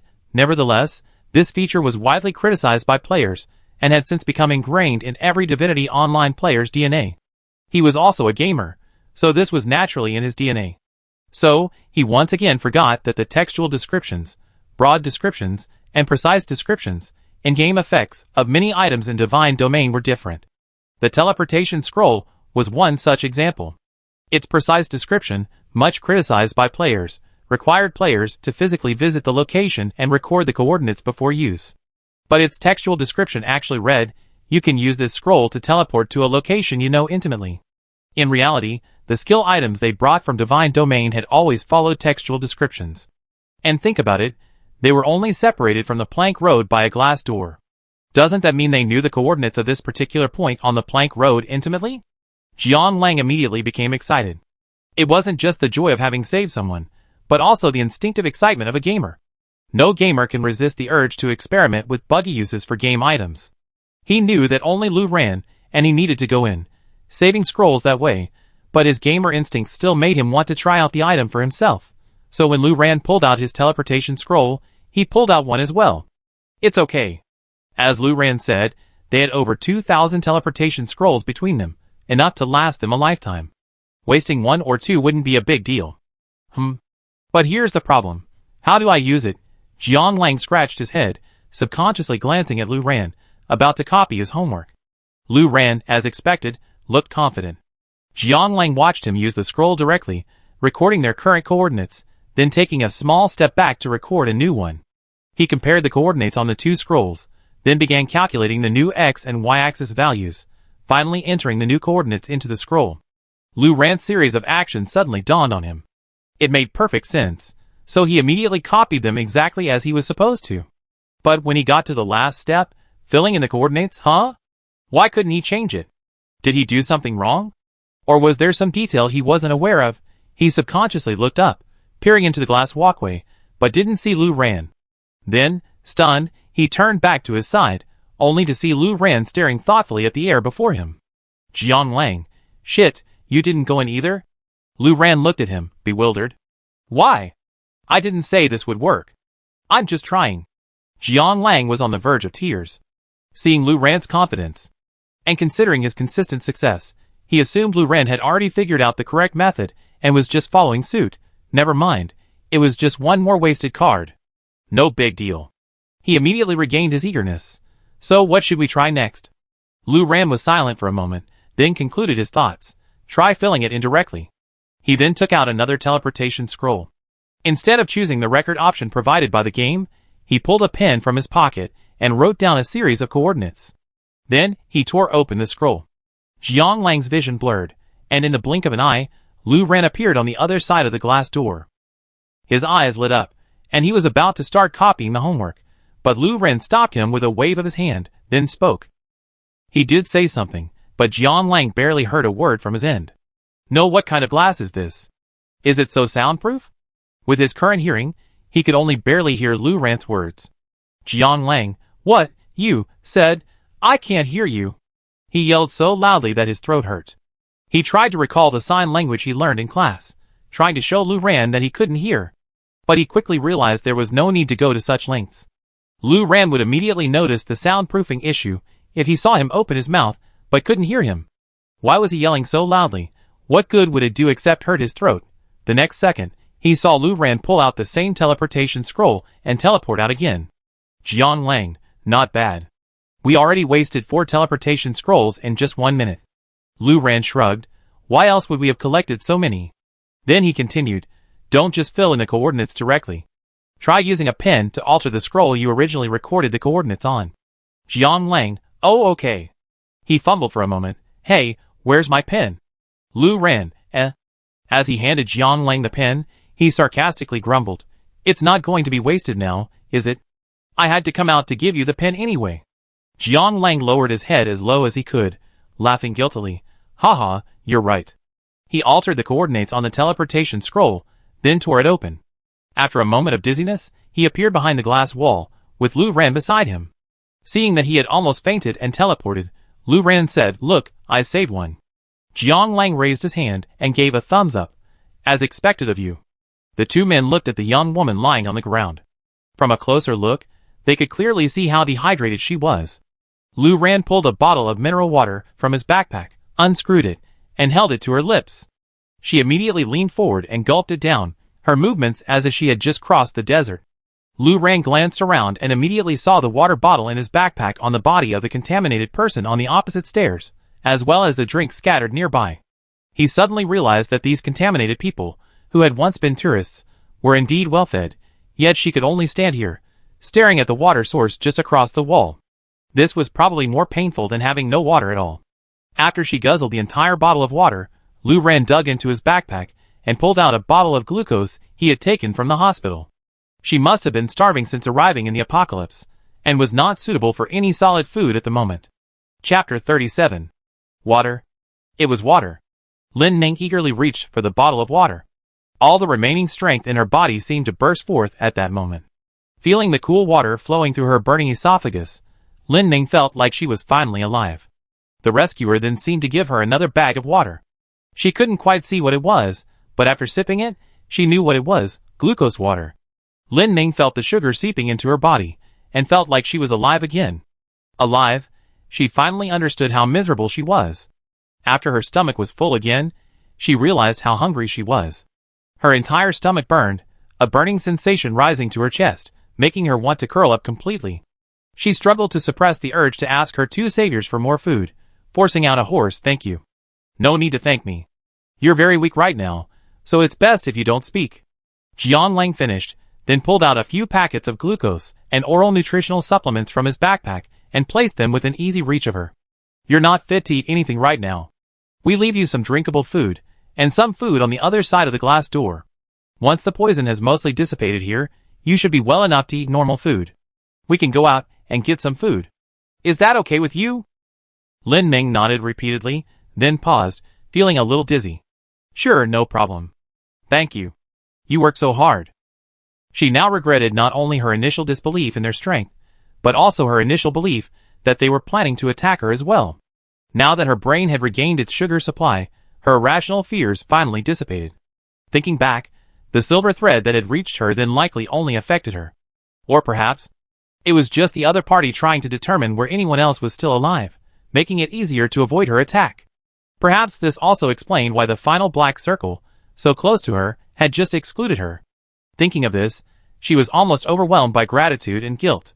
Although her savior had told her not to speak, she couldn't help but thank him once again. Lu Ran glanced at Jiang Lang, the meaning clear in his eyes. You're so polite. The wounded won't listen to your medical advice. Jiang Lang glanced back. Then you say, they definitely obey. Lu Ran withdrew his gaze, pretending nothing had happened. Luckily, Lin Ning couldn't see or understand their eye contact. Lu Ran glanced at the changes in his poison debuff, roughly estimated how long it would take for the poison to dissipate, added some more items to the ground, and teleported out with Jiang Lang. The two of them descended the plank stairs. While jumping was possible, they were already used to walking, so they decided to walk. After leaving the exhibition hall, the zoo and botanical garden had changed drastically. After the pollutant died, the once vibrant green buds outside had also fallen into a state of withering and dying. The once eerie, vibrant green scene was now reduced to a sea of dead trees. There was no need to worry about the hassle and despair of scouring Sea City for remaining green sprouts. The two of them got into the car parked outside and left the zoo. Haha, Sea City, it's nothing special. Zhang Zhen snapped his fingers as he walked, and the pollutants in a roughly 10 square meter area before him were shattered into fragments, as if by an invisible thread. Only a patch of blood and flesh remained. I thought Sea City was so difficult to deal with, because those people in Sea City made it sound so amazing, haha. He said with disdain. He had always been annoyed by the people in Sea City, who kept exaggerating how dangerous it was in Sea City. Frankly, who wasn't in danger in the apocalypse? Those dead psychics were clearly just because they were too weak. Now he was in Sea City, wasn't he? Why did he feel it wasn't that difficult? After clearing out the pollutants in the vicinity, he used the collect skill built into the Divine Domain game system. Not to mention, although he always looked down on gamers, who taken full advantage of the system in the early stages, because it was so easy, they barely accumulated any combat experience. Furthermore, they always felt superior, not just to ordinary people, but also to other psychics. After all, in the early days of the apocalypse, most psychics hadn't yet upgraded their abilities, and their functions were very limited, making them relatively weak compared to the game system. But in the later stages, they become more docile. Psychics could continuously upgrade their abilities, with no upper limit, making them far superior to players like them, whose game levels and skills were already fixed. By the time before his rebirth, the percentage of pure players on the list of powerful figures in the apocalypse had nearly vanished. Those players who possessed both the game system and superpowers were forced to reconsider their reliance on game skills and focus more on honing their superpowers. But the game's gathering skills were incredibly useful. They were fast, wide-ranging, and efficient at collecting crystals. His superpowers already allowed him to attack a large area at once, and this gathering skill allowed him to collect his loot all at once, saving him a lot of time searching for crystals. More importantly, it saved him from having to rummage through corpses himself. While he loved the smell of blood, he didn't like the feel of flesh. Having blood on his hands was cool, but having them covered in mincemeat was disgusting. In his previous life, he hated those large, headless pollutants the most. After killing them, he had to search for their crystals for ages, often leaving him covered in a mess. Now, he could finally skip that tedious step. No wonder those gamers always have that pre-apocalyptic cleanliness obsession they only possess, subconsciously avoiding overly gruesome and disgusting death scenes. What a pampered bunch. After using his collection skill, all the crystals were automatically stored in his in-game backpack, and even sorted automatically, all the level 1 crystals in one slot, the few level 2 crystals in another. If there's one thing about City C that perfectly aligns with the claims of those over-the-top psychics who emanate from it, it's that it's truly a place perfect for upgrading abilities. The density of pollutants was so great that within less than 2 hours of entering City C, the crystals he collected had already equaled his previous total. If he'd been in City C in his previous life, he'd probably have been like the boss, upgrading his superpower to level 6 very early on. But hey, before the apocalypse, he wasn't worthy of existing in the same city as those superior beings. Speaking of the boss, he originally wanted to save some crystals for him, but his backpack was so small, not as useful as those gamers boasted. It filled up with just a few things. He had to use up all the level 1 crystals, leaving only the level 2 and 3 crystals in his backpack. But that was just as well. He was too embarrassed to offer the level 1 crystals to the boss. He snapped his fingers again, and the pollutants before him collapsed, no matter what they were doing. Next. Well, they were going to the City C Zoo and Botanical Garden. According to the boss, the strongest pollutant in City C's early days was found in the Zoo and Botanical Garden. A poisonous plant pollutant had awakened there, its special ability allowing it to reach level 5 at an alarming rate, not long after the apocalypse arrived. Lost in its shadow, the psychics of City C never experienced the same exhilaration experienced by psychics from other regions. Their only option was to flee this terrifying place as quickly as possible. The boss said this was why the psychics of City C hated the apocalypse so deeply. From the outset, they hadn't felt the benefits of their powers. After all, what they saw was, regardless of awakened powers or not, within the range of this poisonous plant, there was only death. They had to fight tooth and nail to survive. This was especially true for those who had awakened powerful superpowers, but whose loved ones hadn't. They might have been able to protect those they wanted to protect against other pollutants, but faced with this toxic contaminant, they could only watch their loved ones perish in a moment, unaware of their enemies' whereabouts. Those who managed to escape were left with permanent damage, naturally detesting the apocalypse. Thus, almost all the superpowered individuals from City C flocked to the Research Institute, desperately seeking to end this wonderful apocalypse. Of course, except for the boss, who was the strongest. Even this so-called City C pollutant couldn't harm him, so he didn't need to flee. In the end, the boss accepted the 6th-level crystals formed by the pollutant from all of City C's pollution and spared its life, allowing it to continue growing in City C, harvesting the pollutants that washed ashore and any passing superpowered individuals. The boss would periodically collect the crystals. When the boss later brought up the incident, he praised him for his wisdom and ingenuity, finding a simple and effective way to upgrade his abilities. But the boss shook his head, saying that if he had to do it again, between rapidly strengthening his own abilities and giving Yongle more valuable helpers and reducing the number of die-hard supporters at the Institute, he would choose the latter without hesitation. Although Zhongjin thought it was a bad deal, the boss was much smarter than him, and the boss was always right. He just had to follow the boss's lead. Haha, these losers from City C were lucky this time. He was here to save them from disaster. Although he resented the thought of recruiting a bunch of losers into the organization, he knew the boss would be thrilled to have accomplished such a feat this time. He was determined to outdo that person in the boss's eyes. It's so unfair that the boss relies on such a weak ability. Besides, in his previous life, the boss always criticized him for being clueless. After he spent countless steps ahead of him figuring out his future ideas and plans, he definitely stopped thinking that. Great. The more he thought about it, the more excited he became. He couldn't help but puff out his chest at the thought of the boss praising his independent actions with such admiration. City Zoo and Botanical Garden. City Zoo and Botanical Garden. Found it. He stood by the newsstand, staring at the map of City C for a long time, his eyes gleaming with excitement. It's quite far from where he is now. He glanced around, found a car, and decided to drive there. But once he got there, he had to make some preparations instead of just attacking straight away. This toxic contaminant would be very troublesome and difficult to deal with. It probably hadn't even reached level 5 yet, but its toxicity would already cause him significant damage. Moreover, besides its deadly poison, it possessed many other troublesome abilities. Fortunately, the boss had explained all of the tree's characteristics to him, allowing him to take precautions. For example, while the toxins constantly emitted by this poisonous contaminant were already highly toxic, a high-level psychic like him could still withstand them for a while. Perhaps 10 minutes. But this was because the poisonous contaminant didn't consider them opponents. Once it felt truly threatened, its attacks became more proactive and aggressive. It could compress the toxins, which would normally be released slowly over time, to the extreme, instantly killing a high-level psychic who could withstand the poisoning for 10 minutes or so. To make matters worse, according to the boss, this toxic pollutant is not only extremely lethal, but also incredibly resilient.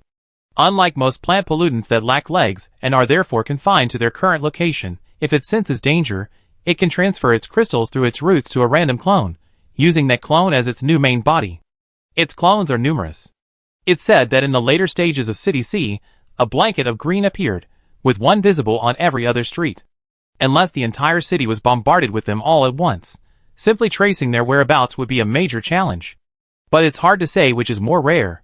A superpower capable of bombarding the entire city at once, or a superpower capable of instantly killing the main body, leaving it no time to escape. However, despite these difficulties, he had already figured out how to deal with this most powerful pollutant in City C. Haha, he had a way to skip classes. This was something he had come up with during the 3 months that felt like years.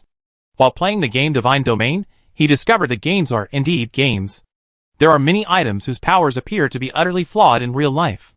One of these items is called a teleportation scroll. Its power is incredible. Simply record the coordinates of a location, and then simply use the scroll to return to that location. When he saw it, he immediately thought of the shortcomings of his own abilities. This item could completely make up for his inability to teleport. The scroll was expensive, costing 100 yuan each. He splurged on exactly 99 of them, stacking them in one grid. It was expensive, way too expensive. Luckily, he ran away after buying the last 10, saving himself some money, though it still hurt. If he hadn't known that items from Divine Domain could be used in the apocalypse, he wouldn't have been such a fool to spend money on a virtual item, let alone one so expensive. But expensive things have their value. With these teleportation scrolls, he could reserve a teleportation point in the safe zone, then resist the poison and enter the poisonous contaminant's base. Whenever he felt overwhelmed, he could simply record the coordinates and teleport back. Once he reached the contaminant, he could teleport directly back to the safe point. Once there, he could use his superpowers to attack from a distance. While he disliked this method of attack, facing a foe this powerful, he had little choice. The only remaining question was whether he could instantly kill the contaminant. If he couldn't, he would have to search all over City C to find which clone it had teleported to. Luckily, attacking was an area he had absolute confidence in.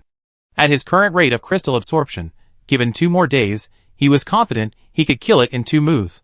The reason he didn't spend more time upgrading his superpowers was that no matter how quickly he absorbed crystals, it certainly wouldn't be as fast as the contaminant's unique transmission method. 2 days, only 2 days. He had to fight. If it was truly that close, he would absorb the secondary and tertiary crystals he was preparing to offer to the boss first, and then look for the crystals he was offering to the boss later. For now, he needed to find the pollutant first and record its coordinates. He drove, attacking every living thing within his field of vision. As he continued driving, he finally saw the sign for City C's Zoo and Botanical Garden. Even with his current vision, he could spot the sprawling zoo and botanical garden from a distance, even from the highway. Of the once vibrant, large sign, only the last character, garden, remained standing on the gate, the rest had disappeared.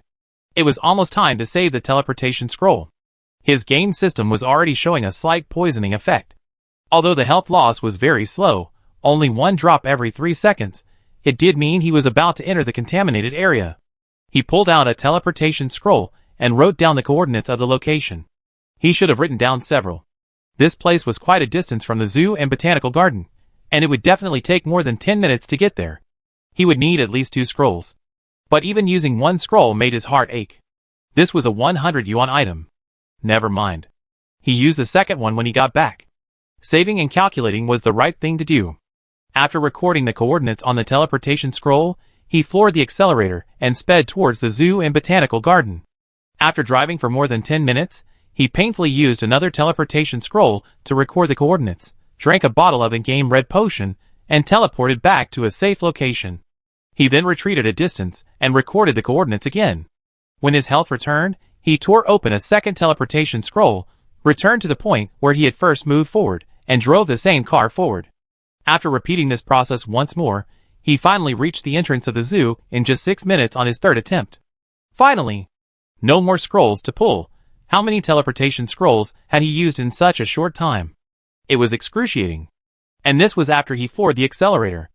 If this mission hadn't truly made him the boss's most popular subordinate, he wouldn't have been willing to spend so much money, right? To save time, he drove straight into the botanical garden.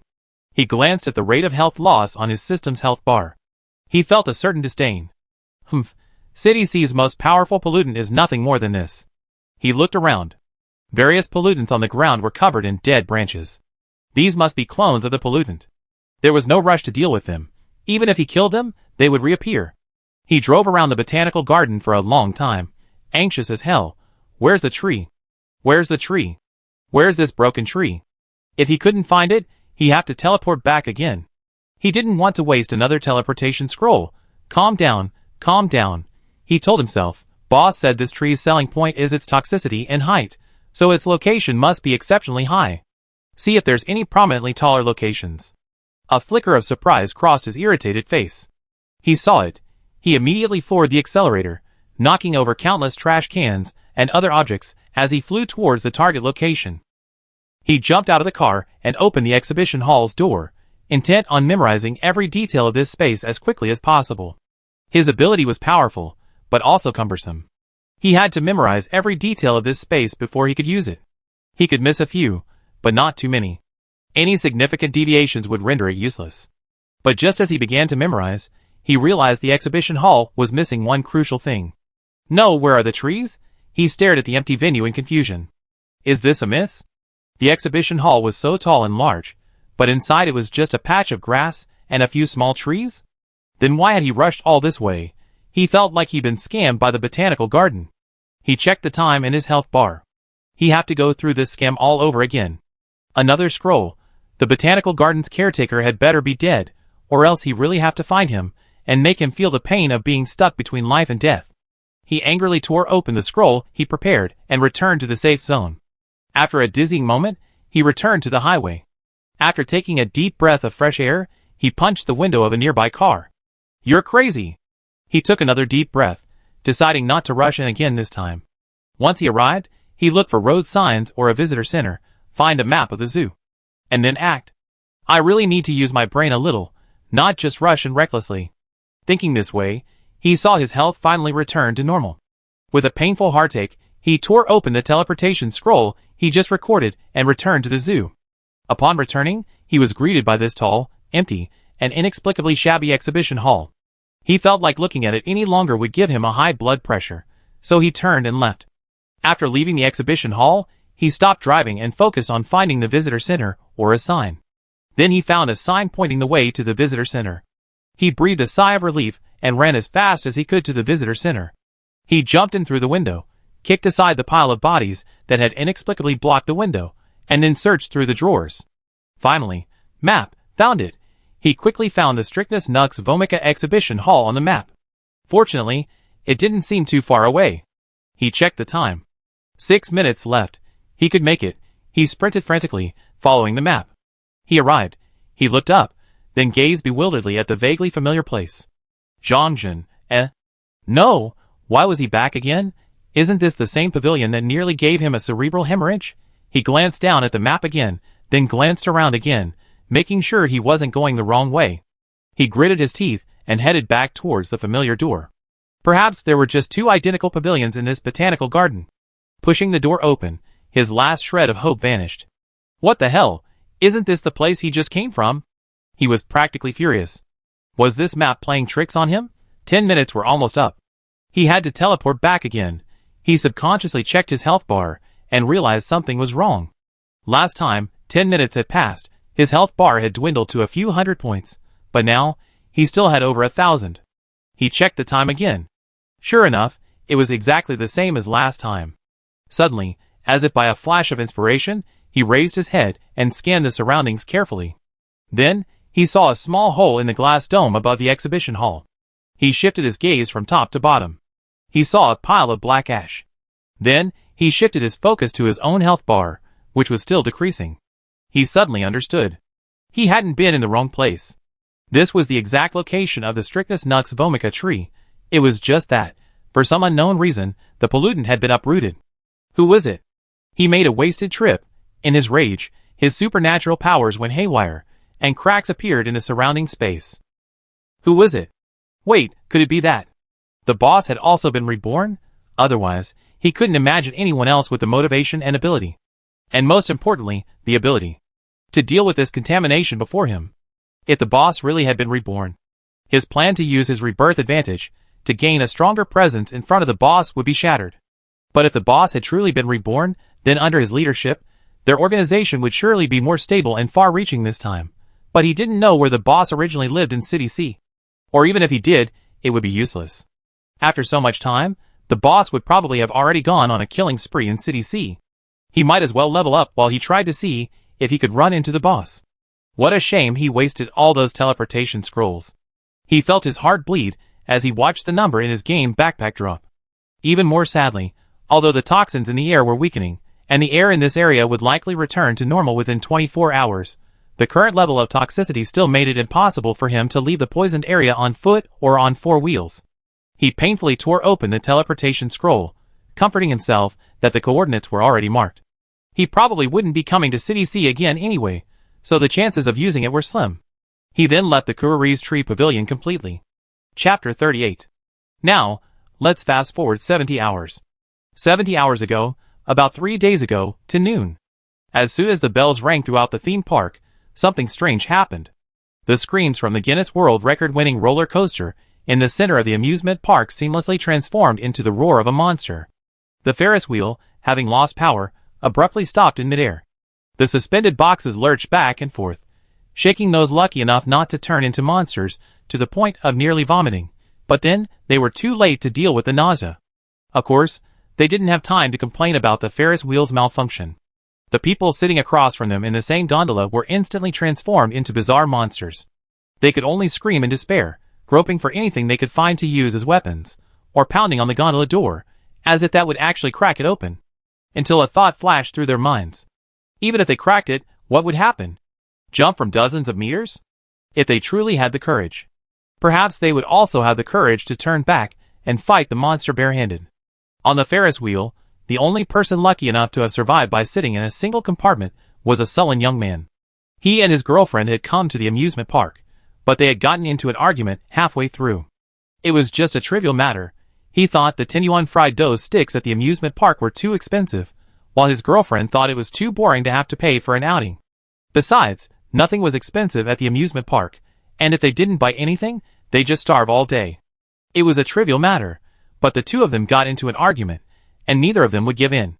Halfway through the Ferris wheel line, his girlfriend stormed off, and he stubbornly refused to follow her. He boarded the gondola alone, his arms folded in anger, as he was whisked skyward. Xiao Jing. Xiao Jing. After the Ferris wheel suddenly stopped, he peeked out the window, and was horrified to see the swarm of monsters below. He immediately thought of his girlfriend, who was still on the ground, and began hammering furiously at the door.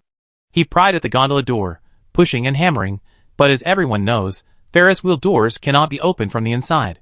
Furthermore, to prevent unexpected events like power outages, they are purely mechanical. Trying to open the door from the inside would be futile, no matter how hard he tried. He adjusted his glasses, which were nearly falling off his nose. Thick glasses, and a sweat-drenched face made him look incredibly sloppy. Even worse, he began to feel dizzy. He felt as if he had a high fever, and his vision was blurry. He looked down at the ground again, unaware of the extent of his vision issues. His glasses hung crookedly on his nose, and his lenses were already weak. So, at this height, everything on the ground should have been blurry. But all he could think was, this fever has come at a terrible time. Why are all the people on the ground so distorted? I can't see Xiao Jing. He hadn't noticed the terrifying improvement in his vision. He only been trying to adjust his glasses out of inertia, and they only made him more dizzy. What he also didn't notice was the long, thick tail sprouting from behind him.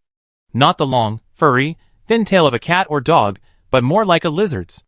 Just as he hadn't noticed the webbed fingers of his hands had sprouted. He simply drowsily banged his body against the pod door, and then the door burst open. Ah! He seemed to have it expected he could actually force the pod door open. The moment he rushed out, unable to stop his momentum, he let out a sharp cry. But, as he had imagined, he didn't plummet dozens of meters to a pulp. He cried out for more than 10 seconds before he suddenly realized that he was suspended in midair. It took his dazed mind a long time to register that, yes, he was now hanging upside down in midair. He strained to see what was holding him to the gondola. Was it his pants? Or something else? He strained to lift his head, not noticing that his glasses had already fallen off his nose. He looked, and then he saw a tail, a gecko-like tail, growing from his body and wrapped around the gondola railing. Ah! He screamed even louder than before, a single thought resonating through his mind. He had become a monster. Not really. If anyone could tell him, he had simply transformed into an insect. He instinctively retracted his tail, and now he was truly falling. But his reflexes had completely overwhelmed him, so he hadn't fallen a few meters when his tail once again wrapped around the nearest rebar. His body, for some reason, felt so light that in the blink of an eye, he was sprawled on his hands and knees. Who? He took 2 breaths and looked down, his eyes closed from the sheer height. But even with that one glance, he could still clearly see the chaos below. Xiao Jing. Xiao Jing. He silently chanted his girlfriend's name, determined to overcome any obstacle to save her. This was all his fault. If he hadn't argued with Xiao Jing over a Tinyuan fried dough stick, they should have been on the Ferris wheel together. He didn't know what to do next, but at least Xiao Jing wouldn't be surrounded by so many monsters like she was now. The thought that all this had started with just 10 yuan made him want to strangle himself. He struggled to move his new limbs, slowly, edging along the Ferris wheel steel bars. Xiao Jing. I'm coming. Wait for me.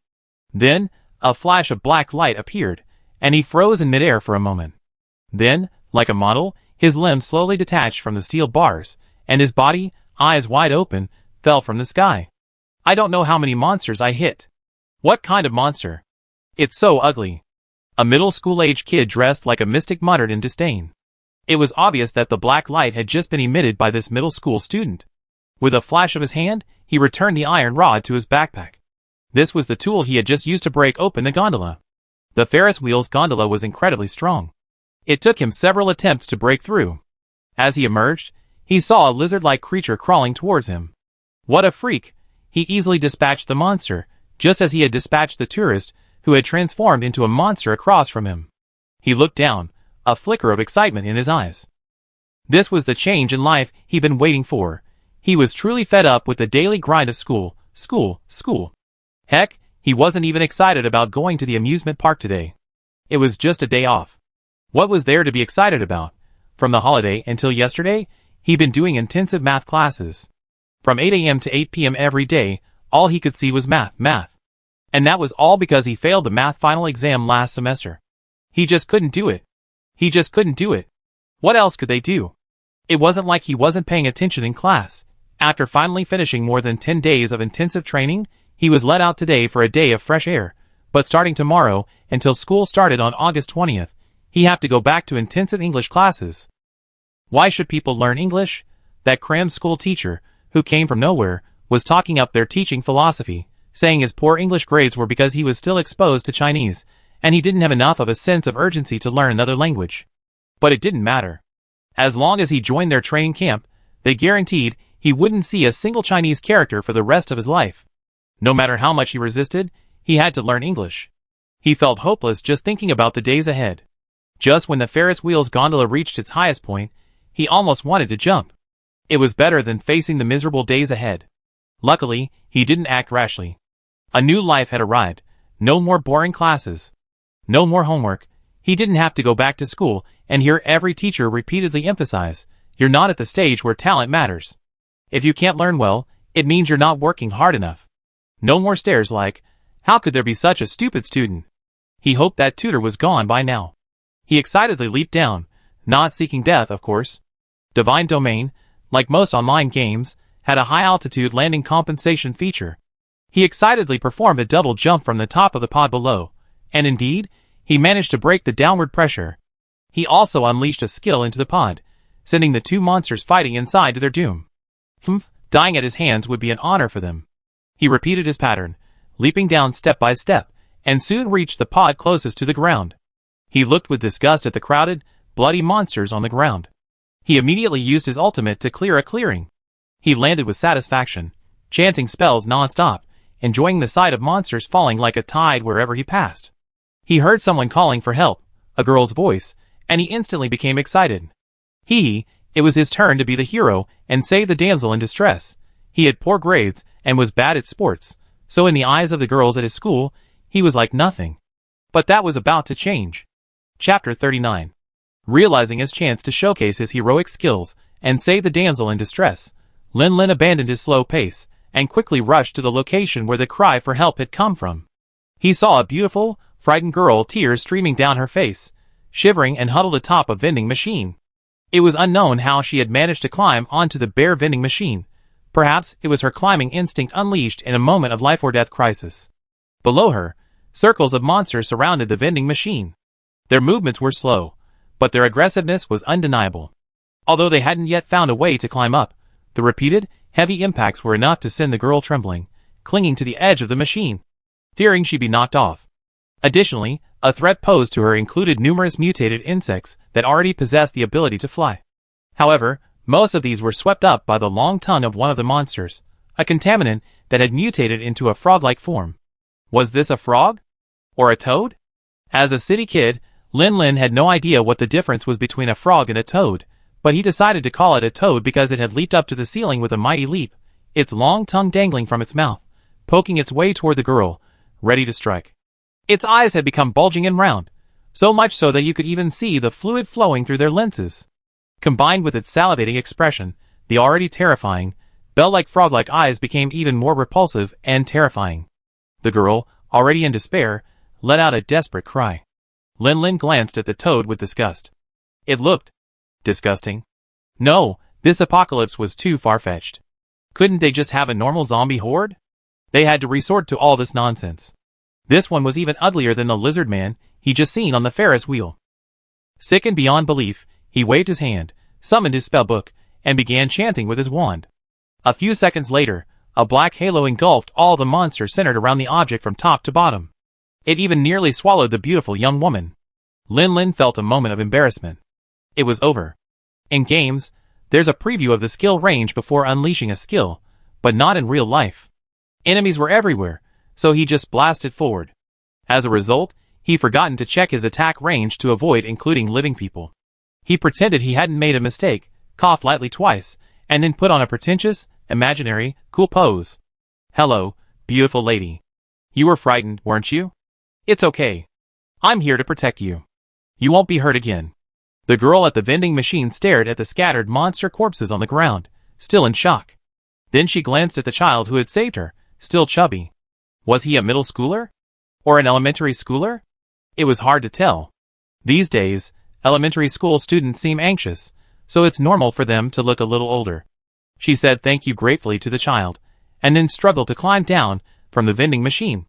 Lin politely reached out and helped her, preventing her from falling flat on her heels.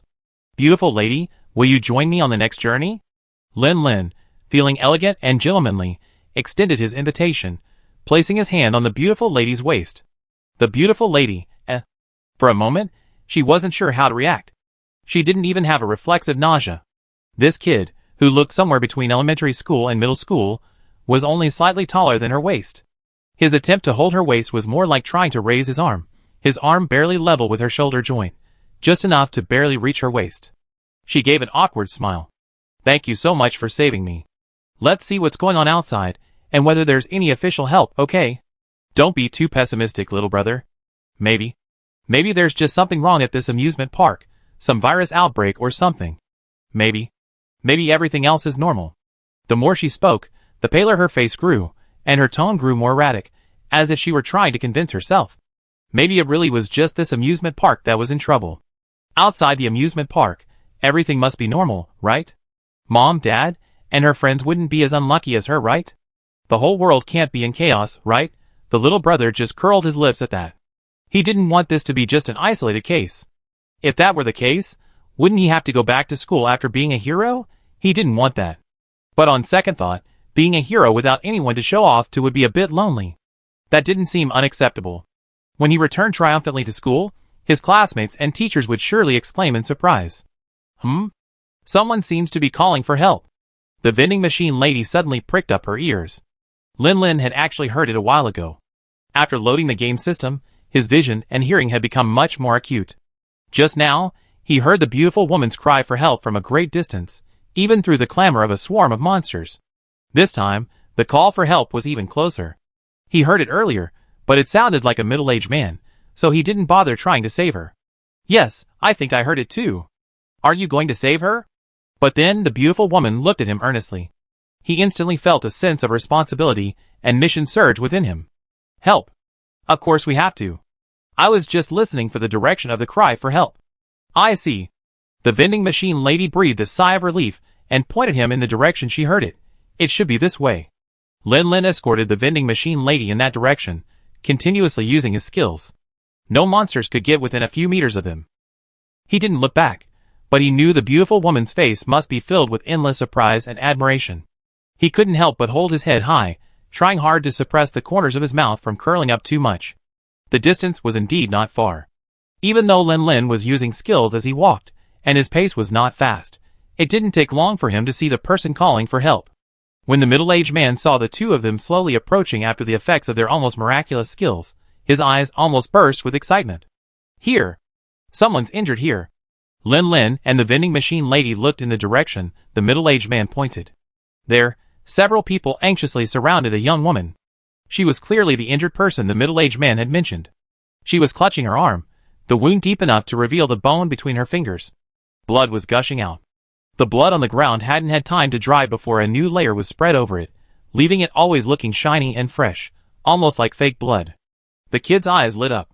The injured woman before him was not only beautiful, but also had a cool and aloof aura, like a goddess from an anime. She looked even more like a heroine than the vending machine lady. He immediately pulled a bottle of red medicine from his gaming backpack and tenderly handed it to the injured heroine, his destined heroine. The heroine was stunned. Lin immediately explained affectionately, "This is a system item, a health replenishing potion from the game. Drink it, and you recover." After saying this, Lin pondered for a moment. He wasn't sure if recovery was possible. He didn't know if the health replenishing potion in Divine Domain could directly heal real-life wounds, or simply replenish health. What if her wound was a similar bleeding debuff from the game? That would be quite troublesome. No problem. He could just go to the nearest hospital, find some medical equipment, and bring in a doctor. The heroine stared at the red potion in her hand, a flicker of hesitation in her eyes. But her severity forced her to steel herself. Deciding to give it her all, she downed the strangely colored potion in one gulp. Then, in full view of everyone, something miraculous happened. The wound, deep enough to reveal the bone and oozing blood, slowly stopped bleeding under the anxious gaze of the crowd, and the flesh around it grew back at a visible speed. Hiss. Oh my god! A miracle drug? Oh my god! The expressions on the faces of the group surrounding the heroine instantly shifted from mixed worry to shock. Their expressions of inexperienced wonder instantly piqued Lin Lin's interest. He suddenly felt that saving lives was truly fascinating. If I had known this earlier, I wouldn't have hesitated. The heroine watched her arm instantly heal, stunned. She moved a few times in a daze before she was sure she was truly healed. Little miracle doctor. Do you have any more of that medicine? Can I have a bottle too? A man dressed in a high-end three-piece suit, but with a rather shabby demeanor, resembling an insurance salesman, appeared from nowhere and looked at Lin Lin expectantly. Lin Lin was about to generously pull out another bottle of red medicine when the others started to refuse him. Come on. You need such a miraculous medicine for a minor wound? It'd scar before you even drink it. Lin Lin then took a look and saw that it was indeed the case. The man only had a scratch on his face, no longer than his pinky finger. And facial wounds are the fastest to heal, so giving him the red medicine would be a waste. Sister Ya was injured saving us all. You just ran too slow. This medicine looks very precious. How dare you use it? The kid looked at Sister Ya, whose injuries had recovered, with awe. This must be the heroine of his legendary life.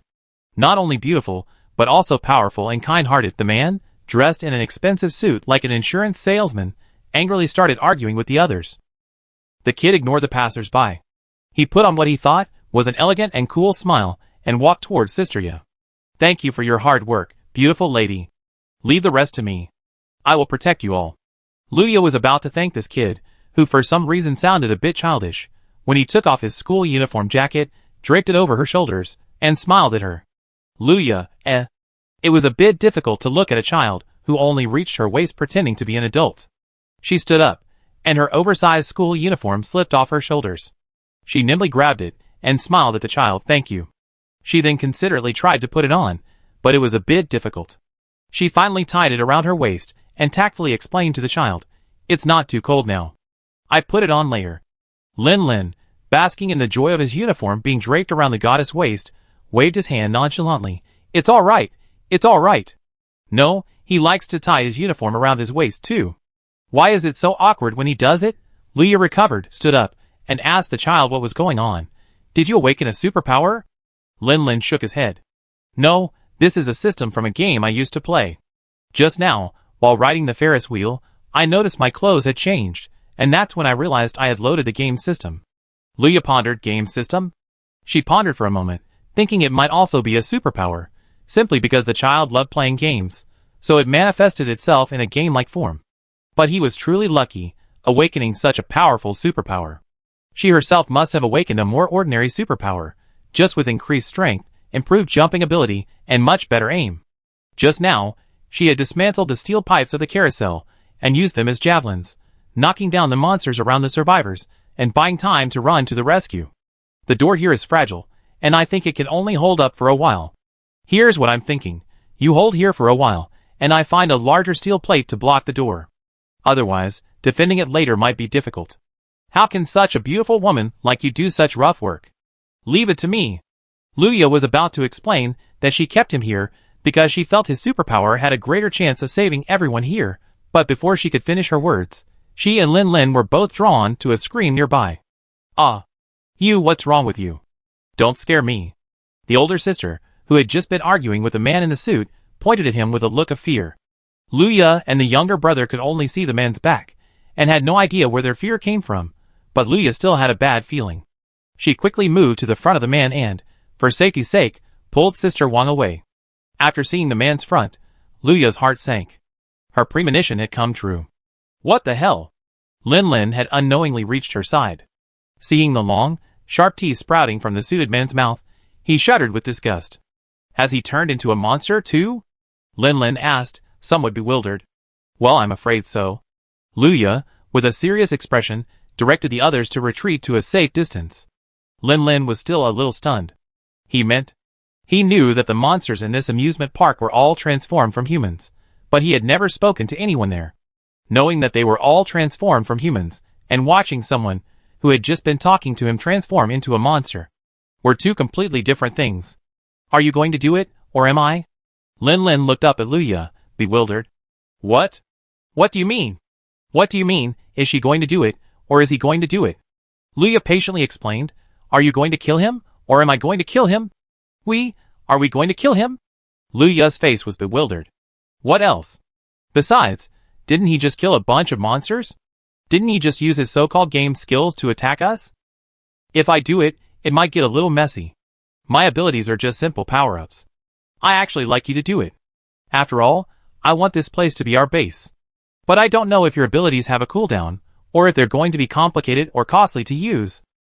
Lin was still preoccupied with the thought that they were going to kill the person who had been talking to him, asking him for red medicine. Luya waited patiently for the kid's response. Seeing the mutated figure slowly raise its head, gazing at them with a bloodthirsty expression, she decided not to wait any longer. Perhaps the kid still had some psychological issues with attacking others. Perhaps he was just trying so hard to save someone. So she picked up the nearby steel pipe and smashed it down on the mutant's head with a swift, precise blow. While her transformation was simple, the value it delivered was truly high. With one blow, half the suited man's brain flew off, splattering red and white blood onto the wall and floor, even a few drops splashing onto Lin's black mystic robe. He stared intently at the detached head, sniffing the clothes and scent of blood, feeling a nausea. The crucial thing was that the nearly headless corpse was still moving, as if the loss of half a head was completely insignificant to it. Luya had time to explain to the others. These monsters are still alive even after being decapitated. So even if you successfully cut off their heads, don't let your guard down. Make sure they're completely incapacitated and dead. As she spoke, the steel pipe in her hand struck the mutant's kneecap with swift, precise force. Two distinct cracks of bone shattered the creature before her, and it collapsed to the ground. Two more powerful blows, Luya ensuring that none of its limbs could move. The kid finally couldn't help but vomit. Looking at the shattered, yet still faintly twitching, corpse on the ground, he leaned against the wall and retched violently, though he hadn't eaten breakfast and couldn't vomit anything now. Luya approached with a hint of concern. Kid, are you okay? Not. He struggled to form two complete words, but couldn't manage a single one. He seemed to be able to smell the smell of blood and brain matter constantly drilling into his nose. Even once he stopped vomiting, and there were no longer these huge noises occupying his ears. He seemed to be able to hear the rustling sound of the corpse crawling on the ground. However, when he turned his head to look, the corpse was already dead, and was not moving at all. Luya patted his back, trying to comfort the poor child. He was still a child. He couldn't possibly handle such a bloody scene. Luckily, his awakened powers allowed him to kill with exceptional efficiency, otherwise, it would have been truly daunting for the poor child. After several minutes, Lin finally recovered from his retching and straightened his back, attempting to restore his shattered image. But before he could regain his composure, he heard Luya's deliberately subdued voice echo in his ear. I'm afraid this person mutated because he was scratched by a monster. Isn't that how it's played out in the movies? After being attacked by a zombie, any wound that sees blood will be assimilated. That's probably how it works. At this point, she glanced at her newly healed arm and looked at Lin seriously. If I mutate again, don't hesitate, kill me immediately. Most of the monsters here are inferior to me in attack power and speed, so if I mutate into a monster, I'd definitely be more dangerous to everyone. Remember, don't hesitate, kill me immediately. Luya stared intently into the child's eyes, as if forcing him to make a firm promise right then and there. Going to kill. Kill her? Lin's face was bewildered. Luya took a deep breath and glanced at the ordinary people not far away who were still comforting each other in shock. You're the only one here who can kill me, so when the time comes, don't hesitate. Can I trust you? Lin felt his shoulders sink, and he suddenly remembered that utterly cliched saying, with great power comes great responsibility. He used to think that was hilarious. The greater the power, the greater the responsibility. If he had supernatural powers, he wouldn't care about that bullshit responsibility. It was his, and he was going to make the best of it. As for other people, what was it to him? But at that moment, he suddenly realized the despair the movie protagonist felt at that moment. He fought back the urge to shake his head, to wince, fought back the tears threatening to well up in his eyes, fought back the urge to call out, Mom. Mom? Is Mom still alive? Even though he had just had a huge argument with her yesterday about tutoring, even though he'd been saying he hated her the most, but, Mom. Lin gritted his teeth and murmured, I will. He looked out the window again. Outside was a bustling swarm of monsters. He felt as if he had suddenly seen a new world clearly.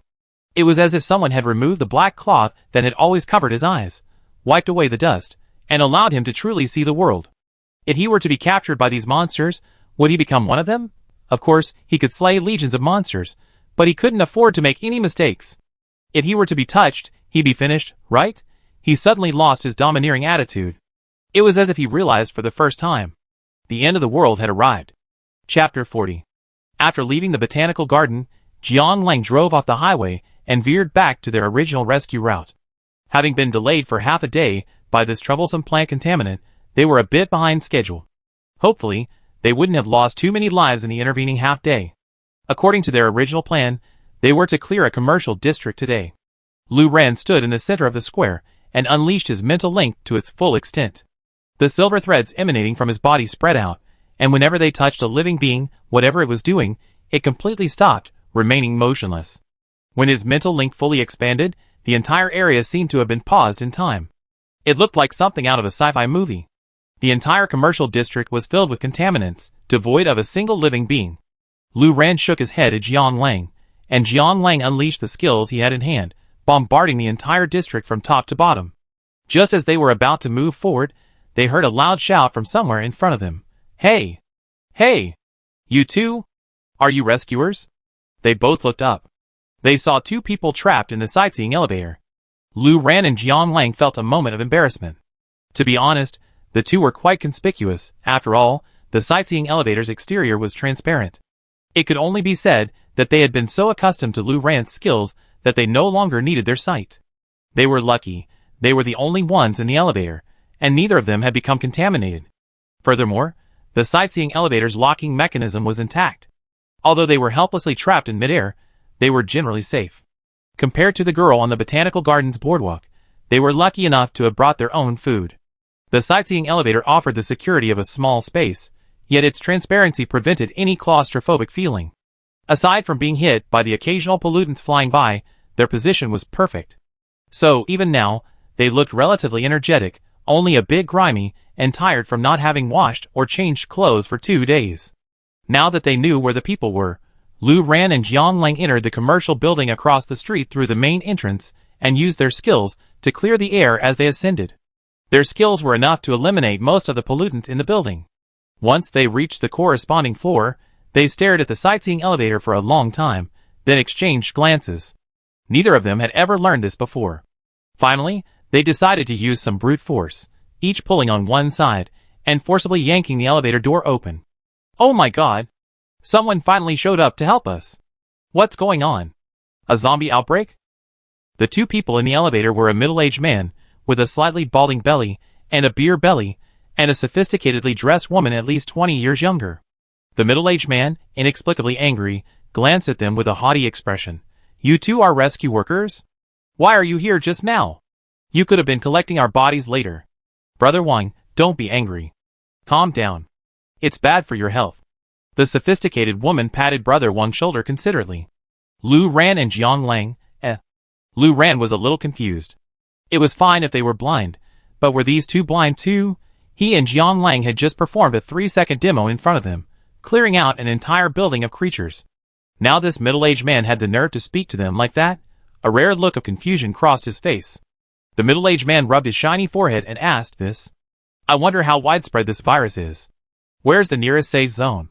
The rescuers are here, and you two are here? Will you two take us there? Lu Ran and Jiang Lang, Lu Ran spoke slowly. There's no safe zone.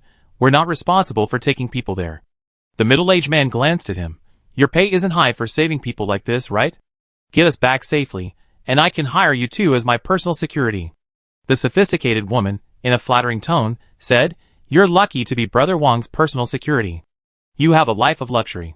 Lu Ran and Jiang Lang, They didn't know where to begin their complaints.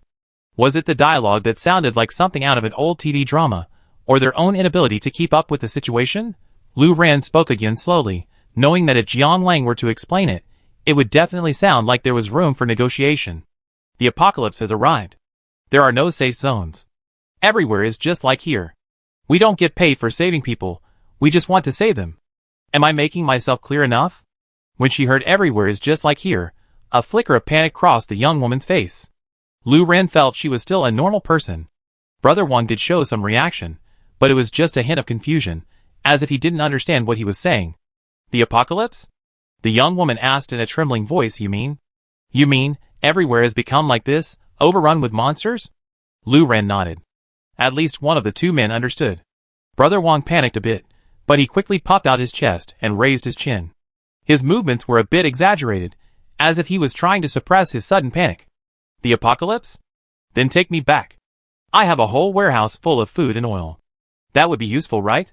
Lu Ran and Jiang Lang. This man's inability to understand human language was speechless. Lu Ran patted Jiang Lang, signaling that they should just leave. Jiang Lang agreed. He, too, was annoyed by people who were always bothering him. Seeing them turning to leave, the woman cried out in terror, You're just leaving like that? What about us? This place is full of monsters, and we're just two ordinary people. Can't you just save us to the end? If we die here, wouldn't it be like you didn't save us? Wouldn't this be a wasted trip? Hearing this, Jiang Lang turned back sharply, and Lu Ran wanted to stop him and tell him to stop talking. From what he knew about Jiang Lang, whenever Jiang Lang tried to refuse someone, he sounded overly polite, which only led to the other party becoming persistent and even pushing him further, causing him immense trouble. But Jiang Lang's voice rang out, even a bit cold and hard, which sounded a little unlike him to Lu Ran. We almost cleared the pollutants in this area, and we clean them up again after we leave. You be facing a relatively safe environment, with only sporadic pollution influxes after we leave. If you can't even leave the safe environment, my advice is to forget about surviving the apocalypse. As for why we don't save people to the end, there are many more people in this city in worse situations than you, waiting to be rescued. If we send you to a so-called safe place, many people could die during that time. Do you understand what I mean? Besides, there's no such thing as a safe place.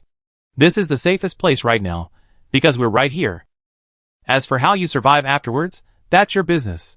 We are saving people, and we want to save them, but our goal is to give everyone a reasonable chance of survival, not to ensure everyone survives the apocalypse. After Jiang Lang finished his words, he turned back to Lu Ran, patted him on the shoulder, and the two of them descended the stairs again. Lu Ran, 10 years since we last met, you become much more aggressive. Although still very well-mannered, Lu Ran silently added inwardly. Jiang Lang sighed. It can't be helped. There are actually quite a few people like that in the apocalypse. It's a matter of choosing the right person for the job. Maybe it's because I'm willing to save people that they keep asking for this and that. But when they encounter those psychics, who kill them without explanation or use them as slaves, they become more obedient. Lu Ran smiled. After they left the building, he released his mental link as usual, not excluding the two known and unknown living people, just to scare them. After clearing the remaining contaminants from the building, Jiang Lang cleaned up, and the two of them moved on to their next target. Soon, they had forgotten about the two men. Amusement park. Yes, an amusement park. Lu Ran and Jiang Lang stood in front of the amusement park, purportedly the largest in City C and the nation, lost in thought. Since they were encountering fewer and fewer survivors, they hadn't returned to the warehouse or a supermarket to restock their supplies yesterday. They slept for 2 hours in the car before continuing on their journey. As the sun rose high in the sky, they faced a dilemma. This amusement park. It covered a large area and wasn't a high-rise building. This meant their attack range was significantly reduced, as there weren't many people on the Z-axis. Additionally, the survival rate at an amusement park itself was extremely low. Like a hospital, it was mostly open air, with few places to hide. So they hesitated. Should they clear out the amusement park first? Or should they clear out the surrounding residential areas first? But from another perspective, if there were any survivors in the amusement park, they must have survived with great difficulty, and if they had arrived a moment later, they might have died. If they went somewhere else first, it would seem unfair to these survivors. Jiang Lang turned to Lu Ran. What do you think? You decide. Lu Ran, let's go in. Just follow the order. Jiang Lang breathed a sigh of relief. He had never been good at making these difficult decisions, so it was nice that Lu Ran could make the decision for him directly. So, they headed into the amusement park. Chapter 41. Hold on. Xiaolin, can you still hold on? Hold on? Lin Lin was asking himself the same question. Can he really hold on? He was actually a little dizzy. How could he think that the end of the world had come, and that escaping his boring school life was a good thing? If he were given another chance, he would definitely study hard. Oh no, he still wouldn't be able to study hard. He still felt that waking up every day and doing nothing but homework was a torture worse than death. But if God gave him another chance, he would definitely not complain about his boring and dull life again. It turns out that being dull is the real thing. He didn't want to be a hero anymore. It turned out that being a hero was so tiring. How long had it been? He couldn't remember how long it had been. It seemed like the sun had risen for the second or third time. So it had been 3 days? 4 days? I was so tired. I hadn't slept for hours. 3 or 4 days ago, he prepared himself to be forced to kill Sister Ya, and also prepared to turn into a monster if he made a mistake. He thought that was the worst that could happen to him, but he was wrong. It turns out that even more painful than all that is the pain of a blunt knife grinding against flesh. That day, after killing the man in the suit, Luya, as she promised, went out to find steel plates to block the door. This was a largely deserted attraction in the amusement park, seemingly a robot exhibit or something. Compared to the other venues, it was at least a relatively well-sealed indoor venue. The only problem was perhaps the door was too large, and there was no food storage. But Luya said she would bring back food, so the others felt relieved. After Luya left, Lin pondered over it. The more he thought, the more he felt that perhaps he should be the one to go out and take on the responsibility of finding supplies. He had a backpack, so storing things would be much easier, unlike Luya, who had to carry a huge load. And after all, his skills were all area of effect, giving him a significant advantage in dealing with the outside environment. But he let that high-sounding reason convince him. Yes, staying here would maximize the survival rate of those who hadn't awakened their powers. In fact, no matter how he thought about it, Sister Luya could easily do the job of protecting everyone here. After all, it was Sister Ya who had saved everyone and provided them with a safe place before he arrived. He was simply frightened and temporarily afraid to face the dangers of the outside world. The more he thought about it, the more useless he felt. When Luya first returned with the steel plates and toolbox, he had suggested that he would go on the food hunt. But Luya shook her head, offering another reason he couldn't refute. Have you forgotten? I've been injured. If something mutates while you're gone, everyone here will be dead. So he could only watch as Sister Luya returned injured again and again, refusing his red medicine. She had already found a first aid kit at the visitor center, and she would just bandage the wound herself, treating it. She said he didn't want to waste his medicine. Ultimately, if the situation got too bad, he might have no choice but to break out on his own. At that point, every bottle of medicine would be valuable to him. At that time, he glanced at the 70-plus bottles of red medicine in his backpack and felt that Sister Luya's words were just a way of dissuading him from giving her the medicine. He was a little angry about it. But now he realized it. So, a shortage of medicine would indeed be a problem. When did it start? Probably around the afternoon of the next day, near dusk. They discovered that the monsters outside were evolving. Growing stronger, the steel plate Luya had retrieved did a good job of blocking the monsters' attacks that first day. Although everyone was restless and unable to sleep, they did manage to get some fitful sleep. Looking back now, it was a shameful waste that he spent most of that night half asleep, distracted, because after that, he never got a chance to sleep properly again. The next afternoon, a heavy hammer struck the steel plate, leaving a bowl-sized dent. One could imagine how powerful the monsters outside were now. The point is, the monsters outside hadn't diminished in number, not just in strength. Looking out the single narrow window, they still saw a swarm of monsters, stacked thickly around their small venue. Punch after punch, making the steel and walls clang, or rather, instead of using their fists, they rammed their bodies against the doors and walls tirelessly, making those inside feel as if the house was shaking. Of course, the number of monsters had definitely decreased. The ground was covered in monster corpses, practically forming a new layer of ground. But what could be said? It was summer vacation and a weekend, and the amusement park was simply overcrowded. So, even with the death toll, the monsters outside seemed to continue surging towards them, shoulder to shoulder. There was no end in sight in the distance. It felt like an endless stream of monsters was approaching. And they seemed to sense the presence of living things, charging headfirst into them. He wanted to slap himself when he thought he actually hoped the amusement park wasn't the only place the anomaly had occurred. Now, if the amusement park was truly the only location, perhaps they could still be saved, fighting their way through or surviving until help arrived. But now, it was fortunate that Luya had the foresight to choose a highly enclosed venue, with only a small door and a tiny window. If they had been in a drafty place like the visitor center or the restaurant, they would have been completely lost by now, or even wiped out. From the moment the first dent was made in the steel plate, he'd been casting spells near it, clearing out the monsters on the other side of the wall to prevent them from actually breaking through. After he started using his skills, there was indeed a period of silence outside. Because the monsters were rather sluggish or most had limited movement speed, there was at least a gap between the first wave's death and the arrival of the second wave. So he used his skills continuously. Until he quickly realized that, even at the risk of wearing out the steel plates, he should have extended the time between his skills. Waiting for the monsters to hit the steel plates, and confirming that the new group of monsters had reached the front would actually be less wasteful. After using his skills for a long time, he suddenly realized that the Mystic was a very mana-intensive class. It was different in the game. With the Doctor and the Word Warlock providing buffs and mana recovery, and everyone taking various potions before entering the dungeon, it was natural to be able to fight for hours.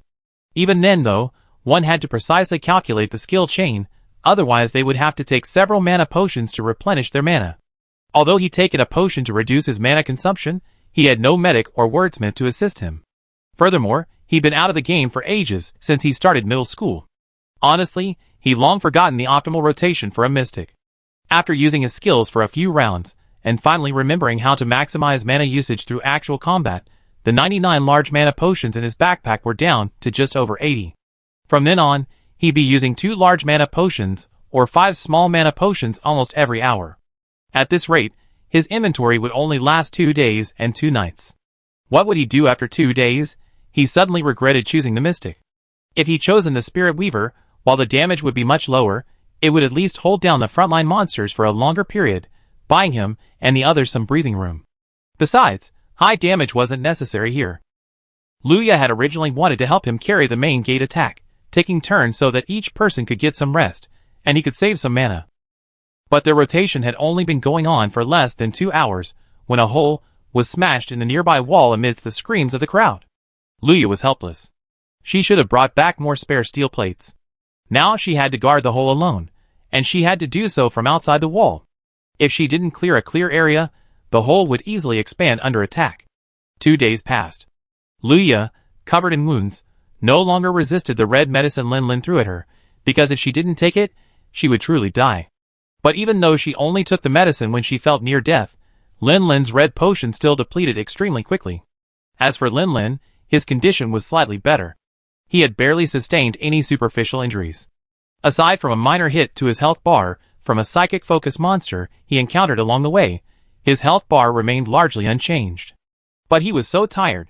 He hadn't slept for almost 2 days. When he couldn't hold on any longer, Luya said the steel plate should hold up for a while, so he could get some sleep. He slept for 10 minutes. Then, he was startled awake. It would have been better not to sleep. Sleeping was more tiring than being awake. And maybe his current physical condition could sustain him for dozens of hours straight. Maybe it was just his old habits that made him feel the need for sleep. Maybe he could just as well not sleep. He suddenly felt a little resentful that Divine Domain wasn't a sci-fi game. Then he might have found some adrenaline in his backpack. 2 days later, the steel plate was completely broken. He watched the monsters outside evolve over the past 2 days. If the original monsters were mostly humanoid, with only minor variations, then these monsters now barely resembled anything human. The better ones still had their facial features and limbs, though not necessarily in their original positions. The worse ones had lost them completely. If the man in the suit had been like these monsters back then, he probably wouldn't have needed to struggle with the situation. He had been so frightened that he had just used a skill. Sister Ya, what do we do now?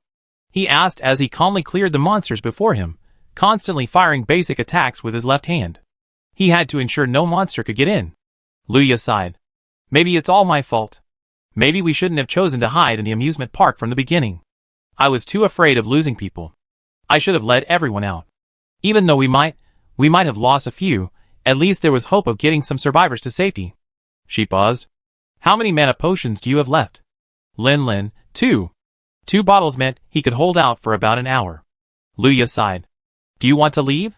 You should still be able to get out on your own, right? Lin Lin was a little confused. Can he? It seemed possible. He would fight his way out immediately, then find a high gondola on the Ferris wheel to sleep away from most of the non-flying monsters. Then he would go out and find another safe place. Although he might encounter dangerous monsters along the way, after all, the monsters had already evolved several times. His current skills wouldn't necessarily kill them instantly. Some might leave a layer of skin, requiring another skill to finish them off. He might die accidentally in the siege, but his chances of survival were definitely higher than staying here. In fact, thinking back, his highest chance of survival was probably right after the mutation. Back then, he could have easily wandered anywhere in the amusement park, found a supermarket after escaping, restocked his backpack, and found a safe place. Perhaps he could have survived safely after that. He felt a little amused when he thought of his excitement back then, and how he felt like the protagonist of this world. Leaving now wouldn't be so easy. But was he really going to leave? Could he really just abandon the others and walk away? In fact, they weren't very familiar with each other. He only known them for a little over 2 days, and he was barely able to call them by name. But he could call them by name. Before the apocalypse, he hadn't considered himself the kind of person who would give up his own chance at survival to save others. If he were still secretly reading novels in the classroom, seeing this kind of protagonist, he would definitely have scoffed and said, "Good hell. Such a saintly person."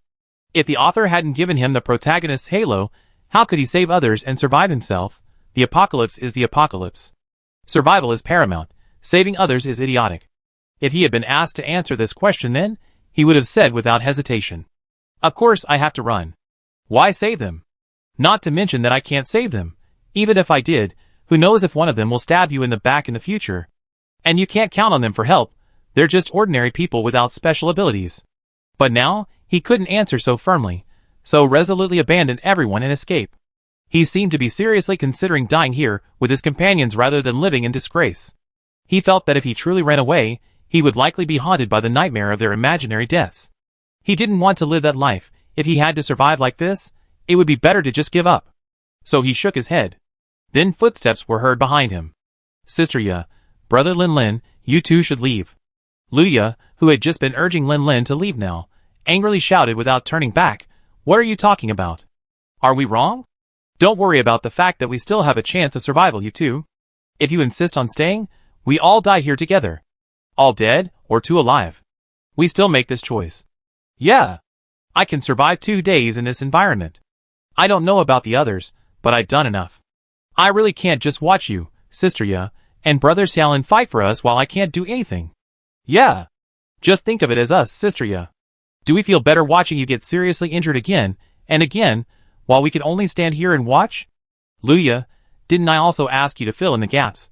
She meant for the others to take turns defending with weapons against any monsters that slipped in due to her limited abilities. "You have to leave." A girl stepped forward, her tone almost arrogant. Judging by her attire and the spirit she still possessed despite 2 days of dishevel, she must have been a young lady before the apocalypse. Now, with that same young lady's tone, she spoke with the utmost resolve. "If you don't leave, we go out and kill ourselves on some monster. Can you stop so many of us?" Wang Qin. Wang Qin's words opened the others' minds. Right. Right. Xiao Qin is right. If you don't leave, we just commit suicide. And there's no need to leave.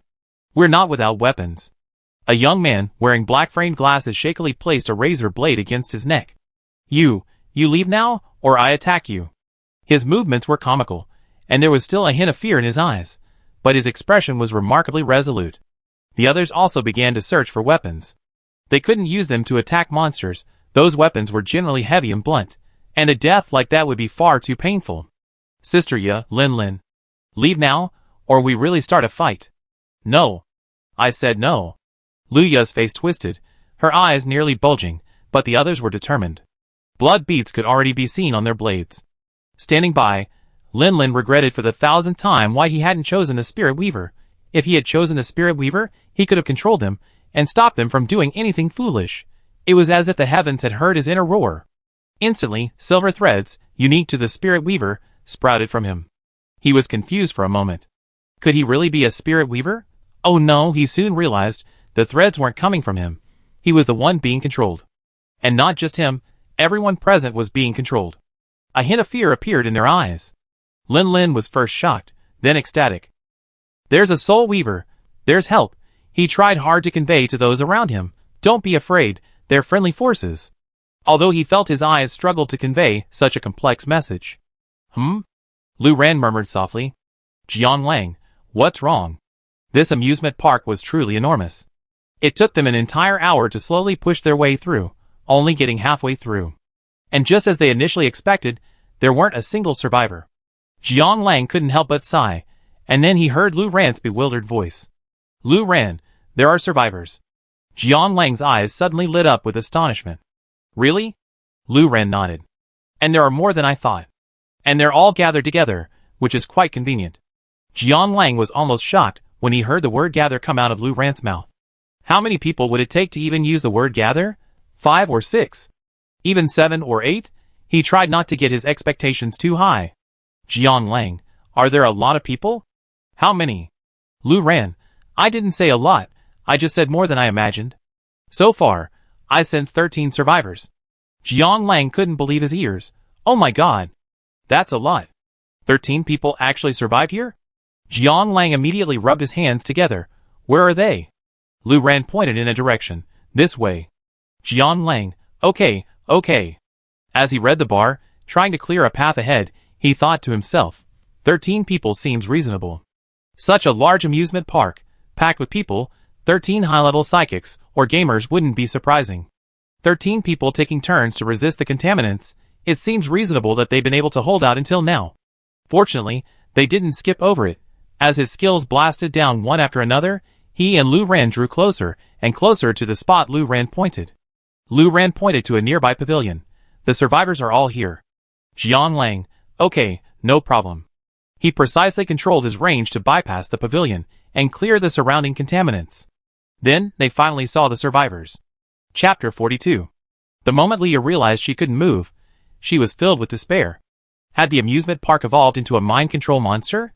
It seemed they were really going to die here today. Alas, she should have persuaded Lin Lin to leave sooner.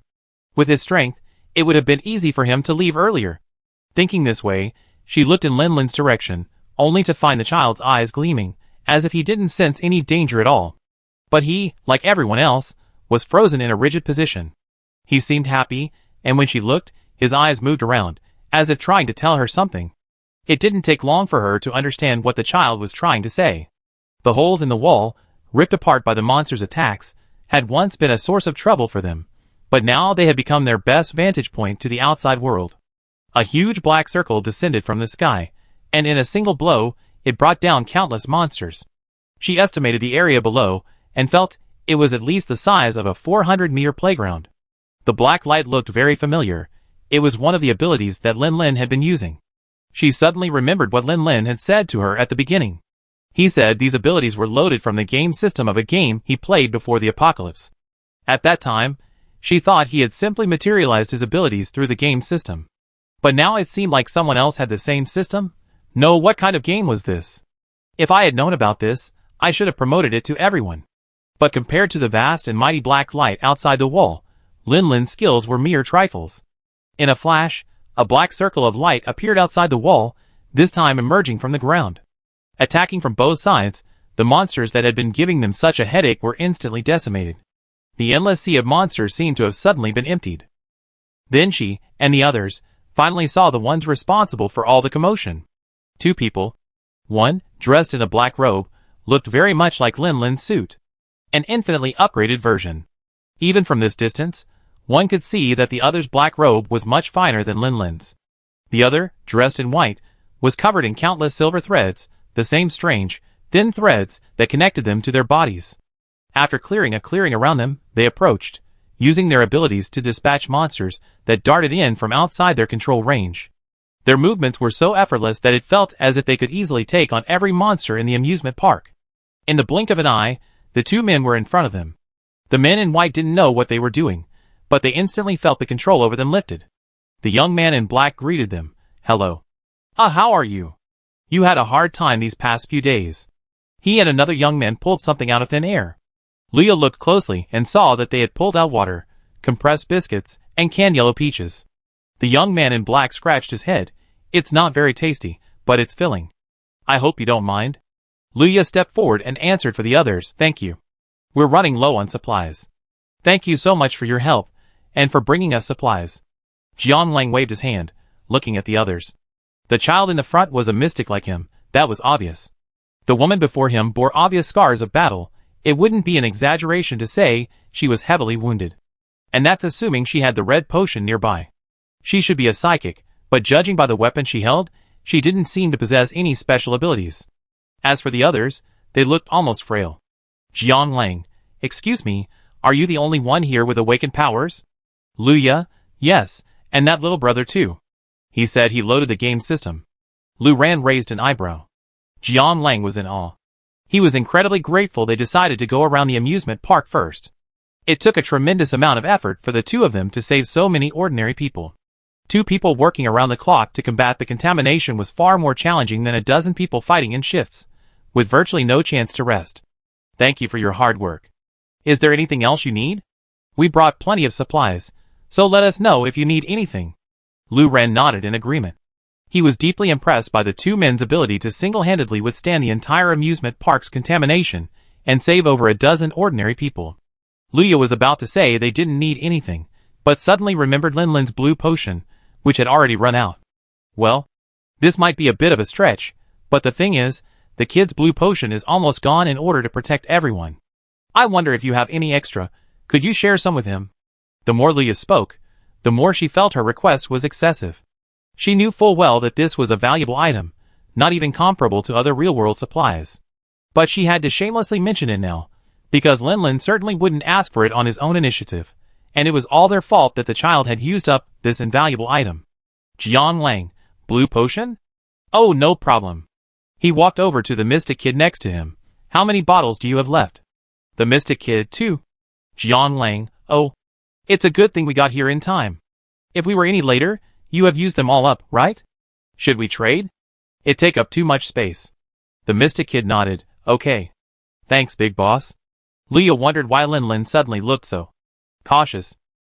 Although she thought the kid's initial Chunibu behavior was exaggerated, there was no need to be so timid all of a sudden. Little did she know that Lin Lin suddenly felt like he was back in the game. A rookie who hadn't even reached the maximum level yet was supposed to call someone big boss obediently. The young man in black made some inexplicable manipulations. She couldn't see anything from the side, only hearing him say, okay, take it. Lin Lin was about to confirm the transaction, when he suddenly paused. Boss, did you put it in the wrong place? Let me see. No, it's just mana. Aren't you short on mana? Boss, put 99 up. Yeah, it fits in one slot. Don't waste it. A look of confusion crossed Lin Lin's face. Boss, you don't need it yourself? Jiang Lang smiled brightly. I thought something was wrong. Don't worry, take it. We never be short of mana. I have 3 rows of large mana in my backpack, enough to last me until the end of the world. Lin Lin, how much? 3 rows. A row in a backpack has 20 slots, which means boss has 60-99 level mana. Lin Lin, okay, giving me 1 slot of mana might not really matter to boss. Thank you, boss. It's okay. Do you need anything else? Jiang Lang thought this was a truly kind child. He's seen so much of the post-apocalyptic world of everyone looking after their own interests, but seeing a player so willing to protect ordinary people like this moved him to tears. He even willingly shared some in-game food with them, if they needed it. Lin Lin quickly shook his head. That's enough, that's enough. Thank you, boss. That's really enough. Just some mana potion. Jiang Lang thought for a moment, then gritted his teeth and said, take the deal. Lin Lin looked at the trade panel in confusion, then his pupils trembled. It was still mana potion, but this time in food form. 1 set to reduce mana consumption, 1 set to restore mana. He couldn't help but curse. Although he realized the moment these 2 bosses appeared that even if there was a protagonist in this world, it definitely wouldn't be him, this was still too much. He dazedly accepted the boss's kindness. Then he heard the boss ask him, what level have you reached in your divine realm? He suddenly felt like his homeroom teacher was asking him if he studied hard during the summer vacation. He subconsciously lowered his head and whispered, level 46. Jiang Lang, level 46. So the skill range should be very small, right? Jiang Lang recalled the skill range of the mystic at level 46, and felt a little sorry for the kid. The mystic class, whether it was skill damage, skill cooldown, or skill range, basically only reached maximum level after reaching max level. If he hadn't reached max level yet, his skill range would probably barely fit within the confines of a small bedroom. Then you must have had a hard time these past 2 days. Lin Lin had already begun to reflect on why he hadn't played the game properly, and leveled up properly, and was ready to reflect on his past. Suddenly, he heard this encouraging remark, and nearly burst into tears. Big brother. Are you all max level big brothers? Jiang Lang smacked his lips. Although he was often called a big brother in the game, it wasn't just because he reached max level. He thought for a moment and said, yeah, sort of. Lu Ran twitched the corner of his mouth, politely indicating that he gotten the joke. Jiang Lang recalled the area they had just cleared. Well, you probably know the hotel behind the amusement park. You could go there to rest up. There are also several large supermarkets in the basement, so the food there should be more abundant. Luya, thank you very much, but we have a request. We too simply can't get everyone to the hotel while protecting them. I wonder if you can save them all. She couldn't help but blush, feeling like she was asking too much. Jiang Lang, we clean up all the pollutants around here. You can just take the main road to the hotel. We already cleaned up the hotel area. While the pollutants are essentially inexhaustible and will reappear sooner or later, you and this little mystic can handle just one or two of them. Luya, what? Wait, what did you say? Lu Ran tilted his head slightly in confusion. He didn't understand what was so difficult about his words, but he repeated himself. The pollutants will reappear, but they be sporadic. You and him should be enough to handle it. Luya, not that. A dazed look appeared on her face, as if struck by lightning. She simply couldn't grasp the concept of cleaning up all the pollutants in this area. To her, the pollutants in the amusement park were like monsters constantly emerging from hell. There was no such thing as cleaning up because that would be like draining the ocean. How could that be possible?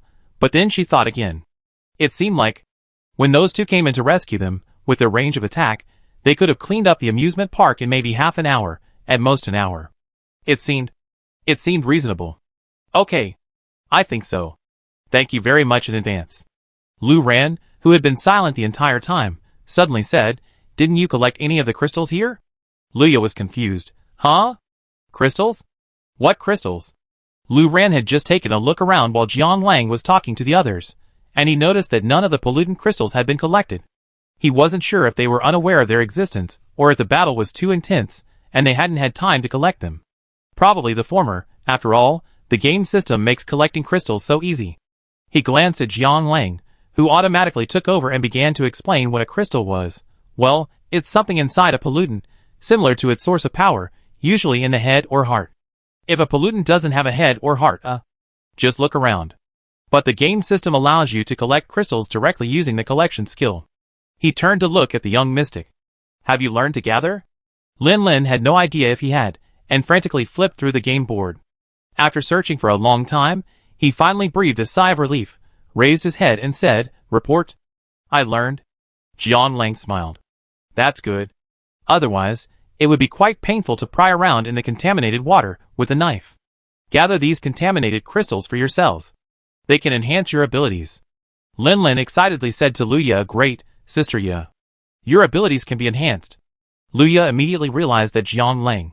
The enhanced superpowers part of the question left something out. What about the game system? Can it also be enhanced through crystal upgrades? Jiang Lang shook his head. Unfortunately, the game system can only be upgraded before the apocalypse. The crystal's energy won't work on it. Lin Lin couldn't help but feel a flicker of regret, but he quickly adjusted his mindset. It wasn't a big deal. It wasn't like he always got everything. He was lucky to have the game system. Otherwise, he'd probably be like most people in this amusement park by now, transformed into a horrific pollutant or dead. He thought so, and he told Luya, who was even more regretful than him, the same thing. Although Luya felt a little disappointed, she eventually accepted it. Lu Ran, are you sure you haven't awakened superpowers?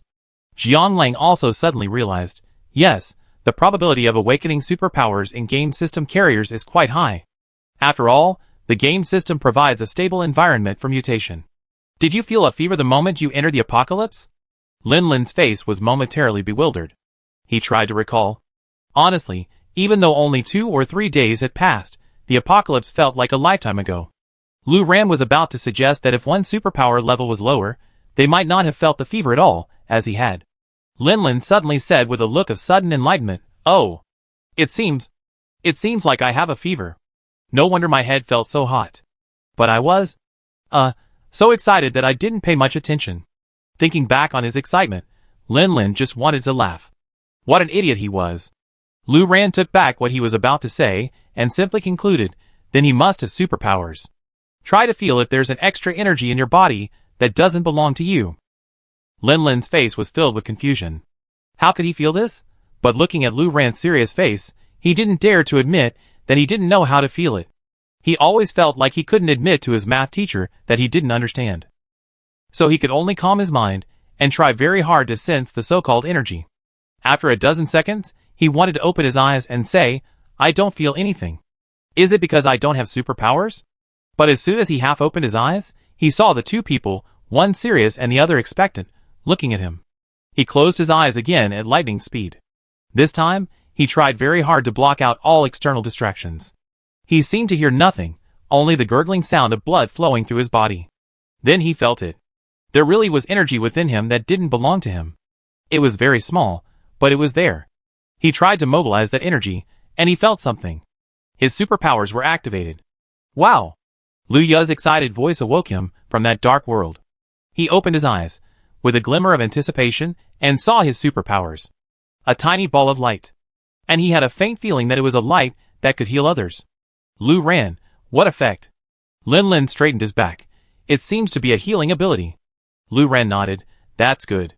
Your fever isn't too severe, and it took so long to find your ability, which probably means its initial energy level is relatively low. It's okay, it's not a big problem. Just feed it more crystals and it'd be fine. Jiang Lang noticed Lu Ran was talking a little more, probably thinking about his insatiable ability.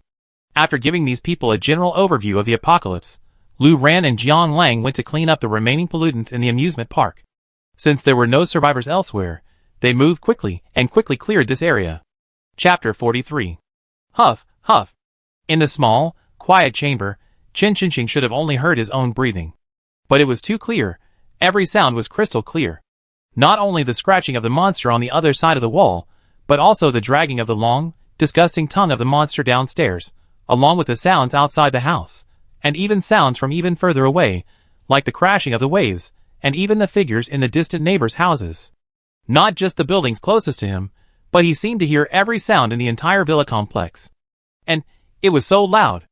Every sound was so clear that he could almost instantly transform it into images.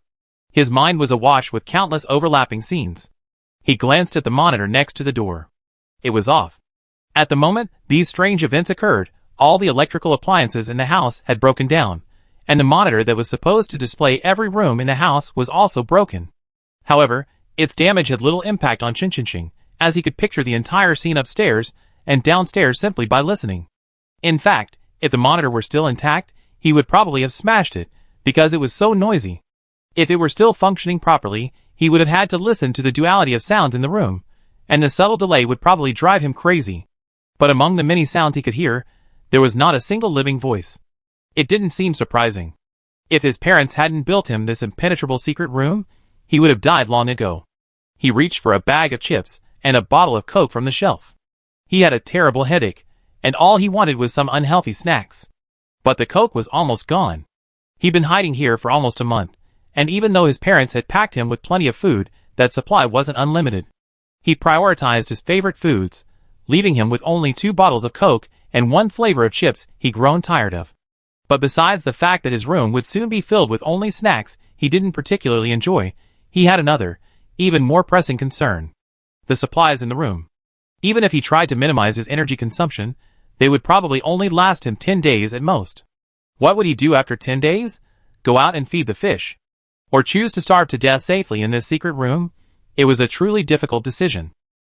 Then he heard it. He heard voices, and the sounds of cars. They were driving, occasionally stopping, heading his way, but perhaps they were just passing through. No! He couldn't miss this opportunity. A black circle of light slowly gathered in the sky.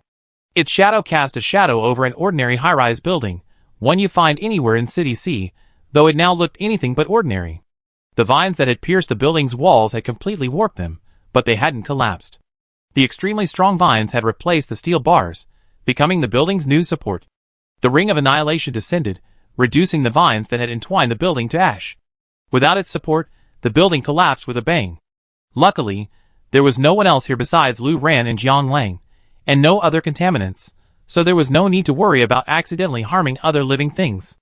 Lu Ran sat idly in the car, watching Jiang Lang return to the vehicle after unleashing his ultimate. He was too lazy to get out now. After nearly a month of intense patrols in City C, the only areas left were areas that could be plowed flat, leaving only pollutants. To put it more horribly, With fewer and fewer survivors, their cleanup efficiency had greatly increased. Now, they only occasionally saw 1 or 2 hardy survivors every 2 or 3 days, usually hiding in basements and surviving. And as time passed, the number of pollutants naturally decreased. The more powerful pollutants had already completed their first evolution, slaying or taming the weaker ones around them, so the frequency of their actions decreased as well. If there was another reason, it was probably because Luya and Lin Lin, whom they had rescued from the amusement park earlier, were also working hard to fight monsters and save people. The child had awakened a healing ability, so even though the red potion in their backpack was depleted, they didn't have to worry about injuries or healing. The woman's fighting style was ferocious and courageous. Relying on the team's healer and her near insensitivity to pain, she employed a high-intensity, trade damage strategy. Furthermore, after they used up all the crystals from the amusement park, both of their abilities had leveled up several times, greatly increasing their strength. This made them a very efficient team. In the first 2 days after rescuing them, Lu Ran and his team frequently cleared the area along their planned route, only to notice that some areas were clearly occupied. After encountering these 2 people once, Lu Ran decided to put an end to this inefficiency.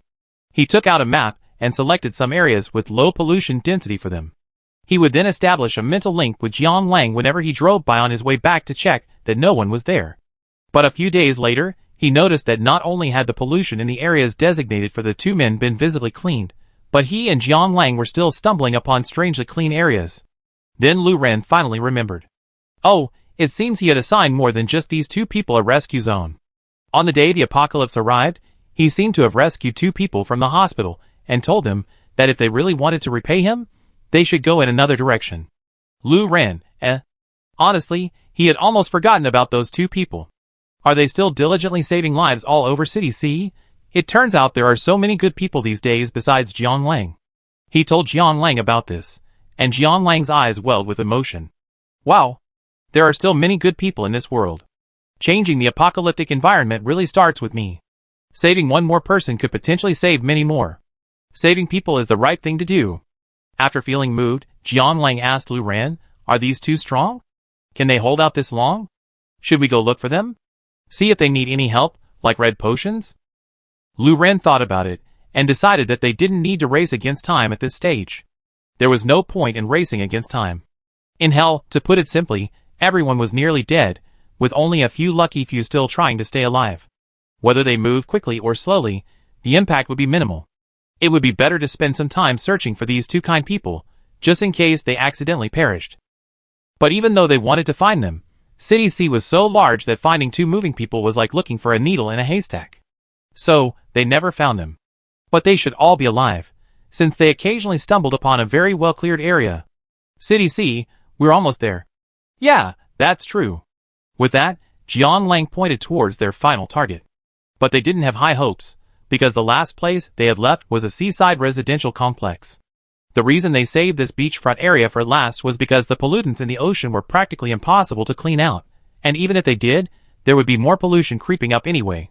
Furthermore, the housing density in this area was relatively low. For such a long stretch of coastline, there were only a handful of houses, all single-family villas. To put it bluntly, rescuing people here was too inefficient, so Lu Ran had assigned them to the last. After parking the car, Jiang Lang didn't bother getting out this time, not even turning off the engine.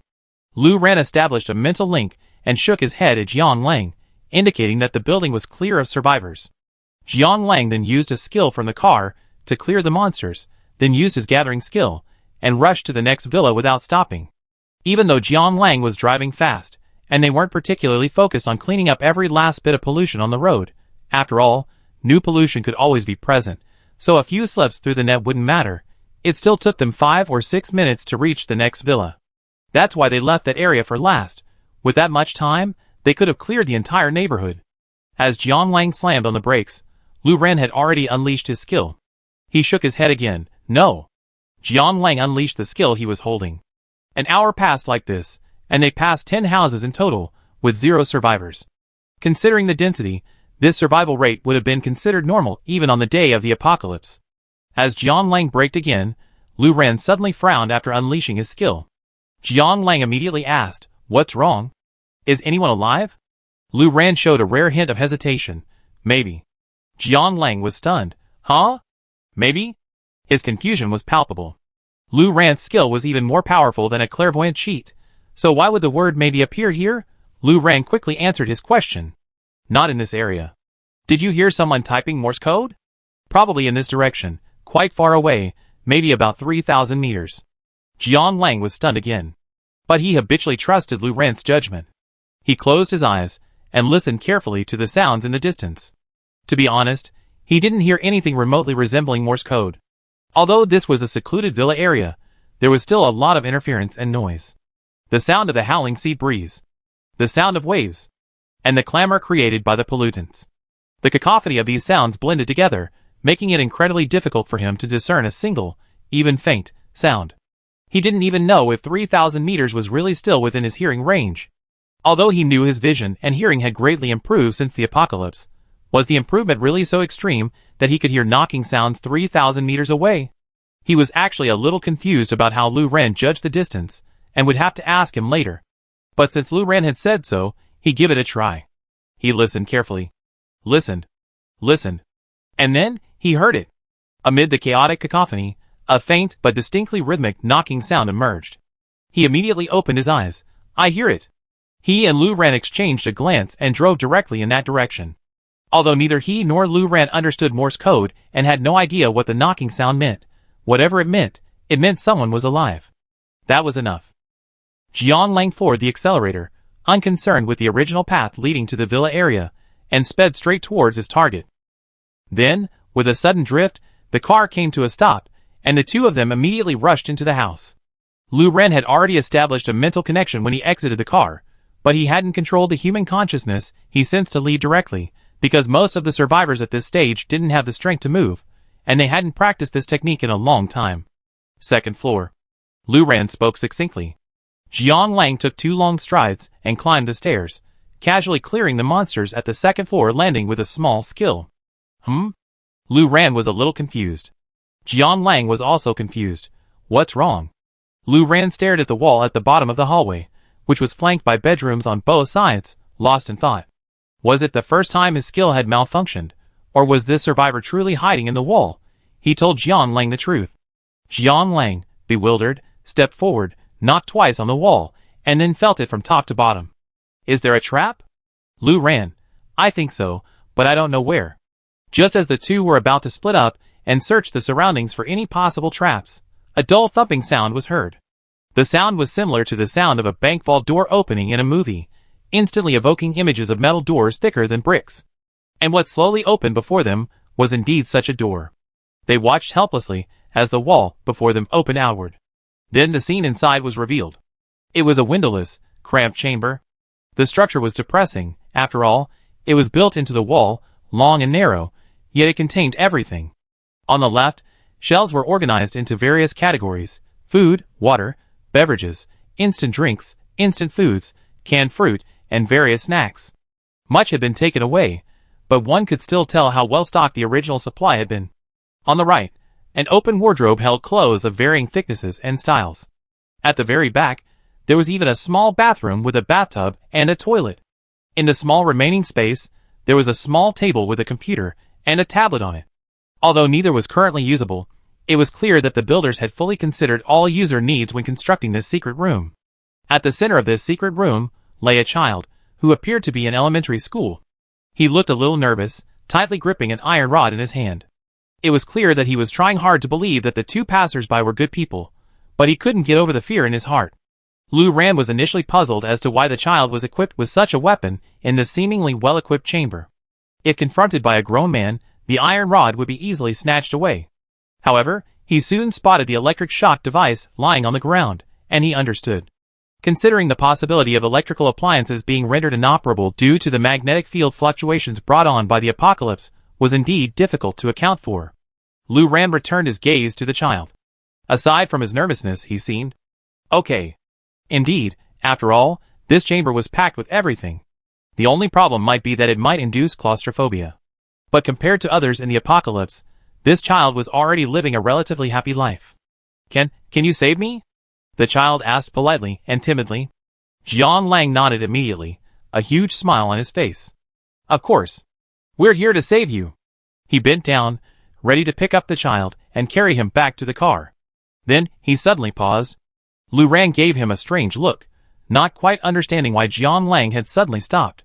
They had always assumed Jiang Lang was responsible for communicating with the survivors.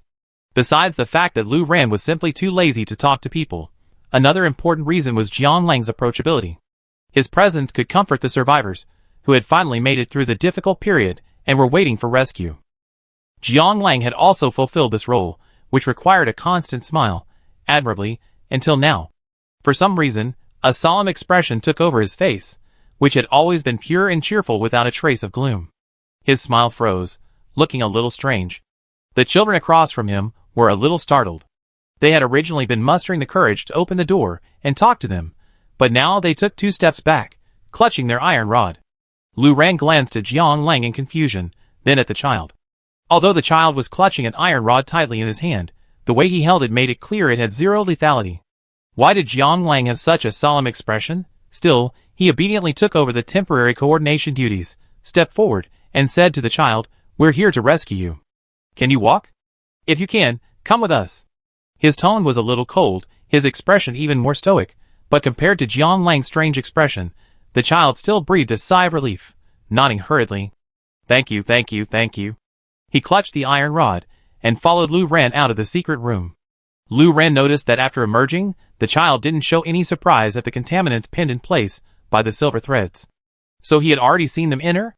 Was there a hole in the secret room? Or something? It seemed the child wasn't completely gullible. He didn't just open the door casually, he at least observed them. After he got the child into the car, he turned around. Jiang Lang, though not left behind, followed them out, still wore a solemn expression. Despite his solemnity, he waved his hand to clear the pollutants from the house and the surrounding area and collected the crystals. After he got in the car, he heard a small voice from the back seat, "Brother, you're awesome." There was a hint of flattery in the tone, perhaps because Jiang Lang had just frightened him. Lu Ran looked at Jiang Lang's face. If it were any other time, if a child like this had praised Jiang Lang's prowess, he would have responded with a kindergarten teacher's acting chops. Yeah, brother's awesome, right? Do you want to be as awesome as him? Yes? Then eat more vegetables and drink more milk. But now, Jiang Lang's face was wary, and his already solemn expression took on a murderous edge. Lu Ran raised an eyebrow. He was a little curious, but he certainly wouldn't ask in front of the child. He was simply curious about the danger posed by this child. So he just sat back in his seat and fastened his seat belt. Chapter 44. Silence. The car was eerily quiet. All that could be heard was the hum of the engine, and the occasional sound of Jiang Lang shifting gears. Oh, and the 3 of them breathing. Before, when the 2 of them drove around, although he himself was mostly silent, at most acknowledging a few hums and ahs, Jiang Lang was always chattering away, his conversation acting like 4 people, so the car was always bustling. But now Jiang Lang was silent, and the atmosphere was particularly silent. When they arrived at the next villa, they stopped as usual. The 2 of them took turns using their skills to confirm that no one was alive, then cleared all contaminants and collected crystals. Then they drove to the next villa. After a few times, the child in the back seat suddenly called out, "Are you looking for any survivors?" Lu Ran automatically answered for Jiang Lang, "Yes." The child then timidly said, "No one else is alive here. I mean, not even in this entire villa complex." Lu Ran raised an eyebrow. "How did you know?" The child said, "I heard it." Lu Ran raised an eyebrow again. If the child wasn't lying, then his hearing range was terrifying. After the dual enhancements of the game system and awakening their superpowers, he and Jiang Lang's hearing range was only a few thousand meters. And this child could hear sounds throughout this entire coastal villa complex, nearly dozens of times more powerful than they could. "Are you sure?" "Yes, I'm pretty sure." Just then, Jiang Lang interrupted coldly, "It's better to check." Lu Ran helpfully added, "Well, we're not just here to rescue people, we're also here to clean up the contamination." The child nodded. "So that's how it is." "That's impressive." So, it wasn't seeing, it was hearing. Lu Ran suddenly realized something. His earlier doubts were finally resolved. How did this child know what was happening outside the secret room? They quietly drove past every house in the villa complex, sweeping them thoroughly. Then, they left and headed for the hotel next to the amusement park. As Luya and Lin Lin rescued more and more people, and as the psychics they had rescued also rescued more and more people, a more lively settlement gradually formed on their side. After Lu Ran and Jiang Lang rescued someone, if they were able to move on their own, they would point them in the direction, letting them know that many survivors were gathered there. If they were less mobile, they would simply take them there. After all, there was no need to rush now. After dropping the child off at the hotel, Lu Ren handed him off to a psychic who was in charge of guiding newcomers, then patted Jian Lang on the shoulder and headed out. After returning to the car and waiting for Jian Lang to get in, Lu Ren considered the child's hearing range and drove for a few dozen kilometers. Jian Lang sat in the passenger seat, silent. Feeling they were almost at a safe distance, Lu Ren stopped the car.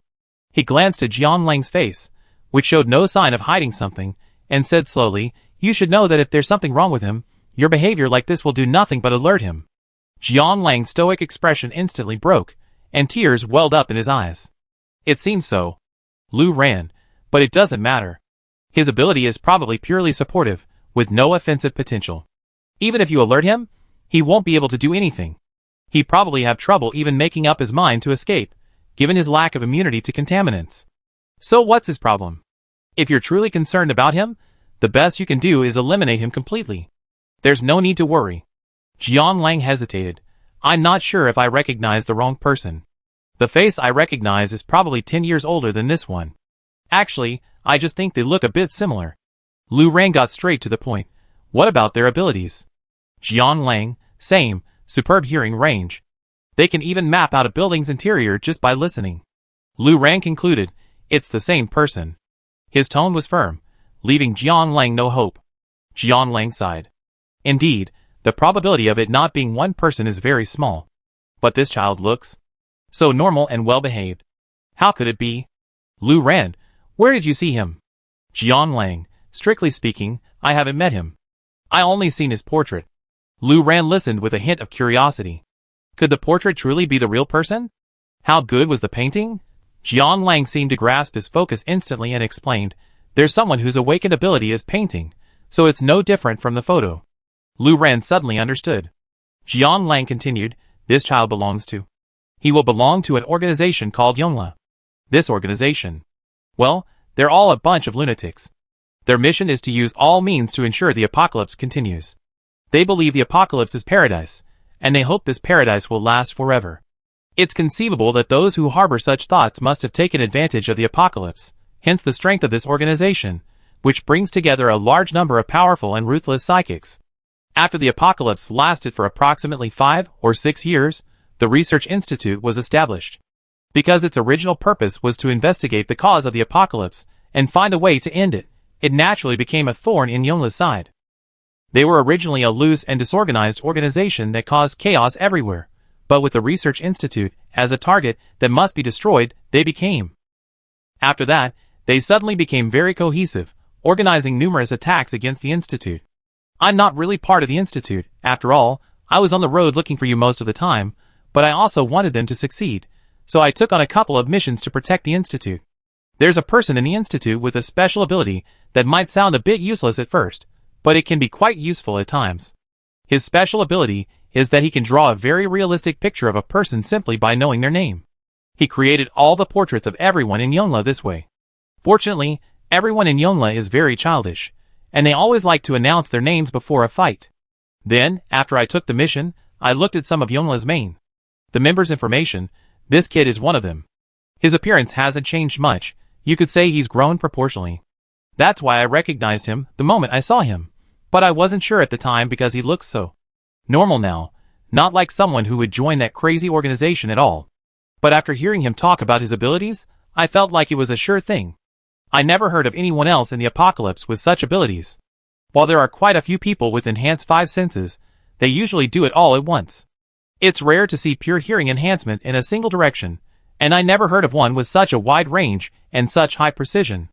It said he was Yongla's sole investigator. Since no one else was needed, he relied solely on listening to understand the Institute's internal structure, personnel composition, and various defensive fortifications. He doesn't even have ears, but rather a pair of eyes with built-in clairvoyance. Maybe he has bat ears? Anyway, that directly led to the Institute's heavy losses right after its establishment. Although the Institute knew about the Yongla organization from the beginning, everyone at the time simply thought of them as a bunch of idle, troublemaking, and apocalyptic thugs. While their leader was personally powerful, they weren't the kind of cohesive organization capable of accomplishing anything significant. So the Institute didn't, thinking they needed to be on guard against them. Anyway, the Institute rebuilt most of its defenses after that, but it didn't really help anyway. Each time they rebuilt, they were thoroughly understood. In desperation, they began offering bounties to outsiders with special abilities to thwart Yongla's attacks, as they were short-handed. Lu Ran listened quietly, waiting for Jiang Lang to pause before asking, "So what do you want to do? Kill him beforehand?" Jiang Lang's eyes flickered with confusion. Such an approach clearly violated all his moral principles.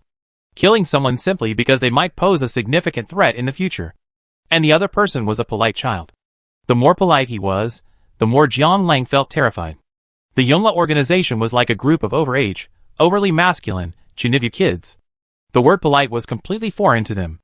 Even when they attacked, even if they knew the Institute's structure, they wouldn't launch a surprise attack. They always make a fuss.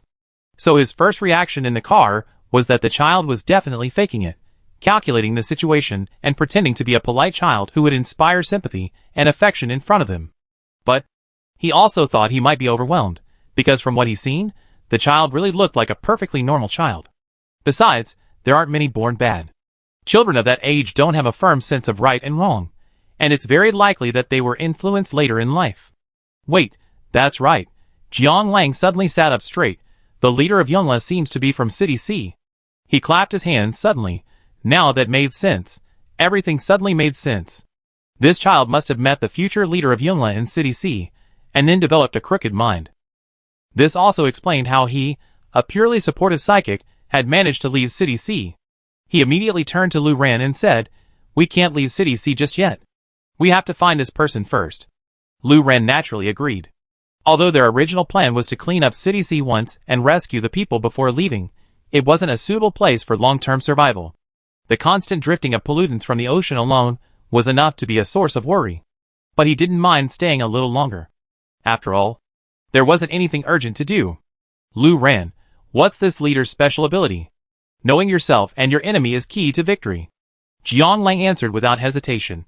He can accurately discern anyone's special ability, and perhaps even understand its proper use better than the power holder themselves. He can also alter various attributes, both his own and his opponent's, such as health, defense, and attack power. He can even block the opponent's skills. He's a very, very formidable foe. Jiang Lang used the word very to describe the opponent's formidable nature. Chapter 45. Who the hell is this? Trying to steal monsters from your grandfather? Zhang Zhen couldn't help but curse after plucking 2 level 1 crystals from the only 2 pollutants on the street. Although he only played a little bit of Divine Domain, it was clear that this brief time in the online game had already allowed Zhang Zhen to master online game jargon and begin using it fluently in real life. He was truly furious. He had already been in City C for a month. Since he hadn't found the boss yet, he obviously had to stay longer. However, starting about 2 weeks ago, for some unknown reason, the pollutant density in City C had begun to drop significantly. And it wasn't a normal drop. The pollutants had decided who was which, because the few remaining pollutants were all low level. He hadn't seen anything above level 3 in ages. He felt like he'd been scammed again. He originally thought it wouldn't matter if he found the boss later. After all, City C was a great place to upgrade his abilities, and the pollutants were dense and high quality, perfect for him to make a stunning appearance in front of the boss. But who the hell is this? Clearly someone in City C shared his idea, because he would periodically stumble upon an area completely devastated. Although he considered it the boss's doing, his abilities, while powerful, lacked mobility, and weren't particularly adept at group attacks, so he couldn't kill pollutants very quickly. His habit was to only collect crystals from the strongest pollutant in a particular area. The boss always advocated efficiency. The most crucial thing was that the boss didn't like driving. He hadn't learned to drive until the very end of his previous life. This meant that even if he came out and leveled up, he'd still be moving around on foot. Some of these areas were quite far apart, so even if there were any masterpieces by the boss, they were likely only a small fraction. There must be other psychics competing with him for monsters in City C. The more he thought about it, the angrier he got. Why didn't the tree poison them? If only things had played out the same way as in his previous life, the tree would be a natural collector. Simply obtaining the tree's crystals would be equivalent to obtaining crystals from half of City C. There wouldn't be the need for all the hard work and uncertain returns like now. It was so frustrating. How was this any different from his daily work experience before the apocalypse? But when he realized that the person who had dealt with the tree before him was most likely the boss, he stopped even grumbling. The most urgent thing was to find the boss, as quickly as possible, and ask him about his next plan. Boss, where are you? He couldn't endure this hardship for even a single day. He was leaving City C. Perhaps the heavens had finally heard his prayers. After a month of searching, he finally found Boss's whereabouts. Zhongjin looked at the bodies of the polluted creatures on the ground with immense excitement. These bodies were clearly Boss's work. Each of the polluted creatures had a sparse, tiny wound, almost bewildering how such a wound could have killed such a large polluted creature. And this was Boss's attack method. To the very end, Boss never really learned how to strike, because no one could withstand his casual blows. And these wounds are still fresh. The boss just came here. And he wasn't here long ago. Boss! I'm coming. Zhongjin stepped on the accelerator and rushed out. Lu Han took the crystals Lin Shiqi had collected and handed over, and subconsciously said thank you. Lin Shiqi, what are you thanking me for? We're companions. A bright smile crossed the spirit weaver's face, and Lu Han suppressed the urge to retort. We're not companions. That person just forced me to take you with me. Just bear with it. He was the best at endurance. Who made that person stronger than him? He could only follow the rules set by the stronger one. And anyway, there was one thing about this person's game system that was really useful. Collecting crystals was really fast and efficient. Besides that, Lu Han's main complaint about Lin Shiqi was that he had a lot to say about everything. Although Lin Shiqi's skills and her own description suggested that he and the powerful person should share a game class, their abilities were worlds apart. If it had been Lin Shiqi, the spirit weaver, who had rescued him, she would likely have lived only until he could extract all the information about the game from her. Yes, Lu Han had become aware of the game shortly after meeting her. Initially, he was simply puzzled by the similarities between her abilities and those of the powerful being. After learning that these abilities all came from a game called Divine Domain, Lu Han spent some time extracting most of the information about the game from the gullible spirit weaver. Though extract might not be the right word. He had initially prepared himself to patiently and carefully extract information from her, but he realized that such a hassle wasn't necessary. He simply broached the subject, and she, as if she hadn't spoken to anyone in 800 years, spilled the beans about how fun Divine Domain was, how meticulously crafted it was, and how it was completely different from all the other gimmicky games on the market, and how it was simply the best game in the world. Lu Han also extracted the information he needed from this deluge of nonsense and flattery. It was a shame. Although he had poor grades in school, he hadn't played many games. It wasn't just because his mother wouldn't allow him to, but also because he wasn't particularly interested in games.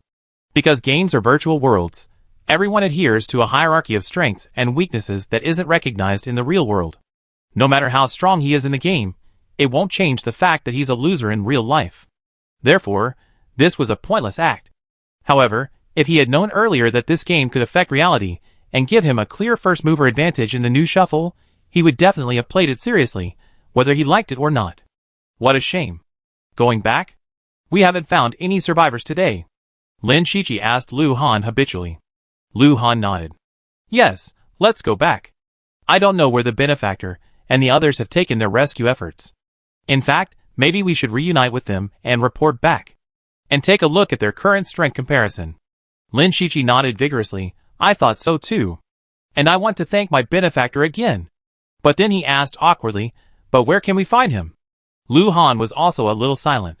While his special ability was useful and powerful, it really wasn't very useful for finding someone. I should have asked for a contact address earlier. For a moment, both of them looked embarrassed and fell silent. Haha, maybe we met by chance. Lin Shiqi said optimistically, let's get on with it. Lu Han nodded yes. And so the two continued forward. Although it was obvious that the pollution density in City C was now very, very low, perhaps because the benefactor's response was too efficient. The two walked quietly through the empty streets of City C. Before the apocalypse, such a scene would have been unimaginable. City C was too bustling. No matter what time of day it was, the streets were always packed with people, not even in the middle of the night. Then, a sharp explosion suddenly erupted from the quiet streets. Boss! I finally found you. Boss! Lu Han subconsciously covered his ears. After awakening his superpowers, his hearing and vision had improved significantly. Even subtle sounds were clearly audible to him, but normal sounds seemed a bit loud. Even in this normal state, Even these sounds were noisy. He really hoped that his superpowers would evolve to allow him to adjust his hearing. When there was no danger, he really didn't need such sensitive hearing. Regardless, the source of the voice was a rare living being at this hour. He covered his ears and looked curiously in the direction of the sound. He was also a little curious about who this person's boss was. Who could tolerate such noisy subordinates? Then he saw a man running straight towards him with an excited look on his face. Then he suddenly stopped in front of him and shouted again with a resounding voice, "Boss! Lu Han, eh? No way?" He tried to hide his disgust and said politely, "Sorry, you may have recognized the wrong person." "No! Boss! I wouldn't mistake you even if you were burned to ashes." Lu Han, eh? Noisy, and with zero emotional intelligence. Lin Shiqi leaned over curiously. "Lu Han, when did you recruit this subordinate?" Lu Han could barely keep his smile on his face, forcing himself to grit his teeth and utter the following 3 words. "I don't have one." Even if he did, it definitely wouldn't be this kind of person. Zhang Zhen glanced at Lin Shiqi as she spoke, sizing him up and down. "I don't know him. He's probably the boss's temporary subordinate. The organization hasn't seen him since. As is the boss's habit, he probably killed him right after he was done with him. That means he doesn't need any attention. Boss, I'm your most trusted subordinate. Don't you recognize me?" He thought about it. It made sense. When he met the boss, it had been a year or 2 after the apocalypse. Good barbers were too expensive back then. A good barber meant someone who could give him bangs that didn't look awful. So he simply shaved his head so he could do it himself. Thinking this way, he pushed all the hair back from his forehead, revealing a forehead pockmarked with pimples. "Boss, what about this? Do you recognize me?"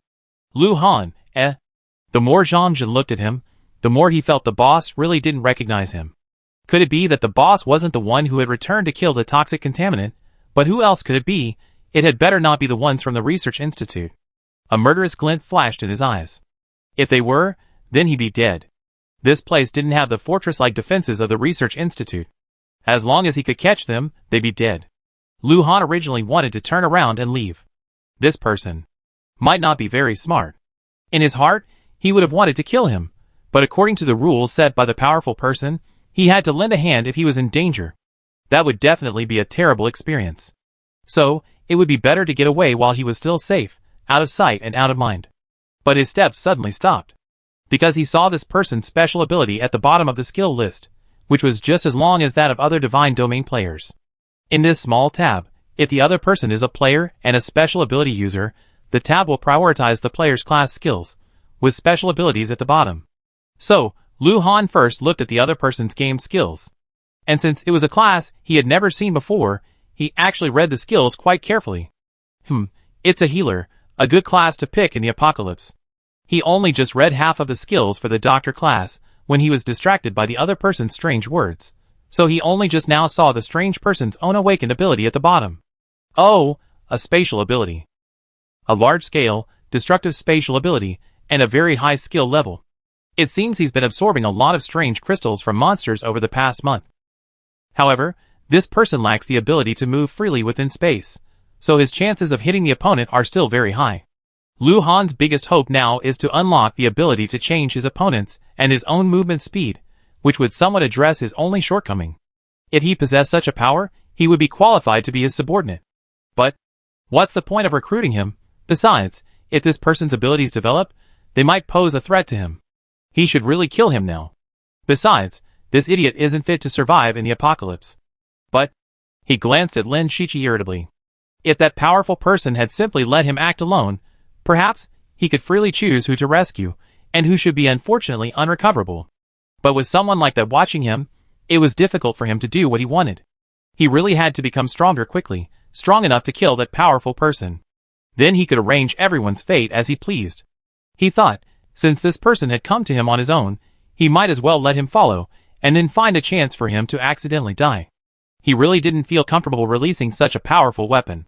He offered a kind smile. "I don't know what you're talking about, and I never seen you before, but in this environment, survival is tough. Why don't you join us? It'd be safer if we all travel together."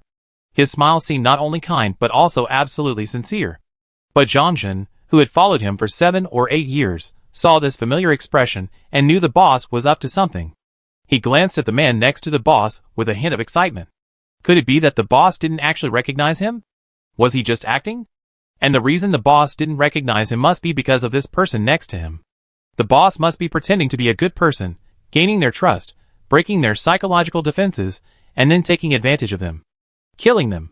Although this person looked dull and foolish, and not particularly powerful, he was aware of the effects of the boss's abilities. He could clearly see all of his opponent's skills and attributes, and wouldn't give him the slightest opportunity to play dumb. So, when the boss felt he needed a sneak attack to win, he occasionally acted particularly amiable.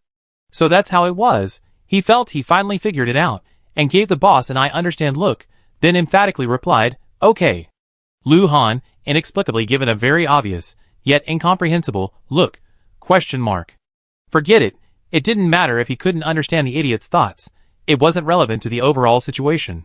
If he had the habit of trying to understand every idiot's thought, he had plenty of time to ponder the person next to him. So, these three people, each with their own distinct mindsets and seemingly unrelated thinking, set off together.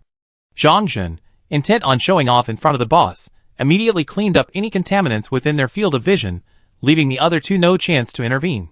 His attack range was indeed the longest. After all, his attack range extended beyond his line of sight.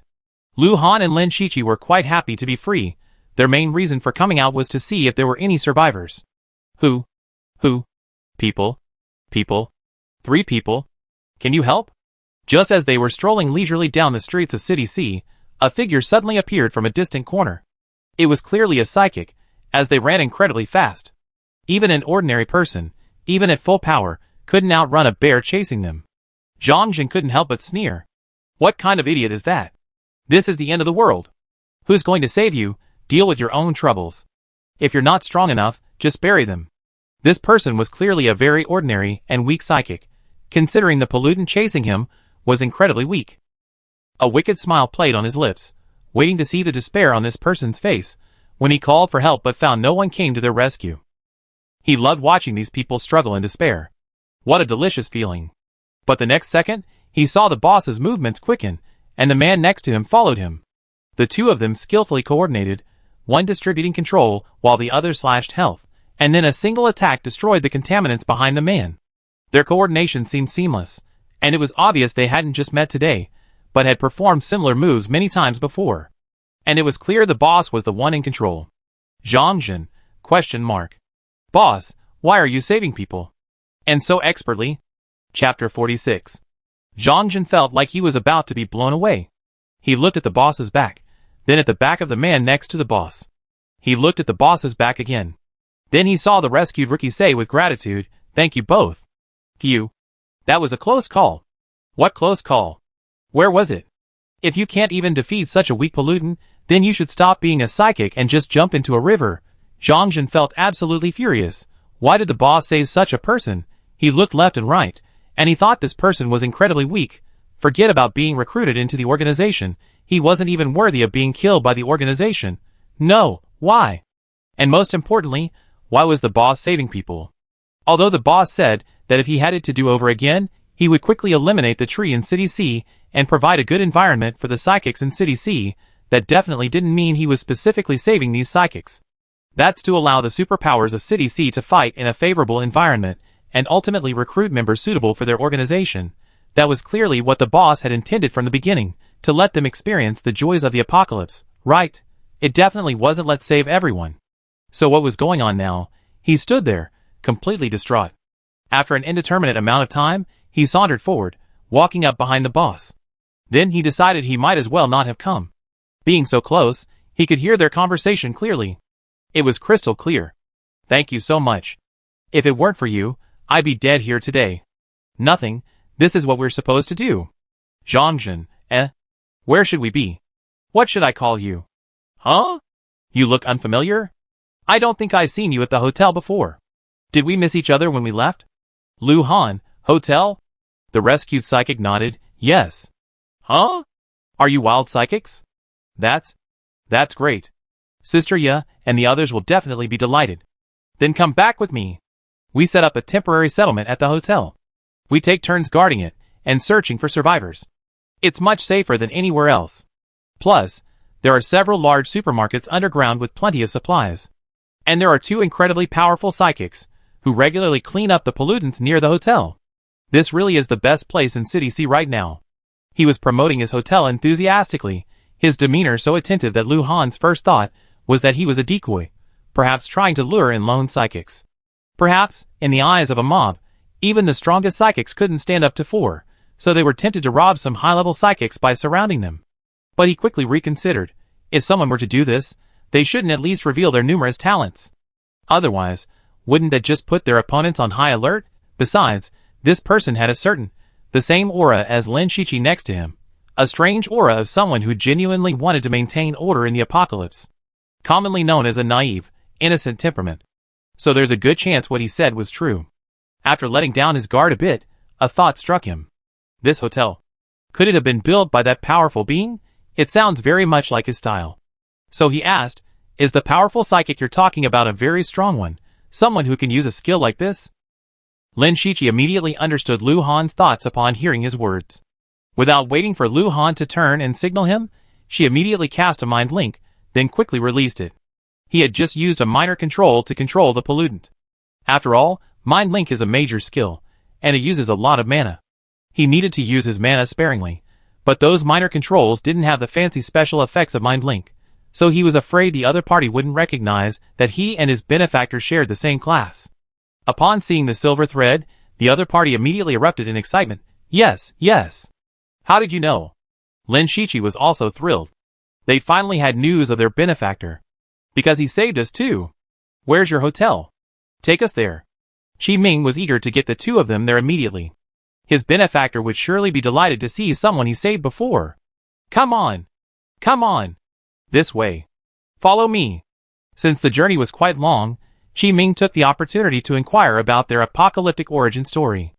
How were you rescued? Lin Shiqi and Lu Han each recounted, from their own perspectives, their encounters with the powerful spirit weaver in the hospital.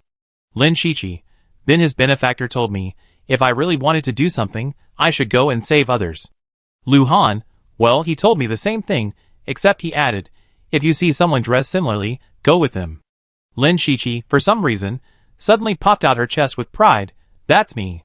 Lu Han, anyway, we rescued quite a few people during this time, and some have been placed in safer areas.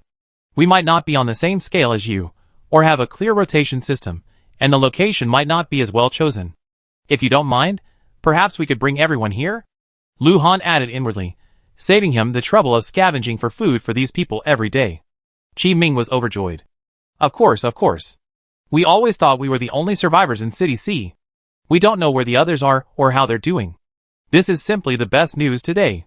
The three of them were chatting happily in the front, while Zhongjin, listening in the back, was bewildered. How could the boss possibly need help? The boss's power was unstoppable in City C.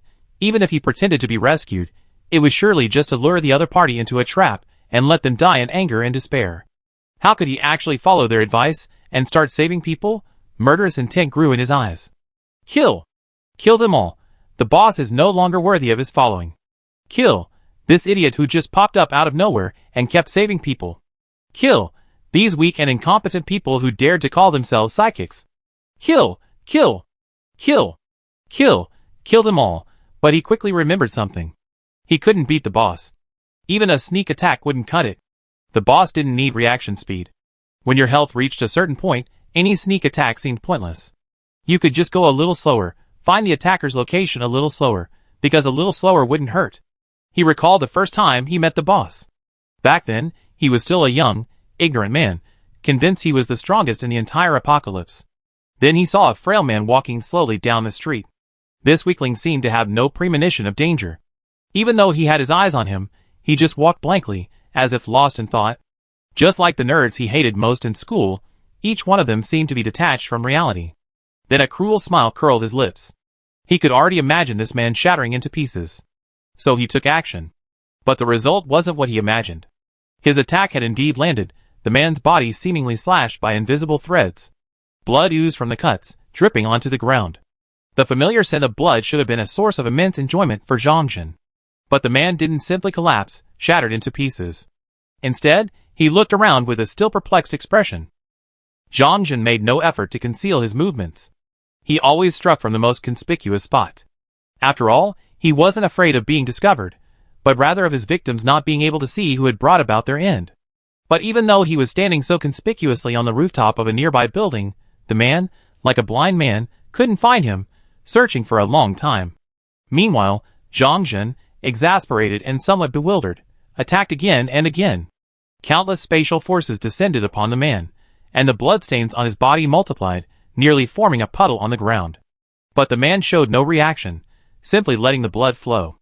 Not a trace of panic on his face, nor any attempt to stop the bleeding. Why did his blood seem to flow endlessly? As this thought flashed through Zhang Jin's mind, the man finally, almost belatedly, found his attacker. He looked up at Zhang Jin and smiled. That smile inexplicably terrified Zhang Jin. But he quickly put that fear behind him. By then, he had long since become accustomed to being invincible against anyone and any contaminant. No matter how hard he tried, he didn't think such a weakling could pose any threat. He repeatedly suppressed his instinctive warnings, because he couldn't escape from such a strange person. After all, just look at him. Even after spotting Zhang Jin, he remained as slow as ever, even choosing to ascend the stairs. Zhang Jin wanted to laugh, but couldn't. Because he knew the building like the back of his hand, he continued to attack, knowing his attacks were working. However, none of these attacks could stop the sound of footsteps ascending, floor by floor. Tap. Tap. Tap. It wasn't even a crisp sound, but rather a soft, limp one. Finally, with a creak, the door to the rooftop opened. The man reappeared in his sight. There was hardly a single piece of intact skin on his body. It was covered in bloodstains, some dried, others fresh. He seemed to be walking through a veil of blood. More importantly, Zhang Jin knew his attacks were no superficial strikes. The bloodstains were deep enough to reveal the bone. Zhang Jin wondered how someone could still be alive, and standing like this, the others would have long since been scattered like blood clots. Then the man smiled at him. In that instant, an overwhelming urge seized him. Escape! Escape! Escape now! Now! But it was too late. He felt himself suddenly weakened. He turned his head and looked down at the rooftop. That was the escape route that had first occurred to him. After awakening his superpowers, his physical fitness had greatly improved. At least from a 3-story height, he could definitely survive a jump without any damage. So his first instinct was to flip down, quickly creating distance both horizontally and vertically between them. And it looked quite cool. But now, he didn't know where this thought came from, but he simply knew he couldn't do it anymore. He'd die if he jumped from here. He didn't even need to commit suicide. He'd die if he tripped over a stone on the rooftop. He was now more fragile than glass. This was what happened when he and the boss first met. Zhang Jin felt a little discouraged. There was no way he could kill the boss. There was no chance of winning. But how had the boss become like this? No, he had to find a chance to talk to the boss, and see if he could persuade him to return to the right path. Several of them were psychics, and even though they walked at a leisurely pace, they soon arrived at the hotel Qi Ming had mentioned. Lu Han's first reaction was, "It's so remote. No wonder they'd never been there before." This hotel was built next to an amusement park, the kind that catered to the park's crowds. The facilities looked average for a pre-apocalyptic era, so they likely didn't choose this place as a settlement. The most likely scenario is that they were survivors of the amusement park or the hotel, and settled nearby. Besides, there were ordinary people among them, so a high-profile relocation wouldn't be appropriate, as ordinary people could easily get hurt. If the psychics assigned to protection weren't strong enough, there might be casualties along the way. 2 psychics were stationed at each of the hotel's main and side entrances, patrolling back and forth, occasionally chatting and joking, but clearly not letting their guard down. As soon as they appeared at the end of the street, their eyes flicked over, and they breathed a sigh of relief when they saw them. After some observation, Lin Shiqi felt that this hotel was indeed more suitable for survival than the location he and Lu Han had chosen. The main reason was the wide view. After all, the area was adjacent to an amusement park, surrounded by low-rise buildings. The 2 hotels were the highest points in the area, making any contamination easily visible to those inside. Also, the hotel had abundant supplies.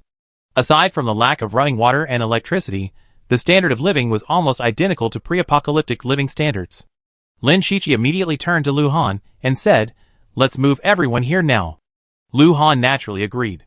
So he smiled and said, "Okay, then go back and bring everyone here." Although Lin Shiqi's strength was average, her spirit weaver skills were incredibly useful for protection. There was no need for him to go, or rather, he was too lazy to go.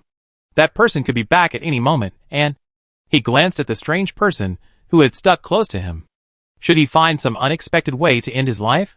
The opportunity presented itself quickly. Lin Shichi had just left, and the hotel's psychics had just dispersed to do their own things. The strange person approached him at lightning speed, his face full of awe, and whispered, "Boss?" This time, he didn't deny it, but smiled. Zhang Jin immediately became excited. He said, "Boss, you remember me? Boss must have been acting just now. Boss must have had his reasons for doing this." He immediately said, "There's a lot of people here, boss. Let's talk outside?" Lu Han narrowed his eyes and smiled, saying nothing, taking it as tacit acceptance of the other person's address. Zhang Jin immediately led the way out of the hotel, and with an unnecessary but furtive gesture, he walked to the back of a building. Then he spun around abruptly. "Boss! Stop pretending. It's just the two of us here. You've been reborn too, right? You killed that tree, right?" Lu Han's hand, about to move, stopped. "Reborn?" He raised an eyebrow. This person was more interesting than he thought. Although he was even more foolish than he imagined, casually telling others about his rebirth. And, even reborn.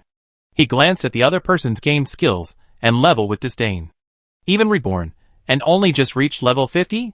How lazy. He said nothing, just stood there, smiling, waiting for the other person to reveal more information.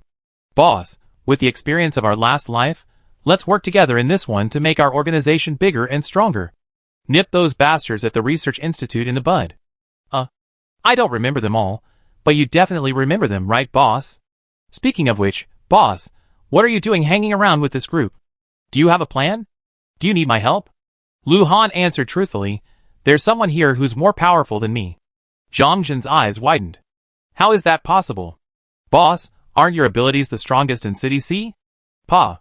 I'm so tongue-tied, shouldn't I say, boss, aren't your abilities the strongest in the entire apocalypse? How could there be someone stronger than you? Are you? You're referring to the current stage? Which of your early abilities are locked? Is it still not possible to lock other people's abilities? Then there might be someone who could cause you trouble."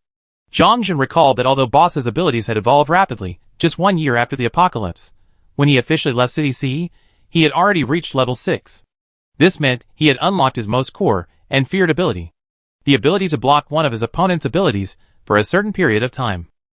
This incredible silencing ability made Boss invincible in the apocalypse, leaving him virtually unbeatable. But this ability didn't seem to be unlocked early on, so the current Boss wasn't yet fully formed. Even so, he still found it hard to imagine anyone posing any threat to the Boss. Besides, hadn't the Boss successfully emerged from City C as the strongest in his previous life? But he certainly didn't know anything about the Boss's time in City C. As Zhang Jin's mind raced, Lu Han pondered as well. Disabled skills? Although he vaguely sensed that his ability would unlock more functions, disabling skills was better than the best he could imagine. With this ability, defeating that person wasn't impossible. This even answered another question for him: why he had such a subordinate. Based on the other person's personality and the information revealed in his words, the organization he founded, assuming he founded it rather than seized it, was a troublemaker. To be honest, he didn't like this kind of high-profile approach. It seemed a bit dangerous. It wasn't stupid, just dangerous. After all, it would attract a lot of unnecessary attention.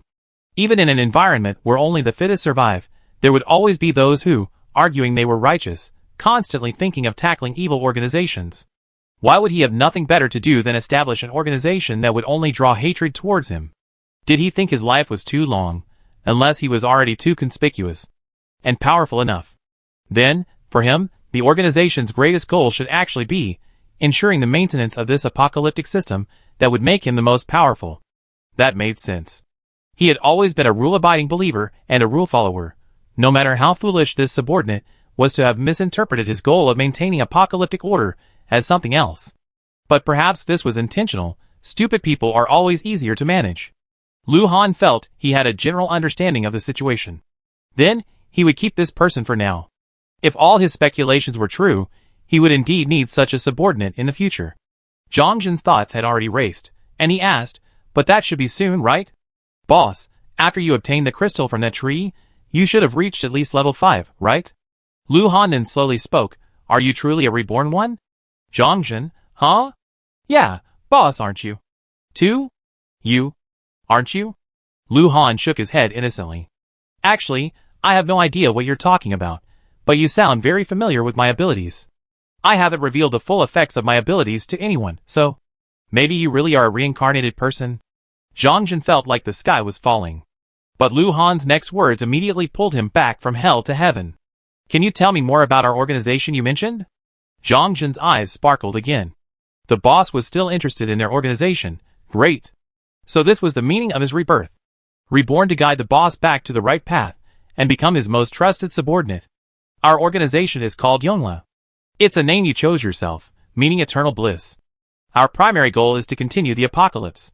All who attempt to end it are our enemies. All who don't abide by the rules of the apocalypse are enemies who must be purged. Beyond that, all members may act as they please, as long as they don't commit suicide, because survival is the only justice in the apocalypse. If any member commits suicide, they deserve it, and will bear the consequences. No one else needs to avenge them. Zhongjin recited their organization's purpose with incredible skill. Lu Han nodded, agreeing with his thoughts. Zhongjin, boss, what do you think? Does this make your blood boil? Do you have the urge to rebuild Yongla all over again? This time, with me as your right-hand man, it will definitely be easier and smoother than the last life. If you have already obtained the crystal from that tree. What tree? Lu Han interrupted Zhongjin. He had been mentioning the tree since the beginning. But what tree exactly? Zhongjin was genuinely shocked this time, even slightly horrified. That tree's crystal isn't in your possession? Lu Han, although I encountered quite a few pollutants in the form of trees over the past month, I don't think any of them are special enough to warrant special attention or be called a tree. Zhongjin, that Karari tree crystal in the Sea City Botanical Garden isn't in your possession? Lu Han shook his head. No. Jiang Lang had a headache. City C was still a city, after all, it was enormous. Finding someone in all of Sea City was incredibly difficult. No matter how much he tried to nip the threat in the bud, he had to resign himself to the reality of not being able to find anyone. Jiang Lang sighed to the sky. Lu Ran, if all else fails, we can wait until he establishes the Yongla organization, and then we can go find him. Jiang Lang, who knows how many people have died then? Lu Ran shrugged. That was true. Just consider it a chance to explore City C. And to feed his superpower, that fire. Jiang Lang collected crystals and handed them to Lu Ran. A few more. Lu Ran, keep some for yourself too. Your superpower hasn't been upgraded yet. Jiang Lang, I won't need it right away. There aren't many pollutants that can penetrate my defenses right now. I upgrade it later. This flame looks like it's quite greedy. Let's upgrade it first. Jiang Lang's choice of words was spot on. This so-called hellfire was so voracious that Lu Ran was speechless. He and Jiang Lang had been sweeping City C for an entire month, and if most of the crystals they collected hadn't been fed directly to the fire that very day, their backpacks would have been completely filled. The crystals he thrown at it were enough to produce a boss-level contaminant, yet the fire had only grown slightly. From the size of a finger, it had grown to the size of a hand. How much would it have to eat to reach the size of a wildfire? Lu Ran even wondered if feeding it crystals wasn't a good deal. Jiang Lang was optimistic. It can talk. There must be something special about it. I never seen a talking superpower in the 10 years since the apocalypse. It must be a hidden ability. Maybe talking is its only special feature. Hey! I'm very powerful. Hu Miao couldn't help but interrupt, but it was so comfortable gorging on the crystals that its rebuttal was languid, even rolling over as it spoke. Lu Ran, He rarely felt the urge to punch a non-living thing. If anything, this guy looked a bit like the Garfield cat from the cartoons he used to see on TV at the orphanage. But that was the only superpower he had, so what else could he do? He couldn't cancel it and start over, so he could only make do with it. Lu Ran sighed and continued to throw crystals into Hu Miao, burning one before throwing the next. Hu Miao was awake at first, but soon fell completely asleep. Lu Ran, He took a deep breath and pointed, moving the annoying thing out of his sight. Chapter 47. A day passed, and aside from a few scattered crystals, Lu Ran and Jiang Lang found nothing. Having failed to find the villain supposedly in City C, nor any new survivors, Jiang Lang turned the car around and headed towards the amusement park hotel. They hadn't been going back to the warehouse lately, it was too remote. They had brought the remaining supplies to the hotel. After all, most of City C's survivors were now in these two hotels. Jiang Lang had just parked his car at the hotel entrance, when a psychic appeared like a whirlwind. Brother Chen. Brother Jiang. Jiang Lang waved at him. Qi Ming? Why are you so excited today? Qi Ming said to them mysteriously, You never guess what happened. Jiang Lang asked enthusiastically, what happened? Before he could finish his words, Qi Ming had already spoken. I was being chased by pollutants on the road today, and I ran into the people you two had saved earlier. And they saved me. Isn't that a coincidence? Lu Ran and Jiang Lang's faces flashed with confusion. They had saved so many people that they had no idea who Qi Ming was talking about. Qi Ming quickly realized he hadn't explained clearly and quickly added, they said they were rescued at the hospital. Jiang Lang was even more confused. Hospital? He and Lu Ran had indeed passed by several hospitals, but none of them had any survivors. Lu Ran reacted immediately and turned to Jiang Lang to explain, do you remember? Those two people who insisted on repaying me, and then I had to say, go save them. They were the ones I saved at the first hospital.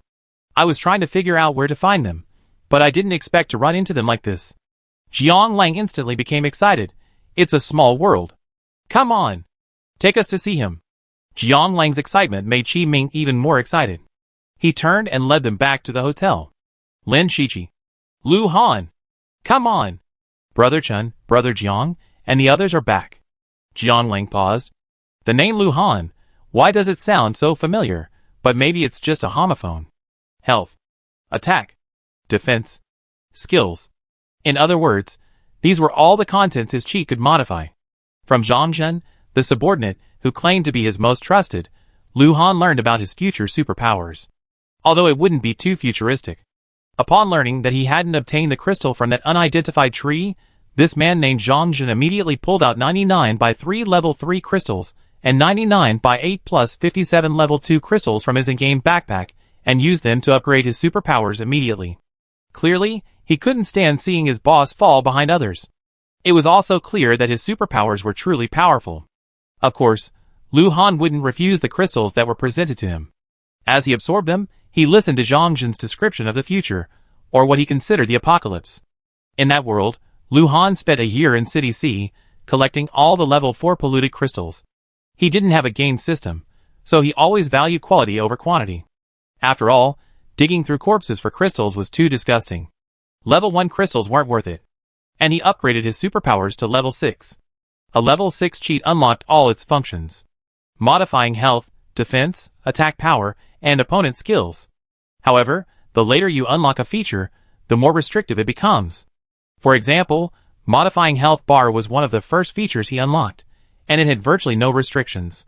From a minimum of 1 health bar to a maximum, he could change it as much as he wanted. Upgrading his abilities also allowed him to increase the upper limit of his health bar. According to Zhang Zhen, when they met, his health bar had already reached 500,000.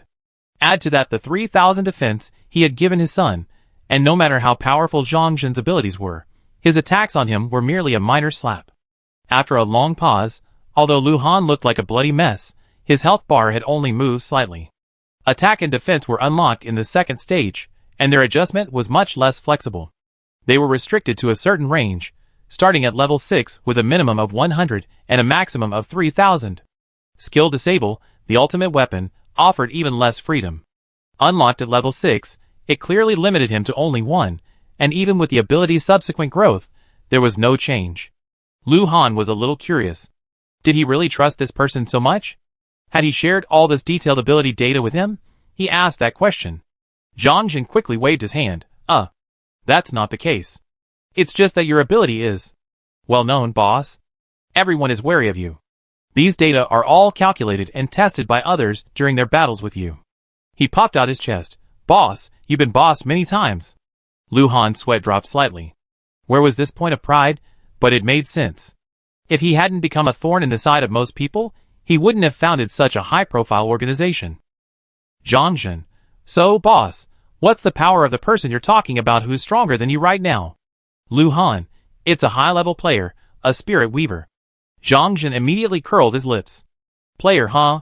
Boss, no matter how strong a player is, they only be stronger than you in the early stages.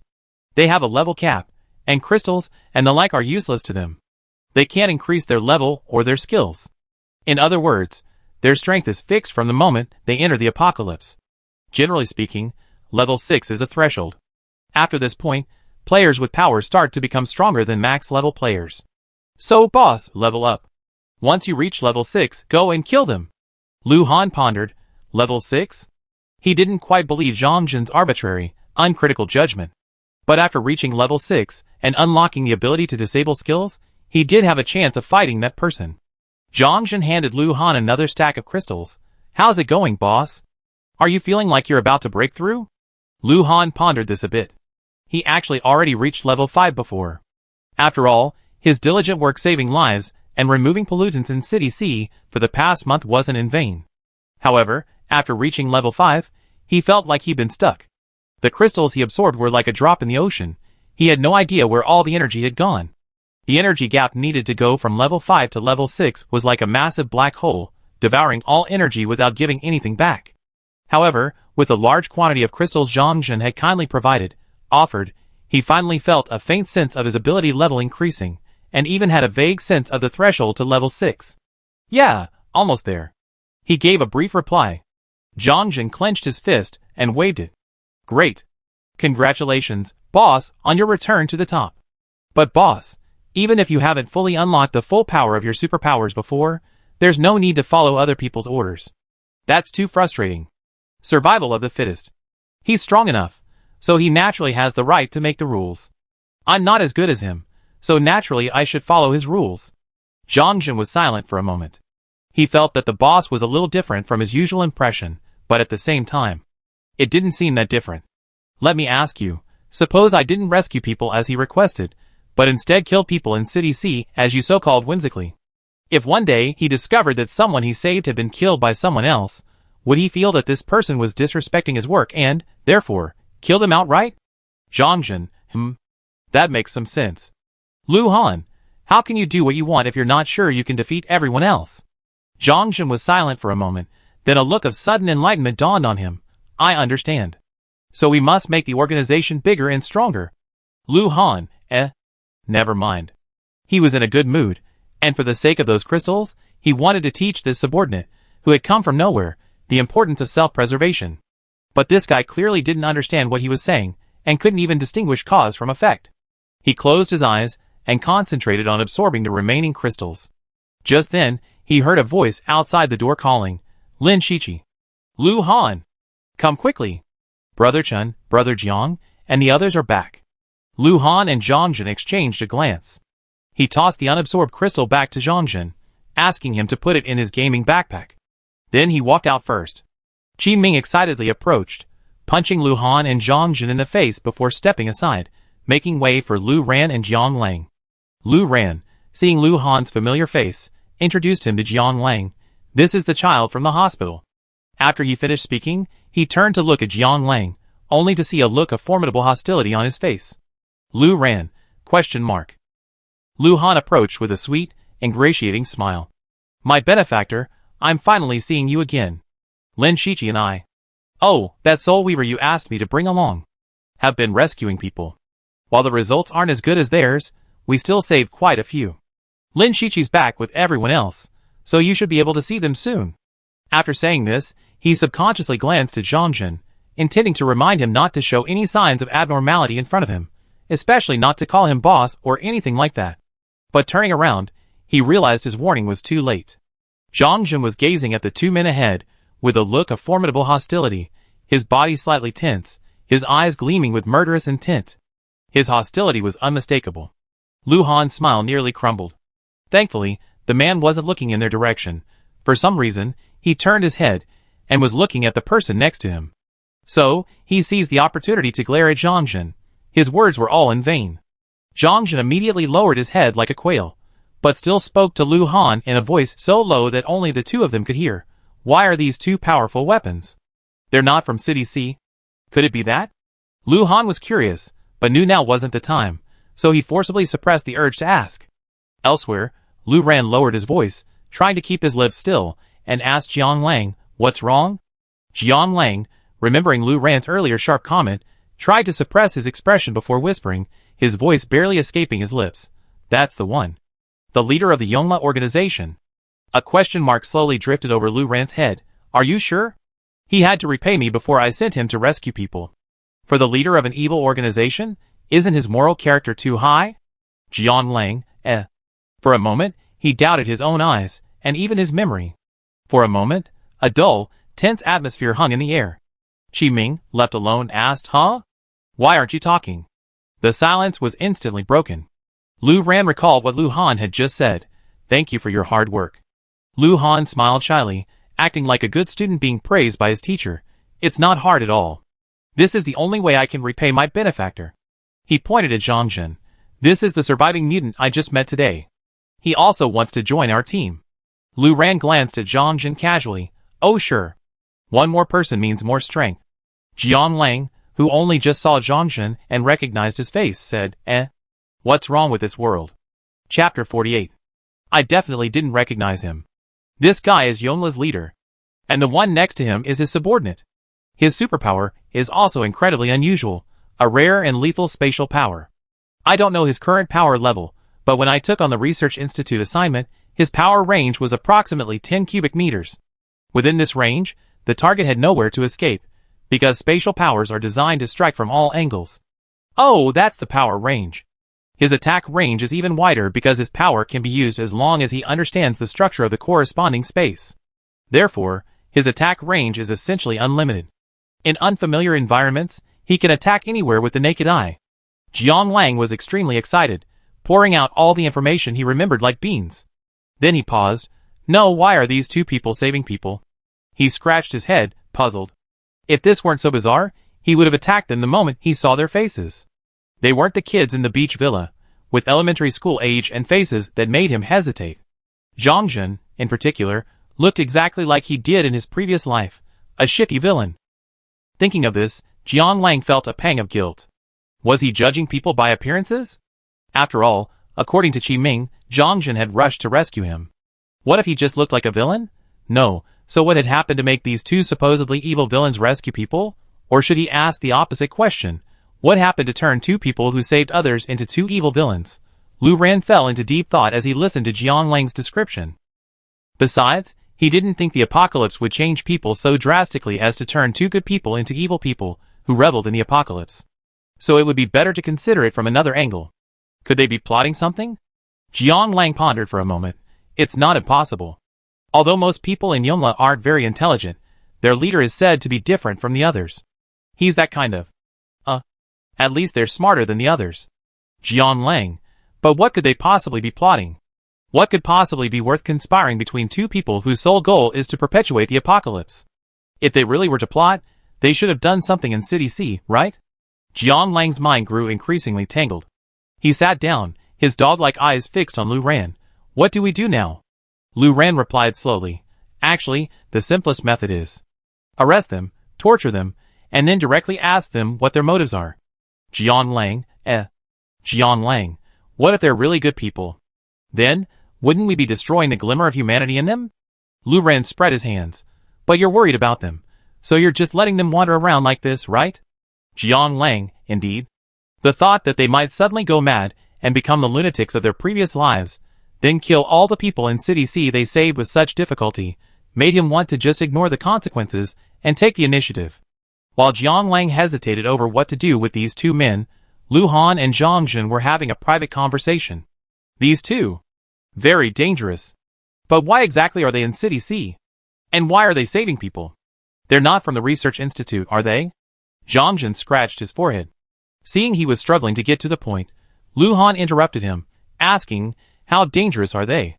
And what do you think of their style of behavior? Focused by this precise question, Zhang Jin uttered "oh" twice before answering each question one by one. Lu Ran, his ability is incredibly perverted. Extremely perverted. Zhang Jin recalled the complaints he made while pondering how to deal with the tree in City C. Back then, he complained to himself. It's hard to say which is more rare, a power capable of bombarding the entire city of C at once, or a power capable of instantly killing the tree itself, leaving it no time to escape. He felt his own ability, a highly offensive one capable of instantly annihilating the tree's body, was already extremely rare. But Lu Ran's ability was the former, capable of bombarding the entirety of City C with a single blow. He took a deep breath and continued, he's a fire-type ability user. Of all the abilities I know of in the apocalypse, his attack range is the largest, enough to cover an entire city. And not just a small city, but a large one like City C. Furthermore, his fire ability isn't just ordinary fire. According to a member of the organization who's incredibly adept at survival, his fire is like What's the word? It's like, once you get stuck, you can't get rid of it. Lu Han, still in high school and therefore well-versed in idioms, asked, a thorn in the flesh? Yes, yes, yes. Once it sticks to you, there's no escaping. It won't stop until it completely consumes you. Of course, most people wouldn't stand a chance and would simply burn to death. But his ability is designed for survival, so he managed to run for hours, finally escaping Lu Ran's fire attack range. But even at such a distance, he discovered that the fire on his body still wouldn't go out. So he had to literally shed a layer of skin before he could leave. Afterwards, he was in pain from the flesh peeling off for days, and he kept cursing. I mainly heard about this from him. So, boss, if you're going to fight him, absolutely, absolutely, absolutely ban his ability. Lu Han nodded thoughtfully. When he first met Lu Ran, he had indeed noticed the ability called Hellfire. At that time, he wondered what kind of ability would deserve such a name. Now he finally knew. That person never used this ability, probably fearing it would be too destructive and engulf City C in flames. That's what good people do. They shrink back for the sake of others' survival, ultimately limiting their own potential. Zhang Jin took a sip of mineral water and continued, but his whereabouts are very mysterious. He doesn't seem to have a fixed base, he just wanders around. In fact, few people know who he is. I only know him because of that member of the organization who cursed him constantly and described his appearance to me in detail, urging me to avenge him if I ever met him. But what's he thinking? How could I possibly avenge him? Seeing Zhang Jin's conversation stray off topic again, Lu Han immediately spoke, what about the other guy? Zhang Jin, that guy. I said before that players are far inferior to psychics in the later stages, right? But this guy is an exception. His game account was incredibly powerful. Even in the later stages, he was one of the most powerful psychics and players. Well, more than just one. After we severely damaged the research institute, they shamelessly started offering bounties for outside help, and he was one of them. We suffered heavy losses that time. Zhang Jin suddenly shuddered. Lu Han, curiously observing his reaction, asked, is he that powerful? Zhang Jin then realized his own reaction. Oh, not really. No, I'm not saying he's not powerful. I just shuddered a little. It's not because he's powerful, but because, how should I put it? He reminds me a little of you, boss. Lu Han, ? Zhang Jin lost himself in memories. He had never seen Lu Ran in person, but he had certainly faced Jiang Lang. What impressed him most wasn't the mystic skills he'd grown accustomed to in the apocalypse. The mystic was the most common class in the game divine domain, and almost all mystics shared a common set of optimal skill builds and skills. So, frankly, he even grown bored of seeing mystic skills. Jiang Lang's game account was indeed incredibly skilled, allowing familiar skills to unleash devastating power he'd never seen before. But that wasn't the reason he'd been so impressed. He only remembered the face. It was because of the other person's blood-soaked posture as he approached. It reminded him of the first time he met the boss. After realizing that the person in the group who could inflict the most damage was Jiang Lang, he immediately aimed his attack at him. He knew his own attack power well. With the space ripped apart, few would survive. Yet, he watched helplessly as the man took the blow without protection, then, without a tremor, completed his chant, landing the attack before turning to look at its source. His slow demeanor, as if the blood flowing from him, didn't belong to him.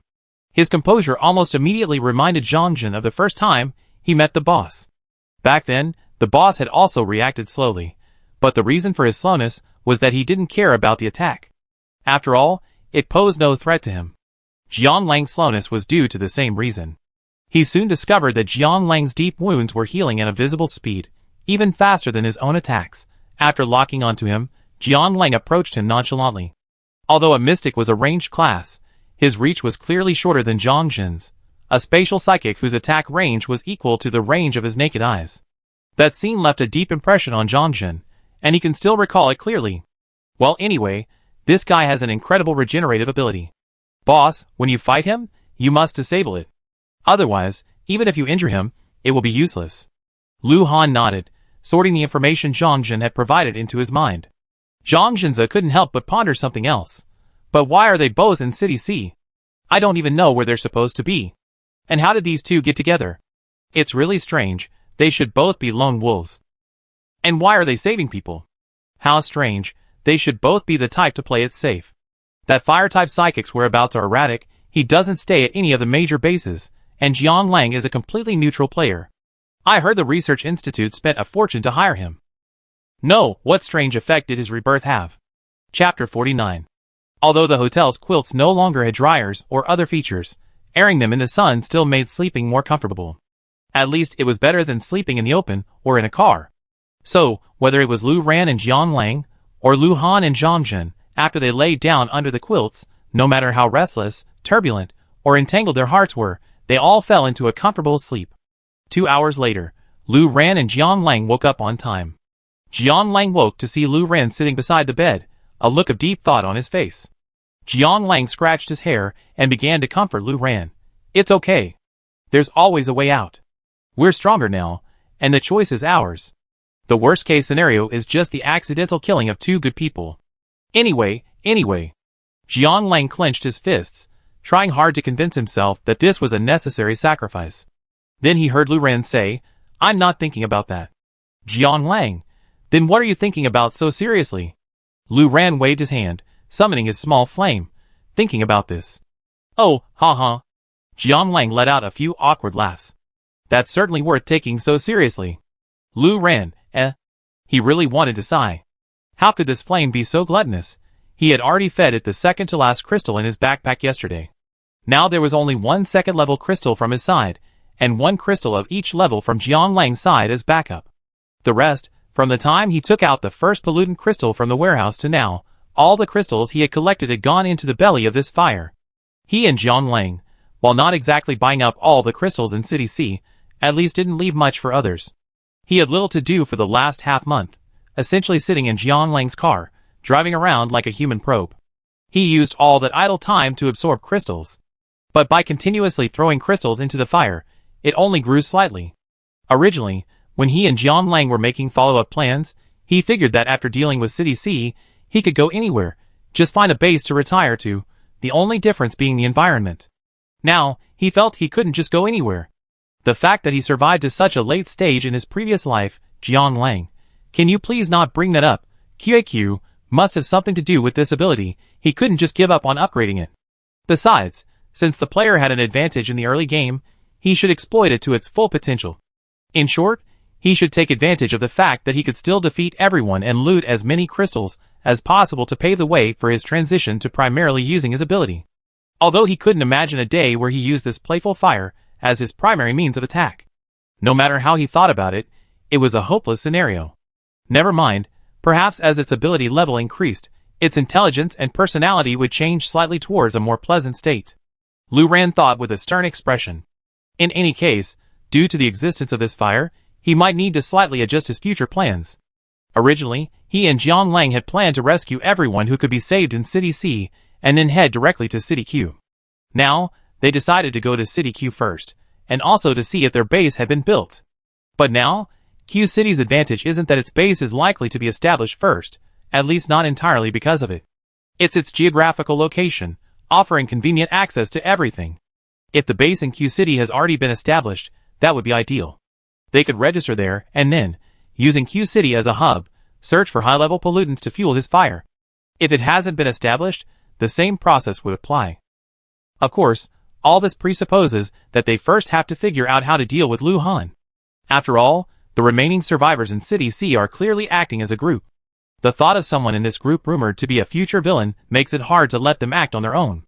There's a constant feeling that they either be wiped out or completely brainwashed. Anyway, that's it. Lu Ran roughly shared his thoughts with Jian Lang. Jian Lang listened attentively and asked, so we're still going to Q City, right? Lu Ran, yes. Jian Lang sighed with relief. That's good. I only looked up directions from C City to Q City before. I might not have found the way to other places. Lu Ran, Is that the point? Suddenly, a group of voices rose from downstairs. Lu Ran and Jian Lang exchanged a glance. They were strangers. Lu Ran quickly recalled, then paused for a moment before saying, it must be the people Lu Han and the other spirit weaver rescued who were brought here. Now it was Jian Lang's turn to be silent. The 2 men pushed open the door and headed down the stairs. As they walked downstairs, they saw a group of excited people. It was clear that the hotel was a better place than where they had been staying. Benefactor, it's really you. Lin Shichi spotted Lu Ran immediately and rushed to him excitedly. Then, with a proud expression, She held her head high and puffed out her chest. "Benefactor, I haven't let you down. In this month, Lu Han and I have rescued a total of 96 people, and there haven't been any casualties." Lu Ran tried to recall, and based on the other person's equipment, he matched the Soul Weaver he remembered. Lin Shichi, "Hey, where's Lu Han? Didn't he want to see you, Benefactor? Why is he gone?" Lu Ran, "We came back last night and saw him." Lin Shichi clenched her fists. "Damn it! I should have taken him back with me." As they spoke, Lu Ran and Jiang Lang's eyes never left the people Lin Shichi had brought with her. Lu Ran turned his head and saw Jiang Lang's complex expression. Lu Ran was well aware of Jiang Lang's current state of mind. Jiang Lang wasn't the type to judge others before they even committed an act. Even though he knew those two men could potentially cause considerable harm in the future, he couldn't bring himself to preemptively strike before they actually done anything. Furthermore, the people Lu Han and Lin Shichi had saved were right before his eyes. It kept reminding him that they might actually be good people. He was probably already incredibly conflicted. Lu Ran coughed softly, looked at Lin Shichi, and asked, "Have you been working with Lu Han all this time?" Lin Shichi nodded. "Yes. He's amazing, and a really nice guy.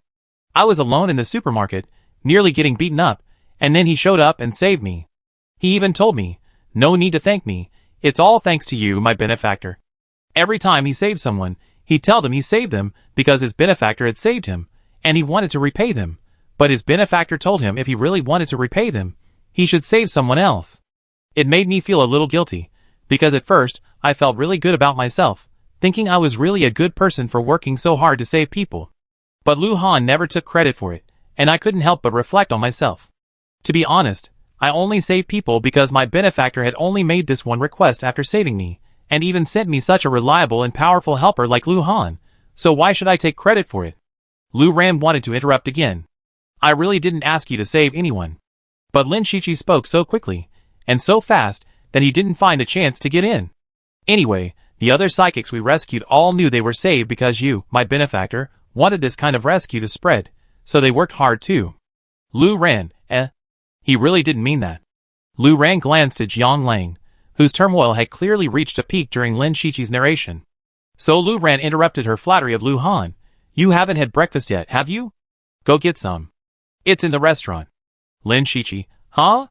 They still have breakfast here? So good?"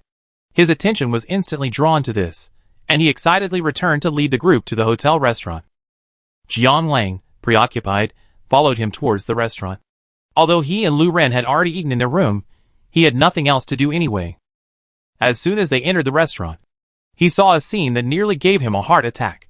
Lu Han, Zhang, and the child they rescued from the beachfront villa were sitting at a table eating. He almost forgotten.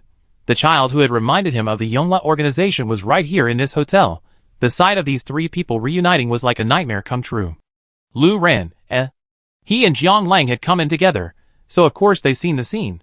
For a moment, he was confused. Was there some kind of destiny or magnetism attached to the members of their organization? There were so many survivors in the hotel. Why had the three of them sat at the same table? At the same time, Zhang was wondering the same thing. There were so many people and tables in the hotel. Why had Qin sat at their table? He glared at Qin. Well, he could only manage a glare for 2 seconds. That annoying guy was still just an elementary school student, and even he found it hard to glare at a primary school student seriously. And judging by his cowardly behavior, he didn't look like he was pretending to be a grown-up. It seemed he was still the only one reborn from Yongla. He stopped looking at the much shrunken, but still disturbing face, and instead leaned in to Lu Han's side, whispering ingratiatingly, "Boss, what's up? Have you decided when to start?" He hadn't considered the possibility that Boss wouldn't take action. Boss was definitely not the type to be subservient. And he had an organization to restore. For their sake, Boss wouldn't lie dormant. Although Lu Han knew Zhang had many misunderstandings about him, Zhang's question wasn't wrong, and he already had the answer. Wait until my power reaches level 6. Yes, the moment he reached level 6 was the moment he strike. Because his power wouldn't change any further. In other words, either he could kill the other person once he reached level 6, or he would never be able to. There was no need to waste more time preparing. Let's go together today. At some point, Lu Ran and Jiang Lang had arrived at their table. Zhang was startled and quickly sat up straight, though he didn't know why he reacted that way. The voice that had startled him just now came from Lu Ran. He seemed to be inviting them to join him in a friendly way, and even managed a smile that could be considered friendly after he finished speaking. Although, no matter how Zhang Jin looked at it, that smile made him feel creepy. If he hadn't wanted to disrupt the boss's plans and expose his hostility, he would have subconsciously used his supernatural powers. It's an instinct for dealing with danger. Instinct. He looked warily at Lu Ran, whose eerie smile was even more terrifying than no smile, and Jiang Lang, whose expression was stern behind him. The doubts he had from yesterday intensified even more. Why were these two powerful killers saving people? Great. It would be wonderful to be able to travel with my benefactor. While Zhang Jin was mulling over some random thoughts, Lu Han had already agreed. Okay, we wait in this car. Come over after you finish eating. The red car is ours, Lu Ran said, and he and Jiang Lang walked out. Let's take a closer look. Jiang Lang nodded solemnly. Okay. Chapter 50. Four people sat in a red SUV. Jiang Lang, in the driver's seat, wore a rare expression of a smileless face. Lu Ran, in the passenger seat, didn't turn around, unwilling to smile, and simply turned the rearview mirror towards Jiang Lang. Zhang Jin, in the right back seat, looked wary, cautiously staring at the half of Lu Ran's arm that peeked out from the backrest. He was terrified of a sudden attack. Although he knew the possibility was slim, he was already regretting not having a teleportation scroll out of City C.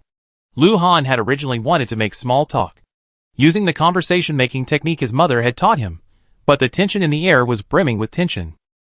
So he abandoned the "weather seems nice today" opening and instead began reporting on the recent rescue efforts.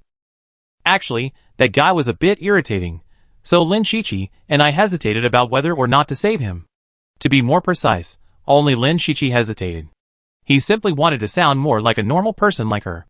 But we thought about it. Who are we to decide who should live and who shouldn't? If only he could decide. So we saved him, but we didn't want him to be a threat to others. After all, if someone with that kind of personality were to encounter danger again, he could easily kill someone else. So Lin Shiqi and I took him to a relatively safe place and left him to fend for himself. We then did the same with a few others I thought might become troublemakers. Benefactor, do you think I did the right thing? Lu Ran, you did a great job, but can you change your name? I'm not used to people calling me that. My name is Lu Ran, so you can just call me that. Lu Han, okay, Brother Lu. What about your friend, Brother Lu? What should we call him? Jiang Lang quickly spat out his name. Okay, Brother Jiang. Lu Han's genuine smile was reflected in the rearview mirror, sending a chill through Jiang Lang's spine and a wave of confusion. The chill came from his previous impression of this face, and the confusion came from the lives he actually saved, and Lin Shiqi's description of him. He didn't even want to take on the reputation of saving lives, it seemed too high a moral standard. Jiang Lang's intuition, which immediately told him he wasn't a good person, and his rational analysis of his actions convinced him he was indeed a good person, were in a fierce struggle within him. The car quickly fell into another period of silence. No one, Lu Ran said casually after releasing the mental link. Zhang Jin winked at Lu Han, signaling him to check out the extent of Lu Ran's mental link. Each Spirit Weaver account had different skill ranges depending on their level of skill. Lu Ran's mental link was larger than any he's seen before. It seemed both his skills and his equipment had maxed out their range. Lu Han and Zhang Jin memorized Lu Ran's attack range. If they were to launch a surprise attack, they would be sure to stay outside this range to maximize his spatial abilities' reach. Since Lu Ran's assessment was that no one was around, Jiang Lang didn't even slow down and quickly reached the next area. Lu Ran, there are 2 contaminants in the building behind. Jiang Lang was about to take action when Zhang Jin volunteered. I do it. Jiang Lang and Lu Ran exchanged a glance. Okay. They both wanted to see Zhang Jin's abilities. Lu Ran had only heard Jiang Lang describe them verbally, while Jiang Lang, while he had fought Zhang Jin in a previous life, that was years later, and he didn't know if Zhang Jin's abilities were exactly the same now. Zhang Jin observed the location of the contaminants Lu Ran mentioned. The next second, the 2 contaminants appeared outside the car window, their heads drooping. Oh, falling off, leaving only a smooth-cut surface on their necks and a steady stream of blood. After killing them, they also removed the crystals from the contaminants. Zhang Jin raised his hand and asked, should both crystals be handed over, or just one? He didn't know the rules of this temporary organization these 2 had established. Did they hand in all the crystals for the leader to redistribute, or were they handed in proportion? Lu Ran glanced at him with a confused look. Jiang Lang, He grew increasingly distrustful of these 2 men. Just listen to the banditry that emanated from their opening words. He thought they lived in the apocalypse for 10 years, like him. No, he lived in the apocalypse for 10 years, and still hadn't developed this mindset. Isn't this guy too adaptable? No matter how you look at it, he looks destined to be a villain. Calm down. Jiang Lang. Calm down. Jiang Lang took a deep breath, telling himself to calm down. He was also part of the rescue effort. Just think about that. Lu Ran, however, didn't have Jiang Lang's overthinking. After a moment of confusion, he replied casually, "Why should I hand it over? Just keep it for yourself. Whoever hits it gets it." Zhang Jin was a bit confused, but soon cheered up. That's great. He originally thought that after he and the boss had been lurking in these two's organization, their crystal acquisition rate would have slowed significantly. Unexpectedly, these two didn't even ask for crystals from their members. How foolish. That meant the boss would be able to quickly recover to level 6, although there wasn't much pollutants left in City C. Maybe not that quickly. Afterwards, Zhang Jin enthusiastically took on all the monster hunting missions. Although he only collected a few crystals, and none of them were high quality, it was still a gain. After a long while, Jiang Lang and Lu Ran still couldn't detect anything unusual about these two people. At first, they thought Zhang Jin was a bit hostile, but after observing him for a while, they felt he was just stupid and hostile to everyone. If anything, it was more like the hostility of a wild animal. His mindset was indeed more animal-like than human. Lu Han was even more normal, so well-behaved and honest that Jiang Lang couldn't even connect him to the leader of the evil organization in the apocalypse. So, after half a day, the inefficient 4-person-per-car arrangement was finally abandoned. Lu Han and Zhang Jin got out of Lu Ran and Jiang Lang's car and drove off in another direction in their own car. Having said he was going on patrol, Zhang Jin, upon seeing Lu Ran and Jiang Lang's car disappear from sight, turned and headed towards the seaside. The concentration of pollutants in City C had now significantly decreased. After several rounds of sweeping cleanup by Lu Ran and Jiang Lang, only scattered traces remained. These scattered traces of pollutants weren't solely from outside the city. In fact, in the apocalypse before his rebirth, everyone was puzzled as to why the pollutants couldn't be completely eliminated. Logically, pollutants couldn't reproduce, and while there weren't many psychics with superpowers like Jiang Lang's, there were some. Over time, the concentration of pollutants should have gradually decreased to a near-zero level. After all, psychics couldn't transform into pollutants, and to put it mildly, the number of ordinary people in the later stages of the apocalypse was also decreasing. But even under these circumstances, the concentration of pollutants, after reaching a certain point, couldn't drop any lower. Some inexplicable pollutants simply appear out of nowhere. Later, two psychics with the ability to build walls, one earthen, the other metal, selected an area and enclosed it with a wall nearly 1,000 meters high. While the possibility of airborne pollutants flying in from over 1,000 meters high still remained, after some time, the psychics entered the wall to investigate and found that the appearance and quantity of pollutants they found did not seem to be airborne, which could explain this. This is also one of the Research Institute's later research focuses. Where exactly are these numerous pollutants coming from? In short, despite being scoured repeatedly by Lu Ran, Jiang Lang, and others, City C still has pollutants. However, the concentration of these pollutants is still too low. Saving lives is one thing, but simply collecting crystals is of course still necessary, as the sea is teeming with pollutants. With a bit of luck, you might even find some high-level pollutants, which can be upgraded much faster than in this ghost town. Zhang Jin floored the accelerator, and brought him and Lu Han to the shore. Since most of the pollutants were low-level, Lu Han didn't even need to adjust their health. Zhang Jin simply unleashed a bloody storm in the sea, slowly tinting the already not-so-clear waters with a vast expanse of red. Then he was once again thankful for his rebirth. With the game system, recovering crystals was much easier, otherwise, he would have had to scrape them from the sea for ages. Zhang Jin consciously handed over most of the crystals to Lu Han. His own abilities didn't require much upgrading. Upgrading them simply increased his attack power and range, unlike the qualitative changes his boss experienced. Furthermore, his boss could increase his attack power. So, for the upcoming battle, he naturally prioritized upgrading his boss's abilities. Of course, more importantly, trading a small amount of crystals up front for the impression of a loyal subordinate in the boss's eyes, and thus securing a future position second only to Yonghua, was a fantastic bargain, wasn't it? Zhang Jin didn't even bother to dump the crystals into his backpack. After collecting them, he simply handed them to Lu Han beside him. Lu Han admired the gradually spreading blood-red color of the sea as he absorbed the crystals. In the blink of an eye, The afternoon had passed. Boss, how much more do we need? Zhang Zhen asked, watching the darkening sky. Lu Han glanced at his skill panel and the experience bar on it, and replied, about 12 hours. Zhang Zhen straightened his back instantly. 12 hours, that's like the blink of an eye.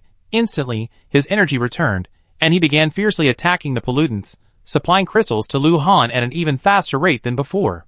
12 hours later, dawn broke, and Lu Han's ability had reached level 6. Skill disabled, unlocked.